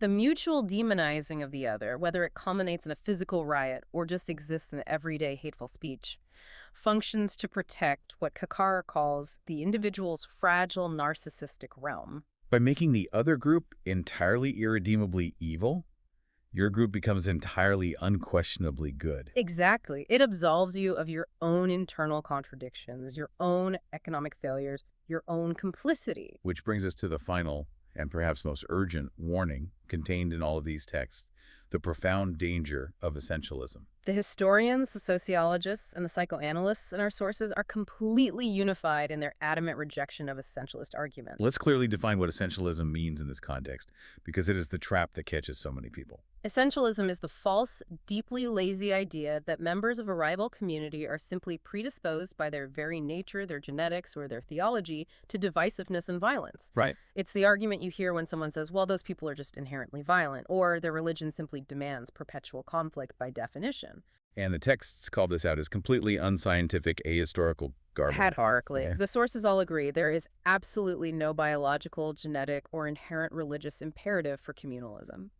If human beings exhibit aggression, it is a universal human trait triggered by specific socioeconomic and psychological pressures, not a communal trait unique to one group. To believe in essentialism is to fall back into the exact same trap that causes the violence in the first place. It requires treating your perceived enemy as something less than a complex, genuine human being. Precisely. It is the final intellectual surrender to the ideology of division. Okay, we have covered an immense, heavy amount of ground today. Let's take a breath and briefly summarize the sheer mechanics of the journey we've taken through this stack of sources. We started by redefining the terms, understanding that communalism is not ancient religious piety, but a distinctly modern political ideology, ruthlessly masquerading as faith. We saw how the British colonial state, terrified by the shared blood and unity of the 1857 revolt, executed a calculated policy of divide and rule. They acted as the ultimate architects of division, packing the natural fault lines of language, caste, and religion with dynamite to maintain their imperial grip. We examined the socioeconomic engine that made the explosion possible. We saw how the acute lack of jobs caused by intentional colonial underdevelopment forced a desperate middle class to fight each other for a shrinking pie. Yeah. We watched elites, particularly in regions like UP, manipulate religious identity to desperately protect their fading bureaucratic privileges. We unpack the ideological arsenal, how deeply lazy, distorted British history books taught generations of children that their past was an endless religious war, and how even well-meaning nationalist and reform movements accidentally built walls, alienating the very people they desperately needed to unite by relying on exclusionary religious symbols. We trace the descent into fascism following the 1937 elections. When elite liberal communalism failed at the ballot box, failing political leaders panicked. They adopted fascist models of mass mobilization, demanding separate nations, stoking street-level fear, and attempting to strip neighbors of their basic citizen rights, ultimately culminating in the catastrophic tragedy of partition and the necessary constitutional antidote of single citizenship. And finally, we look through the social science lens, exploring the deep, unsettling psychological need for scapegoats when a society's identity is under severe pressure. And this is exactly where I want to connect all of this dense history back to you, the listener, navigating the modern world right now. Because while the specific details of this deep dive focus on the Indian subcontinent in the 19th and 20th centuries, the structural mechanisms we've discussed are universally human. Exactly. Understanding this history isn't just about passing a test on what happened in India in 1947. It is a terrifying and valuable masterclass in how easily human beings, any human beings in any country, in any era, can be divided, manipulated, and conquered. Absolutely. When you combine acute economic anxiety, political manipulation from desperate elites, distorted historical narratives, and the deep, unconscious psychological need to find a scapegoat for our own pain, you have the exact recipe for societal collapse. It challenges us to look very, very closely at the us versus them narratives operating in our own political systems and news feeds today. Which brings us to a final lingering thought inspired by the sociologists and historians we've analyzed today. Leave us with it. If communalism is, at its core, mazhab ki shasi dukandari, a political trade in religion driven by modern economic anxieties and cynical power struggles, rather than ancient hatreds, we must ask ourselves what modern anxieties are currently being repackaged as ancient cultural or religious wars in our world today. That's a huge question. When we look at the intense political polarization around us, are we still participating in René Girard's scapegoat mechanism without even realizing it? Are we projecting our own fears, our own economic frustrations, and our own malignant spirits onto our neighbors simply because we feel powerless to fight the actual systems that are holding us down? Well, that is a question that requires every single one of us to look very closely in the mirror. Thank you for joining us on this incredibly complex, demanding, but absolutely essential intellectual journey today. Keep questioning the narratives you are handed. Keep looking for the tectonic plates grinding beneath the surface of the daily news. And remember that history is rarely just about the past. We'll see you on the next deep dive. Imagine a landlord who owns a massive, sprawling apartment building. Okay. And it's an old building, filled with hundreds of different subtenants.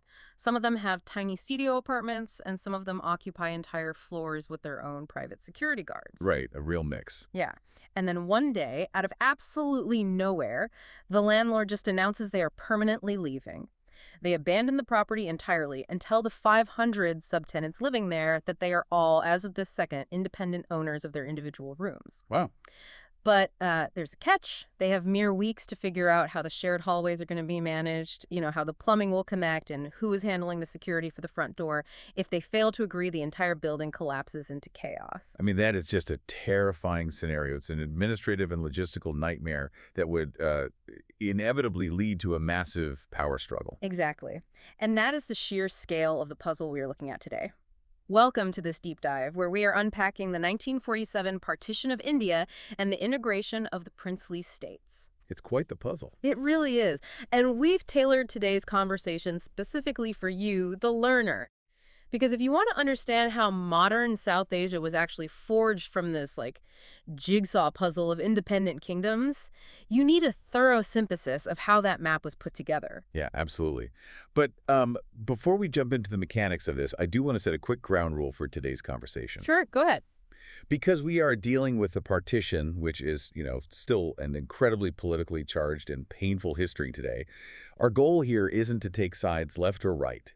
India, or Pakistan. Right, just looking at the facts. Exactly. We are just here to impartially unpack exactly what the historical documents and accounts put in front of us so you can see how the events unfolded and how the map was ultimately drawn. We aren't endorsing any specific viewpoints from the sources. Makes total sense. So take us back to 1947. Set the stage for us. The British are leaving, but the process seems, I don't know, incredibly rushed and legally complicated. What is actually happening? Well, in 1947, British rule in India is ending, but the mechanism of how it ends is crucial here. For the areas the British ruled directly, British India Lord Mountbatten authors the 3 June Plan. Okay, the 3 June Plan. Right, and this forces British India into a strict binary choice. You either join the new Dominion of India or you join the new Dominion of Pakistan. But for the hundreds of other territories, a legal concept called paramountcy is lapsing. Yeah, I've seen that word, paramountcy, a lot in our sources. Yep. What does that actually mean in plain English? Paramountcy was essentially a legal fiction, like a treaty system. The British didn't conquer every single square inch of the Indian subcontinent. Instead, they made deals with local kings, princes, nawabs, that sort of thing. Like an outsourcing of rule. Sort of, yeah. The deal was you surrender your foreign policy and your defense to the British Crown, who is the paramount power, and in exchange, you get to keep ruling your local territory however you want. Okay, I see. But the catch was that these treaties were strictly between the princes and the British Crown.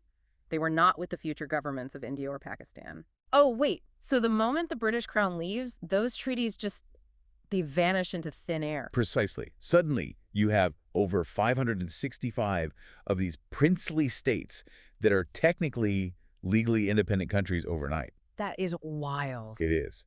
But before we even get to that massive puzzle, the drawing of the primary borders for the directly ruled territories was a disaster on its own. Yeah, from what I understand, they brought in a British lawyer, Cyril Radcliffe, to draw the physical borders.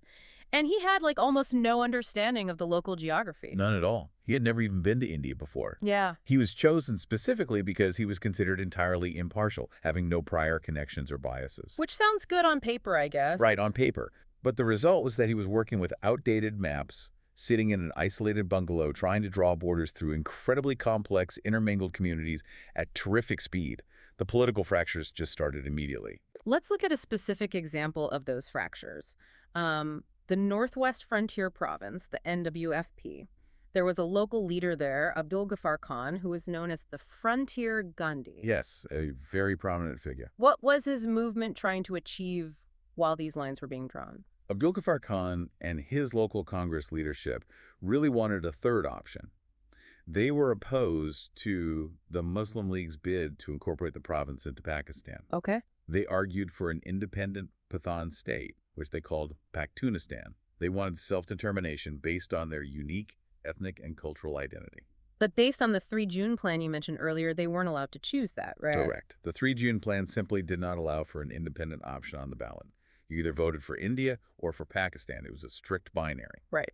Because of this forced choice, the NWFP Congress leadership decided to boycott the plebiscite entirely. What were the actual numbers on that vote? Because, a boycott implies a huge chunk of the population just didn't participate. The statistics are staggering. Because of the boycott, and because a franchise to vote was already deeply restricted based on property and education, only 50.99% of the eligible electorate cast a ballot. Wow, just over half of the eligible people. Yeah. And when you do the math on the total population, when the province officially went to Pakistan, the fate of the entire region had been decided by just 9.52% of its total population. That is insane. Less than 10% of the people decided the fate of the entire province. That's a stark number. You can completely understand why the Frontier Gandhi declared that he and his movement had been thrown to the wolves by the national leadership who were just, rushing toward independence. Exactly. It highlights the sheer speed and the bluntness of the partition process. The local leaders felt entirely abandoned. Which brings up a massive question for me. If just drawing the lines for the territories the British did directly rule caused this much disenfranchisement, what on earth happens to those 565 subtenants? The princely states? Yeah, those princely states where paramountcy just lapsed. Well, you had ambitious rulers in states like Travancore and Bhopal who were dreaming of remaining completely autocratic, independent nations. Right. They saw a power vacuum. They did. They saw the British departure not as a time to join a new democracy, but as a chance to become sovereign monarchs. And if they did that, the map of India would look like Swiss cheese. It would be entirely impossible to govern. Oh, a total nightmare. So this is where the new Indian States Department comes in, run by Sardar Vallabhbhai Patel and VP Menon. Yes. Patel was the political heavyweight, often called the Iron Man of India, and Menon was the brilliant bureaucratic negotiator. Together, they executed a masterful strategy to prevent the subcontinent from shattering. Okay, let's break down their strategy. It was a combination of the carrot and the stick, right? What exactly was the carrot? The baits were these highly generous, tax-free privy purses.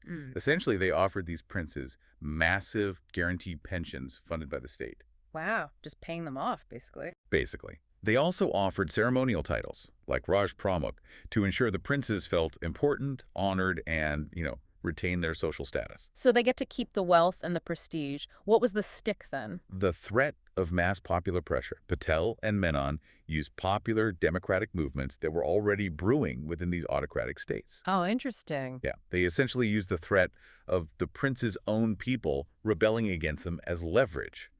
They told the rulers, look, we can protect you from the unrest of your own citizens, but only if you sign with us. Wait, I have to push back on this. The new democratic Indian government was essentially using the threat of mob violence to extort these princes into joining. Isn't that a massive contradiction? How so? Well, you're building a democracy by saying, sign this paper or we'll let the mob depose you. Yeah, it is absolutely a moral gray area, and it highlights the raw pragmatism of state building. Patel and Menon believe the alternative, hundreds of independent autocratic kingdoms fracturing the country, would lead to endless civil war. Right, the whole building collapses. Exactly. They viewed it as a necessary coercion to secure the survival of the newly born nation. And the tool they used to finalize this was a document called the Instrument of Accession. This is the part I find fascinating. Because they didn't ask the princes to give up everything all at once. What exactly did the Instrument of Accession require? It only required the princes to surrender 3 specific things to the central government defense, external affairs, and communications. Just those 3. Just those 3. Lord Mountbatten actually helped sell this to the princes by telling them that this arrangement left them with all the practical independence that you cannot possibly use. I was looking at this, and it instantly reminded me of a freemium software model. A freemium model, how do you mean? Think about it. Patel and Menon are essentially telling these kings, hey, just give us the bare minimum to make the map work. Give us the defense so we have a unified army. Give us external affairs so we are one country on the world stage. And give us communication so we can run the telegraph lines and the trains. And other than that, you can keep ruling your local affairs, keep your royal titles, keep your massive tax-free pension. It's the ultimate foot-in-the-door technique. I love that analogy. It is the perfect way to look at it. Because once they had that foot in the door, once the states were integrated on a basic level, the Indian government spent the next year slowly cajoling, pressuring, and maneuvering them into total subordination. So the premium upgrade was total integration. Exactly, the premium upgrade. And for you listening, this is why these bureaucratic negotiations matter. When you look at a map of modern South Asia, you're looking at the result of Patel and Menon's rapid freemium unification. Which was achieved in little more than a year. It's one of the most remarkable feats of state building in the 20th century. But the freemium model didn't work for everyone. Most of the 565 princes saw the writing on the wall and signed the lease, but 3 major states flat out refused. Yes, the holdouts. And this is where the history transitions from brilliant administrative strategy to absolutely bizarre high-stakes crises. The first major holdout is a place called Junagadh. Junagadh. Yeah, this is a state located on the Kathiawar Peninsula. Geographically, it was completely surrounded by Indian territory. It lacked any land contiguity with Pakistan whatsoever. Okay. And demographically? Demographically, over 80% of its population was Hindu. But the ruler was not. No, the ruler was a Muslim Nawab. And his chief preoccupation in life, quite famously, was his dogs. His dogs? Yeah, he had hundreds of them, threw lavish weddings for them, and spent state funds on their upkeep. So you have a dog-obsessed Nawab, an 80% Hindu population, and a state entirely surrounded by India. Naturally, he decides to join Pakistan. How does that even work logistically? How can you be part of a country that you don't even physically touch? Well, the Nawab was heavily influenced by his Duran, or Prime Minister, Sir Shah Nawaz Bhutto. They entered into secret negotiations with M.A. Jinnah, the founding leader of Pakistan. And what was Jinnah's reasoning? Jinnah advised them to hold out against India. He argued a very specific legal technicality, geographical contiguity, shouldn't just be about land. Junagadh had a port, Virval, on the Arabian Sea. Okay, I see where this is going. Yeah, Jinnah argued that because Pakistan also had a coastline, Junagadh was connected to Pakistan by sea. That is a massive stretch. So India suddenly wakes up to find a piece of Pakistan right in the middle of its own territory. How did they respond to that? With immense pressure, but careful military restraint. India didn't immediately invade. Instead, they initiated a blockade. Just cutting them off. Exactly. They dispersed troops around the borders of Junagadh to protect neighboring states that had joined India, but gave strict orders for the military not to cross into Junagadh itself. So they basically starved them out economically while setting up a parallel government, right? The Arzi Hakumat. Yes, the Arz-e-Hukumat. Congress leaders set up this provisional government in Bombay, enrolling volunteers and creating a massive psychological pressure campaign. And I'm guessing it worked. It worked flawlessly. The internal administration of Junagadh completely collapsed, revenues plummeted, law and order broke down, and the Nawab absolutely panicked when he realized military help from Pakistan wasn't coming. His escape is one of the most absurd details in this entire history. He flees to Karachi, but he doesn't just take his family. What does he bring with him? He takes his family, he empties the state treasury of all its cash, takes his jewelry, and crucially, he makes sure to load his prized dogs onto the airplane. Unbelievable. He essentially abandoned the state to chaos. And he leaves his prime minister, Sir Bhutto, behind to deal with the mess. He does.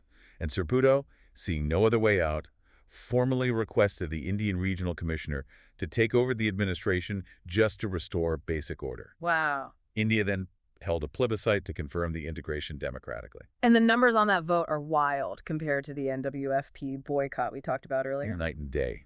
In Junagadh, out of over 201,000 registered voters, over 190,000 voted to join India. Only 91 people voted for Pakistan. It's just 91. Okay, so Junagadh was bizarre, but relatively small.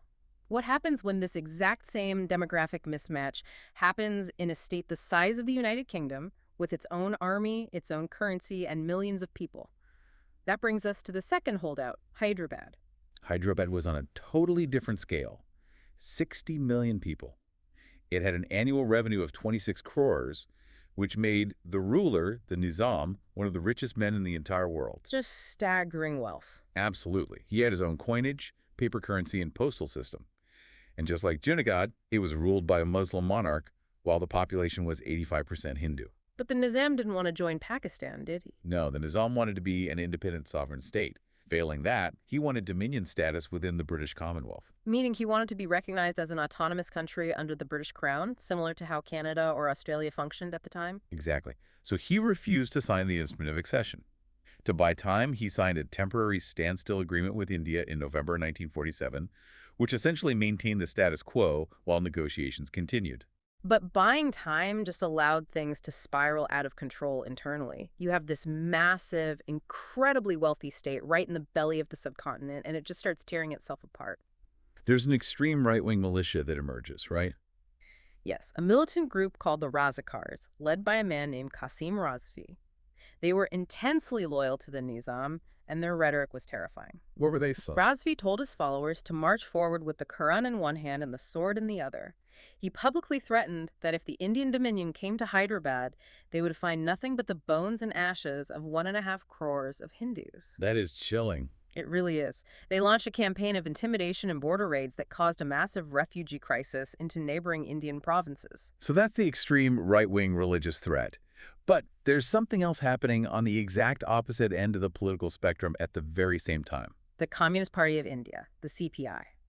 While the Nizam's militias were terrorizing the borders, a massive communist-led peasant insurgency was raging in the Telangana region of Hyderabad. Wow, a peasant uprising. Yeah, they're actively seizing land from wealthy landlords and setting up their own village communes. And the communists weren't just fighting the Nizam, right? They were fighting the very idea of the newly independent Indian state. They had a specific slogan, didn't they? They did. Ye Azadi Judi Hai. This independence is fake. Right. The CPI was following what was called the B.T. Randive line. The B.T. Randive line. Yes. They believed that the new Congress government under Jawaharlal Nehru were just stooges of Anglo-American imperialism. They believed a people's democratic revolution, like a full armed uprising, was the only way to achieve true freedom. Just to be completely clear, so I have this picture right. The new Indian state is dealing with the Nizam's religious militants and a massive communist peasant uprising at the exact same time in the exact same state. Yes, it perfectly illustrates how incredibly fragile the infant Indian state was. They were facing existential threats from feudal autocracy on the extreme right and armed insurrection on the extreme left. So how does India solve a problem the size of Hyderabad? In September 1948, the Indian government decided they could no longer tolerate the border violations and the internal chaos. Indian forces entered Hyderabad in what was termed a police action. A police action, not a war. Right, they called it a police action specifically to avoid legally declaring it a war, which might have invited United Nations intervention. Sneaky. And from what I understand, for a state the size of the UK, it collapsed incredibly fast. Very fast. The military action took exactly 108 hours. The Hyderabad army surrendered. Qasim Razvi was arrested. The Razakars were disbanded, and the communist resistance was subsequently crushed by the Indian army. So we've dealt with a dog-loving Nawab who fled with his treasury and a massive internal insurgency that took 108 hours to crush. But there's one more piece to this puzzle that turns this from an internal crisis into a full-blown international powder keg. The third holdout. Kashmir. Yeah. If you look at the map, Kashmir was the mirror opposite of Hyderabad. It was a predominantly Muslim-majority state, but it was ruled by a Hindu monarch, Maharaja Hari Singh. Okay, the inverse situation. Exactly. And unlike Hyderabad, which was landlocked completely within India, Kashmir sat right on the international border between the two new nations. Which means both nations felt they had a legitimate, undeniable claim to the territory. Pakistan argued based on geographical contiguity and demography. A Muslim-majority state that touched their borders logically belonged in Pakistan. Makes sense from their perspective. Right, but the internal politics were completely fractured. The most powerful political group inside Kashmir, the National Conference, led by Sheikh Abdullah, actively opposed the Maharaja's autocratic rule and favored joining a secular India rather than a religious state. And what does the Maharaja Hari Singh actually want? Much like the Nizam of Hyderabad, he couldn't decide. He wanted independence. He signed a standstill agreement with Pakistan, but Pakistan soon violated it by cutting off essential supplies like food and petrol to put economic pressure on him to accede. And then that economic pressure turns into a violent invasion. It does. In October 1947, armed Pathan tribesmen from the northwest frontier province invaded Kashmir. Historical records note they did this with covert logistical assistance from the Pakistani administration. And the violence of this invasion was staggering. I was reading the details of this, and it is horrifying. It was brutal. The raiders captured the Mahura powerhouse, which plunged the entire capital city of Srinagar into total darkness. And when they reached the town of Baramulla, they sacked it completely. The reports indicate that out of a female population of 14,000 in the town, only about 1,000 women survived. It's just devastating. They utterly destroyed the area as they marched toward the capital. Facing the complete collapse of his tiny state army and civil administration, the Maharaja panicked. He fled his capital of Srinagar, retreated south to Jammu, and begged the Indian government to send military help to save his state. But India doesn't just send troops immediately, do they? Mountbatten and Nehru essentially tell him, look, we cannot legally send our military into an independent country to defend you. You have to join us first. Yes, they demanded he sign the instrument of accession. So VP Menon flies into Jammu, secures the Maharaja's signature on October 26, 1947, and flies right back to Delhi. Which sets up what has to be one of the most frantic, desperate military operations in modern history. The very next morning, October 27, India launches this massive airlift. You have to understand the logistics of this. India had only been an independent country for about 2 months. They commandeered over 100 civilian and military aircraft. Just grabbing whatever planes they could find. Literally. They were flying troops into a valley surrounded by the Himalayas without proper high-altitude navigation equipment, sorting the soldiers right there on the tarmac at Srinagar Airport, and sending them straight into active battle. It sounds like an absolute miracle that it worked. They arrived just barely in time to secure the airport and push the advancing tribesmen back from Srinagar. So how does Pakistan react to this? Because from their perspective, India just flew troops into a state they believe rightfully belongs to them. Jinnah was absolutely furious when he heard about the airlift. He immediately ordered his Pakistani troops to march into Kashmir to fight the Indian army. But here, is where the complicated legacy of the British Empire creates one last bizarre twist. Right, because who is actually commanding these armies? The military commanders of both the Indian and Pakistani armies were still British officers kept on to manage the transition. Oh, wow. Yeah. General Gracie, the acting commander of the Pakistani army, refused to follow Jinnah's direct order. He deferred to Field Marshal Auchinleck, the supreme commander, who flew to Lahore and told Jinnah, point blank, since the Maharaja had officially signed the accession, Kashmir was now legally Indian territory. So they were trapped by the paperwork. Exactly. Auchinleck said if Pakistani troops entered, it would mean automatic war between the two dominions, and all British officers on both sides would immediately stand down. Jinnah doesn't have an army if the British officers stand down, so he has to cancel the order. He does. But the conflict doesn't end there. Irregular forces and eventually regular troops from both sides clashed. By the end of 1947, you have Indian and Pakistani forces fighting a full-scale war in the mountains. Ultimately, India took the dispute to the United Nations. And the UN brokers a ceasefire in 1949, which leaves the state physically divided. Pakistan controls about 1/3 of the territory, which they call Azad Kashmir, and India controls the rest, including the Kashmir Valley. And because the promised UN plebiscite to let the people decide never happened, the state remained virtually bifurcated. It became a festering wound that directly caused multiple subsequent wars between the two nations over the next several decades. When we zoom out and look at this entire board, from the rush drawing of the Radcliffe Line to the freemium strategy of the princes to the police action in Hyderabad and the desperate airlift in Kashmir, what did this unbelievable year actually achieve? Well, despite the immense heartbreaking tragedies of the partition itself and the deeply unresolved conflict in Kashmir, the integration process orchestrated by Patel and Menon was a monumental feat of state building. Pulling order out of chaos. Yes, by negotiating with hundreds of princely states, bringing them into the fold, and simultaneously defeating armed insurgencies from both the extreme right and the extreme left, they created a unified map. They created the stability necessary for the Constituent Assembly to finally pass a new constitution in January 1950, officially transitioning India into a constitutional republic. For you listening, I think the biggest takeaway here is realizing that history is never just a neat list of treaties and dates in a textbook. It's frantic, dangerous airplane rides over the Pir Panjal Mountains. It's monarchs fleeing with their dogs and all the state's cash in the middle of the night. Absolutely. It's high-stakes bluffs, blockades, and incredibly complex negotiations that quite literally drew the physical maps we take for granted today. And I want to leave you with a final thought to ponder. We see how a shared enemy, the British Empire, united incredibly diverse groups of people across the subcontinent for decades. Right. But the provocative question is this. Once that overarching imperial power leaves, how do newly independent nations prevent their own diverse internal factions from tearing the new nation apart before the ink on the map even dries? It is the ultimate, incredibly difficult test of whether a shared national identity can truly replace a shared enemy. It's the tenants in that abandoned apartment building staring at each other in the hallway, realizing the landlord isn't coming back and having to figure out how to build a functioning home together. Thank you for joining us on this deep dive. Keep questioning, keep digging, and we'll see you next time.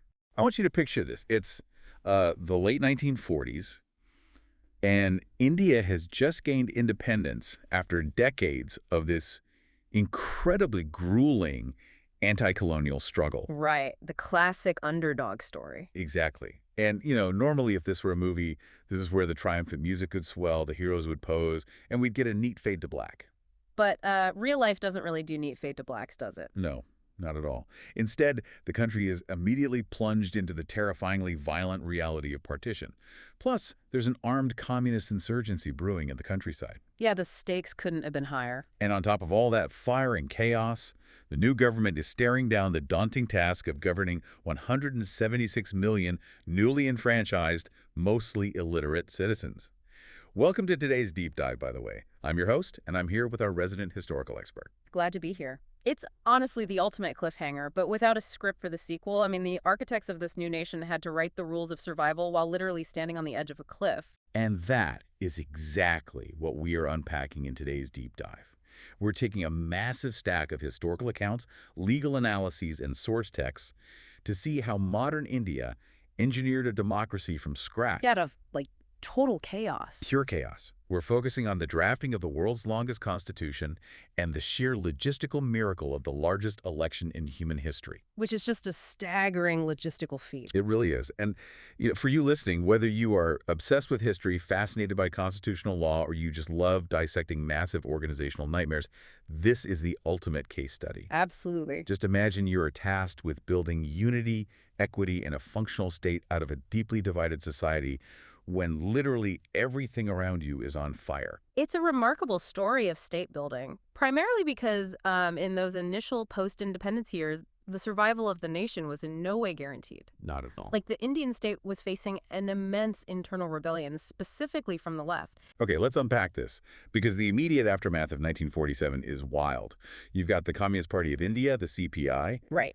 and according to the sources, in 1947, they get fueled by Moscow's A. Stanov thesis. Yeah, that's a crucial piece of context. Right, and to give some context for that, Yeah. this was essentially Moscow encouraging international communist activism as a direct, aggressive response to the American Marshall Plan in Europe. Right, it was this global ripple effect. Exactly. The ripple effect hits India, and the CPI purges its moderate leaders, like P.C. Joshi, who actually wanted to cooperate with the new independent government. Which is a huge pivot. A massive pivot. They go straight into armed insurgency, primarily in places like Telangana and West Bengal. What's fascinating here is the ideological shift driving that violence. The radical wing of the CPI looked at the newly independent government and essentially concluded that this wasn't real freedom. Right. They thought it was a sham. Yeah, they thought it was merely a change of management, you know?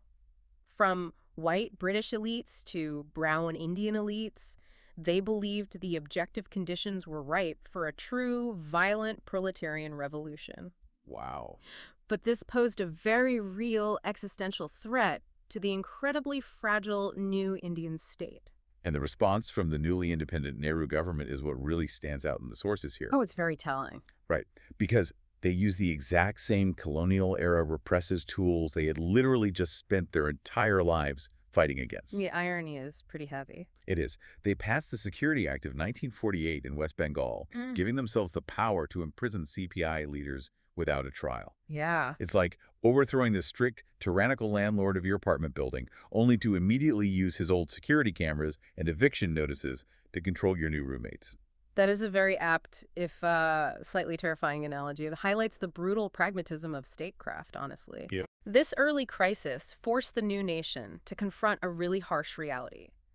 Maintaining the physical unity of the state, just keeping the borders intact and stopping the country from fracturing into a dozen different armed camps, that required compromising on some of those pristine democratic ideals. Ideals of absolute freedom they had literally just championed during the independence struggle. Exactly. Which, eventually forces the CPI's hand. By 1951, the sources note that the CPI leadership realized the objective conditions in India actually didn't support an armed revolution. Right. The reality set in. The state was simply too strong, and the public appetite for endless war just wasn't there. Yeah. So they abandoned the insurgency and decided to embrace constitutional democracy. It's sort of like a group of players who spent years trying to burn down the casino, suddenly deciding to just walk in, sit down at the blackjack table, and play by the house rules. That's a great way to put it. But that initial clash, that realization that the center must hold at all costs, completely set the tone for the rule book they were writing. Which brings us to the drafting of the Constitution. To hold this massive, fragile nation together, the Constituent Assembly had to build a remarkably strong framework. A monumental task. Truly. Yeah. Now, this assembly actually began meeting in 1946 under the British Cabinet Mission Plan. But the Muslim League boycotted it, and the Mountbatten Plan in June 1947 led directly to partition. And that environment of partition is critical to understand. I mean, the bloodshed and the massive displacement of millions of people deeply, deeply traumatized the framers. Yeah, it was a profound shock to the system. And it's important to note how highly debated the necessity of partition still is in the historical sources we are looking at today. Definitely. The debate is incredibly fractured. For instance, one of the scholars in our source material, Dr. Lal Bahadur, makes this very controversial argument that partition was a, quote, better evil. He argues it was a necessary amputation to avoid what he terms Muslim appeasement and Muslim domination.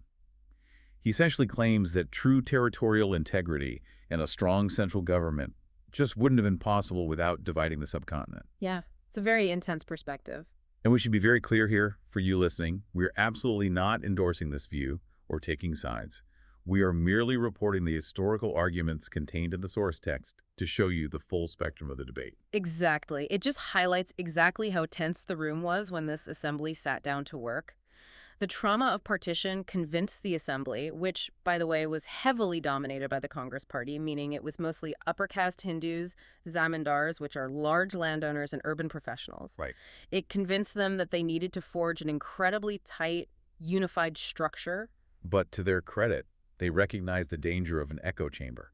They actively sought out diverse voices to draft the actual text. Yes, that was a crucial move. The most monumental move was appointing Dr. B.R. Ambedkar to chair the drafting committee. I mean, here is a brilliant Dalit leader, someone from a community historically subjected to the absolute worst horrors of the caste system, now holding the pen to write the nation's supreme law. Yeah, Ambedkar brought a rigorous legal mind and a profound, completely necessary skepticism of traditional Hindu social hierarchies to the table. Which they desperately needed. Oh, absolutely. His job was monumental. Synthesize all these conflicting visions of India into a workable, modern state framework. But, diving into the actual text they produced, there's a detail that made me do a double take. Oh, the 1935 Act. Yes, this is supposed to be the ultimate anti-colonial revolution. They just kicked the British Empire out. Yet the Constitution they draft lifts around 250 clauses straight out of the British Colonial Government of India Act of 1935. It's wild, isn't it? It is. If this is a revolution, it seems completely contradictory to copy-paste 250 clauses from the colonizers' rulebook. Make it make sense. Well, it sounds like a massive betrayal of revolutionary ideals on the surface, but this reveals the underlying cold pragmatism of the framers. Okay. They realized they didn't just need lofty philosophical declarations, right? They needed what political scientists call a proceduralized state. Meaning what, exactly? Well, the framers were terrified of ethnic, linguistic, and regional dissensions just tearing the country apart. The 1935 Act, for all its colonial flaws, contained an incredibly robust administrative machinery. Oh, I see. Yeah, it knew how to collect taxes, manage massive bureaucracies, and enforce laws across a giant territory. So they borrow the colonizer's engine, but they change how the steering wheel works. Exactly. Because the sources point out, they actively watered down the federalism of that 1935 Act. They deliberately kept massive emergency powers at the disposal of a powerful central government in New Delhi. Yeah, specifically through Articles 352 and 356. Yeah. Those articles are the ultimate safety valves. They allow the central government to literally take over the administration of any state if there's armed rebellion or if the local constitutional machinery fails. Wow. That is a lot of central power. It is. But the framers believed that in a society entirely lacking homogeneity, a society divided by thousands of castes, languages, and religions, you couldn't just leave popular sovereignty entirely unchecked at the local level. You needed a muscular central state to act as the glue. So it's about building a massive centralized engine to just guarantee survival. Yes. But an engine needs a destination. The assembly wasn't just writing administrative laws. They were actively trying to engineer a new, equitable society out of a desperately poor one. And that's where the rights come in. Right. They attempted to balance individual liberties against the greater social good by splitting citizen rights into two very distinct categories. Correct. So the first category is fundamental rights. These are your classical, justiciable, liberal rights. And justiciable simply means you can take the government to the Supreme Court if they violate them. Exactly. This covers equality before the law, freedom of speech, and, crucially for Ambedkar, the absolute abolition of untouchability. Right, so if the state censors my newspaper, I can sue. Exactly. But then they created this fascinating second bucket, the directive principles of state policy. Yeah, these are very different. These are non-justiciable. I can't sue the government over them, but they serve as the moral and social compass the state is mandated to follow. We're talking about goals like equal pay for equal work, the right to work, and compulsory primary education. They are basically instructions to future legislatures saying, this is the society you must build. Okay. But creating these two categories inherently sets up a massive collision. I can imagine. What happens when the individual's fundamental rights directly impede the state's mandate to achieve the directive principles? Well, so what does this all mean for the average citizen? Because the sources show us the collision happened almost immediately. It really did. The preamble of the Indian Constitution deliberately prioritizes justice, social, economic, and political justice over liberty. Which is a huge philosophical choice. It is, and you see this play out when the government tried to abolish the massive, semi-feudal zamindari landholdings. Think about what this means if you're a tenant farmer who has worked a plot of land for generations, but owns absolutely nothing. Right, you're at the mercy of the landlord. Exactly. So the government steps in to break up these massive estates and redistribute the wealth to achieve social justice. But the wealthy landlords immediately sue the government, pointing directly to their fundamental right to property. And from a strictly legal perspective under the original text, the landlords had a valid point. They did. The state was technically infringing on their individual property rights. This clash was so severe it necessitated the very first amendment to the Constitution in 1951. Barely after the ink was dry. Basically, yeah. This amendment specifically protected agrarian reforms from being challenged in court. The framers essentially drew a line in the sand. If pure individual freedom and the necessity of social justice clash in a deeply unequal society, justice wins. Wow. And that balancing act extended to religion as well. Oh, definitely. The Indian definition of secularism that emerged is wildly different from the Western model. It's not the French model of strict separation, where religion is totally banished from the public sphere, nor is it an anti-religion stance. No, it was uniquely defined as equal respect for all religions. Right. To prevent communalism from repeating the horrors of partition, they abolished political reservations for religious minorities. But simultaneously, they kept political reservations, guaranteed seats in parliament and government jobs for economically and socially backward groups like the scheduled castes and tribes for an initial period of 10 years. It's a really nuanced approach. They recognized that thousands of years of historical social disadvantage required active state intervention to level the playing field. But they were terrified that organizing political power along religious lines would destroy the state. Here's where it gets really interesting, though. Okay. Writing equality on a piece of paper in an assembly hall in New Delhi is one thing. Forcing that equality onto ancient, deeply entrenched social structures in millions of households is a completely different beast. Yeah, you are referring to the battle over the Hindu Code Bill. Absolutely. Yeah. Dr. Ambedkar drafted this incredibly comprehensive bill designed to streamline and modernize personal laws for Hindus regarding marriage, divorce, and adoption. Yeah. And his third draft did something truly revolutionary for the time. It proposed giving Hindu women equal rights to share their parents' property alongside their brothers. Which was perceived as a direct existential assault on the traditional patriarchal structure of the Hindu extended family. And reading through the historical accounts of the backlash, it is intense. You've got conservative Hindus, both inside parliament and out in the streets, absolutely revolting. It was a massive uproar. It threatened to tear the ruling Congress Party completely apart. Now, the reason Prime Minister Nehru backed down and shelved the bill wasn't just a sudden change of heart about women's rights. No, it was purely political. Right. He was staring down the barrel of the upcoming 1951 elections. He knew he couldn't afford a fractured party when they were about to ask 176 million people for their votes. The political calculus completely overrode the social reform.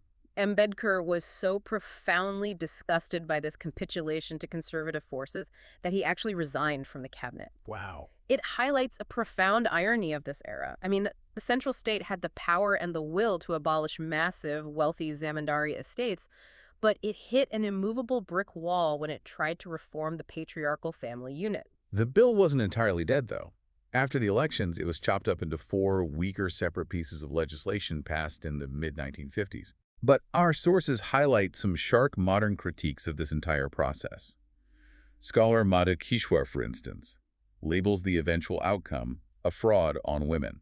Those are strong words. Yeah, she argues the whole effort was driven by a colonial, top-down, modernist mindset that tried to force legislative change without doing the hard work of building proper grassroots justification. It's a textbook example of the tension between a progressive state's vision of modernity and the deeply ingrained reality of the society it actually governs. Exactly. But speaking of that societal reality, all of these constitutional theories, all of these compromises, they had to face their ultimate crucible. Handing supreme power directly to the people. Exactly. The 1951 to 1952 elections. Prime Minister Nehru called it the Great Adventure, which honestly feels like the understatement of the century. Seriously. Many Western observers and even some Indian elites thought this was pure madness. Mm. They argued that Indians were either too accustomed to despotic rule or simply too uneducated to handle the mechanics of democracy. But India forged ahead with universal adult franchise anyway. And the logistics of executing this are staggering. You really have to understand how unprecedented this was. Well, let's dive deep into those logistics because it's mind-boggling. Yeah. Imagine you are tasked with coordinating a flawless nationwide event for 176 million eligible voters. Right. 85% of them are completely illiterate. There is no internet, no robust telecommunications network, and barely any paved roads in massive parts of the subcontinent. First, they had to physically construct 224,000 polling booths. And securing the vote was a massive engineering challenge in itself. They used 8,200 tons of steel to manufacture over 2 million ballot boxes. And they couldn't just, order these off Amazon. They literally had to design ballot boxes that were completely tamper-proof, yet simple enough to be manufactured cheaply by local blacksmiths and factories across the entire country. It's incredible. And then they had to transport these heavy steel boxes over rivers, through jungles, and across mountains. Using elephants. Yes, often using elephants, camels, and bullock carts, because modern transport infrastructure simply didn't exist in rural areas. They deployed 224,000 policemen just to ensure the physical safety of the process. But I think the most ingenious solution was how they overcame the illiteracy barrier.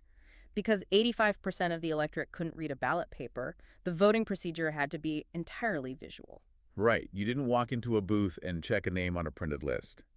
Each recognized political party was assigned a specific recognizable symbol. Like a pair of bullocks, a hut, an elephant. Exactly. Inside the polling booth, there wasn't just one box. There was a separate steel ballot box for every single candidate running in that constituency, and the box had their party symbol painted right on it. So simple, but so effective. You, the voter, were handed a blank piece of paper. You walked behind the screen, found the box with the symbol of the party you liked, and dropped your blank paper into that physical box.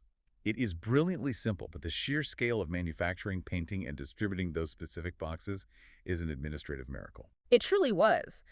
But the political landscape that this miracle revealed was just as fascinating. The Congress Party dominated the narrative, largely because they held the almost mythical legacy of the freedom struggle. Yeah, they were the heroes. Exactly. Their opposition, on the other hand, was incredibly fragmented. Now, you look at the field, and it's fractured everywhere. You had the socialists breaking away to form their own identity, the Praja Party trying to hold on to strict Gandhian village ideals. Right. And on the right, you had Hindu nationalist groups like the Mahasabha and the newly formed Jana Sangh. But those right-wing groups really struggled to gain any national traction during this specific election. And that was largely due to the massive public outrage following Mahatma Gandhi's assassination in 1948. Why, Nasiram Godse. Yes, who had ideological ties to those right-wing movements. The public backlash severely weakened their electoral appeal. So the right is weakened, the center-left opposition is fractured into a dozen pieces, and Congress just sweeps the board. They won a massive 74.4% of the Lok Sabha seats. But wait, here is the mathematical quirk that defines the system. Oh, right. They only won 45% of the popular vote. Let's break down the math of the first-past-the-post voting system for a second. It's important to understand. Because the opposition is split among so many different smaller parties, a Congress candidate doesn't actually need a 50% majority to win their district. If the opposition votes are divided among 5 other guys, the Congress candidate just needs to get more votes than the second-place candidate to win the seat. Right. Even if, say, 55% of the public technically voted against them. It is the brutal efficiency of first past the post. But the absolute biggest shock of the entire 1951 election wasn't the Congress victory. It was who emerged as the largest opposition party in Parliament.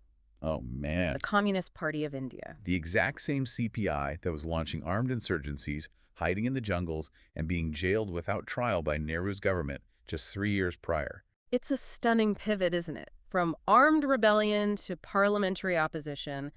But that is the transformative, almost magical power of this massive electoral exercise. Adult suffrage was the true gong that awakened sleeping India. I love that phrasing. It forced the most elitist politicians, People who had spent their entire lives in high-minded upper-class debates in London or New Delhi to go out into the dust and the heat of the villages. They actually had to talk to the people. They had to stand before the humblest, poorest voters in the country and beg for their favor. It permanently changed the DNA of Indian power dynamics. It's a monumental human achievement to pull that off. But, as we synthesize all these source texts, we can't just marvel at it. We have to acknowledge the heavy systemic critiques that came with this massive state-building project. Oh, absolutely. It wasn't perfect. The Constitution they built is frequently described by scholars as unduly prolix, which is essentially a polite academic way of saying it's way too long, incredibly dense, and a lawyer's absolute paradise. Oh, yeah. Full of complex loopholes and competing clauses. Nice. And legal critics constantly point to the danger of it being drastically over-centralized. It vests so much emergency power in the president and the central government in New Delhi that early critics, right out of the gate in 1950, feared it contained the exact legal blueprint for a potential dictatorship. Which is terrifying if those powers fall into the wrong hands. Completely. Which brings us to a crucial takeaway. Think about what this means for you today, looking at governments around the world. A constitution isn't a magical spell. No, it's wrong. You don't just write the word equality or democracy on a piece of parchment and suddenly a country is fixed. It is a living, breathing, deeply flawed tool. It's a mechanical system that the citizens and the politicians have to actively choose to use every single day to keep society from fracturing. That's exactly it. And the choices made in those early Indian assembly halls cast a long shadow over how we think about governance everywhere. They really do. The framers intentionally decided that in a deeply unequal, highly fractured society, justice as equity had to take precedence over pure individual freedom. And looking at the deeply polarized and highly unequal societies around the globe today, it leaves us with a profound question to mull over. Is true sustainable freedom even possible without the state first engineering a baseline of social justice? That is a fascinating question to end on. From a terrifying cliffhanger of partition and communist insurgencies to an elephant carrying a massive steel ballot box with a visual symbol painted on it. What a journey. They didn't get a neat movie ending, but they built a complex, centralized machine that somehow, against all odds, kept the cameras rolling. Thanks for joining us on this deep dive into the sources. We'll catch you next time. Usually, when we think about a country's borders, we picture them as these fixed, permanent realities, like a heavy black ink border printed on a map that's just, always been there. Right, like it's set in stone. Exactly. But imagine being handed a map where those lines are lightly sketched in pencil, and you're basically tasked with erasing them, redrawing them, and somehow stitching together hundreds of totally independent autocratic kingdoms into one unified democracy. Yeah, it's an administrative undertaking that, it frankly borders on the impossible. You aren't just redrawing a map. You're attempting to invent a cohesive nation out of wildly disparate pieces. So welcome to our deep dive, and I want to speak directly to you, the learner, right now, because if you've ever looked at the geopolitics of South Asia today and felt completely lost as to how the map ended up looking the way it does, well, this is your aha moment. Oh, absolutely. It is a total masterclass in negotiation, compromise, and just, nation building from the ground up. It really is. We are taking a massive stack of historical documents today and unpacking the incredibly complex, often really messy puzzle of how modern India was stitched together after British rule. And it gets very messy. It does, which is why, before we jump in, I need to make a really important note. Yeah. The source material we're looking at today contains politically charged historical events.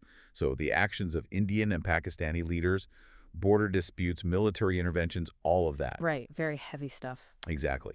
So we want to be crystal clear here. We are not taking any sides. We are not endorsing the viewpoints of the original actors.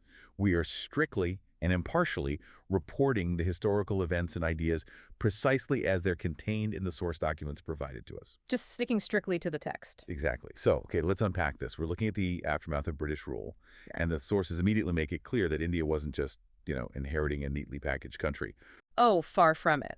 They were inheriting a deeply fragmented jigsaw puzzle. The popular assumption is often that the partition of India and Pakistan was this clean, binary split based entirely on religion. Right, the two-nation theory. Exactly. The documents refer to it as the two-nation theory, the idea of a partition strictly separating Muslim and Hindu populations. But the facts detailed in our text completely contradict that simplistic narrative. Yeah, because the source points out that even after partition, Muslims remained citizens of India and actually occupied the highest positions in the country, Right.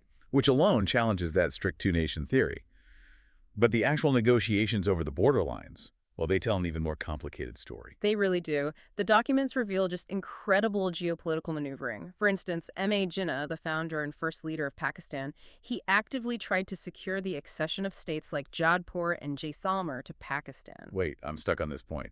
Jodhpur and Jaisalmer were predominantly Hindu states, right? Yes, very heavily Hindu populations. So if the entire premise of the partition was to create a separate nation for Muslims, how does Jinnah justify bringing massive Hindu populations into Pakistan? Well, what's fascinating here is that geopolitics and raw pragmatism frequently override ideology. For Jinnah, securing those states meant securing massive amounts of territory, vital resources, and strategic borders. Regardless of the religious demographics. Exactly, and we see this play out even more starkly in the state of Junagadh. The Muslim ruler of Junagadh formally acceded to Pakistan, and the government of Pakistan officially accepted it. But wait, Junagadh had a population that was over 85% Hindu?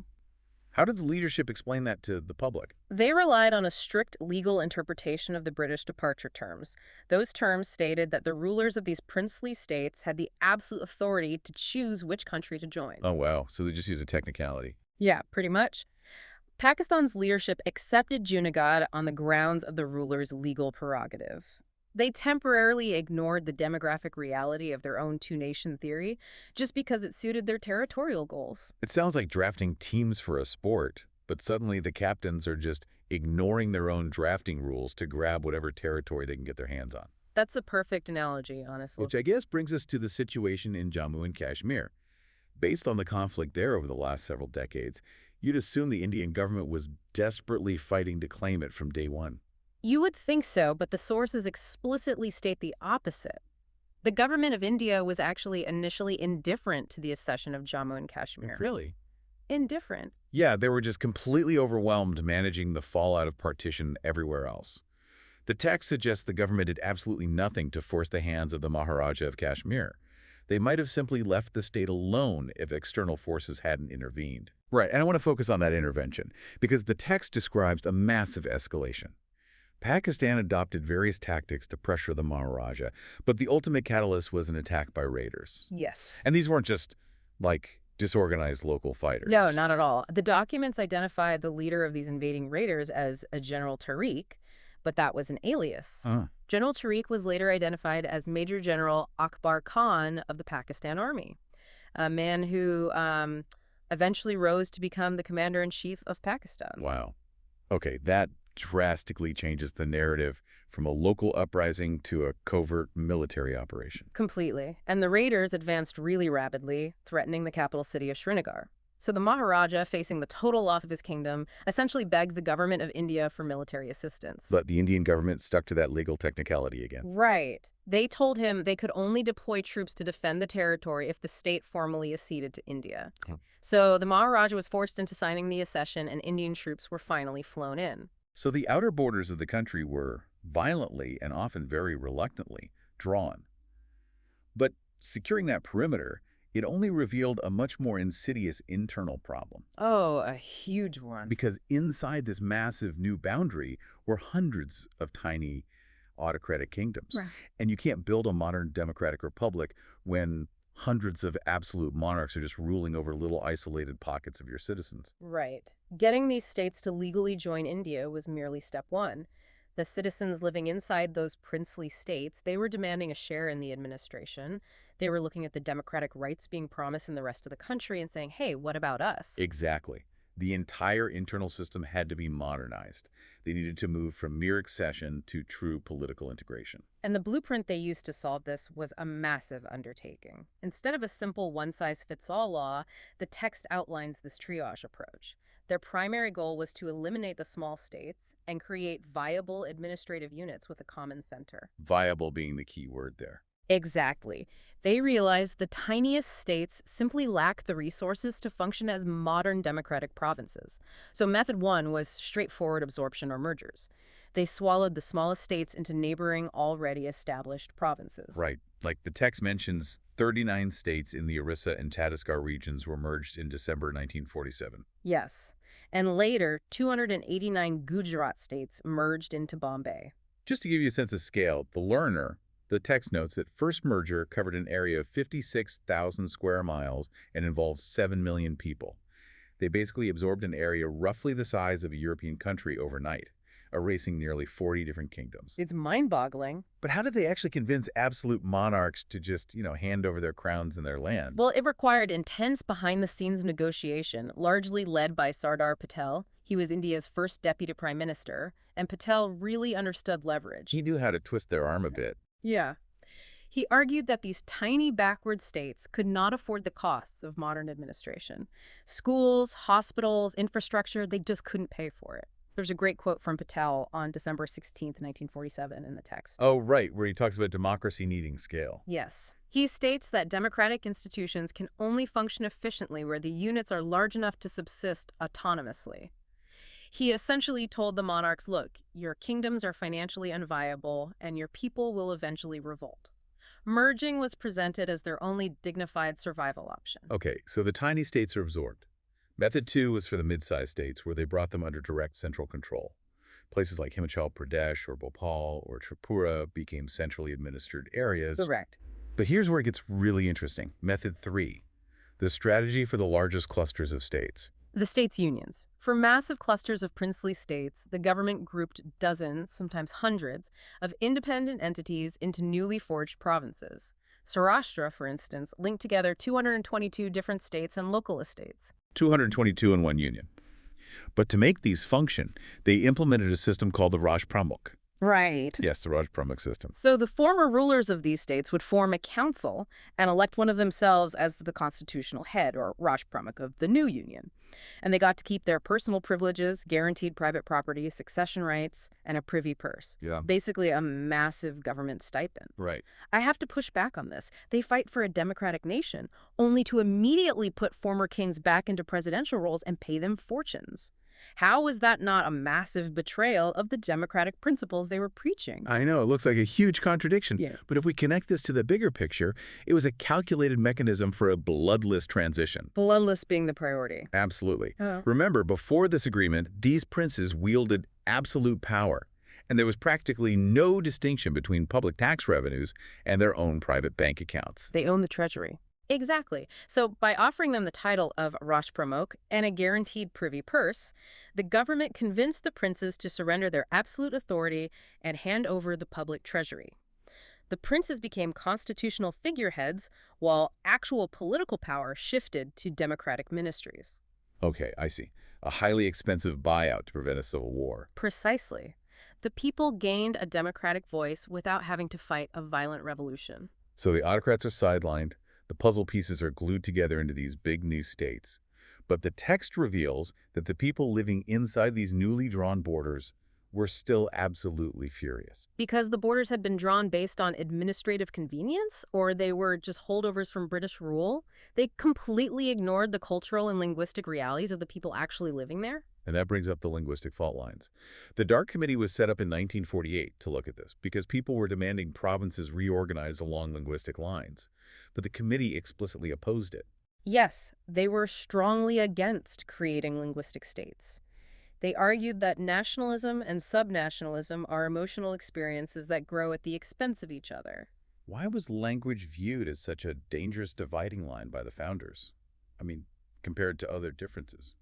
Well, the founders were terrified that if citizens began to identify too strongly with their regional language group, that identity would overshadow their new, very fragile identity as Indians. Ah, because they had just gone through the trauma of partition. Exactly. They had just witnessed the country tear itself apart along religious lines. They feared that drawing borders based on language would be planting the seeds for future separatist movements, like fracturing the country all over again. But the pressure on the ground was far too intense for a committee report to stop. The catalyst for real change was the death of a man named Saramalu. A very tragic turning point. He went on a hunger strike, fasting to death, to demand a separate state for Telugu speakers in the south. His death sparked immense tension and massive protests, which ultimately forced the government's hand. And that led to the creation of the first linguistic state, Andhra. And the creation of Andhra really opened the floodgates. Once one region successfully demanded a linguistic border, every other linguistic group demanded the exact same thing, which forced the government to establish the States Reorganization Commission, or SRC, in 1955. It reminds me of trying to assign seating at a massive wedding based solely on what time guests arrive, just totally ignoring who actually speaks the same language at the table. That is exactly what it was like. Right. For a little while, everyone sits where they're told, but eventually, the guests are going to demand to rearrange the tables so they can actually talk to the people sitting next to them. Well, the SRC was tasked with rearranging all those tables, and it was led by Mr. FYBALLB as the chairman, along with H.N. Kunzru and K.M. Panikar. And the administrative load was staggering. They traveled 38,000 miles, interviewed over 9,000 people, and processed over 150,000 petitions. That is wild. Yeah. And they ultimately recommended reshaping the map into 16 states and 3 territories. And in doing so, they completely abolished the Raj Pramukh system. So, the era of those royal presidents we discussed officially over. Over and done with. But the commission still shared the Dark Committee's fear of linguistic subnationalism.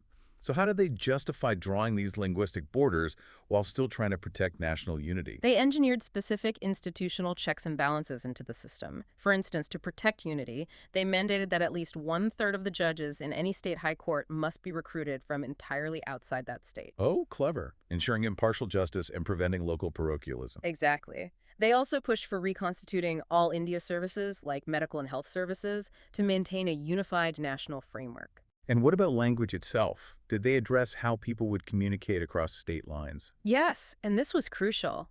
They insisted that the English language continue to hold an important place in universities and higher learning. Even as they divided states by local languages, they wanted to ensure there was a connective tissue of communication across the educated classes nationwide. But the commission also made some highly controversial calls. They explicitly rejected the creation of a Punjabi-speaking state at that time. They did. The text states they argued it lacked general support, wouldn't solve the communal problems in the region, and would severely disrupt the economic life of the area. And you can see how intense this debate was even inside the commission, because there were dissenting notes written by the members themselves. Sir Fazl Ali opposed merging Himachal Pradesh into the new Punjab. Panikar heavily objected to keeping Uttar Pradesh as one giant undivided state. Right. Even the architects of the plan could not agree on every single line. And if the architects couldn't agree, the public certainly wasn't going to accept the report quietly. A commission's report is just paper.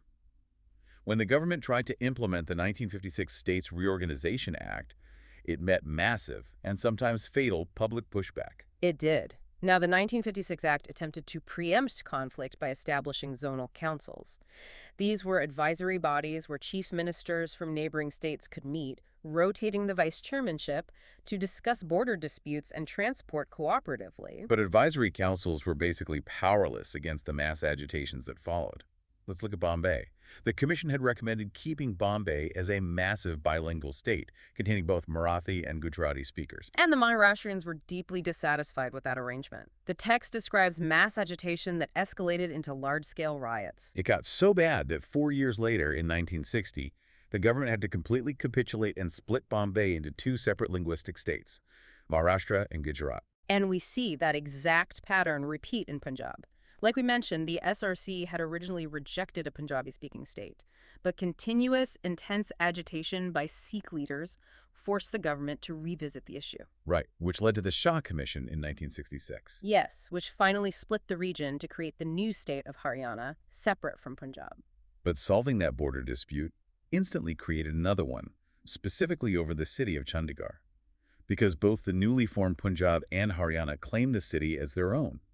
And the methods used by citizens to claim this geography were just extreme. Very extreme. The text notes a leader named Darshan Singh Ferroman went on a fast unto death, demanding Chandigarh be given to Punjab.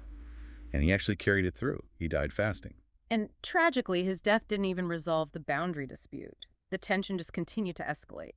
By 1970, another leader, Sant Fateh Singh, publicly threatened self-immolation if Chandigarh wasn't awarded to Punjab. So what does this all mean? When you have people threatening to burn themselves alive over a city border, it shows how deeply personal these geographic lines had become, right? It does, and this raises an important question about the limits of government arbitration. The situation forced Prime Minister Indira Gandhi to step in and arbitrate personally just days before Fateh Singh's deadline. And she gave Chandigarh to Punjab. She did, but she had to heavily compensate Haryana to keep the peace.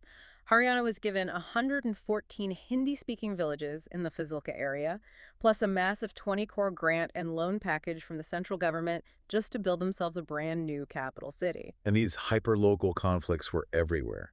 There was a dispute between Bombay and Mysore over specific villages. A four-man committee spent 2 years debating it and achieved absolutely nothing. 2 years of wasted time. Yeah. It required the appointment of the Mahajan Commission in 1967 just to transfer specific villages back and forth and award the town of Kasaragod to Mysore. It highlights a young democracy constantly testing its own constitutional limits. The government was trying to arbitrate the will of the people while managing all these historical promises. And we see this friction reach its absolute peak in the final battle with the princes. Right, the privy purses.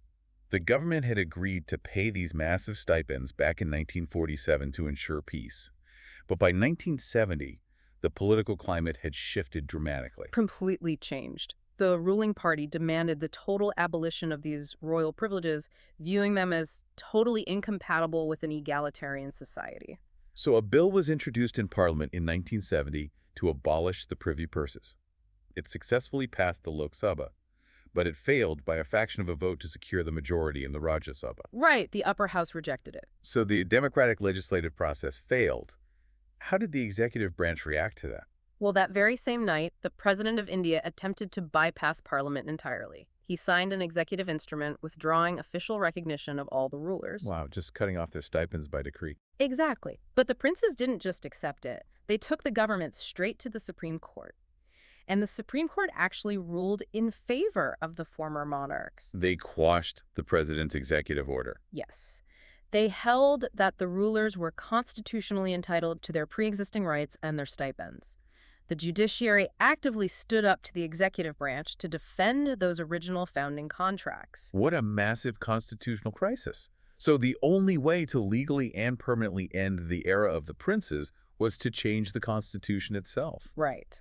Following the 1971 general elections, the newly mandated Parliament passed the 26th Constitution Amendment Bill, and the President signed it on December 31st, 1971. And that signature marked the official, legal end to all royal titles, privy purses, and privileges. It took nearly 25 years from the initial accessions in 1947 to finally integrate the territories fully and legally dismantle the autocratic structures within them. It is a really profound realization. Building a modern nation isn't accomplished simply by writing a grand Declaration of Independence or, hoisting a new flag. Not at all. It's a grueling process achieved through decades of messy compromises, constitutional crises, hunger strikes, legal battles, and the slow transfer of power from entrenched autocrats to the actual citizens. It is the harsh reality of forcing those disparate puzzle pieces to fit together. You have to painstakingly shave down the edges to engineer a functioning sovereign state out of complete chaos. Absolutely.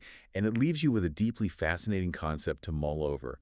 We saw the internal borders systematically redrawn to honor linguistic and cultural identities, a move that was designed to bring peace and ensure citizens felt represented. Right. But as we move further into the 21st century, you have to wonder, does carving a country's administrative map along linguistic lines ultimately strengthen the overarching national identity because people feel secure in their culture? Or does it slowly, generation by generation, plant the seeds for future divisions by emphasizing the differences between neighbors? That is the big question. It is certainly something to think about the next time you trace the borders on a world map. Welcome to the deep dive. Yeah. I want you to imagine, just for a second, stepping into the CEO role of an absolutely massive, sprawling company. Okay, I'm picturing it. Right, but this isn't like a turnaround job for a slightly underperforming tech startup. I mean, this enterprise has been ruthlessly stripped of its assets and its natural wealth for, well, about 200 years. Wow. 2 centuries of extraction. Yeah, exactly. So the infrastructure is completely crumbling, the accounts are totally drained, and the workforce is just exhausted. That sounds like a pretty terrible gig, honestly. It gets worse. Your mandate isn't just to make it profitable again. Your job is to build it entirely from scratch into a modern industrialized powerhouse. Oh, is that all? Right. And just to make it incredibly complicated, you have to do all of this while simultaneously running the world's largest functioning democracy right from day one. I mean, it sounds like a completely impossible mandate. You're trying to achieve two totally contradictory goals at once, like a rapid, massive structural overhaul on one hand and absolute democratic consensus on the other. Exactly. But that is the precise premise we are exploring today. So in today's stack of sources, we are looking at the economic and political history of India from 1947 to 1965. Which is often called the Nehruvian era, right? Yes, exactly. And our mission for this deep dive is to figure out exactly how India attempted this unprecedented experiment. We want to, separate the actual historical data from modern political rhetoric. Right, because there's a lot of that. There is. So we're going to really examine both the spectacular triumphs and the devastating blind spots of those first crucial decades. And to really understand how audacious this was, we have to look closely at the starting line in 1947. Set the scene for us. Well, you have a newly independent nation facing extreme, just widespread poverty. I mean, illiteracy is the absolute norm. And the agricultural sector, which, by the way, the vast majority of the population relies on to survive, is fundamentally ruined. Just completely broken down by colonial policies. Exactly. Yeah. But unlike many newly independent African nations, or say parts of the Soviet Union, India had this massive kind of hidden advantage. Right. They actually had a functioning domestic market. Well, more than just a market. They had a mature indigenous entrepreneurial class. Oh, right. The big business families. Yeah, we are talking about massive, battle-tested family conglomerates, groups like the Tatas and the Birlas. Who are still huge today, obviously. Oh, absolutely. And despite 2 centuries of British colonial rule, these Indian business dynasties had actually managed to capture about 75% of the domestic industrial market by the time independence rolled around. That's just a staggering number. I mean, we go back to our starting metaphor. It's like inheriting this massively indebted, crumbling company, but then you open a boardroom door and discover you actually have a brilliant, battle-tested executive team already sitting there. Just waiting to help you rebuild. Yeah, it's a massive strategic advantage. Right. Because it meant India had the internal agency to carry out post-independence plan development. They didn't have to rely entirely on foreign capital or multinational corporations just to, get off the ground. But wait, if you have this mature entrepreneurial class like these heavy-hitting, successful capitalists, why not just let the free market handle the rebuild? It's a fair question. Right. Because you'd think the capitalists would be demanding deregulation and completely open markets. That is the logical assumption, yeah. But the reality was the exact opposite. And this brings us to what's known as the Nehruvian consensus. Which is crazy because you had so many different ideologies. Exactly. Yeah. Despite all their ideological differences, I mean, you had Gandhians pushing for decentralized village economies. You had fiery socialists, communists, and wealthy capitalists. That's a massive spectrum. But they actually all agreed on a multi-pronged strategy. They all agreed on self-reliance, rapid industrialization, land reforms, and state-led economic development. Okay, here's where it gets really interesting, because the sources talk about something called the Bombay Plan of 1945. Ah, yes, the Bombay Plan. Right, so this was a blueprint authored by these incredibly wealthy business leaders. And they didn't ask for a free market at all. No, they didn't. They actively demanded heavy state intervention. Like, they wanted the government to build a robust public sector. Yeah, and what's fascinating here is the underlying economic mechanism of that demand. These capitalists knew exactly what they lacked. Which was what? Capital goods industries. We're talking about the machinery, the basic metals, the blast furnaces, the heavy railway forges, the things you need to build other things. The really heavy, expensive stuff. Exactly. They knew that if they didn't develop these internally, India would just remain an economic colony, entirely dependent on foreign countries for basic equipment. But why couldn't private businesses just build those blast furnaces themselves? Oh, they couldn't. Heavy industries require massive, astronomical upfront capital, and they have incredibly long turnaround times for profit.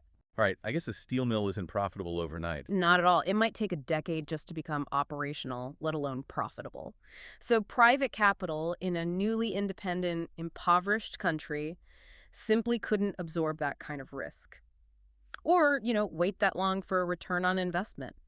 So the business leaders are essentially going to the government and saying, hey, We need the state to front the massive costs for the heavy lifting so we can eventually build a profitable, independent economy on top of it. Precisely. And this highlights something incredibly rare on the global stage at that time. Nobody in India was arguing for the authoritarian models we saw pop up later in, like Latin America or East Asia. Where a military dictatorship just forces rapid development. Right, through sheer coercion. The leaders in India insisted on a consensual democratic transition. I mean, Jawaharlal Nehru deliberately toned down his own deep socialist goals to ensure the planning process was democratic. He explicitly said he didn't want a command performance, which is noble, but having a grand consensus and a nice blueprint is one thing. Actually pouring the concrete and re-engineering an entire nation's economy is another. Oh, for sure. The execution is the hard part. Right. So how do they actually execute this? Well, they executed it through the 5-year plans, specifically the second plan, which ran from 1956 to 1961. This introduces the Nehru-Mahalanobis strategy. And this was a pretty decisive pivot, wasn't it? It was. They shifted heavily away from the Gandhian ideal of small, rural, village economies, and they just went all in on heavy industry. Like how heavy are we talking? We're talking about bringing 3 massive steel plants into production within a single 5-year window. Wow. I want to break down exactly how they did this, too, because it wasn't just about the government building factories. They used this really aggressive import substitution strategy. Right. And for those who might be, a little fuzzy on the mechanics of that, it basically means the government throws up massive tariff walls. Exactly. They artificially make foreign imports incredibly expensive. Or they just ban them outright, right? And then they force domestic buyers to purchase from local industries, even if those local goods are initially way more expensive or lower quality. Yeah, the goal is to basically give your own industries a sheltered incubator to grow up in. And if you look at the raw data, that aggressive strategy actually worked remarkably well in this initial phase. It did. National income grew at an average of about 4% annually. Now, I know 4% might not sound explosive today. Right, compared to modern tech booms or whatever. Yeah, but that was roughly 4 times the rate of growth India saw during the entire last half-century of colonial rule. That's wild. Yeah. And the output of capital goods increased tenfold. Tenfold, yes. Yeah. It fundamentally altered their economic independence.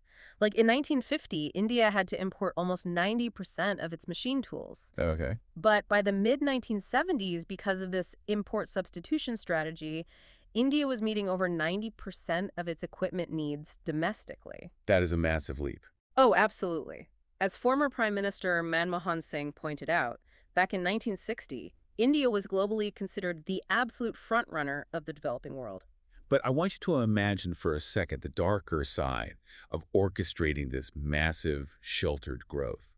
Because to direct all those resources and enforce those tariffs and basically dictate who gets to build what, the state had to create an unbelievably elaborate web of controls. Oh, the bureaucracy was immense. Right. The sources point to the Industries Development and Regulation Act of 1951.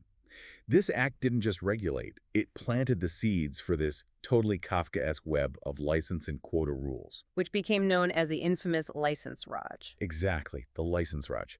If you were a business owner and you wanted to, say, expand your factory to produce 10,000 widgets instead of 5,000, you couldn't just do it. No, you needed a literal stamped piece of paper from a government bureaucrat. Right, and that naturally created a massive power imbalance. It birthed this bureaucracy-politician nexus where bribes, delays, and political favoritism ended up severely choking the economy's efficiency for decades. Well, it's the classic double-edged sword of central planning. I mean, you achieve the initial rapid, heavy industry build-out, but you spawn an administrative monster in the process. Okay. And honestly, there was a much more pressing, immediate problem on the ground. Because building steel plants is an incredible achievement, but you can't eat steel. Right, and you can't feed a booming population with blast furnaces. Precisely. At this time, agriculture still accounted for nearly half of the net national product. And the agrarian system was fundamentally structurally broken. Broken is putting it mildly. Let's look at the sheer scale of the crisis here. Yep. At independence, out of roughly 800 million acres of total geographical area, only about 300 million acres were actually cultivated. And of that, a microscopic 17% was irrigated. 17%. That means the vast majority of the country's food supply was entirely at the mercy of the monsoon rains. Yeah. Even the absolute slightest delay or failure of a monsoon meant severe food shortages and near-famine conditions. And the root cause of this inefficiency wasn't just a lack of water, right? It was the whole colonial social structure. Exactly. You had an agrarian system dominated by absentee landlords and intermediaries, like the zamindars. And who were they, exactly, for people who don't know? Well, under British rule, these zamindars were basically used as tax collectors, and they extracted massive surpluses from the peasantry. So the actual people working the land were mostly landless laborers or deeply debt-ridden tenants. Right. And because of that, they had absolutely zero incentive or capital to invest in better farming techniques. Why would they? The landlord would just take any extra profit. So the obvious solution, if you're trying to build a modern economy, is land reform. Yeah. Like you have to redistribute the land to the people actually farming it to incentivize production. But trying to do that turned into an absolute legal war. I bet. Yeah, if we connect this to the bigger picture, we see this fascinating clash between the socialist goals of the state and the democratic framework of the judiciary. Oh, interesting. Yeah, the government moved aggressively to abolish these intermediaries, but the landlords fought back. They went straight to the courts, arguing that taking their vast estates violated their fundamental right to private property. Which was explicitly guaranteed by the brand new Indian Constitution. Exactly. Wait, so the ink is barely dry on the Constitution, and the framers realize their own democratic rules are preventing them from fixing a medieval land system. Pretty much, yeah. So what did they do? Well, they had to hack their own system. The courts were stalling the reforms, forcing the Nehru government into a corner. So to resolve the standoff, they passed the very first amendment to the Constitution in 1951. Right away. Right away. And they introduced something called the Ninth Schedule. Basically, any law placed in the Ninth Schedule was specifically made immune from judicial review. Wow. They essentially built a legal backdoor into their brand new democracy just to push through economic equity and, feed the country. Yeah, but even with that backdoor, the landlords found loopholes. They would just transfer the deeds of their massive estates to dozens of extended family members to legally stay under the newly imposed land ownership ceilings. Right, just shuffling paper around. Yeah. But the sources highlight this incredible, uniquely Indian human element to this story, too. While the government is fighting in the Supreme Court, you have the Bhudan or land donation movement. Ah, yes. Started by Vinoba Bhave in 1951, a very traditional Gandhian approach to redistribution. Right. He literally walked thousands of miles across India, village by village, asking wealthy landowners to voluntarily give up portions of their land to the poor. It's an amazing image. It is. But the sources reveal a really tragic irony here. A lot of land was donated. Millions of acres, actually. But there was a catch. A huge catch. In most cases, the poor peasants received completely barren, unproductive land. We're talking rocky hillsides with no access to water. Yeah. And because these landless peasants had absolutely no access to credit to buy a tractor or fertilizer, they couldn't cultivate it anyway. Right. The structural problem simply couldn't be solved by charity.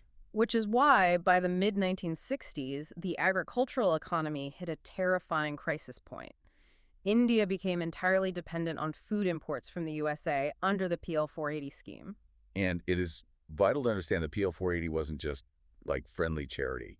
It was public law 480, and it came with massive, humiliating geopolitical strings attached. Oh, completely. At one point, U.S. President Lyndon Johnson put food shipments to India on a literal short tether. Right, approving them on a month-to-month basis. Just to force India to align with U.S. foreign policy and economic demands, the Indian government realized that depending on a foreign superpower to avoid starvation was a strategic vulnerability they could not afford. They needed a miracle. So they pivoted to technology. The Green Revolution. Yes, the introduction of high-yield variety, or HYV, seeds, and on a purely production level, it worked. I mean, it phenomenally increased food yields and completely ended the reliance on American food aid. But we have to look at the political economy of this, right? Because it came with massive permanent social costs. Definitely. Because these weren't just magic seeds. They required heavy, constant irrigation, massive amounts of chemical fertilizers, and expensive pesticides. Exactly. And only the already wealthy farmers in well-irrigated regions like Punjab and Haryana could afford to adopt this new technology. So, while it solved the caloric deficit, it ultimately exacerbated regional and social inequalities. Yeah, it essentially created a powerful new political interest group of wealthy, subsidized farmers that, frankly, still deeply influences Indian politics today. Okay, let's unpack this. Because the government wasn't just struggling to feed its people, it was struggling to keep them united under one flag. And drawing the internal map of this new nation was a complete nightmare. A nightmare entirely rooted in colonialism. How so? Well, when the British conquered India, they drew provincial boundaries purely for administrative and military convenience.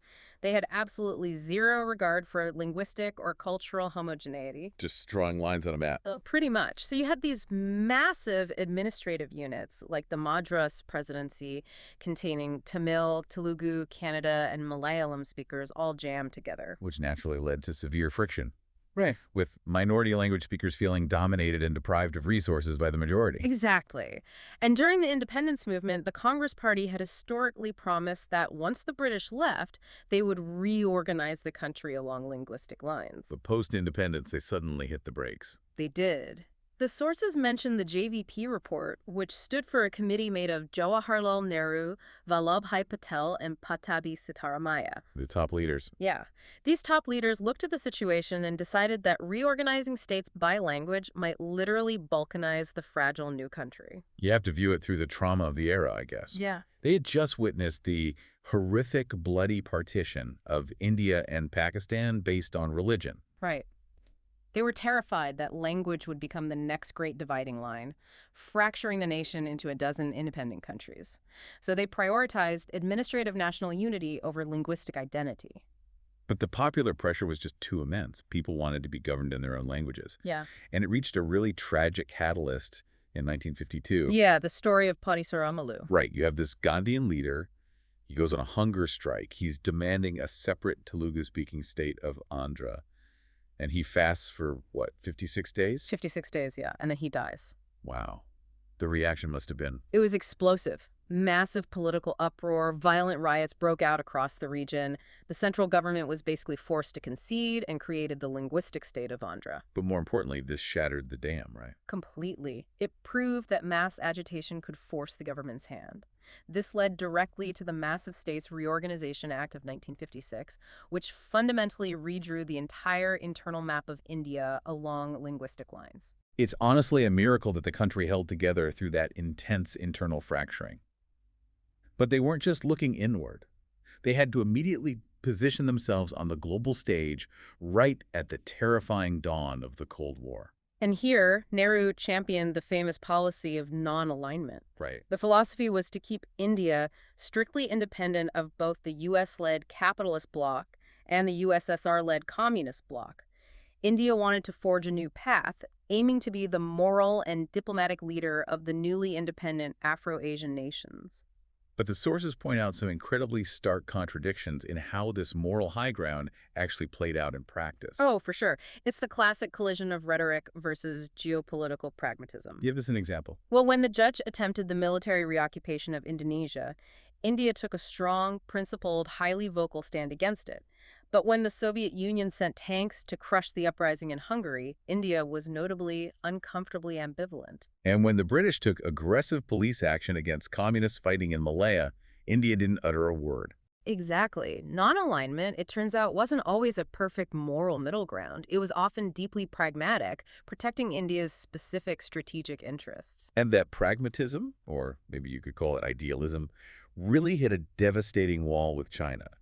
For years, there was this very public period of Hindi Chini bye-bye. Right, the slogan that Indians and Chinese are brothers. But the geopolitical reality was much tenser. Things soured irreparably after India granted asylum to the Dalai Lama in 1959 after he fled Tibet. And that friction culminated in the 1962 border war. Which was really bad. It was a disastrous military engagement for India. The Indian army was under-equipped, unprepared, and easily overwhelmed by Chinese forces in the Himalayas. Even though the actual territorial losses were relatively contained, the psychological blow was massive, wasn't it? Huge. It completely shattered India's global credibility as a strong, non-aligned powerhouse.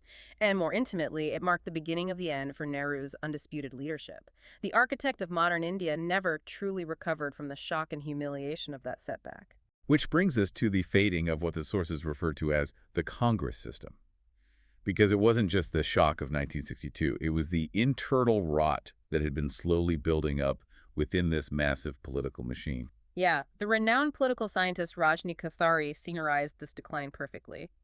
For all of Nehru's constant emphasis on ethical, transparent government, the reality on the ground was diverging sharply. Right. You had growing corruption, massive centralization of power, and the rise of what Kothari explicitly called an urban industrial mafia power nexus. Wow. That elaborate web of licenses and quotas we discussed earlier. Yeah. It had basically calcified into a massive, sprawling public sector and an inefficient civil service that just served its own interests.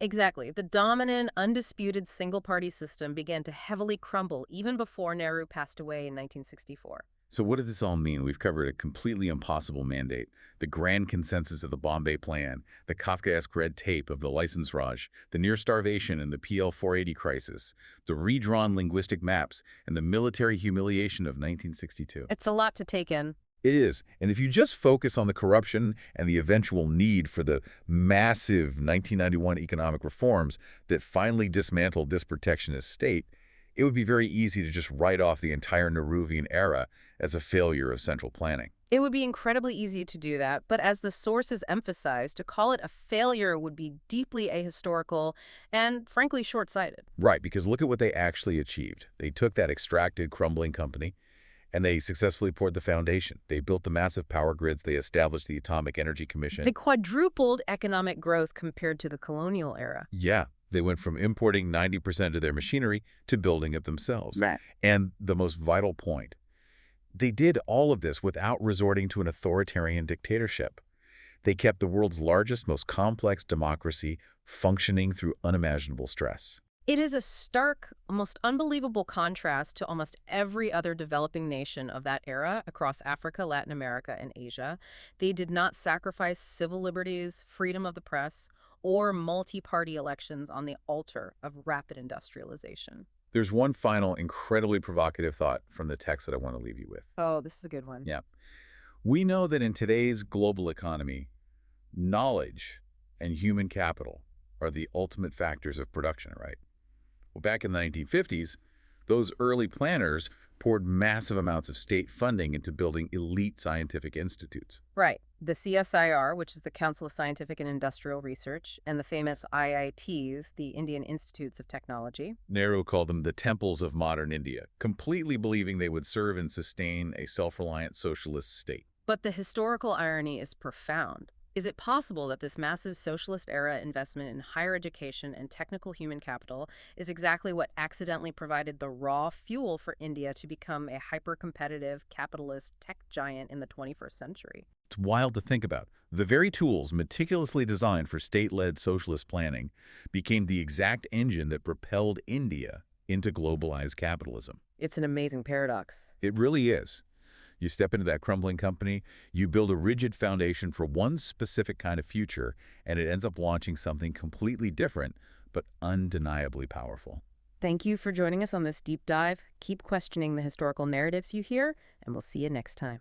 Why is it that you can completely rewrite a nation's constitution, pass literally thousands of new laws, and yet still somehow fail to fundamentally change who owns the dirt under your feet? It's honestly one of the most staggering legislative paradoxes in modern history. I mean, you would think a newly independent nation with a totally fresh slate could easily redistribute its own land, right? But the reality is just this massive labyrinth of systemic inertia. Welcome to today's deep dive. It is Monday, May 4th, 2026, and our mission today is to untangle one of the most complex, century-spanning webs of law, society, and economics we have ever encountered. Oh, absolutely. We are looking at the story of land reform in India, and, for you listening, we have a massive stack of incredibly dense sources in front of us today. Very dense. Yeah, we are synthesizing a historical analysis of British land revenue settlements, some heavy legal reviews of the Indian Constitution's property laws, and critical on-the-ground evaluations of India's 5-year plans and grassroots movements like Bhutan. And these sources offer just a fascinating cross-section of data. I mean, we are really looking at the severe friction between high-minded legal theory drafted in the capital and the brutal economic realities actually playing out in the soil. Right. Now, just a quick heads up for you as we get into this. Our sources today cover some incredibly intense historical ground. They detail the policies of the Indian National Congress, militant left-wing peasant uprisings, and, the vested interests of conservative landlord lobbies. It's a highly charged topic. Exactly. So we are strictly here to analyze the mechanics of these events. We aren't taking political sides or endorsing any of the politics involved. Our goal is simply to impartially report the historical facts, the data, and the arguments exactly as the original sources present them. Right, we're really just dissecting the architecture of these historical policies, like impartially tracing how they were built and ultimately why they fractured. So, keeping that core question in mind, why is changing land ownership so ridiculously difficult? We have to look backward. To even begin to grasp the modern Indian agrarian crisis, the sources tell us we have to understand how the British totally dismantled the traditional pre-existing system just to extract maximum profit. Yeah, so Lord Cornwallis and the permanent settlement of 1793 in Bengal, that is basically ground zero for this entire timeline. Okay. Before the British assumed control, under the Mughal system, there were these local figures called zamindars, and they were essentially traditional revenue collectors. So they didn't own the land. Right. They did not own the land in the modern Western sense of private property. They just possessed this customary right to collect a portion of the harvest to pass up to the state. Meanwhile, the peasants, the ryots, they held the traditional occupancy rights to farm that specific plot of dirt. But the British saw that setup and decided it just wasn't efficient enough for an empire. Not at all. Like, they wanted a steady, predictable flow of revenue without the headache of managing millions of individual farmers. Exactly. They need administrative simplicity and, well, guaranteed cash flow. So they just mapped their own domestic concept of property right onto the Indian landscape. Just pasted it over. Pretty much. They effectively transformed these zamindars into absolute permanent owners of the land. They essentially invented an Indian version of the English lords of the manor.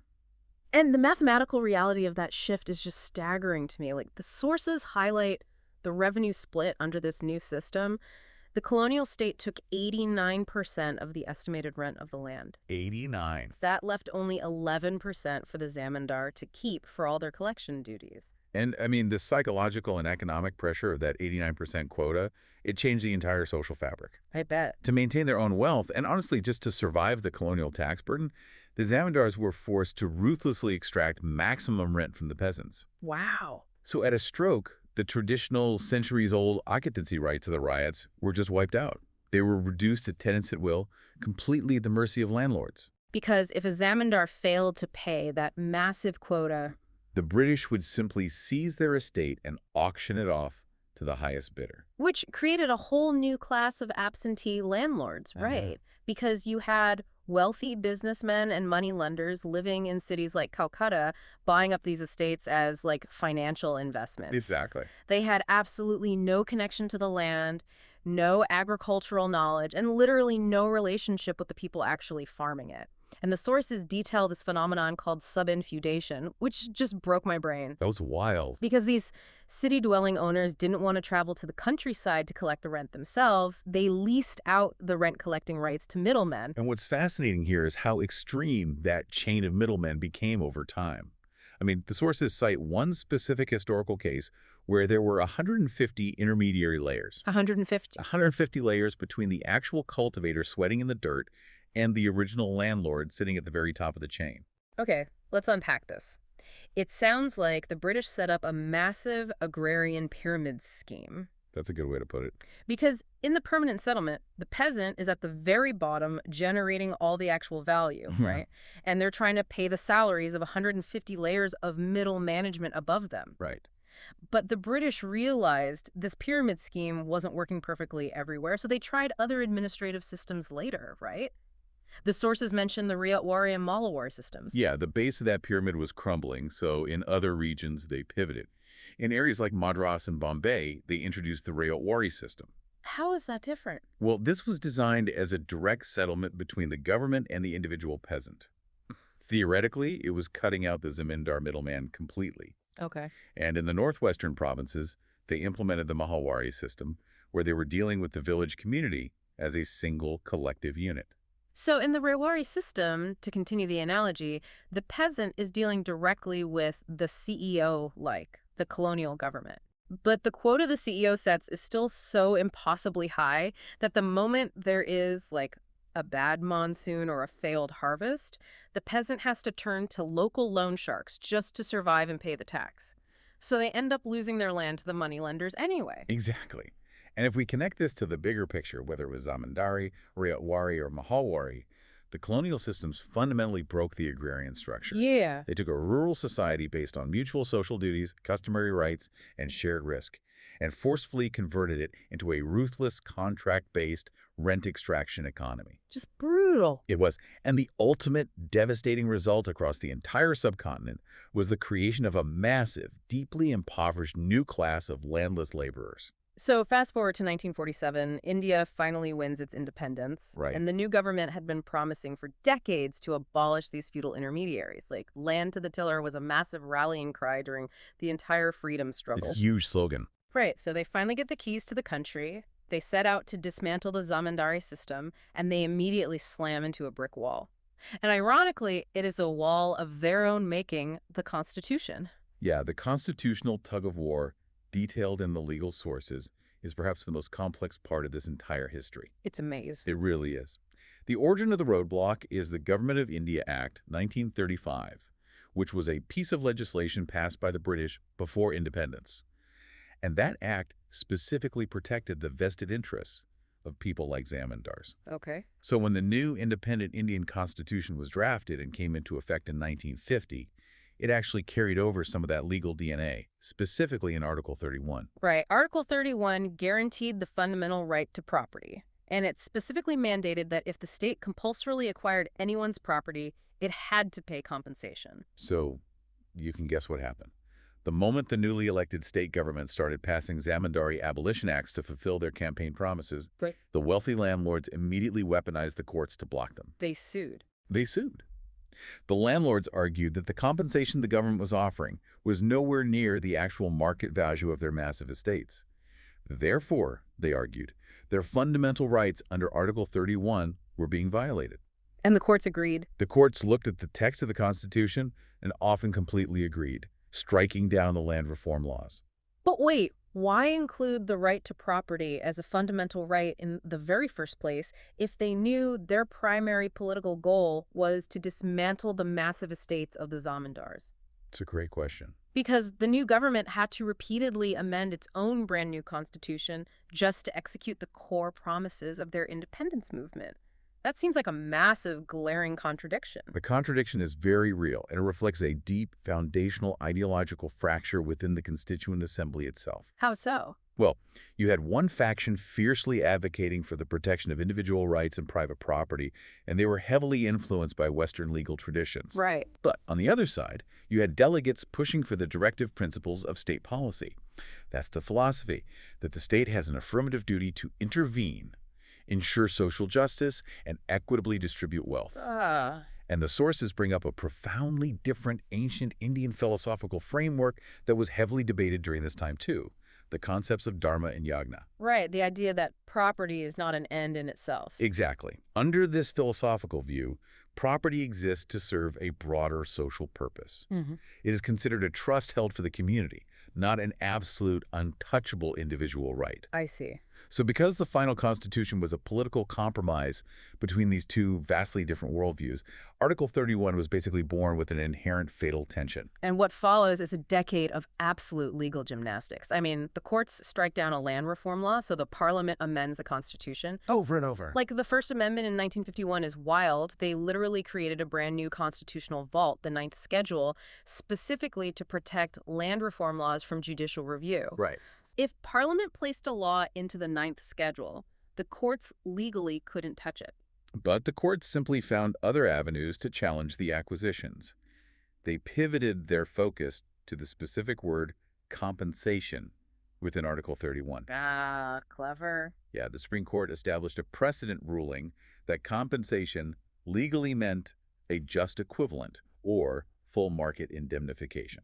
But the government couldn't possibly afford that. Like, if they paid true market value to buy out half the country's land, the newly independent state would be instantly bankrupt. Exactly. So the legislative branch counters with the Fourth Amendment in 1955, and this explicitly stops courts from questioning the adequacy of the compensation. Okay. And then, when the courts challenged the definition of what specific types of land could even be acquired, Parliament retaliated with the 17th Amendment in 1964, vastly expanding the legal definition of an estate. It's just constant back and forth. And the entire battle culminates in the 25th Amendment in 1971, which is my favorite part. Oh, it's bold. Parliament literally deletes the word compensation from the Constitution and replaces it with the word amount. Yep. Just to completely bypass the Supreme Court's definition of a just equivalent. They basically said, we will give you an amount and you legally cannot sue us over what that amount is. The whole saga really highlights how deeply entrenched the concept of private property was in the judicial system. I mean, the legislative branch had to essentially rewrite the foundational rules of the country over and over just to force the door open a few inches for agrarian reform. But while the politicians and the judges are locked in these endless theoretical legal battles in the Capitol out in the real world, the situation is boiling over. It really is. And while the government is trying to legislate change, one man tries to solve the land crisis without a single law, without a single court order or constitutional amendment. The pacifists bypass the Bhutan movement. Right. So Acharya Vinobapov, who is a highly respected disciple of Mahatma Gandhi, initiates this movement on April 18th, 1951. And the setting for this is crucial, right? Because he walks into the Nalgonda district in what is now Telangana, and this wasn't just some peaceful countryside. Oh, no. This was the absolute epicenter of violent, communist-led peasant revolts.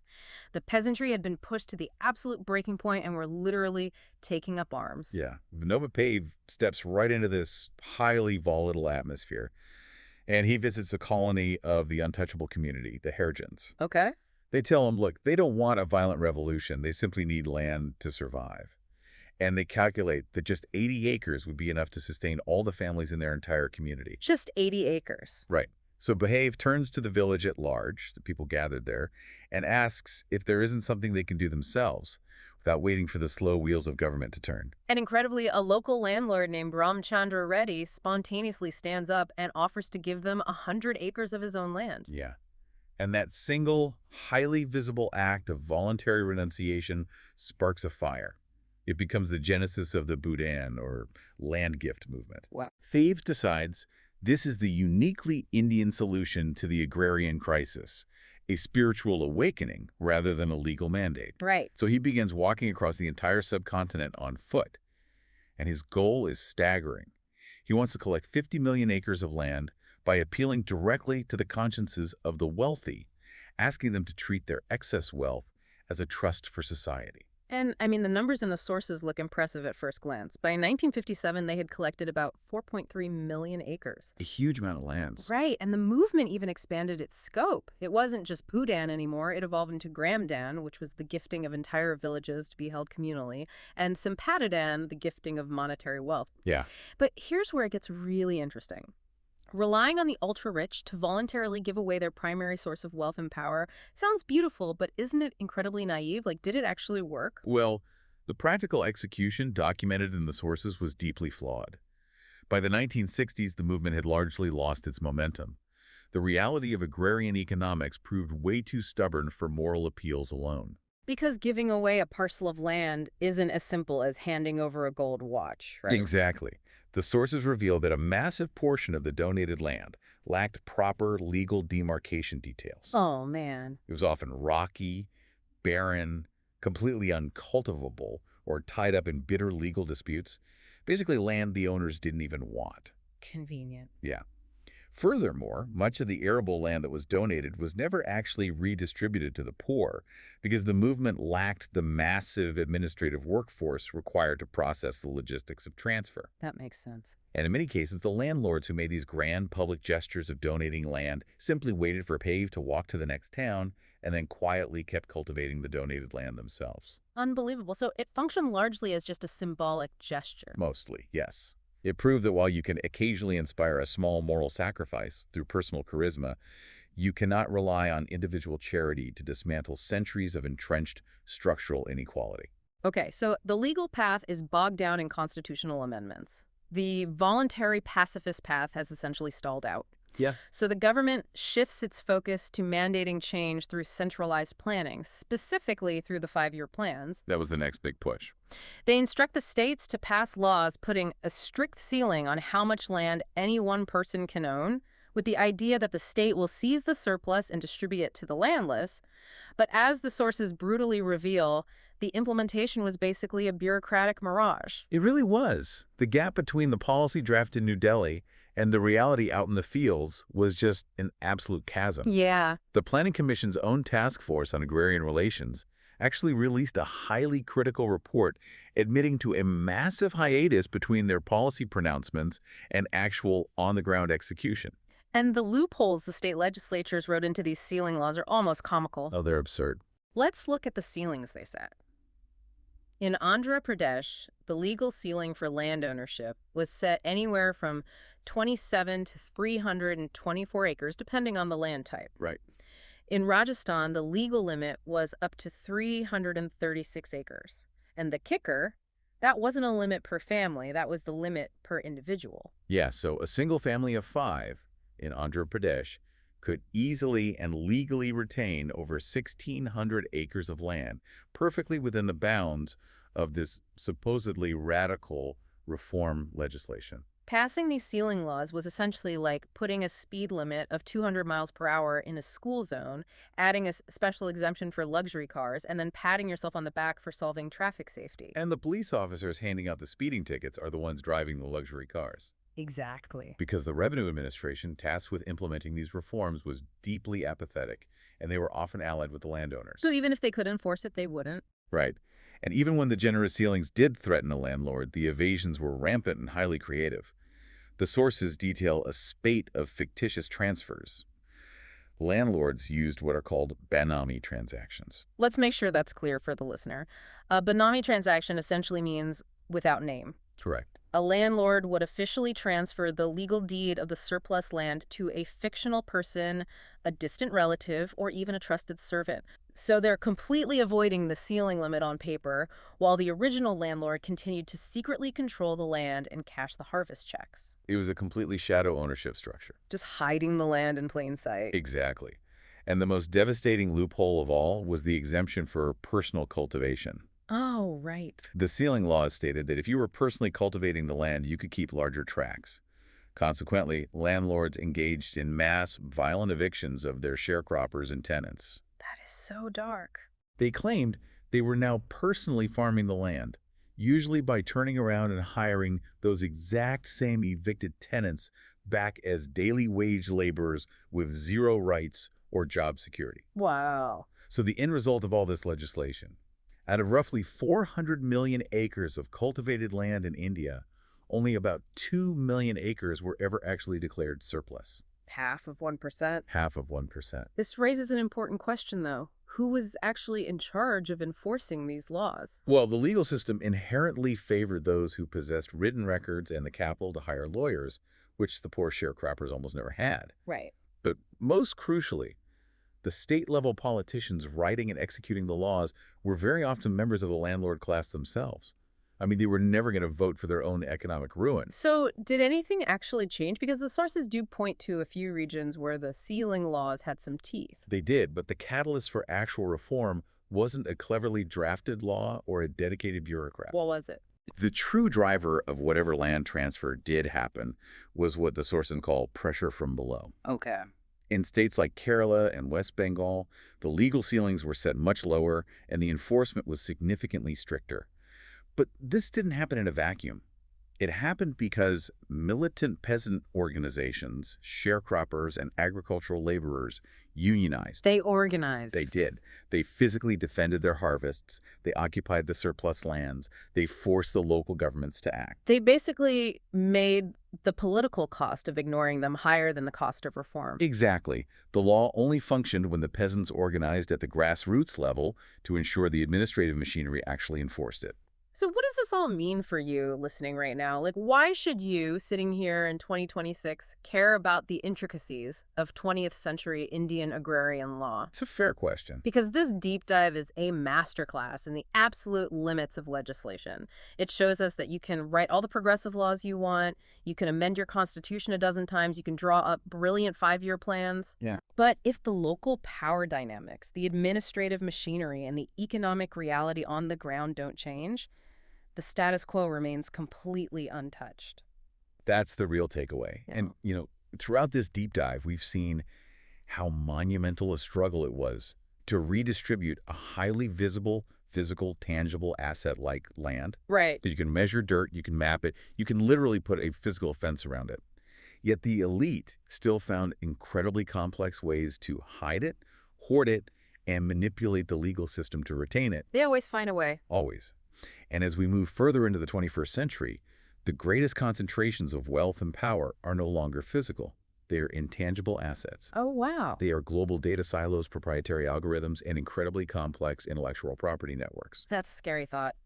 If humanity struggled this much and failed this spectacularly to equitably share the solid earth beneath our feet, how will we ever manage to regulate and redistribute the invisible code that runs our future? Man, a heavy question to carry with you. Well, thanks for taking this deep dive with us today. Until next time, keep questioning the fine print and never forget to look closely at who really owns the dirt under your feet. So in 1936, a group literally called the Caste Breaking Society invited this very prominent intellectual to give a keynote address. Right, and they wanted him to talk about how to dismantle India's ancient caste system. Yeah, I mean, these were progressives. They considered themselves radicals even. But then they actually read the draft of the speech he was planning to give. And they completely panicked. I mean, they were so utterly terrified by what he wrote that they canceled the entire event. It really is one of the great historical ironies. You have a caste-breaking society getting cold feet, basically because the speaker actually provided a real blueprint for breaking caste. Exactly. And today we are going to look really closely at that speech, the one that was just, too radical for the radicals. But to understand how we even get to that specific moment, we have to pull the lens way back. Right. Because when you look at the birth of a modern nation, there's this huge temptation to view it as a neat linear timeline. Oh, for sure.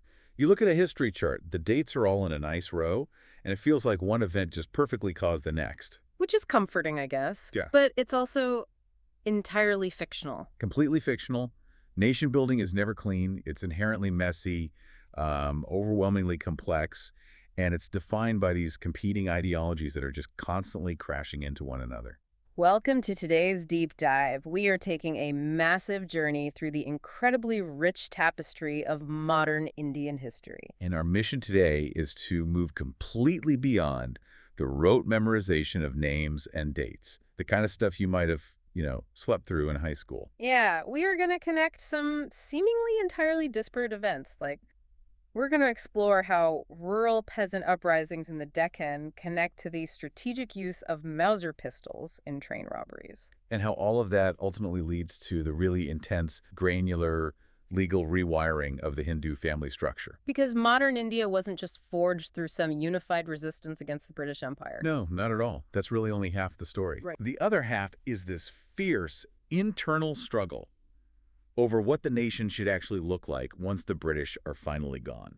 Who actually belongs to it? How do you even define its culture? And crucially, how do you eradicate deeply entrenched, millennia-old social hierarchies while at the exact same time trying to overthrow the largest empire on Earth? It's a multi-front war. And to understand the incredibly sophisticated political and legal reforms of the 20th century, which is the stuff that built the modern Indian state, we have to start at the beginning. We have to look at the raw, visceral reactions to the economic and territorial devastation of the 19th century. Yeah, we have to start with the colonial catalyst. And the most aggressive piece of that catalyst was a policy that literally redrew the map of the subcontinent. The doctrine of lapse. Right, the doctrine of lapse. Let's talk about this because the mechanics of this are just wild to me. This was Lord Dalhousie's pet project in the mid-19th century. Though, to be fair, the foundational principle actually started with the directors of the English company back in 1834. Okay, but explain the actual mechanism here. Because when I read this, it sounded like a bank suddenly rewriting the terms of your mortgage right after you die. That's a great analogy. Right, just so your kids can't inherit your house and the bank gets to just seize the property. That is actually a remarkably accurate way to describe it. So, in Hindu tradition, if a ruler did not have a biological son, it was a deeply rooted religious and political custom to adopt an heir. Which makes total sense. Yeah. And that adopted son would perform the vital funerary rites and, of course, inherit the throne to continue the lineage. But the doctrine of lapse fundamentally altered that reality. It did. It basically stipulated that if a ruler of a dependent state died without a natural heir, and by natural they strictly meant biological, the state would lapse, or escheat, to the British government. Wait, so they just invalidated a core cultural and religious practice overnight? Pretty much. Like, oh, you adopted an heir? Yeah, we don't recognize that custom anymore. Hand over the kingdom. Exactly. The British asserted what they called paramountcy. Paramountcy. They claimed that as the supreme power, any adoption for the purpose of political succession required their explicit sanction. Which I'm guessing they conveniently denied all the time. Oh, routinely. Through this legal fiction, Dalhousie annexed major wealthy states. He took Satara in 1848. Jhansi in 1853, right? Yes. And Nagpur in 1854. And he didn't even stop at the biological heir excuse, really. What do you mean? Well, he annexed Pegu after the Second Burmese War, and he seized Berar in 1853 simply because the Nizam of Hyderabad supposedly failed to pay debts owed to the English company. That is just blatant. How on earth did the British justify this internally? I mean, did they just openly admit it was a land grab? No, of course not. They framed it as a civilizing mission, as they usually did. They argued they were preventing misrule and establishing, efficient modern administration. But from the Indian perspective, it was recognized immediately for what it actually was. An aggressive, completely unjust policy of imperial expansion. You are eroding the autonomy of Indian rulers, you're insulting their religious customs, and you're consolidating British wealth. It wasn't just an administrative shuffle. It was a profound psychological shock. Absolutely. And it directly fueled the massive explosion of the 1857 rebellion. So that's the territorial theft happening at the highest levels of royalty. But down on the ground, the economic theft is arguably much worse. Oh, without a doubt, because it's destroying the average everyday person. We see a total agrarian collapse. I mean, the British land revenue policies completely dismantled the traditional rural economy. This is where we had to look closely at the zamindari system. Right. The British needed a steady, predictable flow of cash to fund their empire. So they empowered zamindars, who were local landlords, to collect fixed revenue from the peasants. But farming isn't predictable. I mean, you have droughts, monsoons, bad harvests. Precisely. Yeah. But the British revenue demands were incredibly high and completely inflexible. So if a peasant's crop failed, the British just didn't care. They did not care. The tax was still due. So what does the peasant do? They panic. Right. They're forced into a corner, and they have to borrow cash from urban moneylenders just to pay the British tax. And I imagine the terms of those loans were predatory. Beyond predatory. The moneylenders routinely manipulated the account books. They charged exorbitant compound interest. Wow. And here is the truly insidious part. If the peasant couldn't pay, and the dispute went to the new British established courts, those courts applied rigid English contract law. So they didn't look at the traditional, flexible village customs at all? Nope. They looked at the piece of paper the illiterate peasant had thumbprinted, and they legally ruled in favor of the moneylender every time. So the courts were basically a weaponized collection agency for the moneylenders. That's a perfect way to put it. The peasant loses their land, gets legally evicted, and becomes a tenant on the very farm their family owned for generations. That is the exact mechanism of the agrarian collapse. And the response from the peasantry was intense, as you'd expect. Yeah, this is why we see a massive wave of uprisings. They weren't just protesting vague concepts of colonialism. No, they were fighting the immediate physical agents of their ruin. Like the Santhal's Rebellion, that ran from, 1855 to 1873? Yes, and the Bengal indigo cultivators in 1859. They actually went on strike because European planters were essentially forcing them to grow indigo at a massive loss instead of actual food crops. A perfect example of this localized rage is the major agrarian revolt in the Deccan. In Maharashtra in 1875. Right. The peasants there didn't march on British forts. They targeted the moneylenders directly. They systematically attacked the moneylenders' houses. And crucially, they burned the account books and the debt bonds. They were trying to physically destroy the legal instruments of their oppression. Exactly. And it was so disruptive that the British actually had to pass the Deccan Agriculturists' Relief Act to try and calm things down. But the unrest continues for decades. You have riots in Assam, you have the Mopla rebellions in Malabar in 1921. And eventually, this raw, kinetic energy of the peasantry gets harnessed by much more organized political movements. Right, like Mahatma Gandhi utilizing it in the Champaran Satyagraha in 1917. Yes, organizing against the Tinkathia system, where peasants were legally bound to plant indigo on a portion of their land. And later you see communist-led revolts too, like Tabhaga in 1946. And the massive Telangana revolt demanding land rights. During the Quit India movement in the 1940s, it gets even more intense. The peasants aren't just rioting anymore. They actually set up parallel governments. Yeah, they are literally running their own courts and local administration. So we're really seeing an evolution here. Yeah. It starts as localized, violent riots against a single corrupt moneylender, and over a century, it evolves into highly strategic political action. Direct action challenging the state's monopoly on power. Exactly. And that evolution in tactics isn't just happening in the rural farmland. Right. As colonial oppression deepens into the 20th century, the broader Indian resistance has to innovate. Sporadic riots just aren't enough anymore. They needed strategic national operations. And we see two fascinating, completely divergent approaches emerge. Okay, let's break those down. You have the modernization of armed revolution on one hand, and the mastery of mass media on the other. Let's look at the armed revolution side first. When I say train robbery, most people immediately picture a Wild West movie, right? Guys on horseback with bandanas. Sure, yeah. But the Kakori train robbery of 1925 is something entirely different. This was a highly sophisticated logistical strike. It really represents a watershed moment in revolutionary strategy. How so? Well, prior to this, radical groups often engaged in what was called private dacoity. Which is essentially just robbing wealthy Indian merchants or landlords to fund their operations, right? Yes, but this was deeply counterproductive. It resulted in the deaths of fellow Indians, it created widespread public fear, and it just alienated the exact masses the revolutionaries were trying to liberate. So they completely pivot. They realize we have to stop robbing individuals. Right. They decide to directly target the financial lifeline of the colonial state itself, the government treasury. And we know a great deal about the internal logic of this operation, thanks to the Atmakatha. The autobiography of one of its key leaders, Rampersad Bismil. His account is amazing. The planning was so meticulous, they didn't just attack a random train on a whim. No, they studied the highly predictable, standardized railway schedules of the Northern Railway. So on August 9th, 1925, they target the number 8 down train traveling near Kakori. And they didn't blow up the tracks or ride in on horses. No. They literally just bought tickets, they sat right in a second-class carriage, and when the train reached the exact right spot, someone just pulled the emergency chain. It was incredibly brazen. Once the train stopped, they overwhelmed the guards. But then they couldn't find the keys to the iron safe in the guard's van, the safe with all the treasury bags. Right, but they didn't panic. They simply used hammers and axes to physically break the safe open. And the weapons they used for crowd control weren't crude homemade muskets.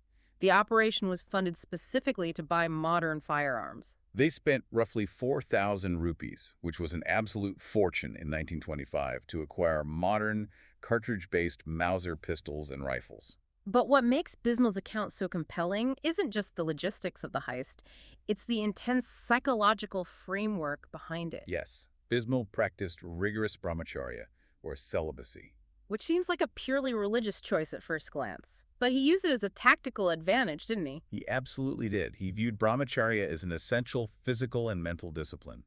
It was necessary to endure the extreme, grueling conditions of an underground revolutionary life. It was about total mastery over the self. Exactly, so he could maintain absolute focus on the mission. He actually credited his mother for cultivating this deep moral fortitude in him. He compared her influence to that of the mother of Giuseppe Mazzini, right? The famous 19th century Italian revolutionary. He did. Now, Bismil was caught and ultimately executed by the British for the Kakori operation. But his reflections from his execution cell are fascinating. Very much so. He didn't use his final words to call for blind vengeance. No, he issued a very stern warning to future revolutionaries.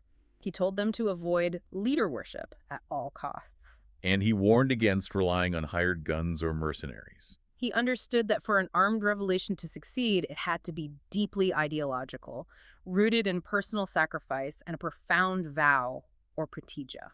His martyrdom and this really strict ethical framework provided the psychological blueprint for the next wave of iconic revolutionaries, figures like Bhagat Singh and Chandrasekhar Azad. Now, I want to contrast Bismil's kinetic armed strike with a completely different tactical approach happening around the same era. Okay. And this brings us to Dr. Annie Besant. She arrives in India in 1893, and she operates on an entirely different battlefield. She's such a fascinating figure. She's an Irish freethinker, a champion of women's rights, and a prominent theosophist. And she realized that compartmentalizing the struggle was a huge mistake. Right. She sought to synthesize movements that were previously operating in complete silos. She wove together Hindu religious revivalism, the push for Western education, social reform, and political freedom into one cohesive narrative. By 1907, she was actually the elected president of the Theosophical Society. And her organizational skills were staggering. She didn't just write angry essays, she built complex constitutional blueprints. She formulated a highly detailed plan for Indian self-government that was tiered. Meaning what, exactly? It proposed starting with village councils elected by universal suffrage. Those would then feed into provincial parliaments and ultimately lead to a federal national parliament. In 1916, she launched her most powerful initiative, the All India Home Rule League. The significance of this league really cannot be overstated. Why is that? Because prior to this, nationalist politics were largely the domain of traditional upper caste, Western-educated elites. Lawyers and wealthy merchants debating in drawing rooms. Besant's League successfully broadened the social and geographical base of the movement. She brought in vast new demographics. She realized, you can't win a revolution if only the lawyers are participating. Right. And her weapons of choice were printing presses. She ran 2 major newspapers. Commonweal, which she launched in 1914, pushed her fourfold plan. That advocated for unity across religion, education, social reform, and politics. Then she bought a daily paper and renamed it New India. And New India was relentless. It demanded complete self-government home rule, and it completely abandoned any polite requests for piecemeal reform. She used these papers to launch incredibly aggressive, piercing critiques of the British Raj. Her propaganda tactics included organizing massive mass meetings, distributing thousands of pamphlets, and just engaging in fearless journalism. She was so effective at mobilizing public opinion that the British authorities actually panicked. They placed her under house arrest in 1917. Which was a massive strategic error by the British. It spectacularly backfired. Yeah, instead of silencing her, they turned her into a martyr for a free press. It caused a national uproar and ultimately led to her being elected president of the Indian National Congress. So, looking at these two figures, Bismil and Besant, we have the Mauser pistol on one side and the daily newspaper on the other. Who was actually keeping the British governor up at night? I mean, did the kinetic strike or the constitutional propaganda pose a greater existential threat to the Raj? It's tempting to view them in opposition, but they actually serve the exact same vital function. Which is? Shattering the illusion of British invulnerability. The British Empire relied heavily on the psychological projection of absolute untouchable control. And Bismil shattered that illusion through the romantic heroism of striking the state's most secure asset, the treasury train. While Besant shattered that illusion through relentless daily political education, she proved millions of Indians were capable of organizing a parallel political structure. Both methods realized that sporadic, polite petitions to the crown were totally useless. Exactly. The movement required absolute, unwavering commitment that captured the mass imagination. So Besant's Home Rule League terrifies the British. But one of the most incredible details in this history is that the British actually handed the Indians the blueprint for how to organize these mass movements. They really did. Yeah. And they did it entirely by accident, through an arrogant, racist temper tantrum a few years earlier. We need to go back to 1883, to the Ilbert Bill controversy. To grasp the absurdity of this, you have to understand the legal setup at the time. Walk me through it. Well, the Charter Act of 1833 supposedly established that no native Indian should be barred from holding office due to their race or religion. Supposedly. Right. However, when the Criminal Procedure Code was updated in 1872, a specific clause was inserted that explicitly barred Indian magistrates from presiding over trials involving European British subjects. So you could have a highly educated senior Indian judge with years of experience, but if a European tea planter in rural Bengal committed a crime, that Indian judge was legally forbidden from trying the case. Exactly. It was a glaring, explicit racial disqualification. So in 1883, Viceroy Lord Ripon introduced the Ilbert Bill to fix this. The bill proposed giving Indian magistrates the same jurisdiction over Europeans that British magistrates had. From an administrative standpoint, it was a logical, long overdue correction.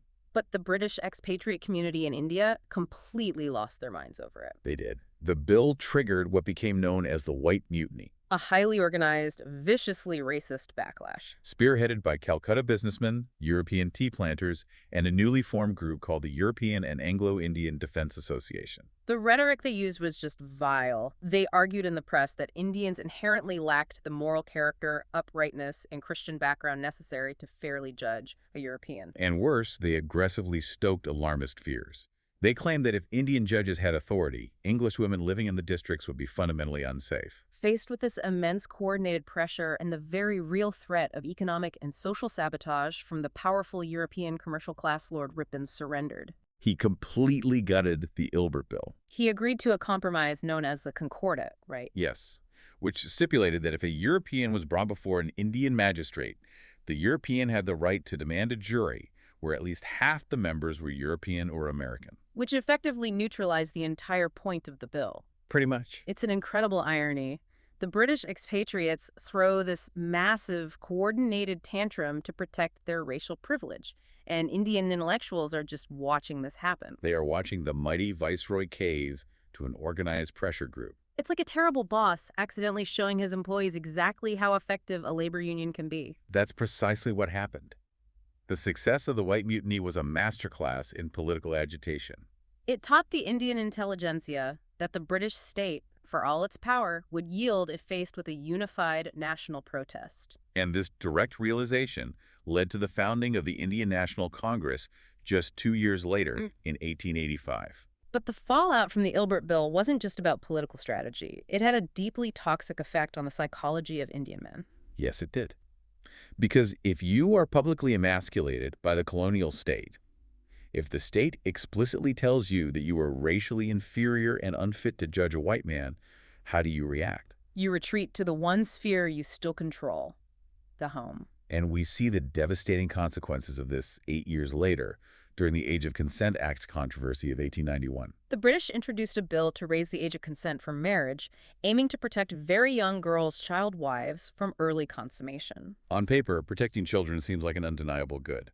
But prominent nationalist leaders, including B.G. Tilak, fiercely opposed the bill. To a listener today, opposing the protection of child brides seems horrifying. Why did they do it? To understand this, we have to examine how colonialism really warps gender identity. Right. The 1891 controversy reveals how the physical, social body of the nation became inextricably linked to gender. Nationalist and revivalist writers began heavily relying on metaphors, right?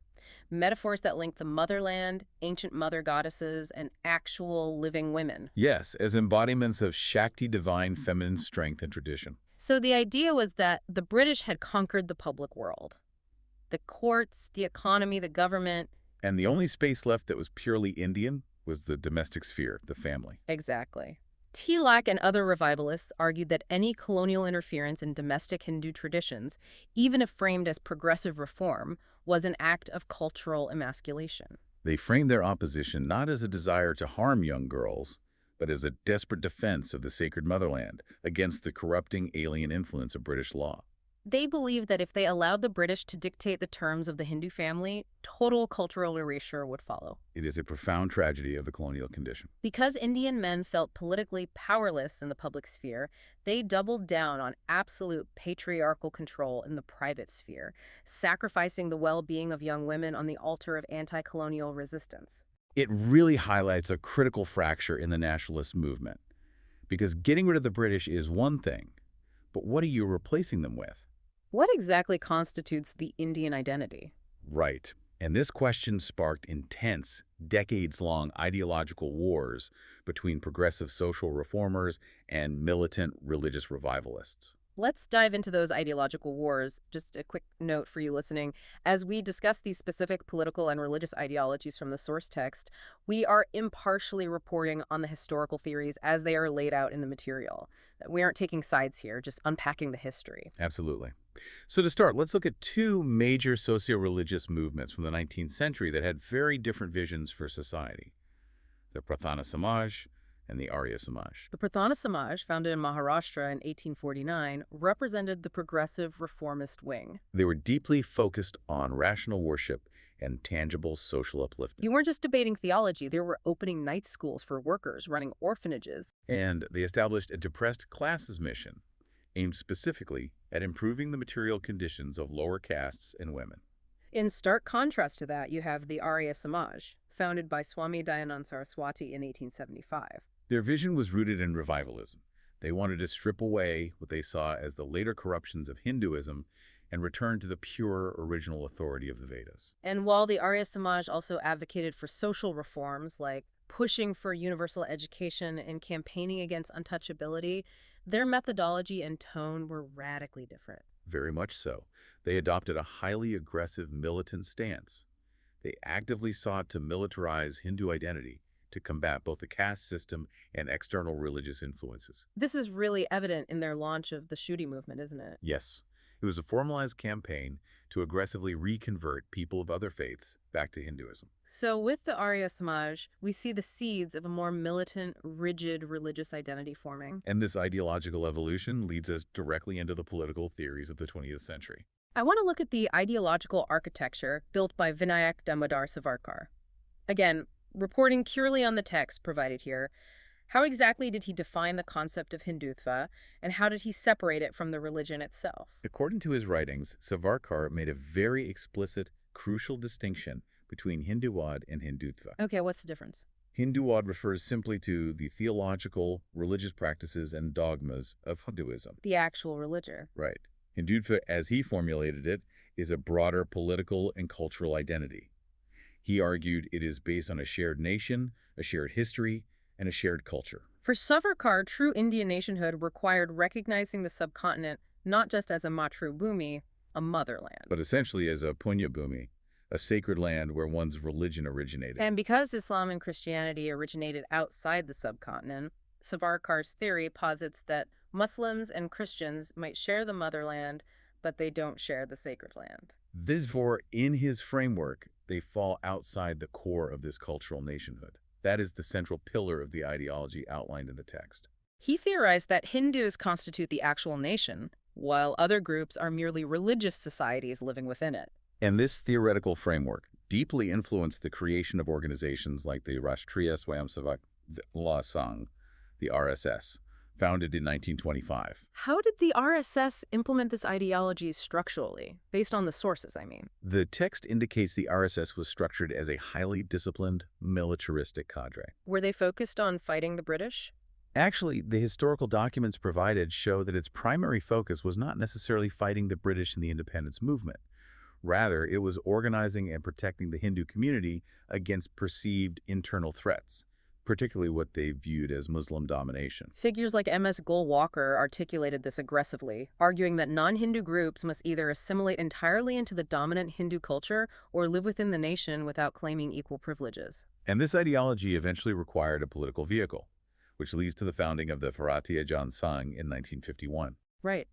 The Jan Sangh operated as the political wing, heavily drawing its ideology, leadership, and grassroots cadre directly from the RSS. Over time, particularly augmented by organizations like the Vishwa Hindu Parishad, the VHP, the effort was to homogenize the incredibly diverse practices of Hinduism into a unified politicized identity. And it is vital context to remember that much of this hardline communal ideology on both the Hindu and Muslim sides was catastrophically accelerated by the extreme violence and trauma of the 1947 partition. Absolutely. So while Savarkar, the RSS, and the Jan Sangh were deeply focused on defining borders to keep alien cultural elements subordinated, a completely different massive revolution was brewing elsewhere. Yes, because for millions of Indians in the intermediate and lower castes, the most dangerous enemy wasn't the British, and it wasn't other religions. The real enemy was already inside the house. The oppressive hierarchy was the Hindu caste system itself. While upper caste leaders debated national identity,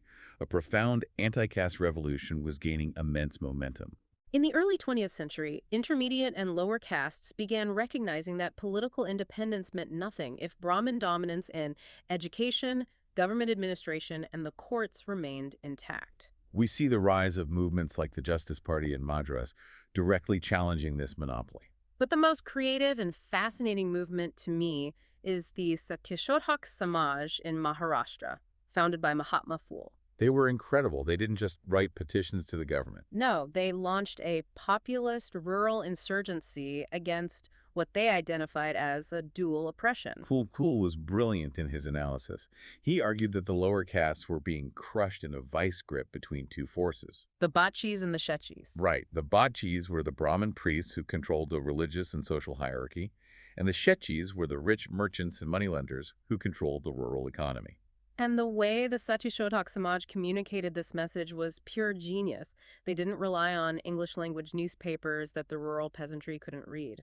They used tamasha. Explain how they utilized tamasha, because this is so clever. Tamasha is a traditional, highly popular form of Marathi folk theater. It's bawdy, it's musical, it's performed right in the villages. The Satyashodak Samaj essentially hijacked this traditional medium. They wrote new plays that mocked the Brahmin priests and exposed the greed of the moneylenders. I compare it to a modern viral street theater campaign or, using social media algorithms today to get a message out. It's exactly like that. They bypassed the elite gatekeepers entirely and took a radical message of social liberation directly into the cultural language of the rural masses. And it was incredibly effective at building a populist base. Now, it's worth noting that alongside this radical rejection of hierarchy, there was also a widespread phenomenon sociologists call Sanskritization. Wait, before we move on, what exactly does Sanskritization mean in practice? Sanskritization is a process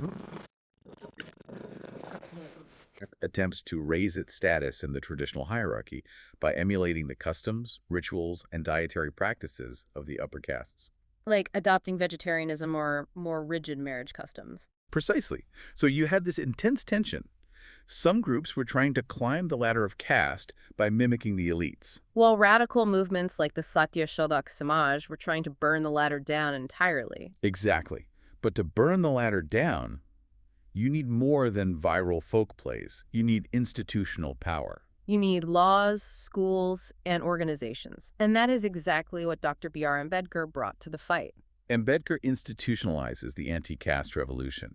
His approach was deeply systematic. In 1924, he established the Bahishkrit Hitkarni Sabha in Bombay, and their official motto encapsulates his entire philosophy. Educate, agitate, and organize. He knew you couldn't just have anger. You needed infrastructure. The Sabha was designed to build hostels for students, create libraries to advance culture, and establish industrial schools to improve economic independence. And if you look at the governance structure of the Sabha, it reveals Ambedkar's genius. He didn't just treat the depressed classes as a single, uniform monolith. He knew there were hierarchies even among the oppressed. So he structurally mandated that the organization's board of trustees had to include diverse representation from specific communities across the Bombay presidency. Members from the Mahar, Chambar, Mang, and Died communities all had to have a seat at the table. He was forcing democratic power sharing into the DNA of his own organization. And his focus on education was absolute. He later founded the People's Education Society in 1945 to build colleges. But he didn't just want rote learning. His philosophy of what a university should be is incredibly modern. He argued that a school is a holy institution, a factory designed not just to produce workers, but to manufacture good citizens. He pushed for coeducation, insisting women receive equal intellectual opportunity. He fiercely opposed rigid, unimaginative syllabi. He believed university education must be scientific, impartial, and detached from religious dogma. Designed to stimulate critical thinking rather than just filling heads with facts. Because Ambedkar realized that an illiterate, uneducated population is easily exploited by the powerful. Education was the only way to build a citizenry actually capable of maintaining a democracy. But even with schools and political organizations, Ambedkar eventually hits a wall. Yeah, he realizes that caste isn't just a bad habit that can be reformed out of society. The theology itself is the problem. Which brings us to the radical rupture. This is the moment in 1936 with the Jat Pat Todak Mandal, the caste-breaking society we discussed at the very beginning. They invite Ambedkar to Lahore to deliver his speech, Annihilation of Caste. He sends them the draft, and they completely panic. They ask him to tone it down, to remove his criticisms of the holy tax. And Ambedkar flat out refuses. He publishes the undelivered speech himself at his own expense. Because the Mandal wanted superficial reform. They wanted to allow intercaste dining or marriage.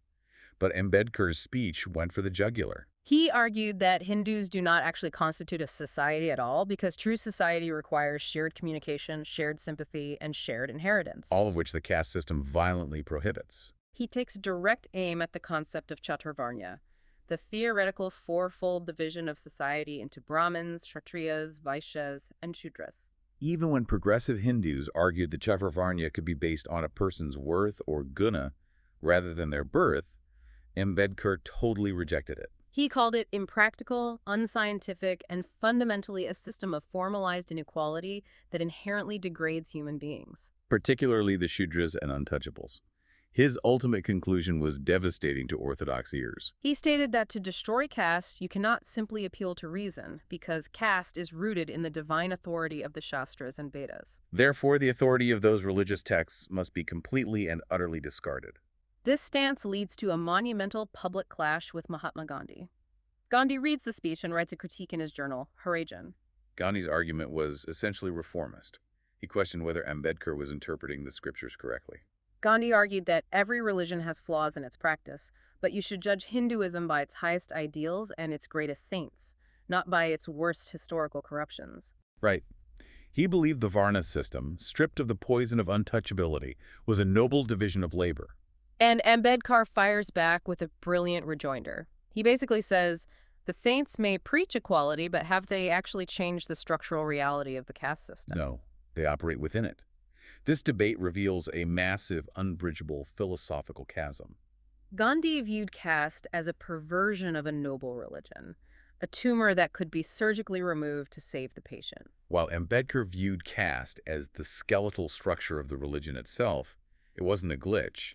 It was the operating system. And you cannot reform the operating system, you have to abandon it. Which is exactly what Ambedkar does. It culminates 20 years later, in 1956, when he leads hundreds of thousands of his followers in a mass conversion away from Hinduism and into Buddhism. But he doesn't just adopt standard ancient Buddhism, he radically engineers it. He creates what is known as Navayana, or Neo-Buddhism. He saw Buddhism as a tool for political and social liberation, but he felt traditional Buddhism carried too much baggage. So he stripped away all the supernatural elements. He discarded the concept of karma across past lives. Which had been used to justify why someone was born an untouchable, right? Exactly. He completely rejected that, along with ascetic escapism. The specific theological changes he made are brilliant. He stated that the Buddha is not a moksha-data, a divine savior who grants magical salvation. The Buddha is merely a margadata, a mortal guide who shows the rational path. He even rewrote the foundational myth of Buddhism.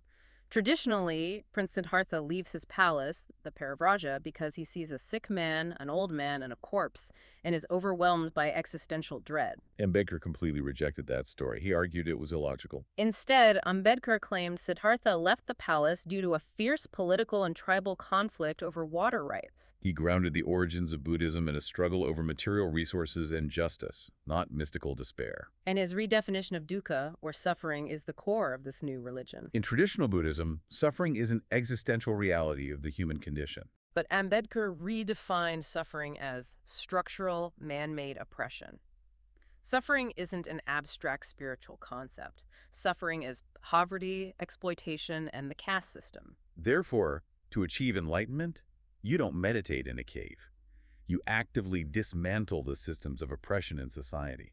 Navayana Buddhism provided Dalits with a powerful new cultural and spiritual identity, anchored in a philosophy of rationality, liberty, and equality. Completely divorced from the hierarchy of their past. But Ambedkar knew that changing a religion wasn't enough to protect people in a modern state. You need the force of law. And following India's independence, Ambedkar, as the nation's first law minister, gets the unprecedented opportunity to take his lifelong crusade for equality and literally write it into the legal DNA of the new republic. We are talking about the epic battle over the Hindu Code Bill. To appreciate the magnitude of the Hindu Code Bill, you have to understand the nightmare that was the pre-1950s legal landscape. It was utter chaos. Walk me through it. If I'm a citizen in 1945, what law governs my marriage or property? It depended entirely on where you lived, your specific caste, and which local court you went to. So there was no standard law? None. The law was a fragmented, contradictory patchwork of ancient Sanskrit Dharmashastra texts, thousands of highly specific regional customs, and a layer of naturalized English common law.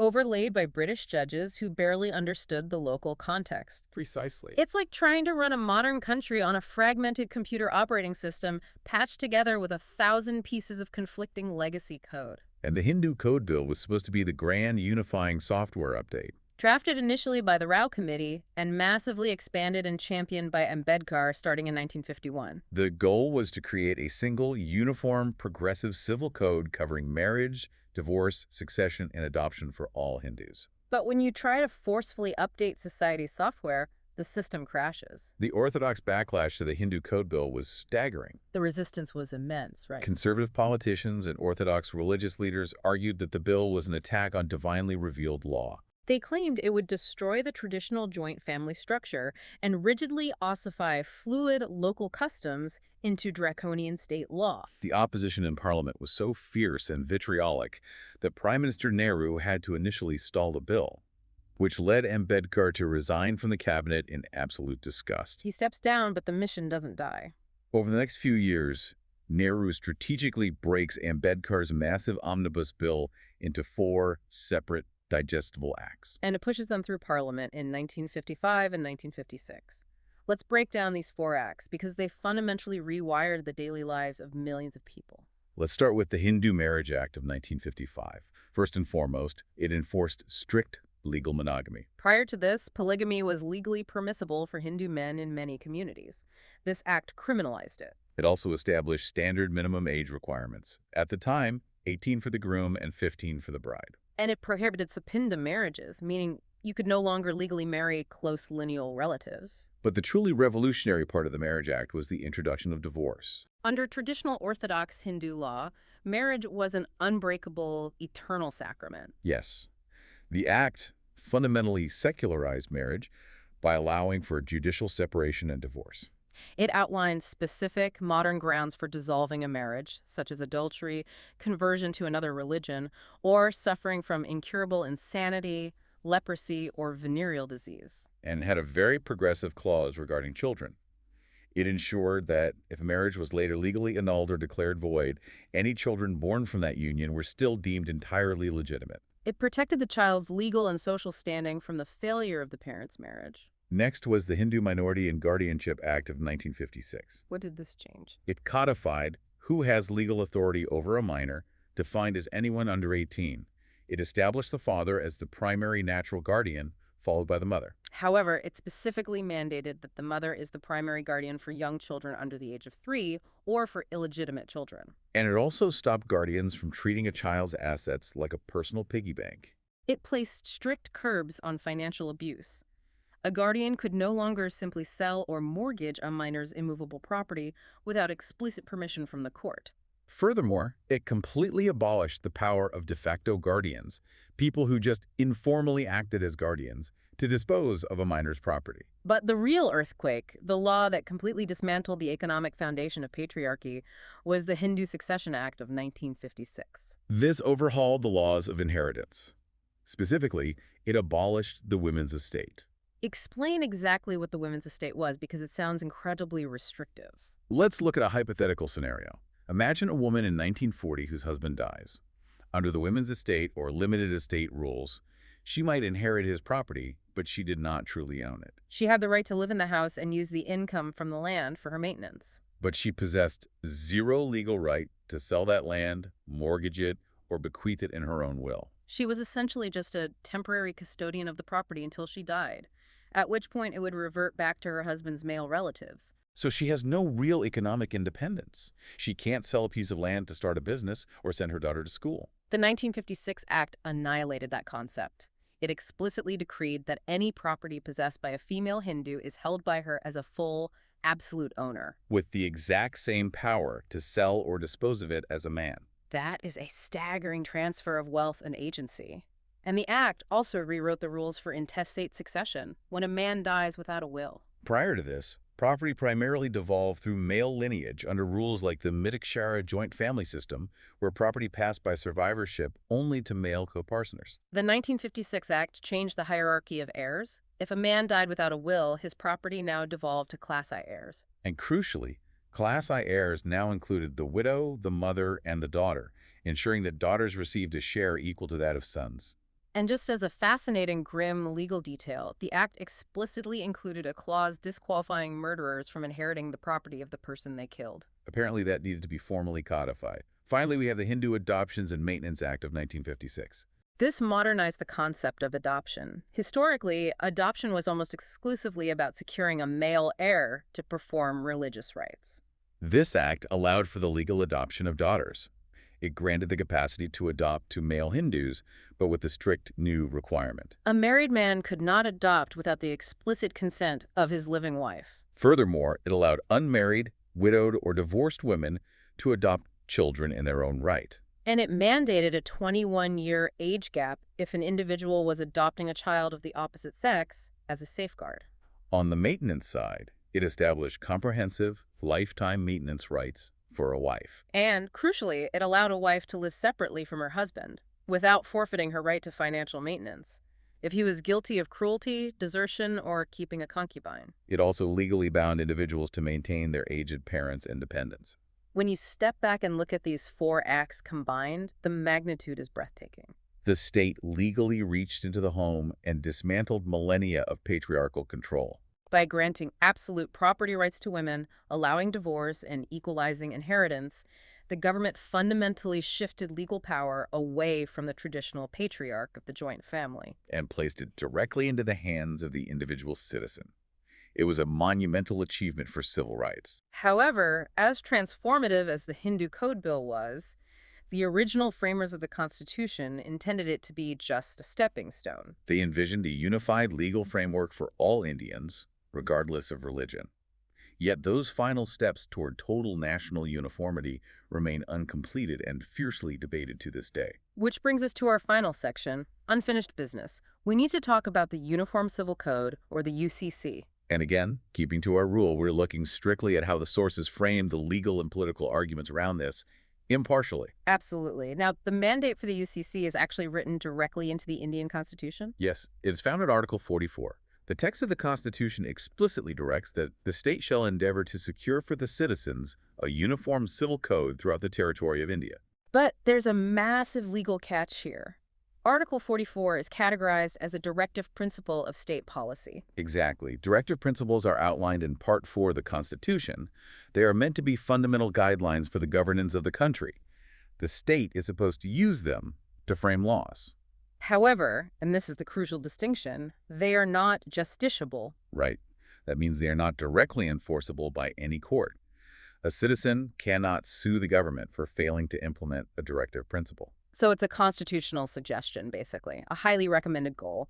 And the debate over whether to actually implement this goal is intense. Let's break down the arguments on both sides, examining the political and legal theories provided in the text. What is the core argument driving the proponents of the UCC? Those advocating for the immediate implementation of a uniform civil code argue that it is a necessary step to truly integrate the nation. The theoretical argument is that a modern secular republic cannot have separate personal laws based on religious identity. Proponents argue that many existing personal laws and the political discourse in the texts often specifically points toward Muslim personal law in this context, contain inherent gender biases regarding marriage, divorce, and inheritance. They argue a UCC is essential to enforce universal humanism and guarantee equal rights for all women, regardless of their faith. Conversely, what is the theoretical architecture of the opposition to the UCC? The opponents of the UCC base their argument heavily on Part 3 of the Constitution, specifically Article 25, which guarantees the fundamental right to freely profess, practice, and propagate religion. The argument here is that personal laws governing marriage and inheritance are inextricably linked to religious practice. Therefore, imposing a uniform code is viewed as a direct violation of religious freedom. Furthermore, opponents argue that in a pluralistic society, a UCC would not actually be uniform. They argue it would rather act as a majoritarian political weapon used to erase minority cultures and force them to assimilate into the dominant Hindu legal framework. The tension here is fascinating because it's baked directly into the Constitution. You have a mandate to create a uniform code in Article 44, sitting right next to a guarantee of religious freedom in Article 25. How does a legal system reconcile that? For over 7 decades, it largely hasn't.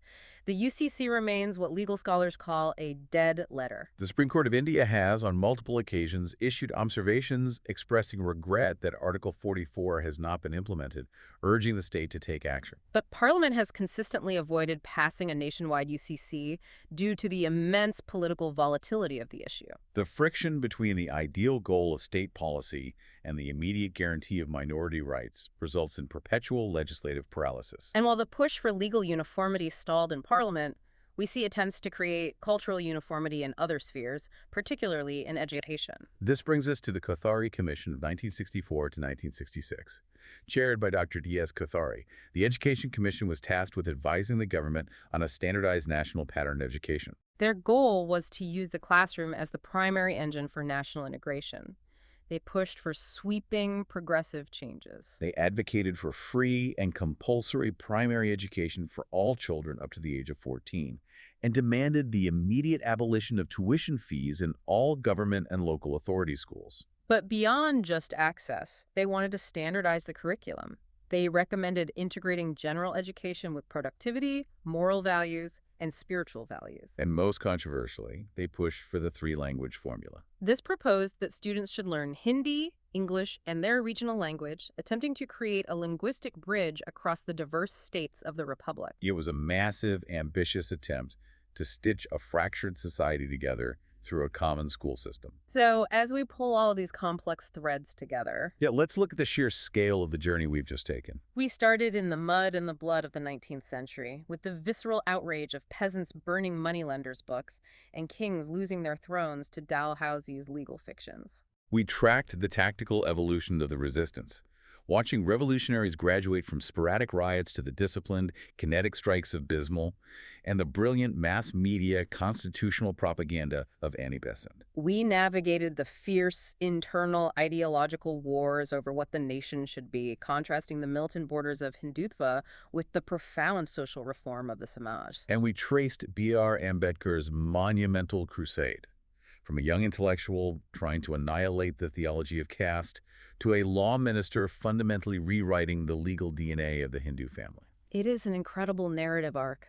And why does unpacking all this muddy, complex history matter to you, the listener, today? It matters because none of the debates we explored are actually trapped in the past. The friction between religious dogma and state law, the profound, ongoing struggle for gender and caste equality. The intense political battle over who gets to define a nation's culture and who is labeled an outsider. These are the exact same debates dominating global news cycles right now. Understanding the brutal, messy, and brilliant ways India wrestled with these foundational questions provides an absolute masterclass in the complexities of trying to build and sustain a modern, pluralistic democracy. It truly does. And I want to leave you with one final thought to mull over as you go about your day. We've seen how deeply intertwined law and culture are. When you look at the immense, vitriolic orthodox resistance to the Hindu Code Bill in the 1950s, the fact that Ambedkar had to resign just to get it started. And when you look at the ongoing 7-decade political paralysis over the Uniform Civil Code today, it begs a profound question. Can sweeping legislation ever truly change a culture from the top down? Or does a society's culture have to fundamentally change from the ground up first before such laws can ever truly take root and be accepted? We started today talking about how historical timelines are often presented as clean, neat, and precise, like an X-ray showing a broken bone. But as we've seen, when you try to legislate human identity, deeply held beliefs, and social hierarchies, that X-ray machine shatters. You're left navigating the unpredictable, constantly shifting muddy waters of human nature itself. This is the brief on the lesser-known forces of modern Indian history. We're wrapping up our historical deep dive today by zooming in on the grassroots, legal, and ideological battles that actually forged the modern Indian nation. First, social and legal reform. Dr. B.R. Ambedkar fought inequality like a master architect. He didn't just want to paint the walls of Indian society, he wanted to completely rebuild its rotten foundation. Moving beyond his undelivered annihilation of caste speech and mass conversion to Neo-Buddhism, he literally used the law as a weapon. By pushing the Hindu Code Bill, he revolutionized traditional rules to finally give women absolute property rights. Second, grassroots economic resistance. Physical pushback was absolutely crucial here. Take the peasant movement. They didn't just fight the British, they went straight after local oppressors, the zemindar landlords and moneylenders keeping them in poverty. Meanwhile, the revolutionaries behind the 1925 Kokori train robbery strategically shifted to hitting British treasuries instead of senseless killings. So you gotta ask, how do these hyper-local fights over rent and train safes snowball into a massive national revolution? Well, finally, the clash of ideologies. The new nation faced this high-stakes ideological tug-of-war between modern secular standardization and deeply rooted religious nationalism. It pitted the push for a uniform civil code against Hindutva, an ideology championed by Savarkar that defined Indian identity strictly by Hindu culture. And this struggle wasn't new. Decades prior, during the 1883 Ilbert Bill controversy, Indians watched a massive racist backlash by Europeans and learned a vital lesson. Coordinated national protests actually work. Ultimately, modern India wasn't just handed down by British decrees, but was hammered into shape by the relentless, multi-front pushback of its own people.